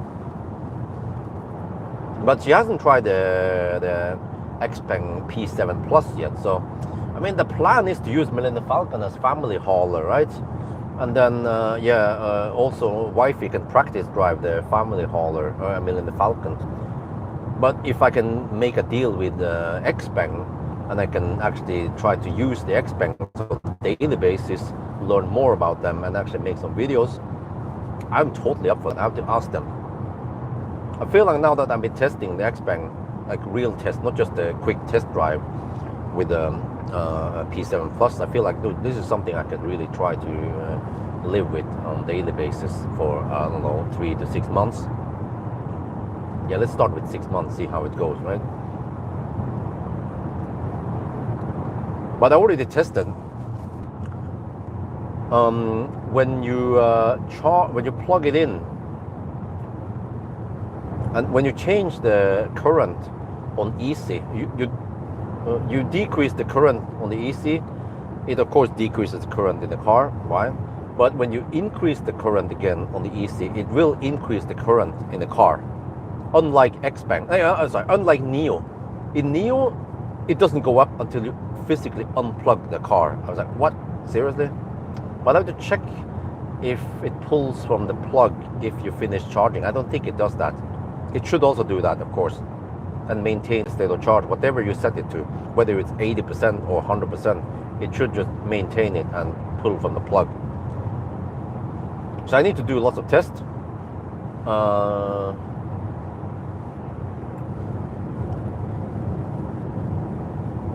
And then come up with lots of useful feedback to Xpeng, make the car even better. That would be the thing I can offer them, if I can borrow the car for free. But I mean, yeah, it's also nice to have it drive around with it. But I always have to see the effect, because the repeating effect with Neo was that that Tesla guy is using his phone while on autopilot. Yeah, but it was weird because he was first going slow and then he speeded up, which doesn't indicate that he was on autopilot. I think actually, I think he's not on autopilot, because on autopilot, the car's camera will nag him and give him a strike. So that's why he has to use he has to drive manually and then use his phone, which is not safe.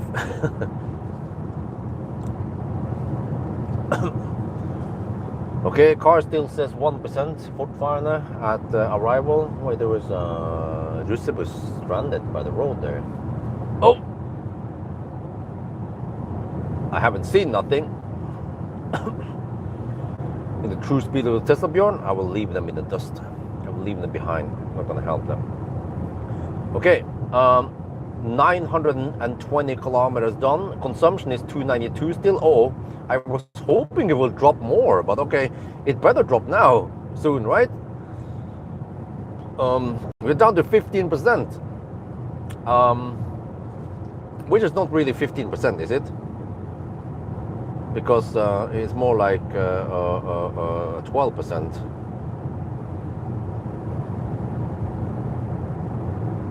So I have only 12.9 kilowatt hour left to go 50 kilometers.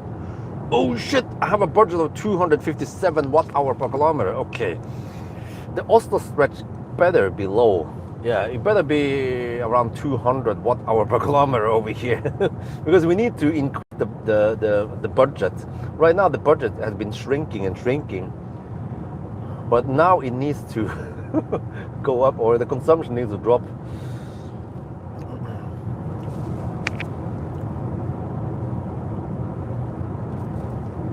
Yeah, but I still believe that the car's estimation is not good because it doesn't estimate the Oslo stretch or lower speed limit, or it might not take in account speed limits.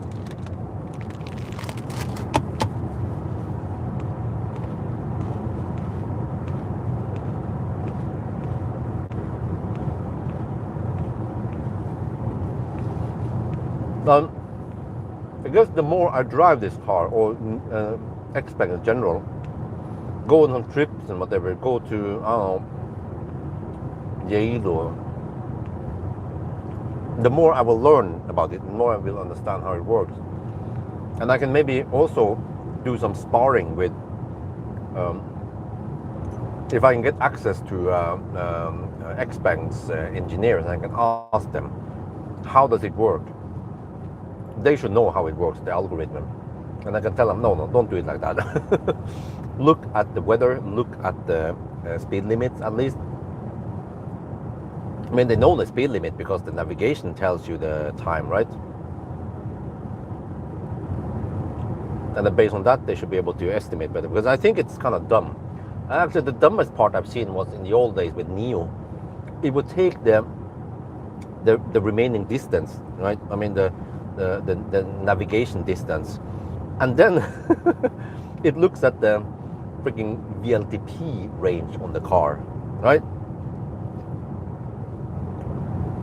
Yeah, the Neo, you charge you 505 kilometers. I remember that.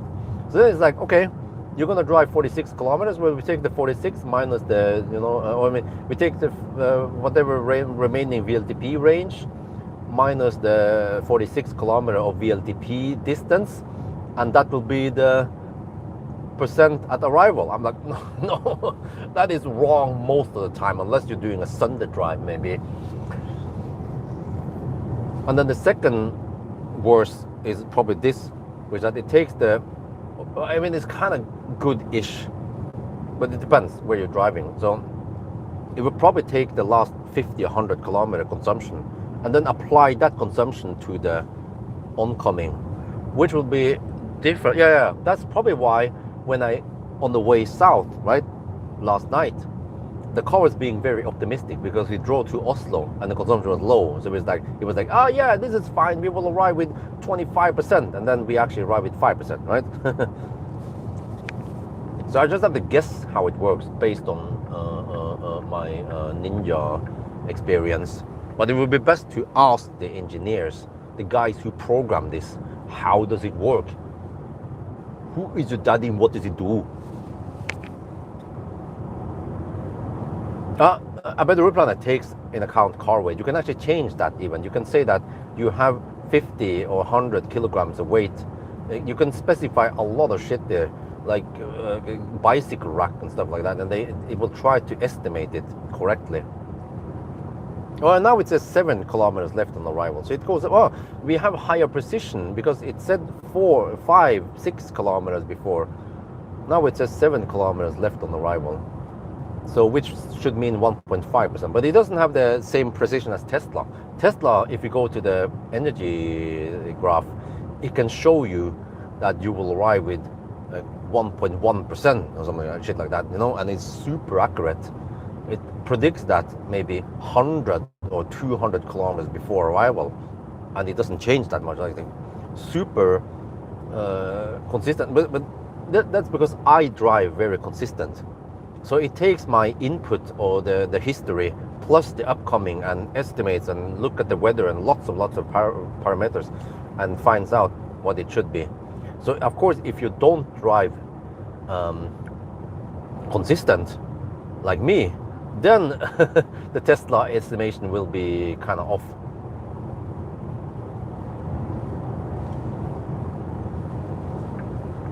But I'm not sure how smart it is, because I've seen many Norwegian Nissan, right? Like in the 110 zone, they go at 110. In the 100 zone, they go at 110. In the 90 zone, they go at 110. So does the Tesla learn how the driver drives? Because I at least I just apply the percentage on each speed limit, so that I go over the speed limit at the exact same percentage every place. But then when I know, it depends, because if the speed limit is too low, like 60, then I cannot go that percentage over the speed limit, because then you get pricks on you if you get caught. Then you have to go slower. Yeah. So as long as it's 70 or higher speed limit, then if you go 15 over the speed limit, you will get pricks on you. But if you go 14 or lower, then you just get a fine but no pricks. But then they always have to shave off 2. That's what I heard. They usually shave off 2 kilometers per hour for measurement error, so that they are like, they can be 100% sure that they don't catch anyone going, without with error, because the equipment might be 1 kilometer per hour accurate, but you just don't want to be 100% sure about this. That's why they shave off 2. So even if my GPS speed claims 15 over, they might only measure you at 13 over the speed limit.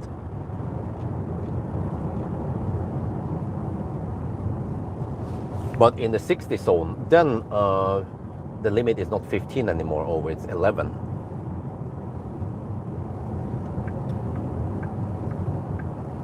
Dude, I'm down to 12% now. And we still have to drive 38 more kilometers. We are 932. We have to go to 900 and... Wait, how was this? 2.5%. We have to go to 975. Damn.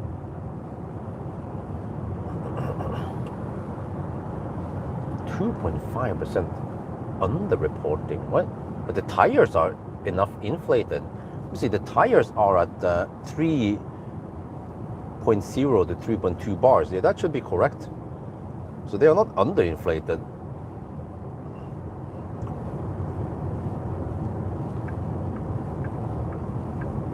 Okay, this is the slowest stretch now. But we have some uphills also.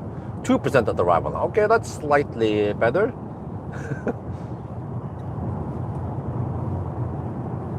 But I also have to drive a little bit past home. Yeah. But 1% should be actually 4 kilometers. Okay. Yeah, so it says 9 kilometers left at the arrival now. Okay, yeah. So it seems like 1% is around 4 kilometers at the high speed stretch. Navigation software collects the data when it's a bit more consistent, yeah.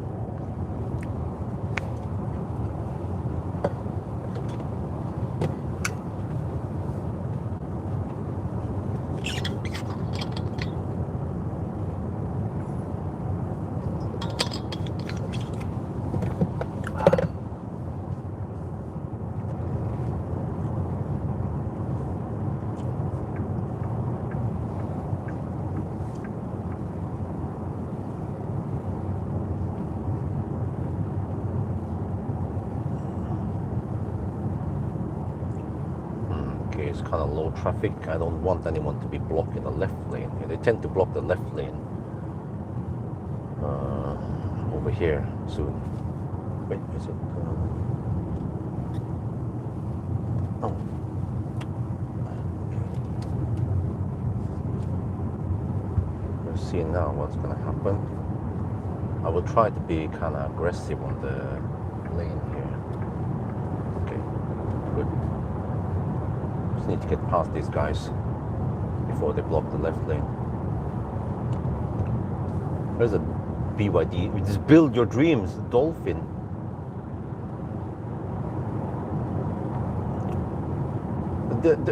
Dolphins, they are actually not that common in Norway, but they're super popular in Thailand. Like, it's freaking everywhere, man, those dolphins. But they also at quite good price in Thailand.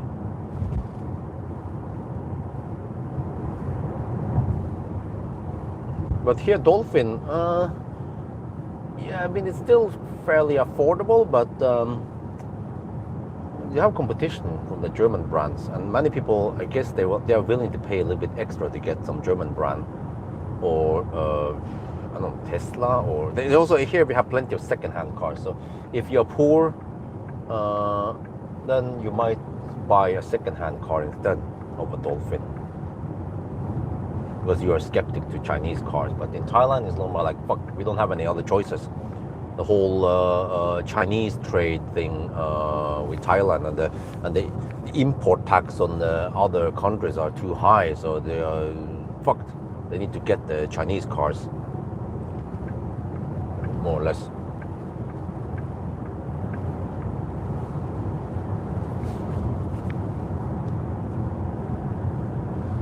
I mean, a Dolphin is actually a quite nice car.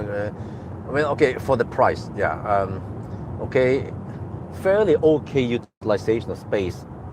Maybe not like Tesla style, but still okay space for such a small car. Like way better than the or a good cat or funky cat. That one is shite, man. I even considered Dolphin, but I ended up with a ZS EV. And I think we still have plenty of range there for just going to Chiang Mai. Yeah, 11% now. The percent drops really slow now in Oslo.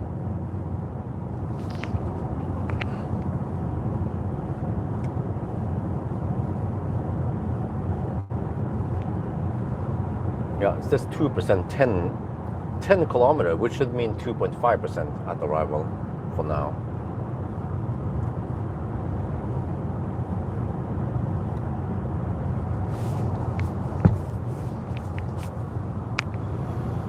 $7.31. Okay, $9.39 now.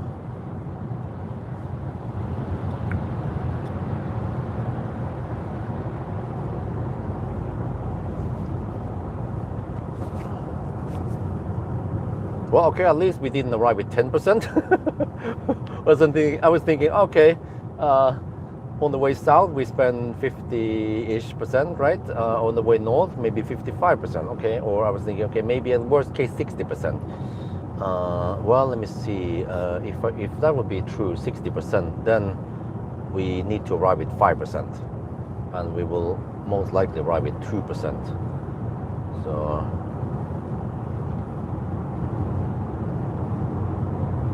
Man, these taxi drivers.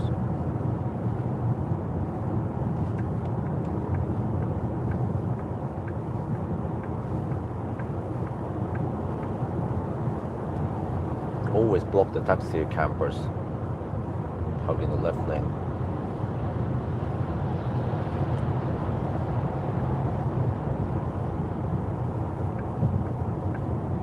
Ten percent left. What does the GOM say? What the GOM say? 38 kilometers. Okay, we are roughly at 10%, maybe, or 9.5%. Auto stay, man.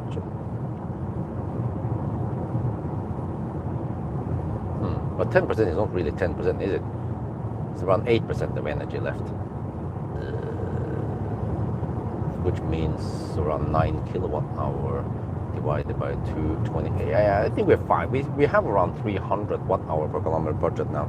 We need to go a bit uphill, and then eventually hammer Schnell. So, yeah, perfect calculation for me. And that was 230 kilometers. We're 225 kilometers away. I predicted, okay, we need this much percent. Yeah. It's always hard to predict all this stuff that far away. If you only need to drive 100 kilometers on a 110 stretch, like Spekerud to Strömstad, then it's way easier to calculate how much you need. It's less variable.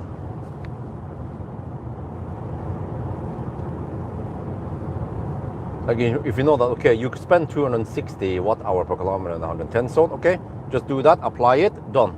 But here it's like, wait, okay, so then we have to, then we have the Oslo stretch and the whatever other stretch that has lower speed limits. That taxi driver is annoying. First he was camping in the left lane, and now he's okay.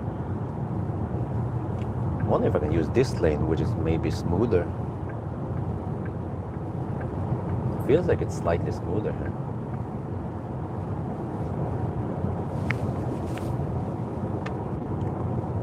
Okay, 945 kilometers times 7. Wait, let me see how to do this. Time plus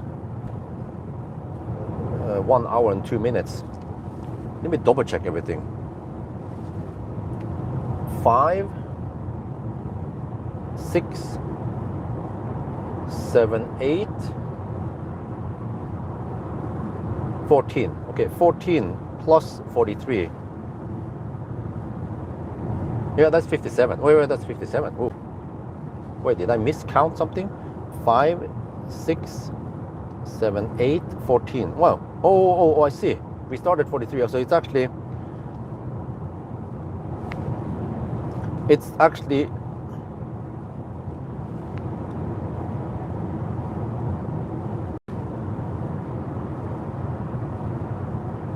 it's plus 1 hour and 3 minutes. Okay. So that means 8:38 now.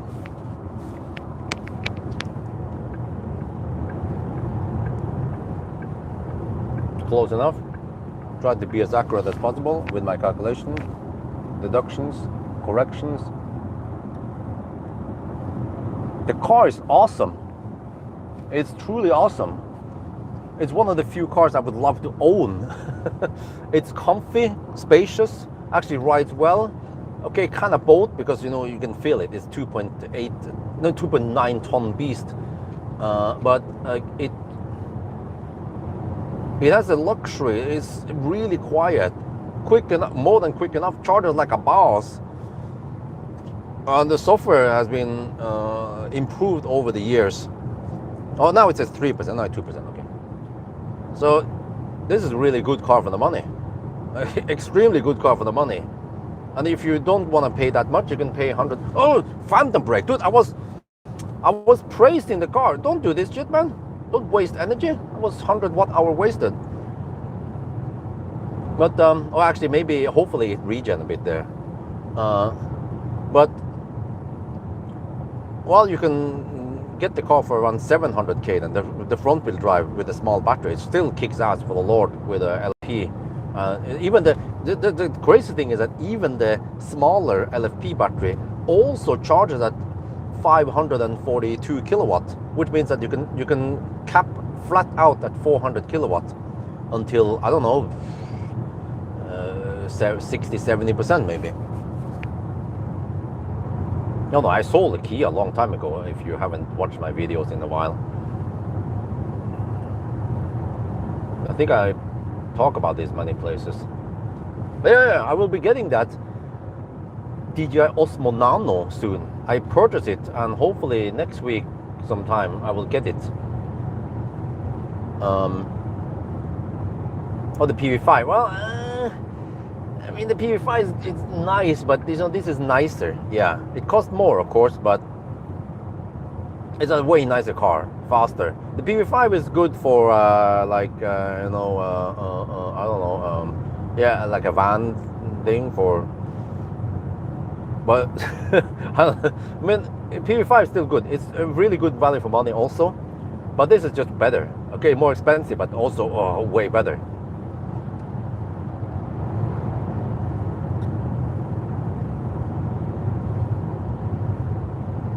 Okay, 952. You have to go 975.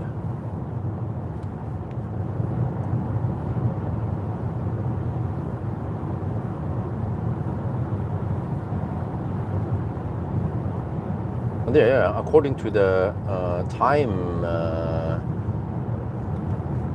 history, whatever you call it, we're supposed to finish at around 7, or in around 10 minutes, roughly. Around 7:50-ish, we should finish.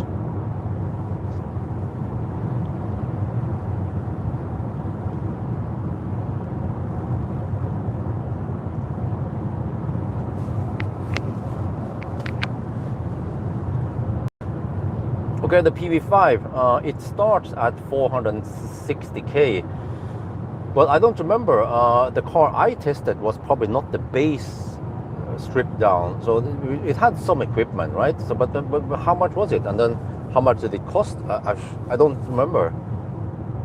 But this is okay. You can get it for 700k for the front wheel drive and still pretty big battery and a nice space and all the nice features. So that's roughly 200k more, right? But I was like, okay, when they compare the PV5 against the ID bus, the ID bus is just, what does the ID bus have? Well, yeah, I'm trying to think here. Okay, the ID bus charges faster and it has bigger battery than the PV5. Okay, true, but that's pretty much it. But here you get the same price as the ID bus, kind of. It depends how you spec it. But then you get a way bigger battery, twice as fast charging, way better soundproofing. Actually, the same power. The front wheel drive has roughly like 340 or 320 something horsepower, roughly the same as the ID bus. But the ID bus GTX is all-wheel drive. And then the space here and the efficiency is awesome. And just the interior, all the goodies. Like I saw it, like you get the same interior and the same. It's just different battery and the drivetrain.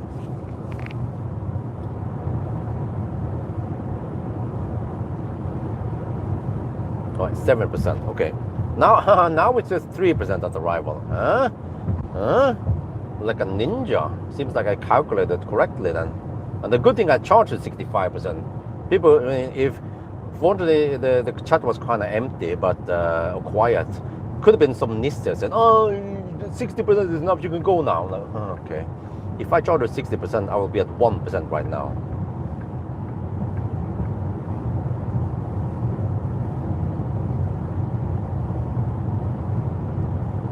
But then I look at the weather forecast and I saw it like, whoa, we have 3 to 4 meter per second headwind suddenly. That was a bit unfair because yesterday I believe we didn't get 3 to 4 meter per second tailwind on the way south. The wind changed during the night. We had mostly crosswinds last night.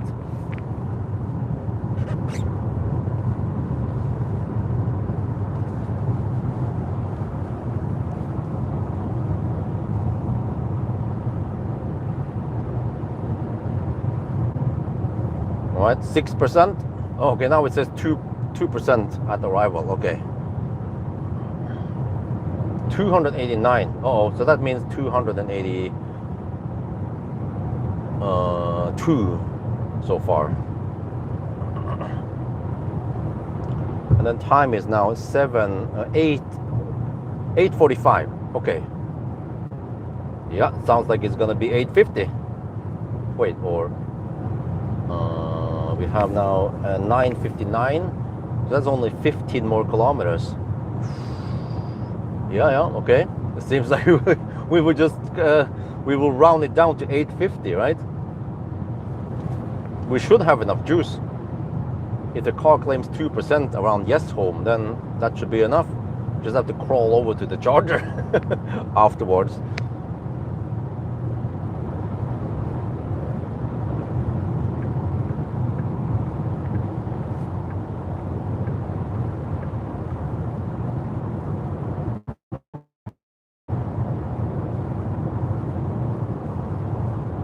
Is off.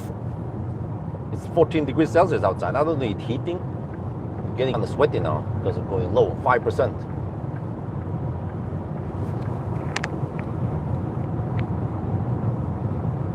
Yeah. Oh, well, that afternoon nap was super helpful. Just 2-hour afternoon nap I had yesterday, from around 1 to 3 in the afternoon. That helped me stay awake. Plus that I got around 8 hours of sleep from Friday to Sunday. So I didn't drink any energy drink. This is the best, to get enough sleep and just stay awake like that instead of resorting to energy drink. 4% left. Always go deep. This has become a 0-mile test now. 962.7.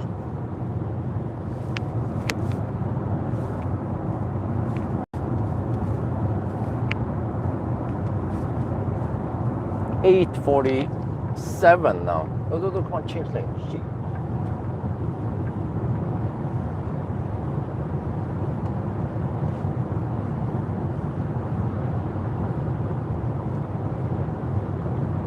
4%. Oh shit. Okay. We need to bail out. We can't make it to to Ayondidal with 4% at this point. So we just have to bail out and top up somewhere.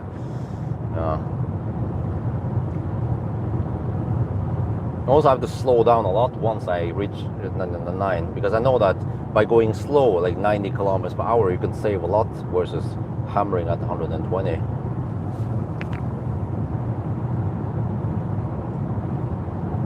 To catch Tesla on somewhere, well, it depends.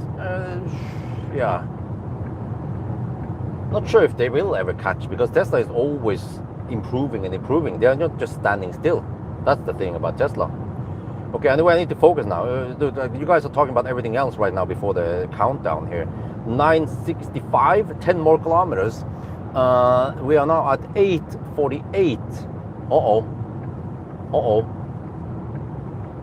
Is it gonna be 855 then?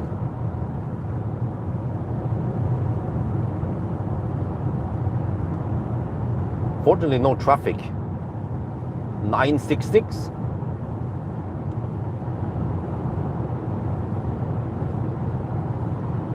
$849.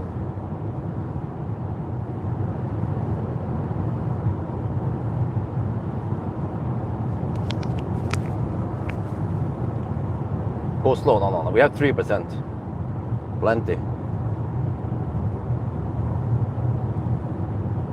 967. 8 more kilometers. Come on, go schnell.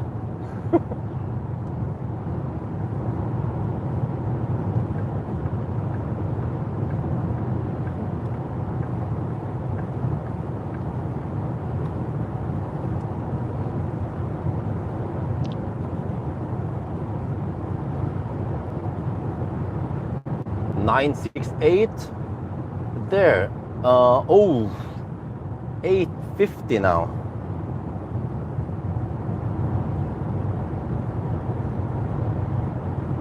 It might be 853. Oh shit. What do we do then, huh? Do we round it down to 850 or do we round up to 855? Maybe we have to be honest and round it down to 855.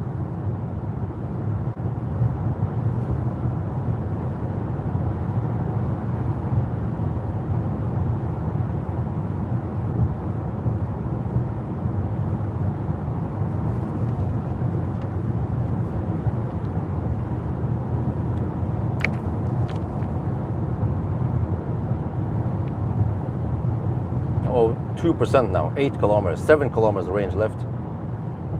I think we can barely make it to the charger. But we need to count, we need to also count down now, dude. 970, we're still not done.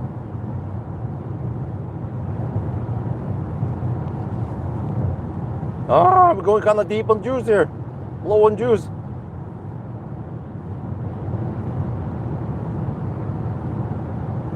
Uh-oh. It's 8:51 now.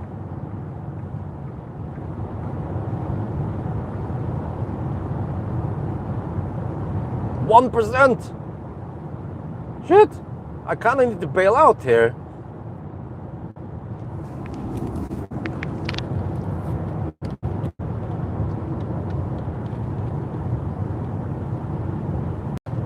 We are now at Yes Home, more or less. We passed Yes Home, but we have 1% left. And then it's supposed to be 975 kilometers. And I need to do the countdown. And then I count 1 hour plus 1 hour and 3 minutes. So we are currently at 8:52. But I simply cannot go further because I'm running out of juice. So we need 3 more kilometers. I cannot do that. Shit, I just need to extrapolate that we will finish in around, I don't know, 1 to 1.5 minutes, right? Battery dangerously low. Okay, we don't want to risk anything. So we don't have the regular 999. We kind of close to 999, but then it was then 50. It will be roughly 8:53 then, seems like. Yeah, 975 now. 1 more kilometer, right? If I had the light more juice, if I did, oh shit.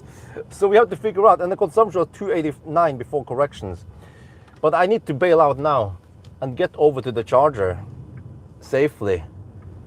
Yeah, so I miscalculated slightly. I actually spent more than expected. So then we need to find out, is this an 850? Because it was 850, it will be 853, right? Is this an 850, or do we round down, or do we round it up to 855? I will ask the live stream, the jury, and then I have the veto. Okay, let me see. Just get over there. Yeah, get over there. We don't want to run out of juice. Yeah, what do you guys think? With all the correction, but there could be errors in the correction, right? So 850 or 855. It was 853, which is like right borderline with all the corrections we made. Because I'm not 100% accurate on the correction. The corrections might be maybe, I don't know, 14 minutes total. It could be 1 minute off there, one or the other direction. That's the problem. 855, okay, I kind of agree at that 855 because we went so deep also. So of course, if I charge 30 seconds extra, we will be here 30 seconds slower, and then I could do the countdown, right? So if I, on the other hand, if I had 10% left, then okay, we can say, okay, we can round down. But I think now we need to actually round it up. And, oh, I forgot, we have the 400 kilowatt chargers over here. Yeah, we don't need to use these. Well, I don't know, maybe they're not 400, but at least 300. But the other chargers over there, they are 400 volt only. I mean, we don't want that. We want to go for 800 volt.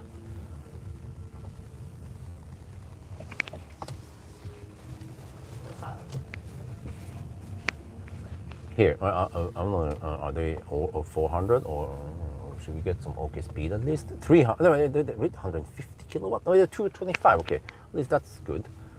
225. Okay, I'll take it just so I can get over to Ayuntidal for the charging test.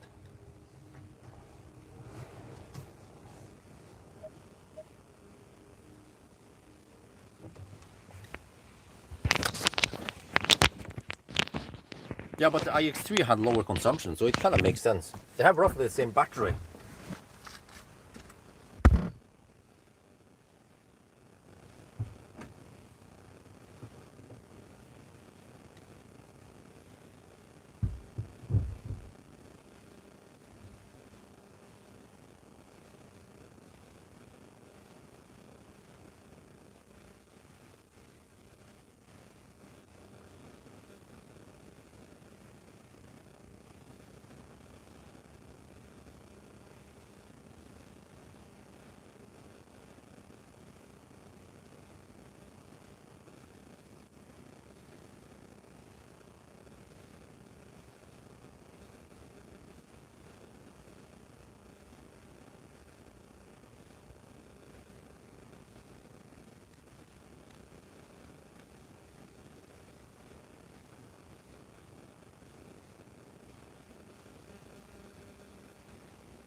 Okay. Yeah, I don't know if you guys want to see this, but shit. Scheiße, the thing went all the way there. Shit, can I get it? Oh. Let's go.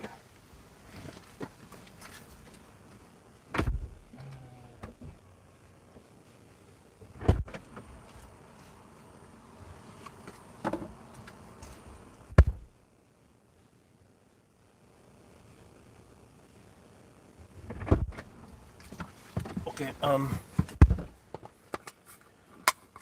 yeah, well, at least we're charging now. I need to prepare for the, yeah, we go, okay. Huh. As expected, we went deep.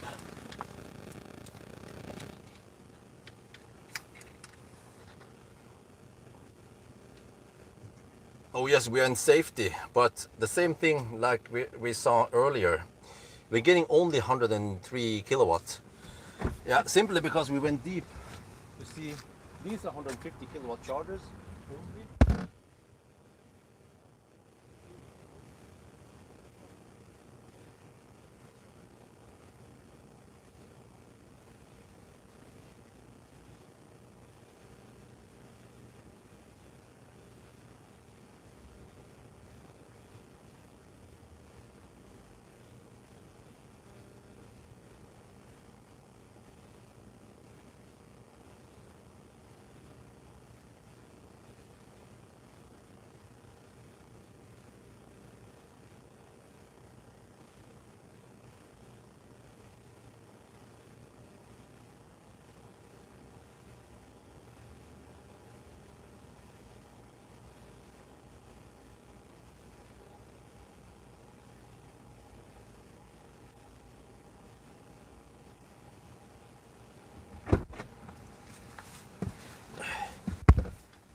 how long time do you have? I have to be careful now because yeah, now it starts jumping up. Okay, it's probably not.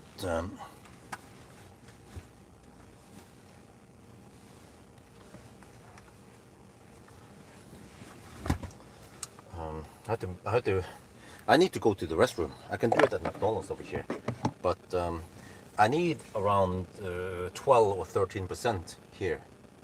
Yeah. So yeah, I could probably go to the Circle K restroom maybe, and maybe grab a little bit of food there once I'm there. Yeah, so I can hold it a bit. Let's go for 12%. But most likely, let me see. If we go here, or just this, and then this, and then find Ayondidar. And we are 12 kilometers away, so we most likely need 3%, but it could be 2.5%, whatever. Start. The car claims 4%. No, okay. So 12%, and then we might arrive at 8 or 9%, and that would be good enough. And then I can do the quick top up and then go for it. Yeah, now we're going. Yeah, now we're going at more or less a max speed for the charger. 200 is. This is a 225 kilowatt charger. But dude, I spent actually 63% on the way back, and only around like 50. Around. Yeah, that's the problem. I spent the top 50% from 100% down to 50%, which is probably counted more like 53%, right? And then we had a slow stretch and the tunnel and the stuff there. So yeah, we probably had a tailwind on the way back. Yes, I mean yes. Okay, we're almost good to go. Okay, let's get ready. At 12%, I will leave. That should be enough. We have to drive about 12 kilometers. Wait, 12 kilometers. 12 kilometers. If I hammer it with headwind, could suck 3%. Okay. But I mean, if I have too much, then I have to drive it down again. So whatever. We're just 11% now. 12%. Let's go. We can stop charging here. It's faster. Stop it here. Yes.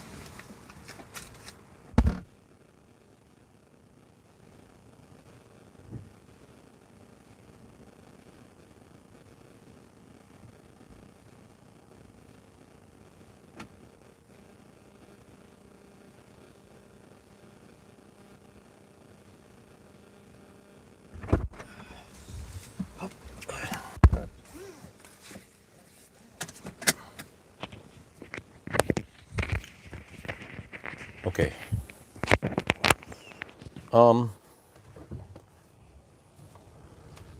Well, so what do you guys think? 9:55, 8:55, or 8:50? I have to ask again to see if say we still agree on that, or I mean the same amount of people say this or that. So I have 12% now. I should arrive with 9% at Ayondidar. And the battery should be warm enough.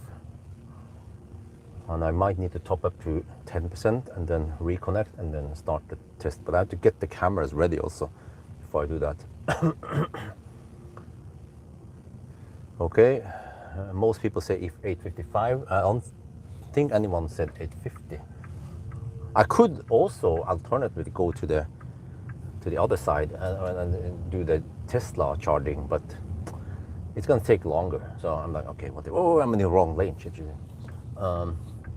The Tesla test will take way longer. So I'm guessing I can do that on Monday evening. It won't be too late, right? Like I should finish the Sunday drive around maybe 9-10 in the evening, and then it doesn't matter if I dig around for 1 hour at the Tesla. Well, no, I'm actually not 1 hour.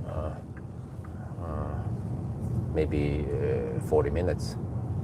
Get to 100%, whatever I want to feel like charging to.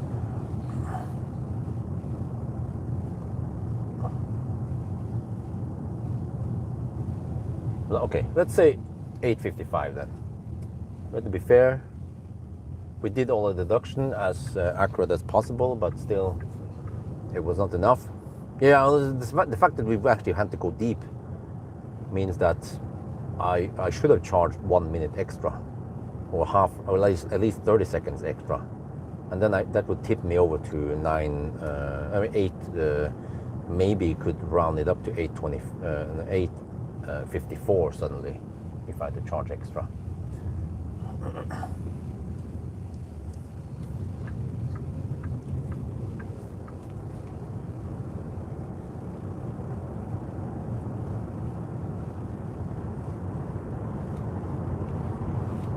Yeah, so if I had more juice, what I could have done then, if I just had like 3-4% extra, I could have gone straight to Ayungtidal. I would have count down here somewhere. Yeah.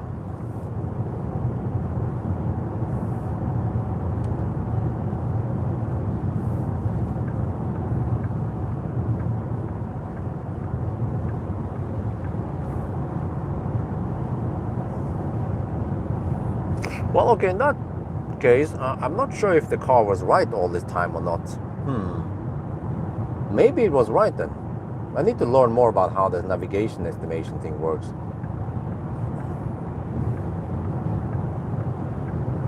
Okay, we're already down to 11%. Now it says 8% at arrival. Okay, whatever. No big deal.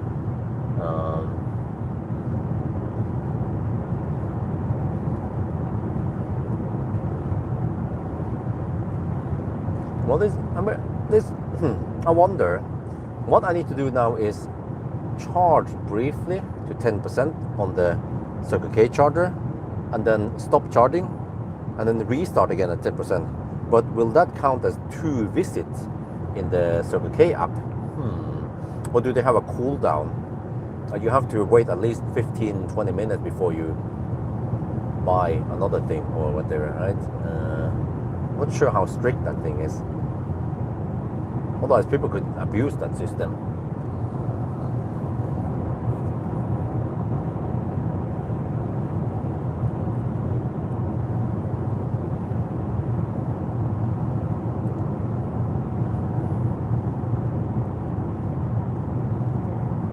So I'll probably get 2 or 3, at least 2, but maybe even 3 visits on it. Okay, we're down to 10% now. We are still 6 kilometers away.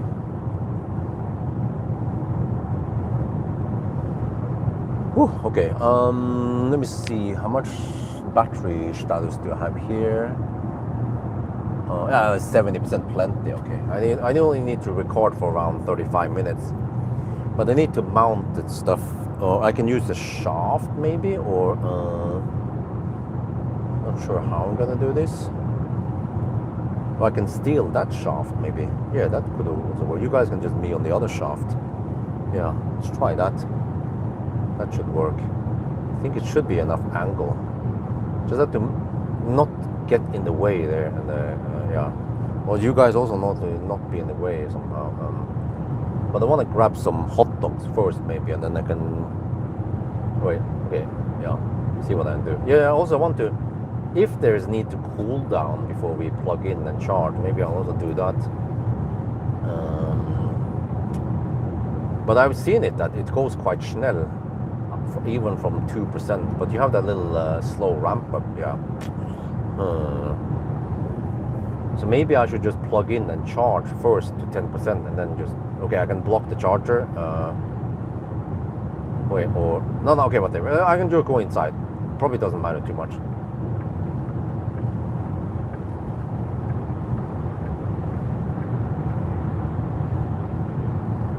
Eight now.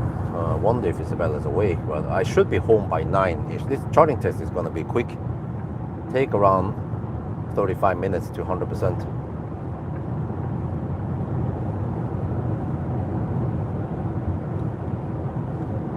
But yeah, those NEMA chargers at Himmler, they can deliver 400 kilowatts. Even a little bit more than 400. 402, like 404 or something. Not found. So I know with other cars I can use those chargers. But then when it comes to the Circle K chargers, I don't know. Hopefully we get full speed at the charger here, right? If we don't get it, then I don't know how I'm gonna do the recording. I got some nice shots last night, but it's not the full test. That's the problem. I mean, nice sessions, So where can I get those nice sessions?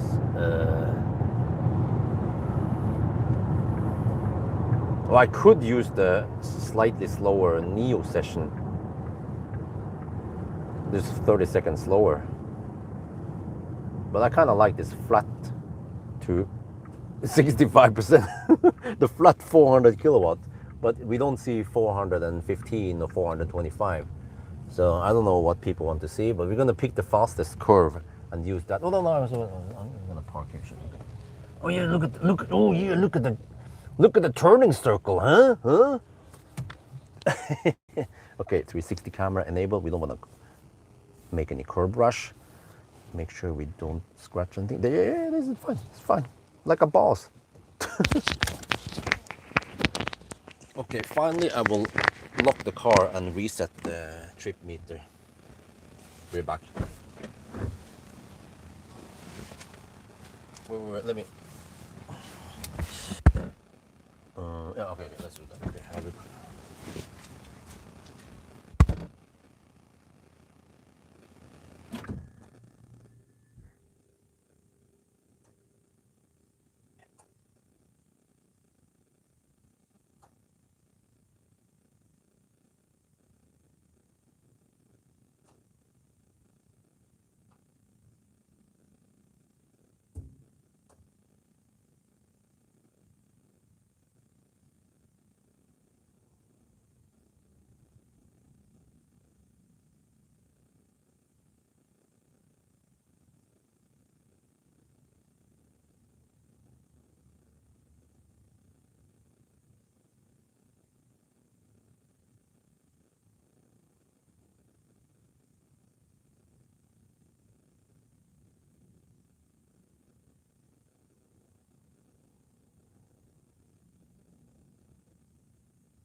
Oh, okay.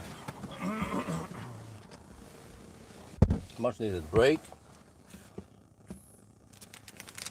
Now, let me see and put it safely here.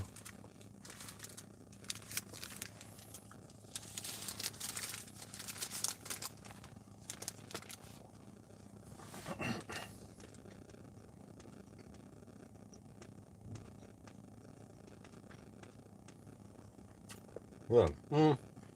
And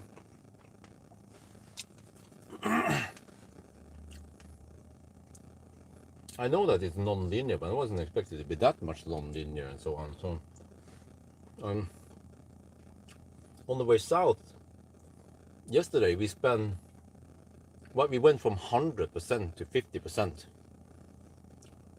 Yeah, but that's not 50% of the battery. It might be more like 52, 53% of the battery. But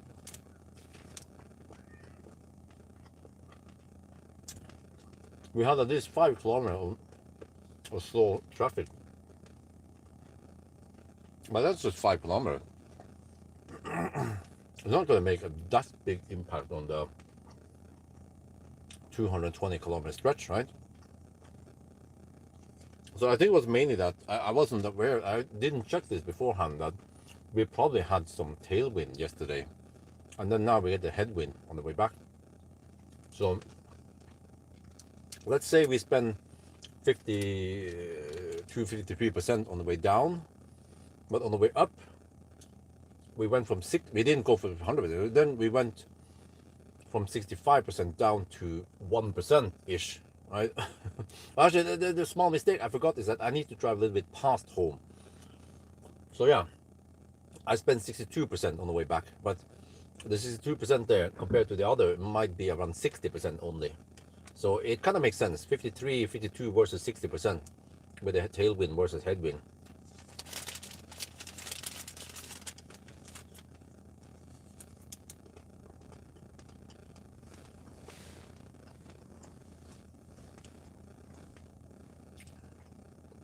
I just need some food now before we do the test.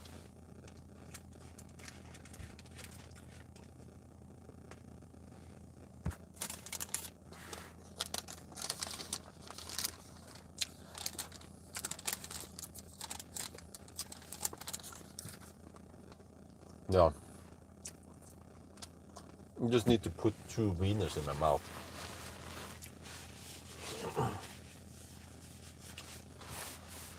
Oh, we're 9%. Wait, I didn't 8% or 9%? Okay, good.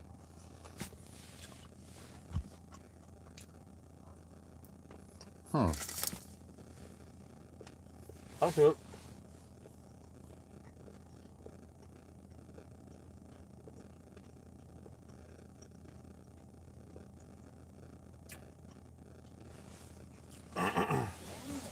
I wonder,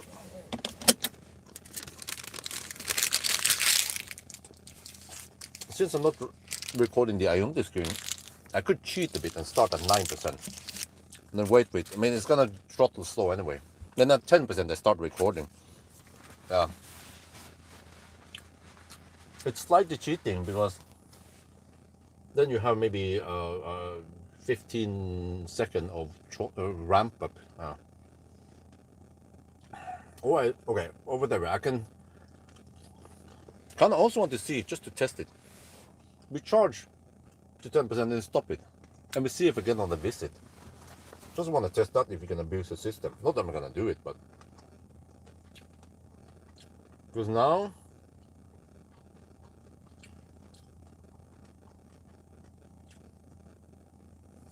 I have 3 visits now.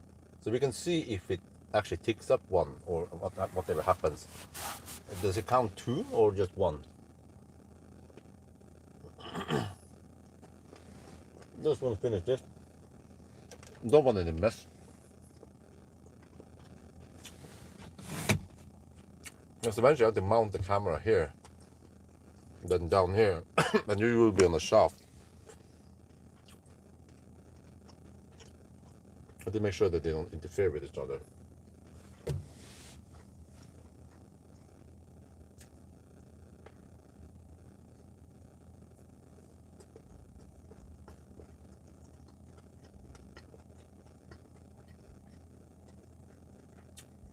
Well, that was, I mean, I did my best to guess it. I was just a few percent off. Well, actually, yeah.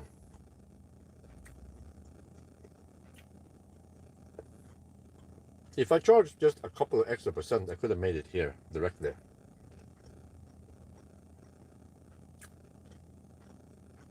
So 65% was actually not enough.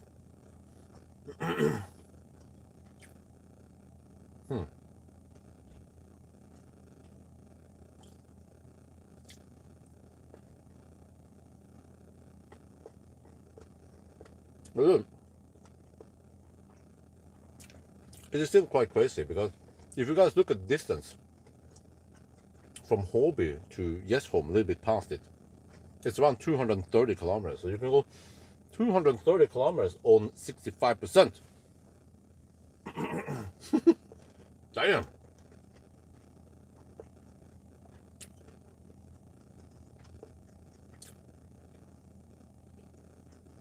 Well, Korean cars, they have gained lots of popularity, and it seems like many people just choose Korean cars. I don't know, for various reasons. They might not be the best car out there, but you just want it for. Like, why do people buy Toyota? I don't know. Why don't everyone buy the obvious best car, which is Tesla? I don't know. People have their own preferences on things.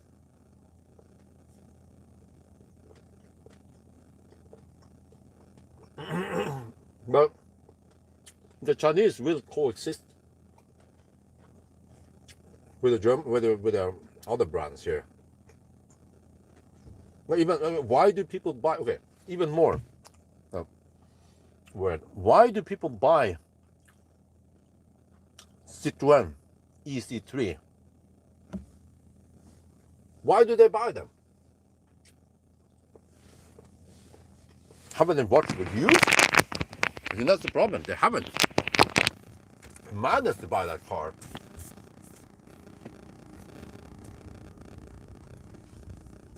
Wait, this guy parked on a handicap spot. Wait, the BMW part.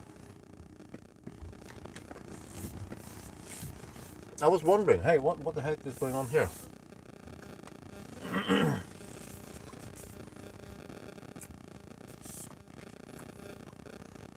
And then the BMW parked on a handicap spot. The Neue Klasse. And at least I cannot see the blue handicap badge. But maybe BMW drivers are handicapped by default.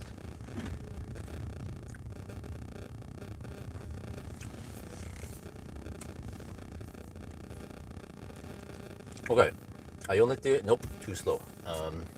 Truck chargers, okay, let's go.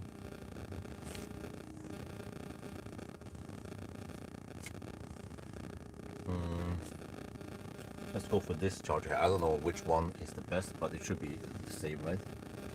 Truck chargers. Okay, well, whatever. Let's go for this charger here. This should be the same as the Himmler charger, right? Nima. This is just 400 kilowatt, but one plug, not two plugs like we have at Hobby. Maybe that's the difference. They just don't deliver. It could be that the one plug configuration here has something beefed up versus the other.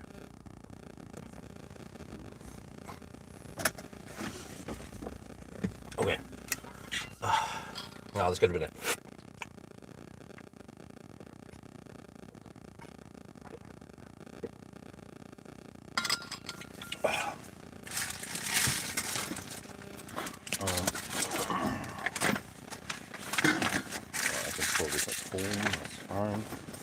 I need to now mount the stuff. Okay, here's the thing now, let me see. This needs to go that there. Mic, we just hang on to here. It's broken anyway, kind of. Mic holder, this thing, I'll show you here. This thing is kaput, so the clip here, you're supposed to clip it on here, but this broke after many years. It finally broke. So now I just have to clip it, I don't know, now just like this, and then into the jacket, and it It works kind of. Hang in there. Yeah, I'm actually surprised it lasted that long. It's been taking a lot of beating, but I could use the the Wi-Fi, the wireless stuff instead. Because I'm just gonna mount it here roughly, and then I borrow that shaft, and then I have to use this. Okay, so I have to use this now. Use this. Put it here. Okay, no, you guys are too high. Yeah, you guys need to go lower.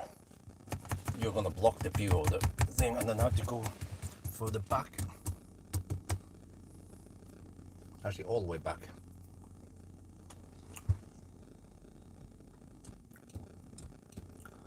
Device connection, devices, refrigerator, cooling.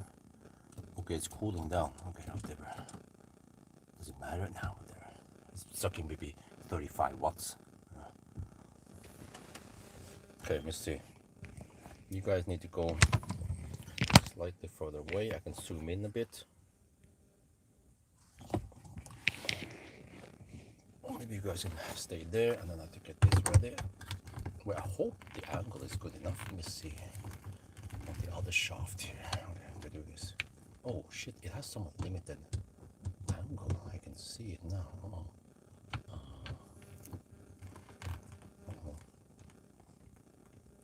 This is gonna be enough. Shit.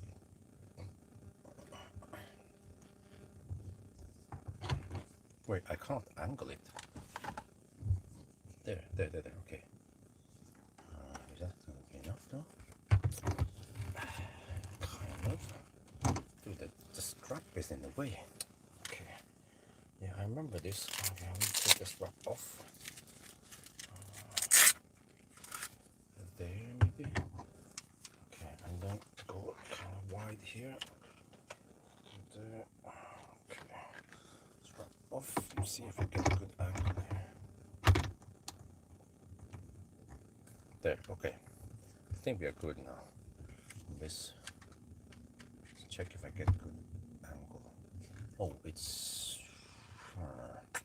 Okay, go for the back then. Yeah, that helps. Okay. Pump the shaft. Okay, let me see. Yeah, okay, this is good enough. I get okay angle on the thing there. All right, and then lock it in. I want to use manual brightness here. The sun will be blast. Wait, the sun is there, right? That's fine. And have a little bit of coverage here, just to lower things slightly. Okay, that helps. Okay, kind of like that ish. Okay, and then just wanna limit the lights there and the filter off. Okay, I want to get ready here. There. All right, then we should be ready. Okay, let's see. There. Oh, no, okay. So many stuff I need to do. Okay, I can set the time code, reset the time code. Okay, and then go to the display, and then touchscreen brightness. We're gonna set it to auto, turn it out of auto. There we maybe go for the brightest setting. Oh, then we actually get more there. So I actually want to go slightly lower. Wait, if I go lower, oh, we still get more there. Okay, whatever, just go highest. So in order to avoid moire, what I can do is actually go slightly blurry. Maybe there's an anti-moire filter, but okay, whatever.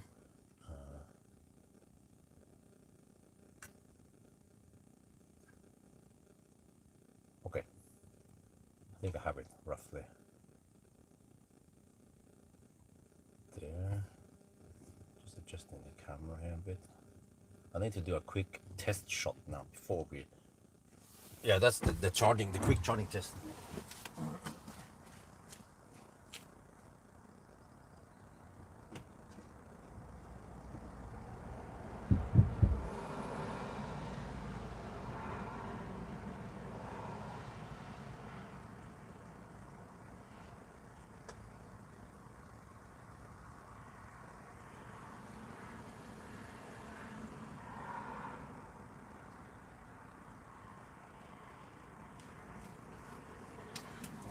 Ah, good. 8%. You see. No. Okay. Well, okay. I see the brightness needs to be adjusted slightly there. Okay, this is good. Yeah, we can just have it like that. Yeah, all right. Everything is good. I'll adjust it slightly down and go in.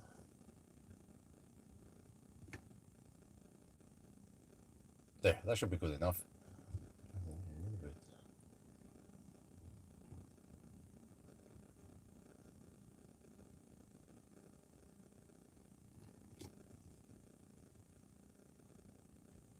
Okay, there. Oh,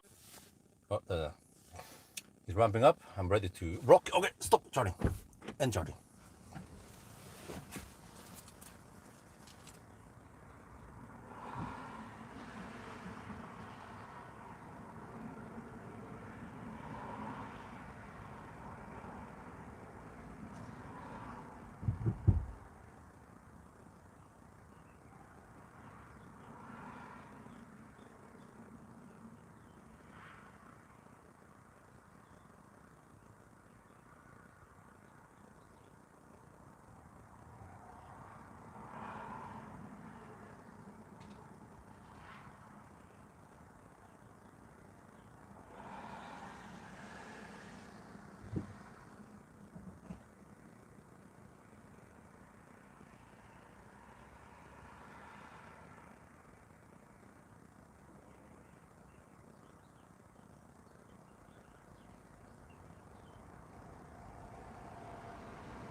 Okay, this is it.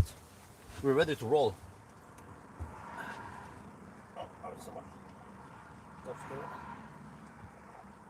Ready to start charging now. Prepare for charging. Ready to record. Everything's ready. Preconditioning is not needed. It's already warm enough. There, let's go. We're rolling. Okay, now I don't want to be in the way for the camera. I also want to avoid opening the door because it change the animation slightly. So I'm just gonna sit here, relax a bit, and then see.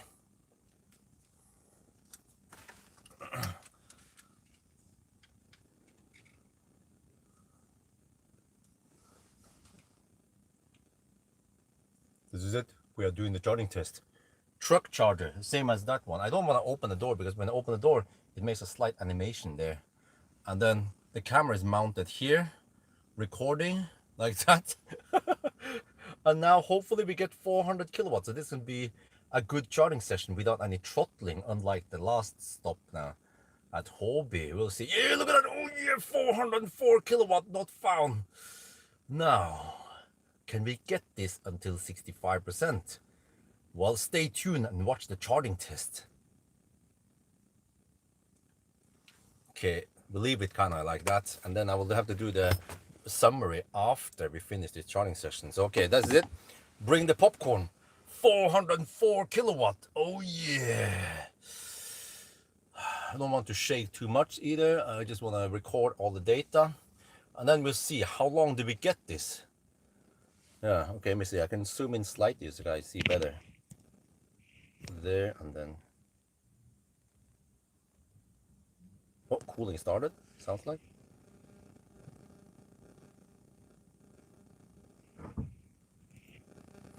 Come on. I want this. I want to replicate enough's test where they went from like, can we see the same thing we got last night? Is it consistent? Can we get this until 65%, or will it throttle like I did in the first test at at the Tangen, where it plummeted at 30%? Well, we have to find out now.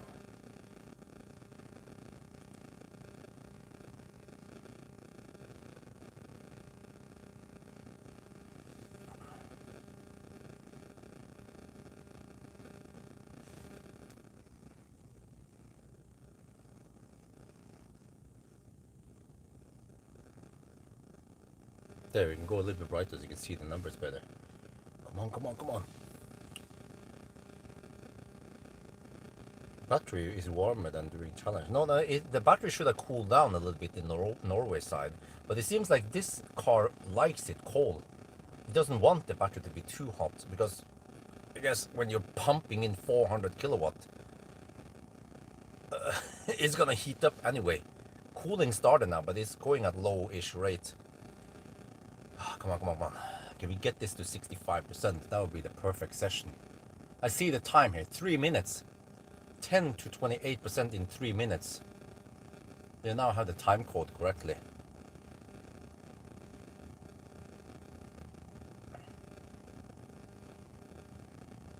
Yeah, so last time when I did this at Tangen, I did not use the truck charger. I used the other one that had 2 plugs, and for some reason it did something similar as what happened at Hobby. It was yeah, going a little bit up and down, something like that, and it plummeted at 30-something%. But during the challenge, we were getting that nice flat 400 kilowatt all the way until 65%. That was amazing. The thing is, again, okay. Seems like it's just temporary. We can't lock the exposure on this stupid, yeah, whatever.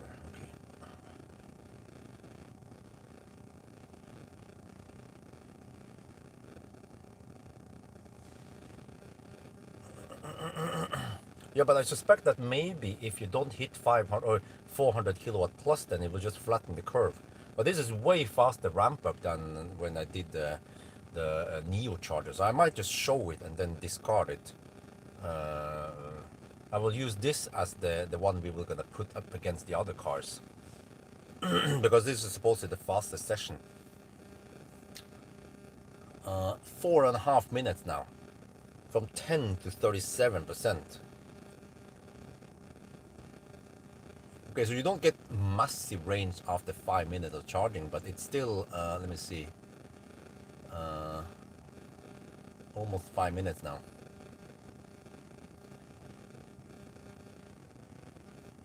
There, 5 minutes. 10 to 40% in 5 minutes. 404 kilowatt not found. Shit. And it's actually not capping at 600 amps. So this cable should be able to boost at 600 amp. It's around 14 degrees outside. It shouldn't throttle because of thermal. And hopefully the truck charger hardware has something that is beefier than the regular shared hardware, right? So I don't know. I wonder if it wasn't a coincidence. We used the truck chargers, right? And we got full speed. Same when NUF did it. And then for some reason when I tested on Tangen and when I now did the challenge on the at Hobby, it was throttling for some reason. So I wonder if they can give 400 kilowatt but at limited rate and then it slows down or some shit like that. I need to ask, wait. Okay, recharge or Circle K, but I don't have direct connection with Circle K. If I can somehow reach out to Alpitronic directly and ask them, or some people at Circle K. Yeah, I know some people at Circle K. I just have to ask them to forward the message. They should know how this stuff works. I mean, is there a hardware difference between the truck charger and the shared charger, or is it just one extra plug?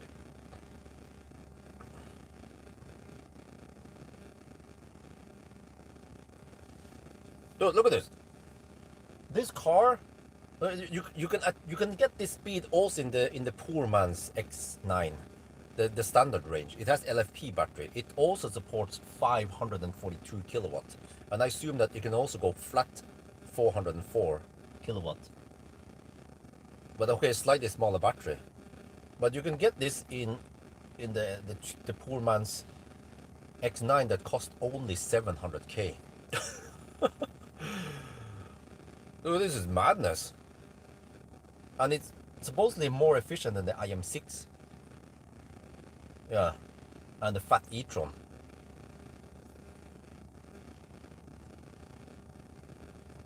And it charges faster than the Seeker battery for now, until the Seeker. They're bringing Geely. They are Geely, BYD.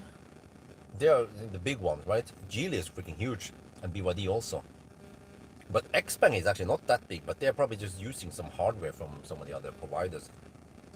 I don't remember which provider it was that Xpeng used, but they switched battery provider from what I have Googled. Yeah, dude, seems like we're gonna get this until 65%. Come on. You guys have the popcorn ready? This is freaking awesome, man. And okay, I mean, for the longest time, I thought, or I was assuming that, well, but Tesla, they use cheaper batteries to keep the cost down. But dude, the Chinese people are... Look at the price on IM5, IM6. They can offer 100 kilowatt hour with 4C charging, right? For quite affordable price. And then the Xpeng, and then even the P7 Plus starts at 416k. Look, how can they offer it, right? So it seems like the cost is not an argument anymore. Why is Tesla still dicking around with the slow charging cars, right?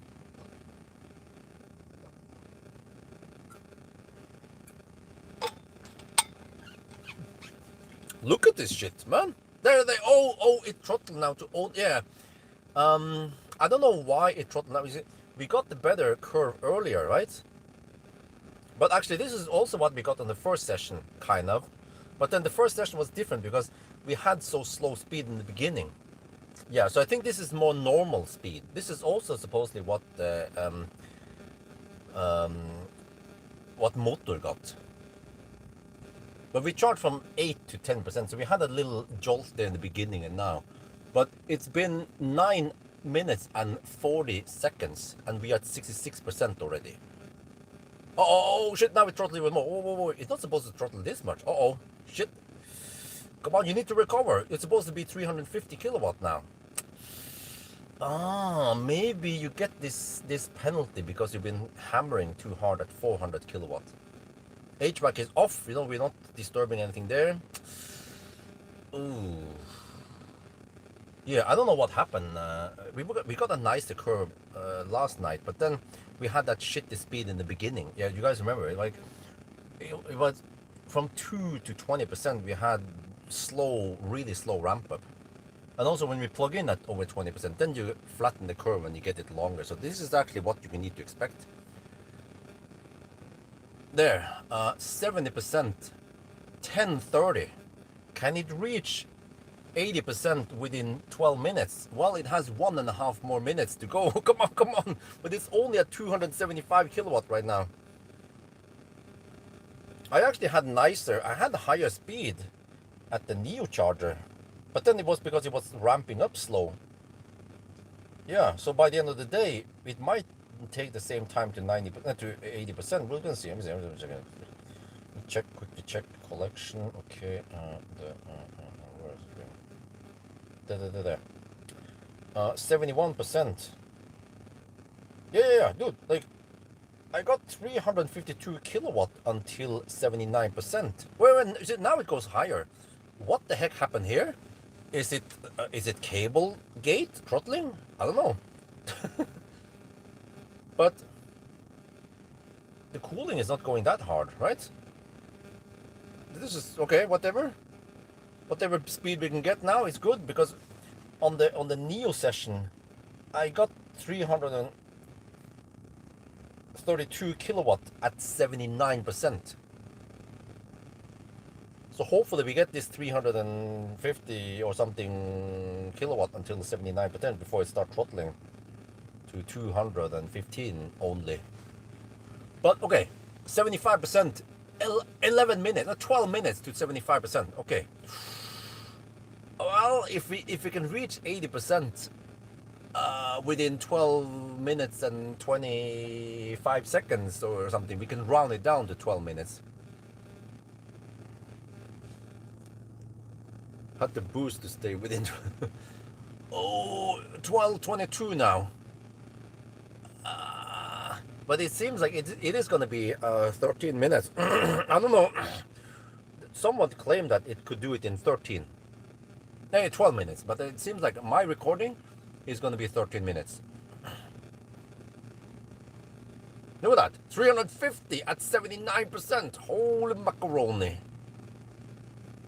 And then 80% at, 12:51. Okay, there, 80%. 12:50. Yeah, that is 13 minutes. Okay. I think I need to update the spreadsheet a bit. It's actually 12 minutes to 75%. I claim 11 minutes because I didn't know, I didn't have good enough data. Dude, look at this. Look at the speed, man. Holy macaroni. It's faster than before now. Dude, Tesla can hit 250 kilowatt at 0%. Here is like, we're just going 252 kilowatt at 81%. Yeah, it's like, just flexing it. Oh yeah, it's flexing it. Shit, man. So it actually seems like the throttling we had earlier, it's taking it back now. And it's dude, look at this, man. This is why this car kicks ass for the Lord. You know? The Neue Klasse can just go home. Like, what is the whole hype about Neue Klasse? Oh, they can charge at 400 kilowatt for 1 minute. Yeah. And then it rapid gates.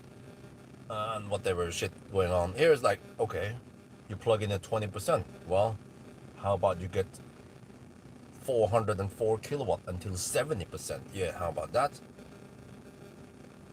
Oh, you had some throttling earlier, maybe the cable throttling. Oh yeah, okay. 253 kilowatt at 84%. Holy shit. Dude, this is insane. It's actually better than the Neo session I had. So I'm probably going to keep this. I'm going to compare all of this. And I need to collect one more data, which is the supercharger V3 session. Yeah, think about this. Okay, we're about to hit 15 minutes now.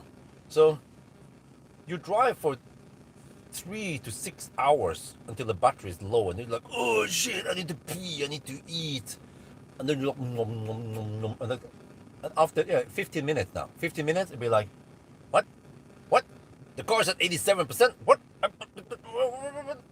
The burger just arrived. I just took a shit. How'd it go? The car is ready. It's charging at only 191 kilowatt, 192 kilowatt. It's charging at less than the half speed of max speed. Or if I would use this as a family car, well, I could just top up 10 minutes, right? And then we can go and something charge somewhere else. Or we don't need to charge. We don't need to charge on expensive AC charging. We just have to top up on cheap Ionity instead. Yeah, how about that? Let me check here. Did I get the visit now? How did it count the visit on the Circle K? Well, it hasn't counted yet. Or maybe the amount is too small. Yeah, that could be it. Wait, it counted one visit. Let me see. Konto, transaksjoner. Dude, it counted the 7.7. What is that? I charged. It doesn't say how many kilowatt hours. No. Dude, I charged for 1.3 kilowatt hour, and it counted as one visit. Okay, so this big session here will also count another visit, and I get a reward. Yeah, good job. This is gonna be an expensive one. It's like 500 NOK or 50 euro for this charging session. Oh, sweetie pungen, yeah. It's gonna be 90 kilowatt. Let me check now my previous recording. At 87%. Oh, at 87%, I was getting 215 kilowatt. But yeah, now, past 90 kilowatt, then it's charging at only 100 kilowatt. Yeah. Leaf owners will be like, what? Only 90, only 100 kilowatt.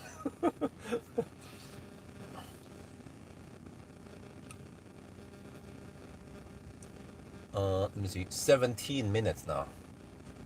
And it claims 9 more minutes to finish the 100%, really? Okay, we will go to 100%. See how it goes. Oh, it might actually beat MEB cars, finally. All the other 800 volt cars, they are tuned to go quite schnell to 80% and then they tend to plummet. And even some of them, okay, they can maintain some speed to 90%, but even past 90%, they tend to plummet, getting only 25 kilowatt. Here, like, Xpeng, de leker ikke butikk. No. Like, oh, you want to charge 100%? Okay, then we go 100% at 101 kilowatt. Yeah, it does this drop. Okay, yeah, true. But, I mean, who cares? So, supposedly the facelift that I'm sitting in now is charging way faster than before. The other one was at 370 kilowatt, and then the 10 to 80% was not 13 minutes. It was like 20 something or 25 minutes, which is still quite impressive in most people's regard, right? Until you see this, I think this beats everything. Everything out there beats the Seeker, the IM6, the Neue Klasse, all that stuff could just go home until, I don't know, until Geely brings out the next gen for the Seeker.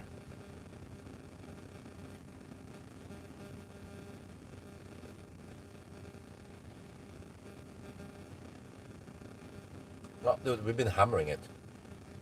Consumption is around 285 watt-hour per kilometer. We didn't drive like a grandma this time. But dude, even this session is faster, right? Huh? I could have sworn that I was at only 70 kilowatt earlier with the Neo session. I didn't remember 100 kilowatt all the way here.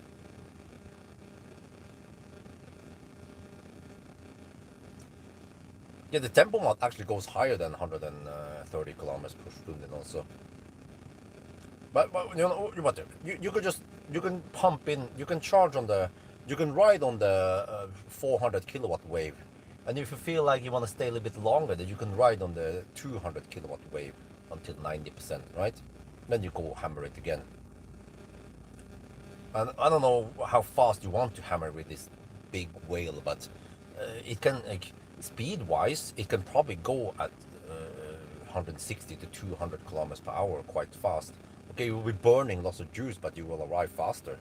And as long as you have 400 kilowatt chargers on the way there, then, or even 350 kilowatt chargers would be okay for this car. Oh shit, we're down to only 96 kilowatt. Oh, 9! It goes so langsam now.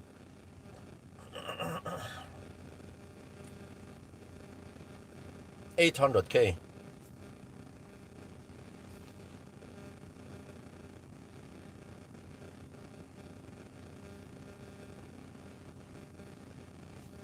Let me guess here. Svetoslav, are you using iPhone? Because I think iPhone, they don't have the question mark easy accessible.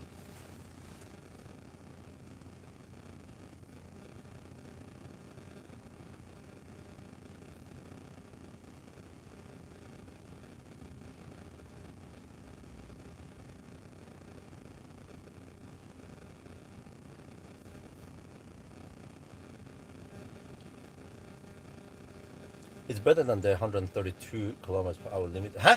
What? The VLE is only at 132? What? Oh shit! Only 50 kilowatt now. Okay. Fast charging time remaining almost completed, alright? It's been 21 minutes. Oh, how fast did the MEB cars go to 100%? I don't remember. Okay, we're down to leaf speed now, guys. Non-replicating leaf speed. We're at 49 kilowatt. This is i3 speed. And leaf speed. Well, actually, leaf don't even hit 49 kilowatt. They go at around 42 to 40. Yeah, actually 46 kilowatt on a good day. Well, unless you're talking about the 62 leaf, yeah, with the adapter, then you get 72 kilowatt.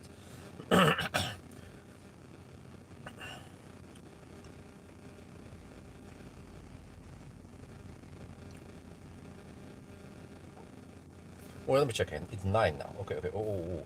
I was planning on leaving home at 10. Let's check Oslo weather. How it's gonna be now.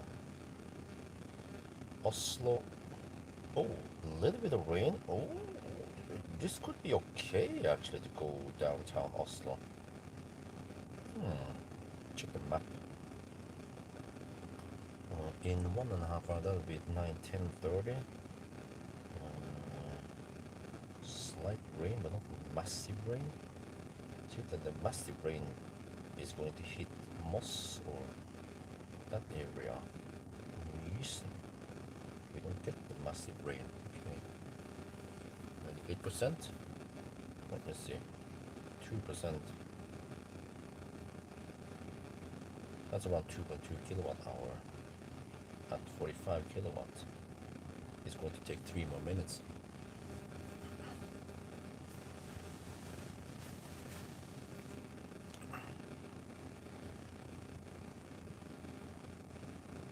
Okay, now the cooling is going kind of fast-ish, but okay.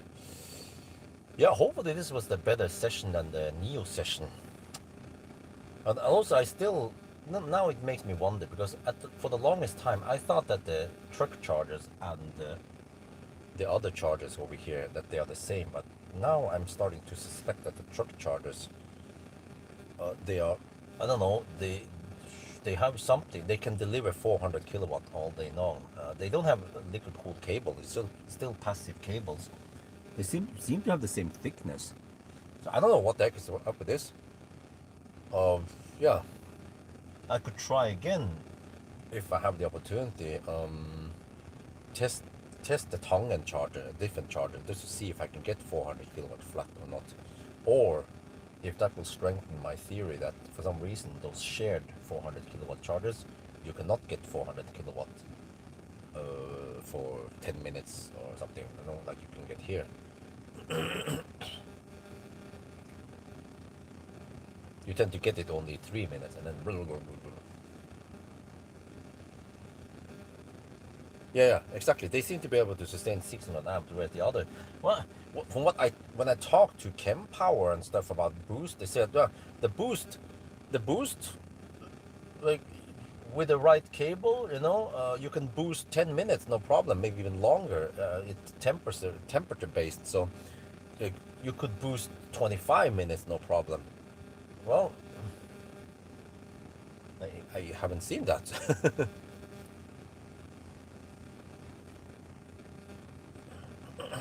Oh, 99% already. Dude, it's gonna finish soon. 25 minutes.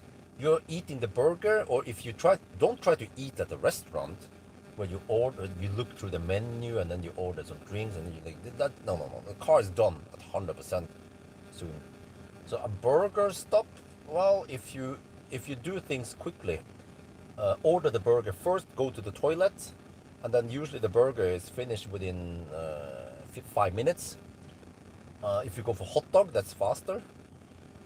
You could do this food pee stop in roughly 15-20 minutes, and now it's 25 minutes.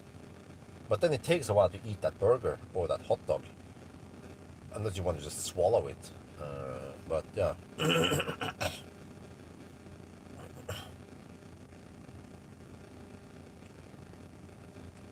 1500 volt charger. Dude, are the cars, did you mean 1500 watt? The kilowatt? But yeah, I heard about this. It's been in the news. They probably also paid for promotion or sponsor content. But I've seen the news over and over again. The BYD, they are going in big now with flash charging in UK and probably other places also.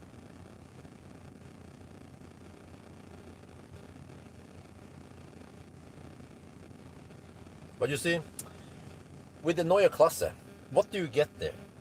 You get pretty efficient car, good. You get fairly fast charging, okay. Interior is like, meh. Sound system, okay, very good sound system. Lights, really good. Soundproofing, meh. Space, it's okay. What else? Yeah. People were complaining about that it wasn't feeling that nice. I don't know about that, but okay.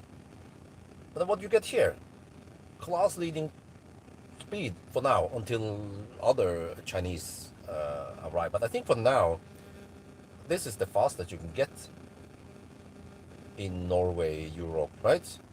There aren't anything else there. With the Seeker, whatever, yes, but it's not here yet. It only exists in China. The BYD Tong L, whatever, that's also in China only. You know, so yeah. The BMW feeling, yeah, I forgot about that. Do you get blinkers? But here you get the quietest car, except for the EQS SUV Maybach. But actually, this car is on par with Maybach at 90 and 100 kilometers per hour. At 120, then the Maybach becomes a little bit quieter. But I measure in the rear seat, which they extra insulated. But here you actually get really nice interior.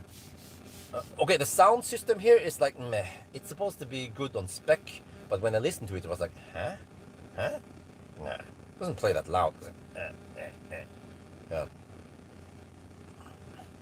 So yeah, we need to test tomorrow night. Shit is going down. You guys have to be there or be square. Oh yeah, it's doing the whole 99%. Yeah, 28 minutes now, 28 and a half minutes now.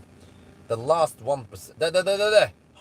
There, 29 minutes. Yes, game over. Just gonna record this a little bit. It's like the smug face when the X9 finishes and all the other cars are still charging.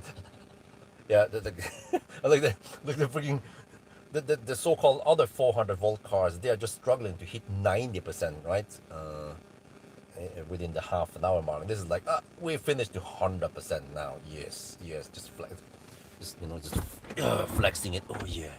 Oh yeah, just flexing it. Oh yeah. Wait.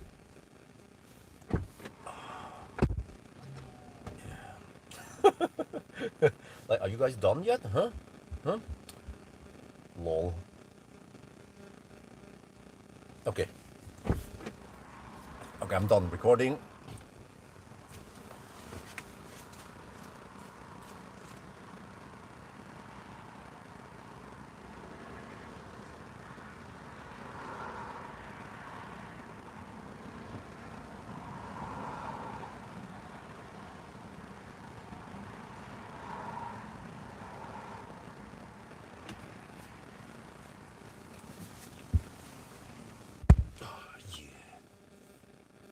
Kick ass for the Lord. Yeah. 1,000 kilometers took 8:55.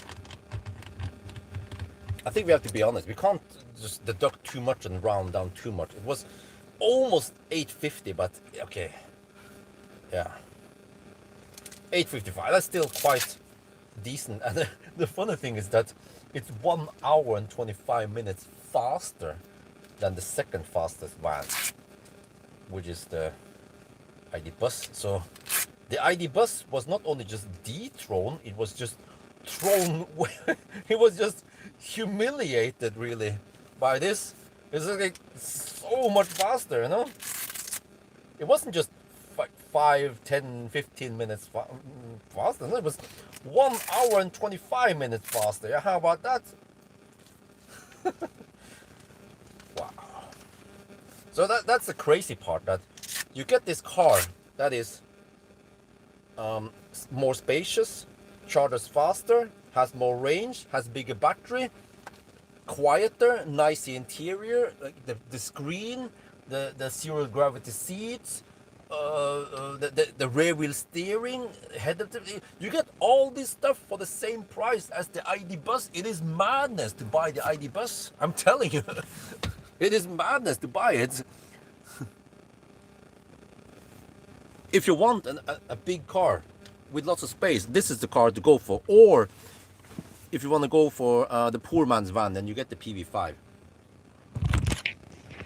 Okay, now I need to do this.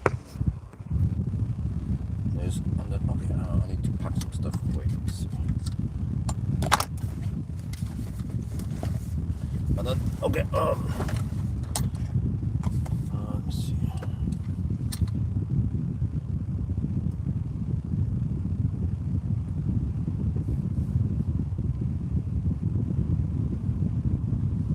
the whole thing. Yeah, this like there's like it has the whole what do you call it again?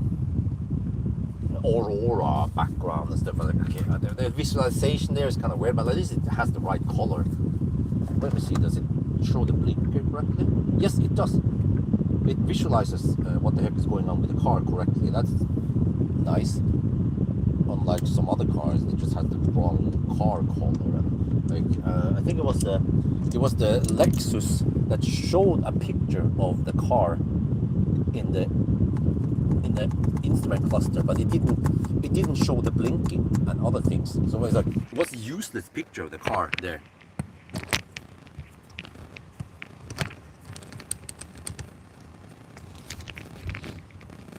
Okay, let's go home now, and I can wrap up there. Or yeah, not sure if I will get if I will be disturbed or not. Maybe it's actually better to wrap up over here. But okay, let's go home. I tend to wrap up at home. Let me just move some cameras out of the way in a safe position. Camera equipment also. Okay, now it became kind of hot in here. 16 degrees outside. Yeah, it's noisy because the fan were blowing against the thing. Doesn't the ID bus have more trunk space? Well, I also measured that. If you're talking about the long wheelbase bus, right? Let me see here. Yeah, that's a good question. We can see in my spreadsheet test result, banana box test. Chicken, banana, chicken, banana, chicken, banana, banana. Okay, let me see. ID bus. Where is it? Not the 5-seater. Wait, where did I put the thing? I think I put it in the other table, which is kind of a mistake. Wait, didn't I test the long wheelbase? What the heck is it?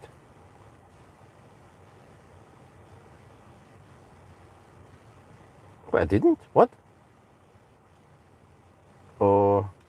Why didn't I do the test with the ID bus long wheelbase? I don't have it here. Okay, but whatever. If you base it on the 5-seater bus, it can take 30 boxes. Yeah. Yeah, so I don't know, but the 7-seater eats up some space for the third row, but then it's slightly longer. But this van can take 25 boxes, which is still decent in the trunk.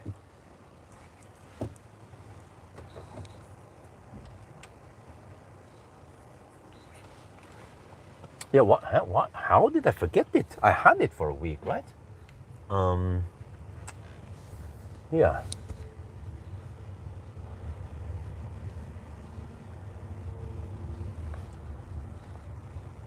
Okay, now we go home, and then I have to figure out what we're gonna do.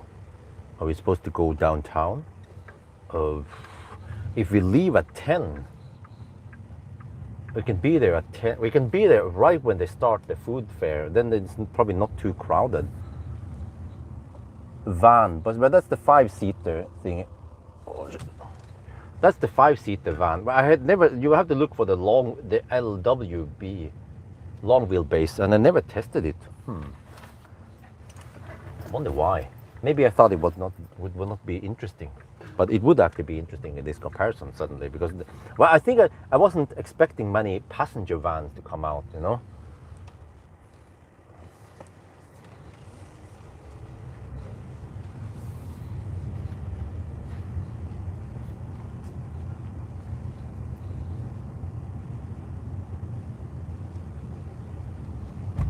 Okay, so I need to do some kind of auto parking test, because I haven't done that in an Xpeng in a while now.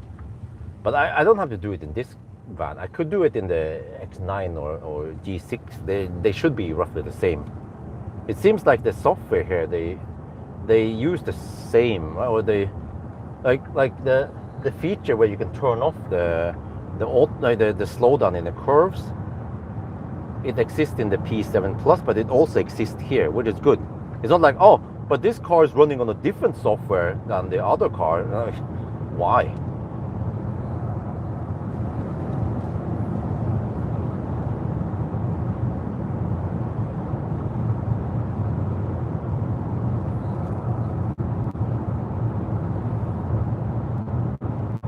But yeah, that's the thing with with a 3-seater SUV that are roughly 5 meters.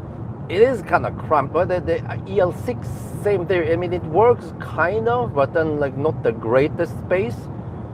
But it's 5.1 meters. But it seems like as long as you have, well, maybe the Densa, or yeah, you need a van like that. The problem with EL8 is that it has a quite long nose. You need a van, like the PB5, short nose, plenty of space in the back. That's how it works best for 3-seat row, 6 or 7-seater. But the problem with vans is that they didn't bother making them efficient. So this is probably the first and only van that is efficient. It can actually match or even beat SUVs like Fat e-tron and the IM6 in efficiency, which is quite crazy.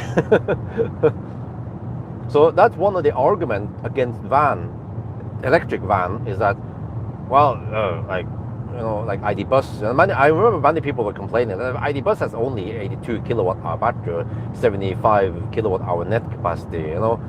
And well, I mean, I said, okay, but at least they can charge at 185 kilowatt. That helps.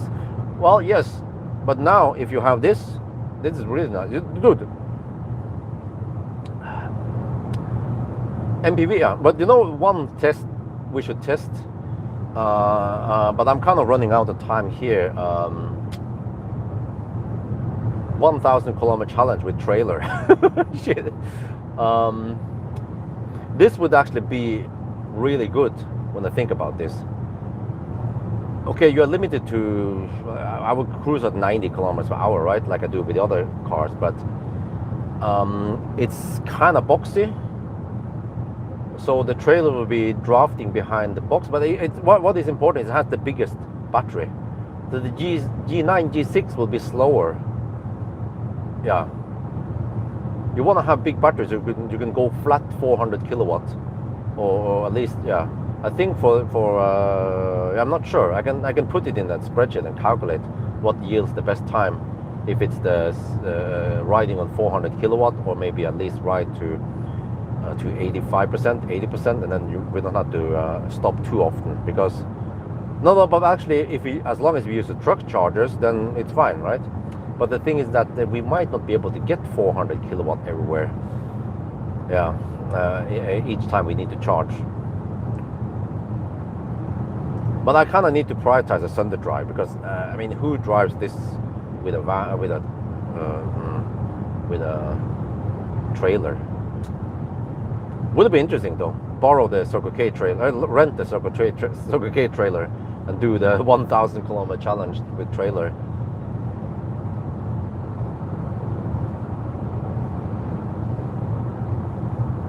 Yeah, ID3 utilizes space remarkably good. Like, I tested it with a child seat in the back. You still have okay trunk space, and you have still very good leg room in the passenger side. I was like, wow, what the heck, in a freaking ID3? How is this possible?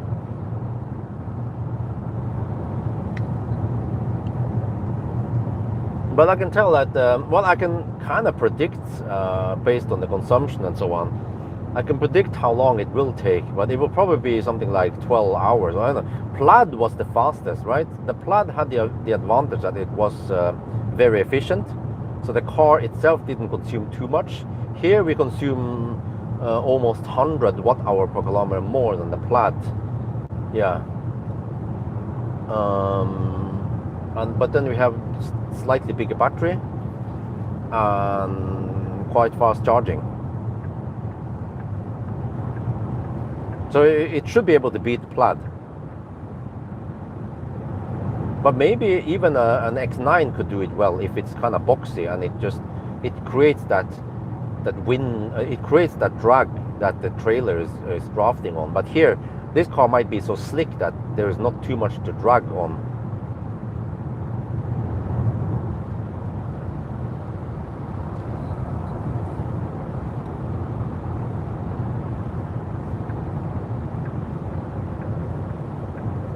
But I mean, the driving itself takes at least 11, no, I think 11 and a half hours when you cruise at 90-ish, right? Most places.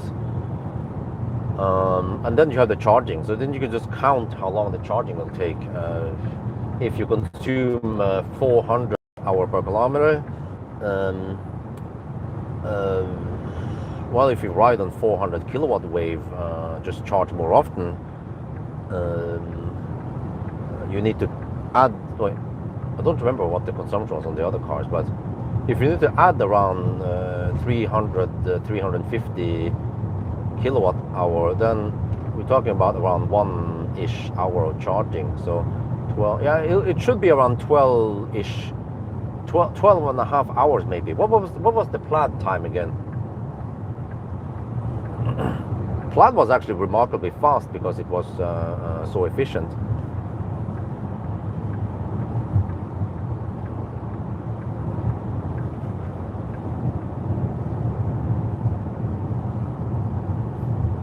Whatever. I will just go for the Sunday drive tomorrow on Monday. And that'll be the last test. Well, one of the last tests. And then I do some kind of driving impression in the evening while I'm praising this car. But how good it is.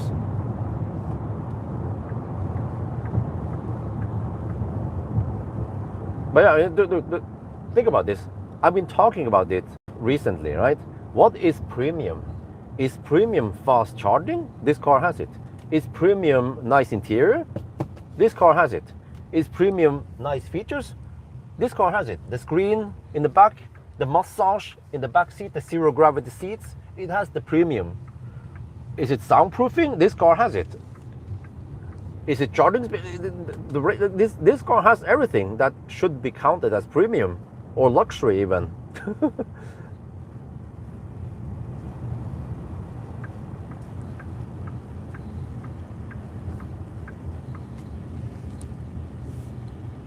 And then, okay, like, why would you buy an EQS SUV?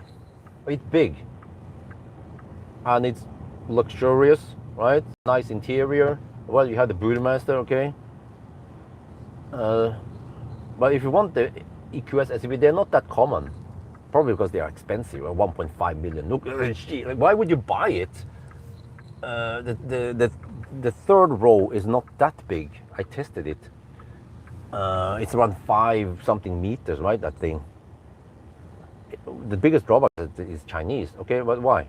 What is the disadvantage with Chinese?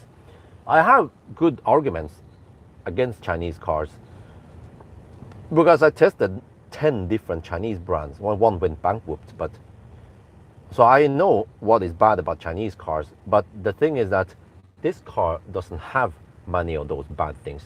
The bad things about Chinese cars: bing bong nagging, slow down in the curve, bad translation. This car has some bad, like the charging gun, nobody uses that in Europe, but it's nitpicking. But like some weird, like bad design on things, like what Neo is doing. Like you can't change the current up and down, Yeah, no, yeah. This car actually has no piano black. It's lots of matte stuff only.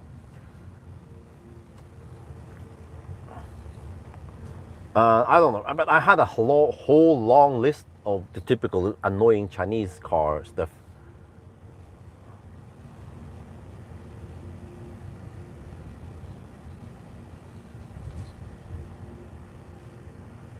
Wait, let me check here. Did we get a? Did something? No. It wasn't ours. I forgot. I thought we got another package, but it's not. We sent a package. Many Europeans have something against China. Yeah, exactly. Yeah, that's the thing. But the ironic part is that they are still using lots of Chinese products. They just don't know it. If you start looking, toys made in China, like kitchen appliances, like fork, bowl, clothes. Like Stollenberg is made in China. Everything is made in China. So it's kind of silly when they say, we don't want a Chinese car, but they are just wearing and using lots of Chinese products. And even I have some Chinese furnitures and stuff. Yeah, what they was called again, the Mega Fleece bathroom interior is made in China. But I also went for some European stuff, So I also want to try to support Europe and Norway, but sometimes I was like, okay, I just can't pay the uber high price on some of the European products where the Chinese can offer okay enough. Like in the small bathroom, it's like, okay, whatever. We just go for some cheaper Chinese. It's fine. We blew the budget by far. Yeah. Yeah, the social credits. Okay.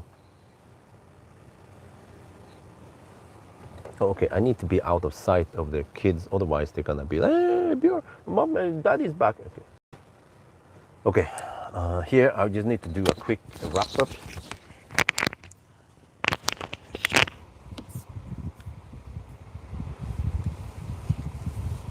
I mean, you know how it is, right? It's kind of silly when anti, like, I'm not trying to promote Chinese cars, and then many people even get the impression that I hate Chinese cars because I don't like the ding bong and the annoying slowdown and stuff. I'm just being honest. But people are against Chinese cars, but they are using lots of Chinese products. They're buying cables and electronics and, like I said, clothes and toys and whatever, right? So it's like you're vegan. Yeah, you were like, oh, we don't feel sorry for the animals, but then you eat meat. You just don't know it. You still eat meat, or you might use animal products, but then you're vegan. It's basically that, right? So I think it's actually kind of silly to be anti-Chinese EV when they're still using. Then they need to boycott everything. Then don't use any Chinese products. But it's actually going to be quite hard because China, they sell so many stuff now.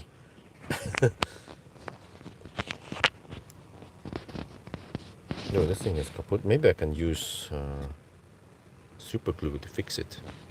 Or I know, I can use duct tape. Always bring duct tape. You can fix it. Okay, whatever. Well, I have to get inside now. It's almost 10 now.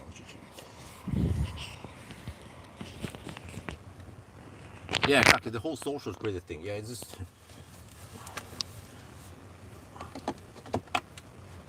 Okay, I'm just gonna do the wrap up and get inside. Let's see.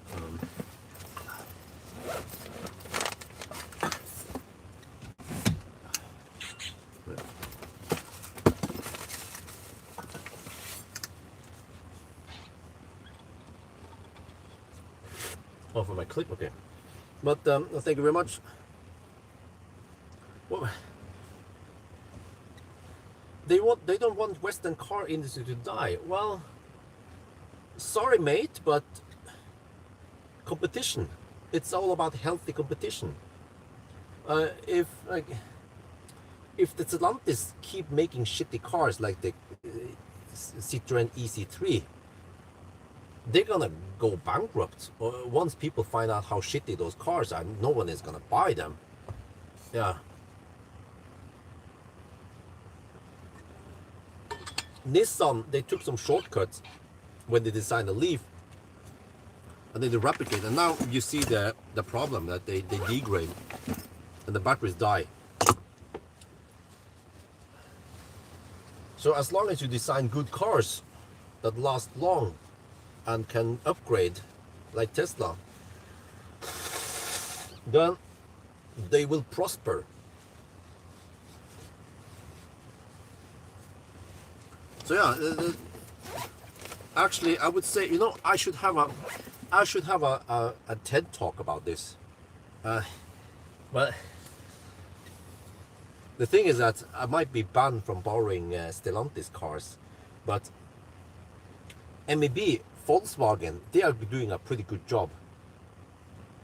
Yeah, many of the MEB cars, but when it comes to bus, it's like, sorry, this car just humiliates bus. The X9 just humiliates bus. But at least the ID7 is wonderful, right? Fairly affordable, spacious, nice to drive and all that, yeah. But it's still 600k. But okay, whatever, So they've done a lot of stuff, R&D. They have improved the ID software, so kudos to them. BMW is also a pretty good job. Nissan is like, well, okay, they have the audio, yeah, okay. But when I come to Stellantis, PSA, dude, that is freaking shite, man. Every time I test those cars, I'm like, what they have not improved the software. It's still shite, and the car overall performs really bad. And then there might be bugs and shit, and I can't unplug the charge port, or it fails on handshake, or I don't know what other shit is going on, and the menu is just super clumsy. And like, you can't exist in 2026 when everyone else, Chinese, Tesla, BMW even, and they are making bigger screen or better infotainment, better, everything. And then Stellantis is still stuck on that old-fashioned, clumsy infotainment with almost no features, no preheating, no keep climate on, none of the advantages you get with EV, and they still have the power on-off button. Like, this car doesn't have on-off button. Great, is it? But I will bitch so much about Stellantis, but also maybe throw some jabs at Toyota and Lexus. What are they doing, man? They're expensive cars, not that great range, and yeah, it's kind of. But I will not be able to borrow those cars, or they will be like, we don't have them available for you, sorry. Or it takes 2 months before they reply, right? But okay, anyway, that will be a topic. Maybe we can do that tomorrow, because tomorrow I'll be driving this car, and I'll be like, I think I already had this kind of TED talk. I feel like I had it already about Chinese brands, and I talk about maybe MAB brands and stuff, and how. Yeah, I did. Not long ago, I talk about Vogue and that they're doing a good job, but I think I avoided speaking too much about Stellantis, shitting on them. Well, yeah, it will be G6 next week, but I need to get inside now soon. Maybe also prepare to put the car seat in, the child seat in here.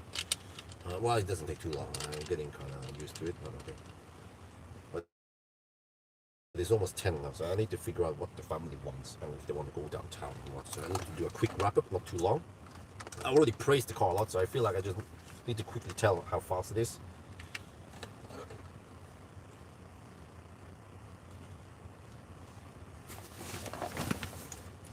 Oh, it's kind of hot in here. Oh, I need to pre-cool it a bit. Okay, let's see. Here. Leap motors architecture. Okay.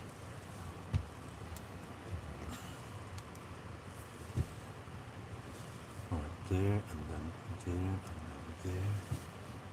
This is okay. We need to pre-cool the car a bit. Okay. Oh, yeah, but it's funny. They go to the Chinese. That's how they improve. Huh? Har du rörprognosten? Nej, men jag har ett attefra. Oh man, I need to pre-cool before I speak. Morgan asked me if I red plug detta från Metro som gör typ 2 till 16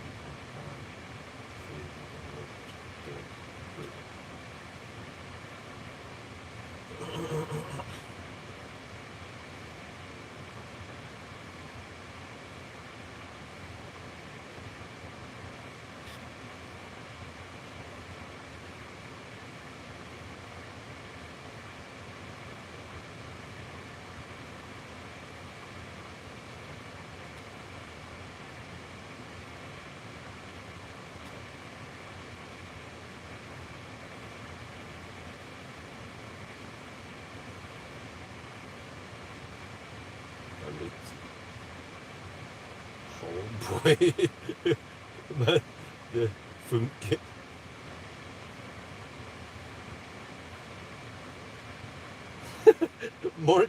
Morgan asked me, hey, do you have a red plug somewhere in the garage close to the Pixie shed, the Pixie there. I was like, well, I have this adapter from Metron that goes from a Type 2 to a 16 amp 400 volt red plug. And then if I start charging on the EC box, then it will energize the red plug. It's kind of cowboy, but it works.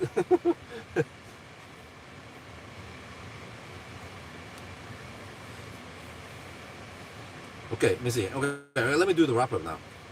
We decided for 855. Okay, because we actually went. I mean, we 99 with 1%. You know, that's the reasoning why. I'm trying to be as fair as possible. I have to check here. 955. The ID Bus, the second fastest van. And then actually, if you look at this, okay, what about the PV5, which is actually considered quite good value for money? Well, the PV5 was 11 something, right? No, maybe it wasn't.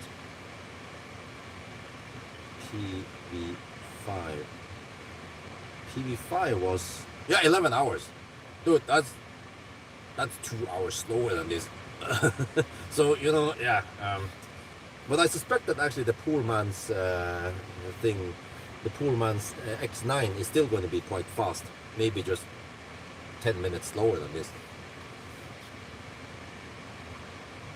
Or, let me see, maybe I should open this thing here. It's kind of clumsy to find the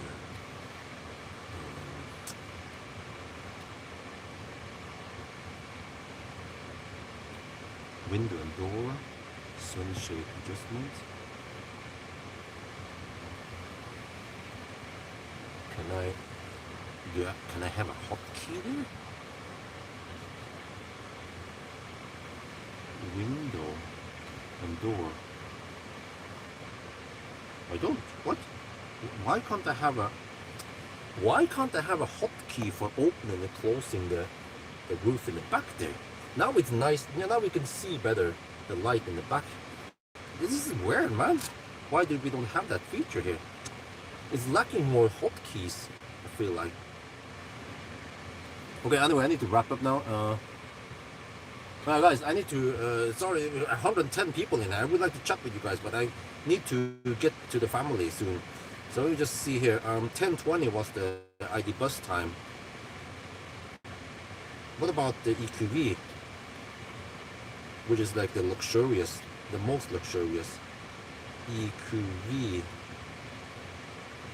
1155. Holy shit balls! 382 watt-hour per kilometer. What the heck did they do there? It's just like a V-Class with an electric drivetrain with no efficiency improvements, right?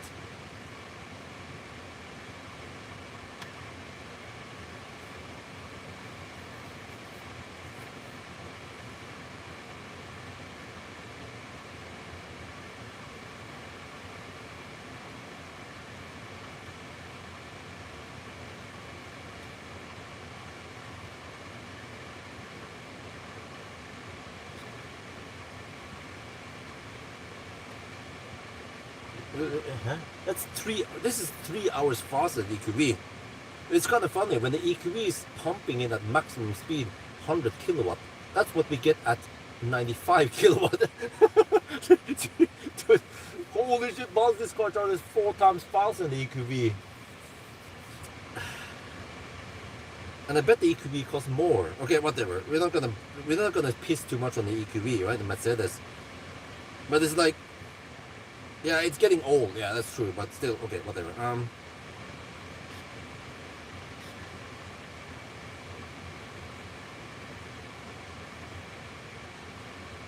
But dude, 855 is insanely fast. It's as fast as the iX3, but it was colder. Or some of the Neos with battery swap. And then Model S, yeah, that's sedan, you know. Yeah, okay. Maybe I should check now, just briefly. I wanted to check the Plaid.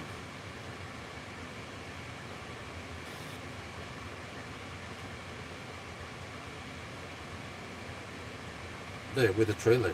1330. I would think we can do it in around 12 hours. It was 361, okay, yeah, 460. Maybe around 400 on this car. 420, maybe. Yeah, I think we can be around half an hour faster than Plaid. Okay, okay. Yeah, the whole bot thing, I don't have any, I don't know how that stuff works, sorry, so I'm kind of noob. But okay, whatever, let me just stop now.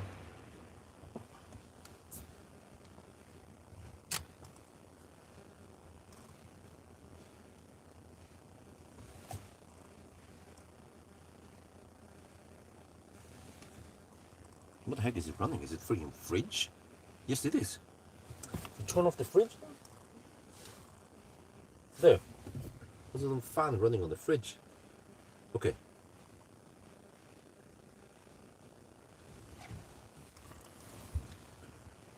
All right, wait, do we have the sound here? Check here. Yeah. All right, we're back home now. So, 8:55 or 8:50. Well, we have decided that it should be 8:55. We need to round it up. Why? Because, okay, let me do it again. All right, we're back home now. So, was this 8:55 or 8:50? We have decided to round it up to 8:55. Simply because, okay, first of all, the car might not always be that good at estimating percent. And I had to do my own linear calculation, and we arrived, or we 99 with 1%. If we were 99 with 10 or 12%, that would be different, right? And then, in order to get 5% extra or whatever, you need to charge maybe 30 extra seconds. So I feel like, yeah, it should be 8:55. But that is still very, very good, because at 8:55, dude, like, what kind of cars are we talking about here? We're talking about many of the Neos that has battery swap, or iX3 Neue Klasse. But okay, that was a colder run. iX3 was actually really efficient. This is what I've been talking about, man. Model S long range Palladium, but that's a sedan, you know. And then, okay, what is relevant is the ID bus. ID bus was 1020. That's almost 1.5 hour slower. Just put in perspective how fast this beast from the east is. And then the PV5 is a lot more affordable, actually pretty good value for money, but you know, that's roughly 11 hours and 2 hours faster.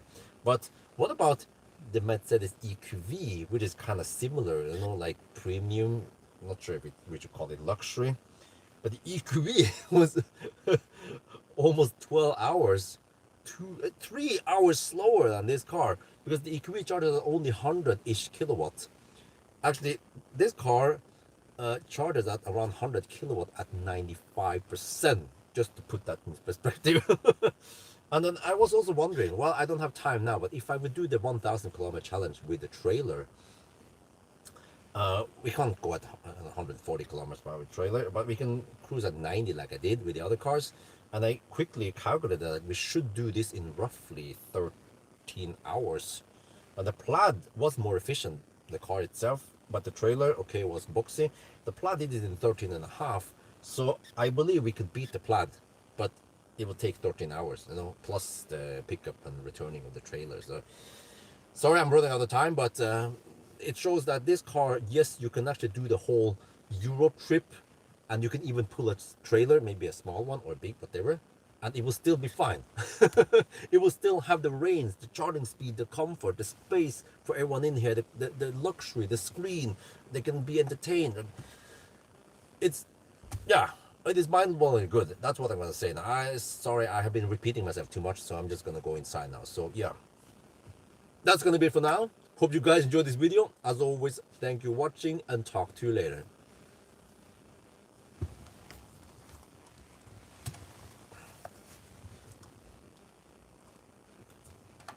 Three stop, huh?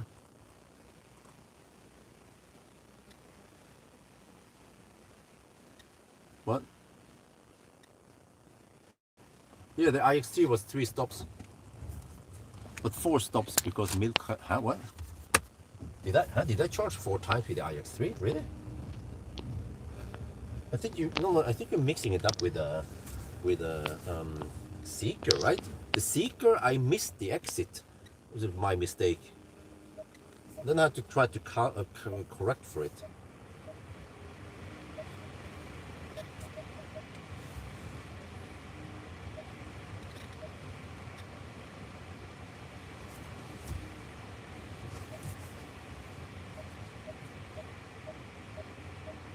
Okay, guys, we're gonna leave. I'm gonna do a quick wrap up now, but we're packed my shit, and then you have to get inside. Enjoy with the family.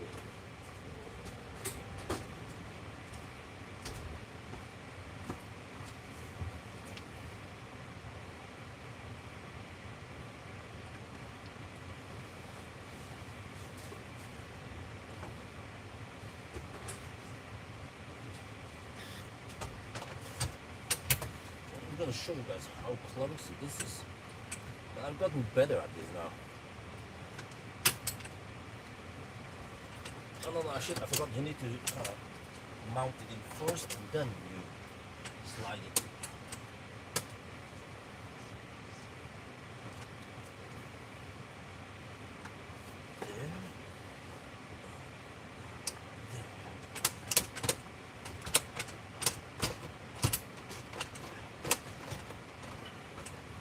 First you marry, then you start oil.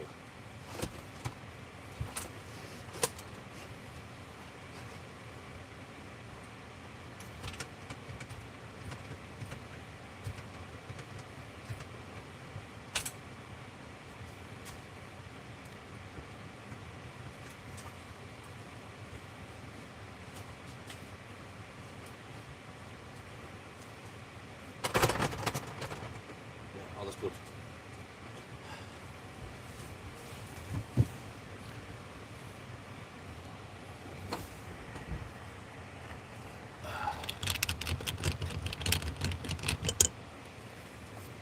Huh? With iX3? Well, yeah. iX3 I stopped twice, but it should have been 3 stops. That would have been slightly better, a couple of minutes faster, I suppose, based on my experience. But I was gonna go for 3 stops, but then people were cheering to go for for 2 stops. I was like, I'm not sure, and they were like, yeah, go. I'm not. But I should have trusted myself and not listened to the audience. Always blame the crowd. Okay, alright, that's it. I'm gonna leave now. Have a nice Sunday drive. Talk to you guys tomorrow night, or tomorrow. I mean, tomorrow morning. I will do the Sunday drive. Yeah, I'm still not done. I'm on a freaking spree with this car. Okay, bye bye.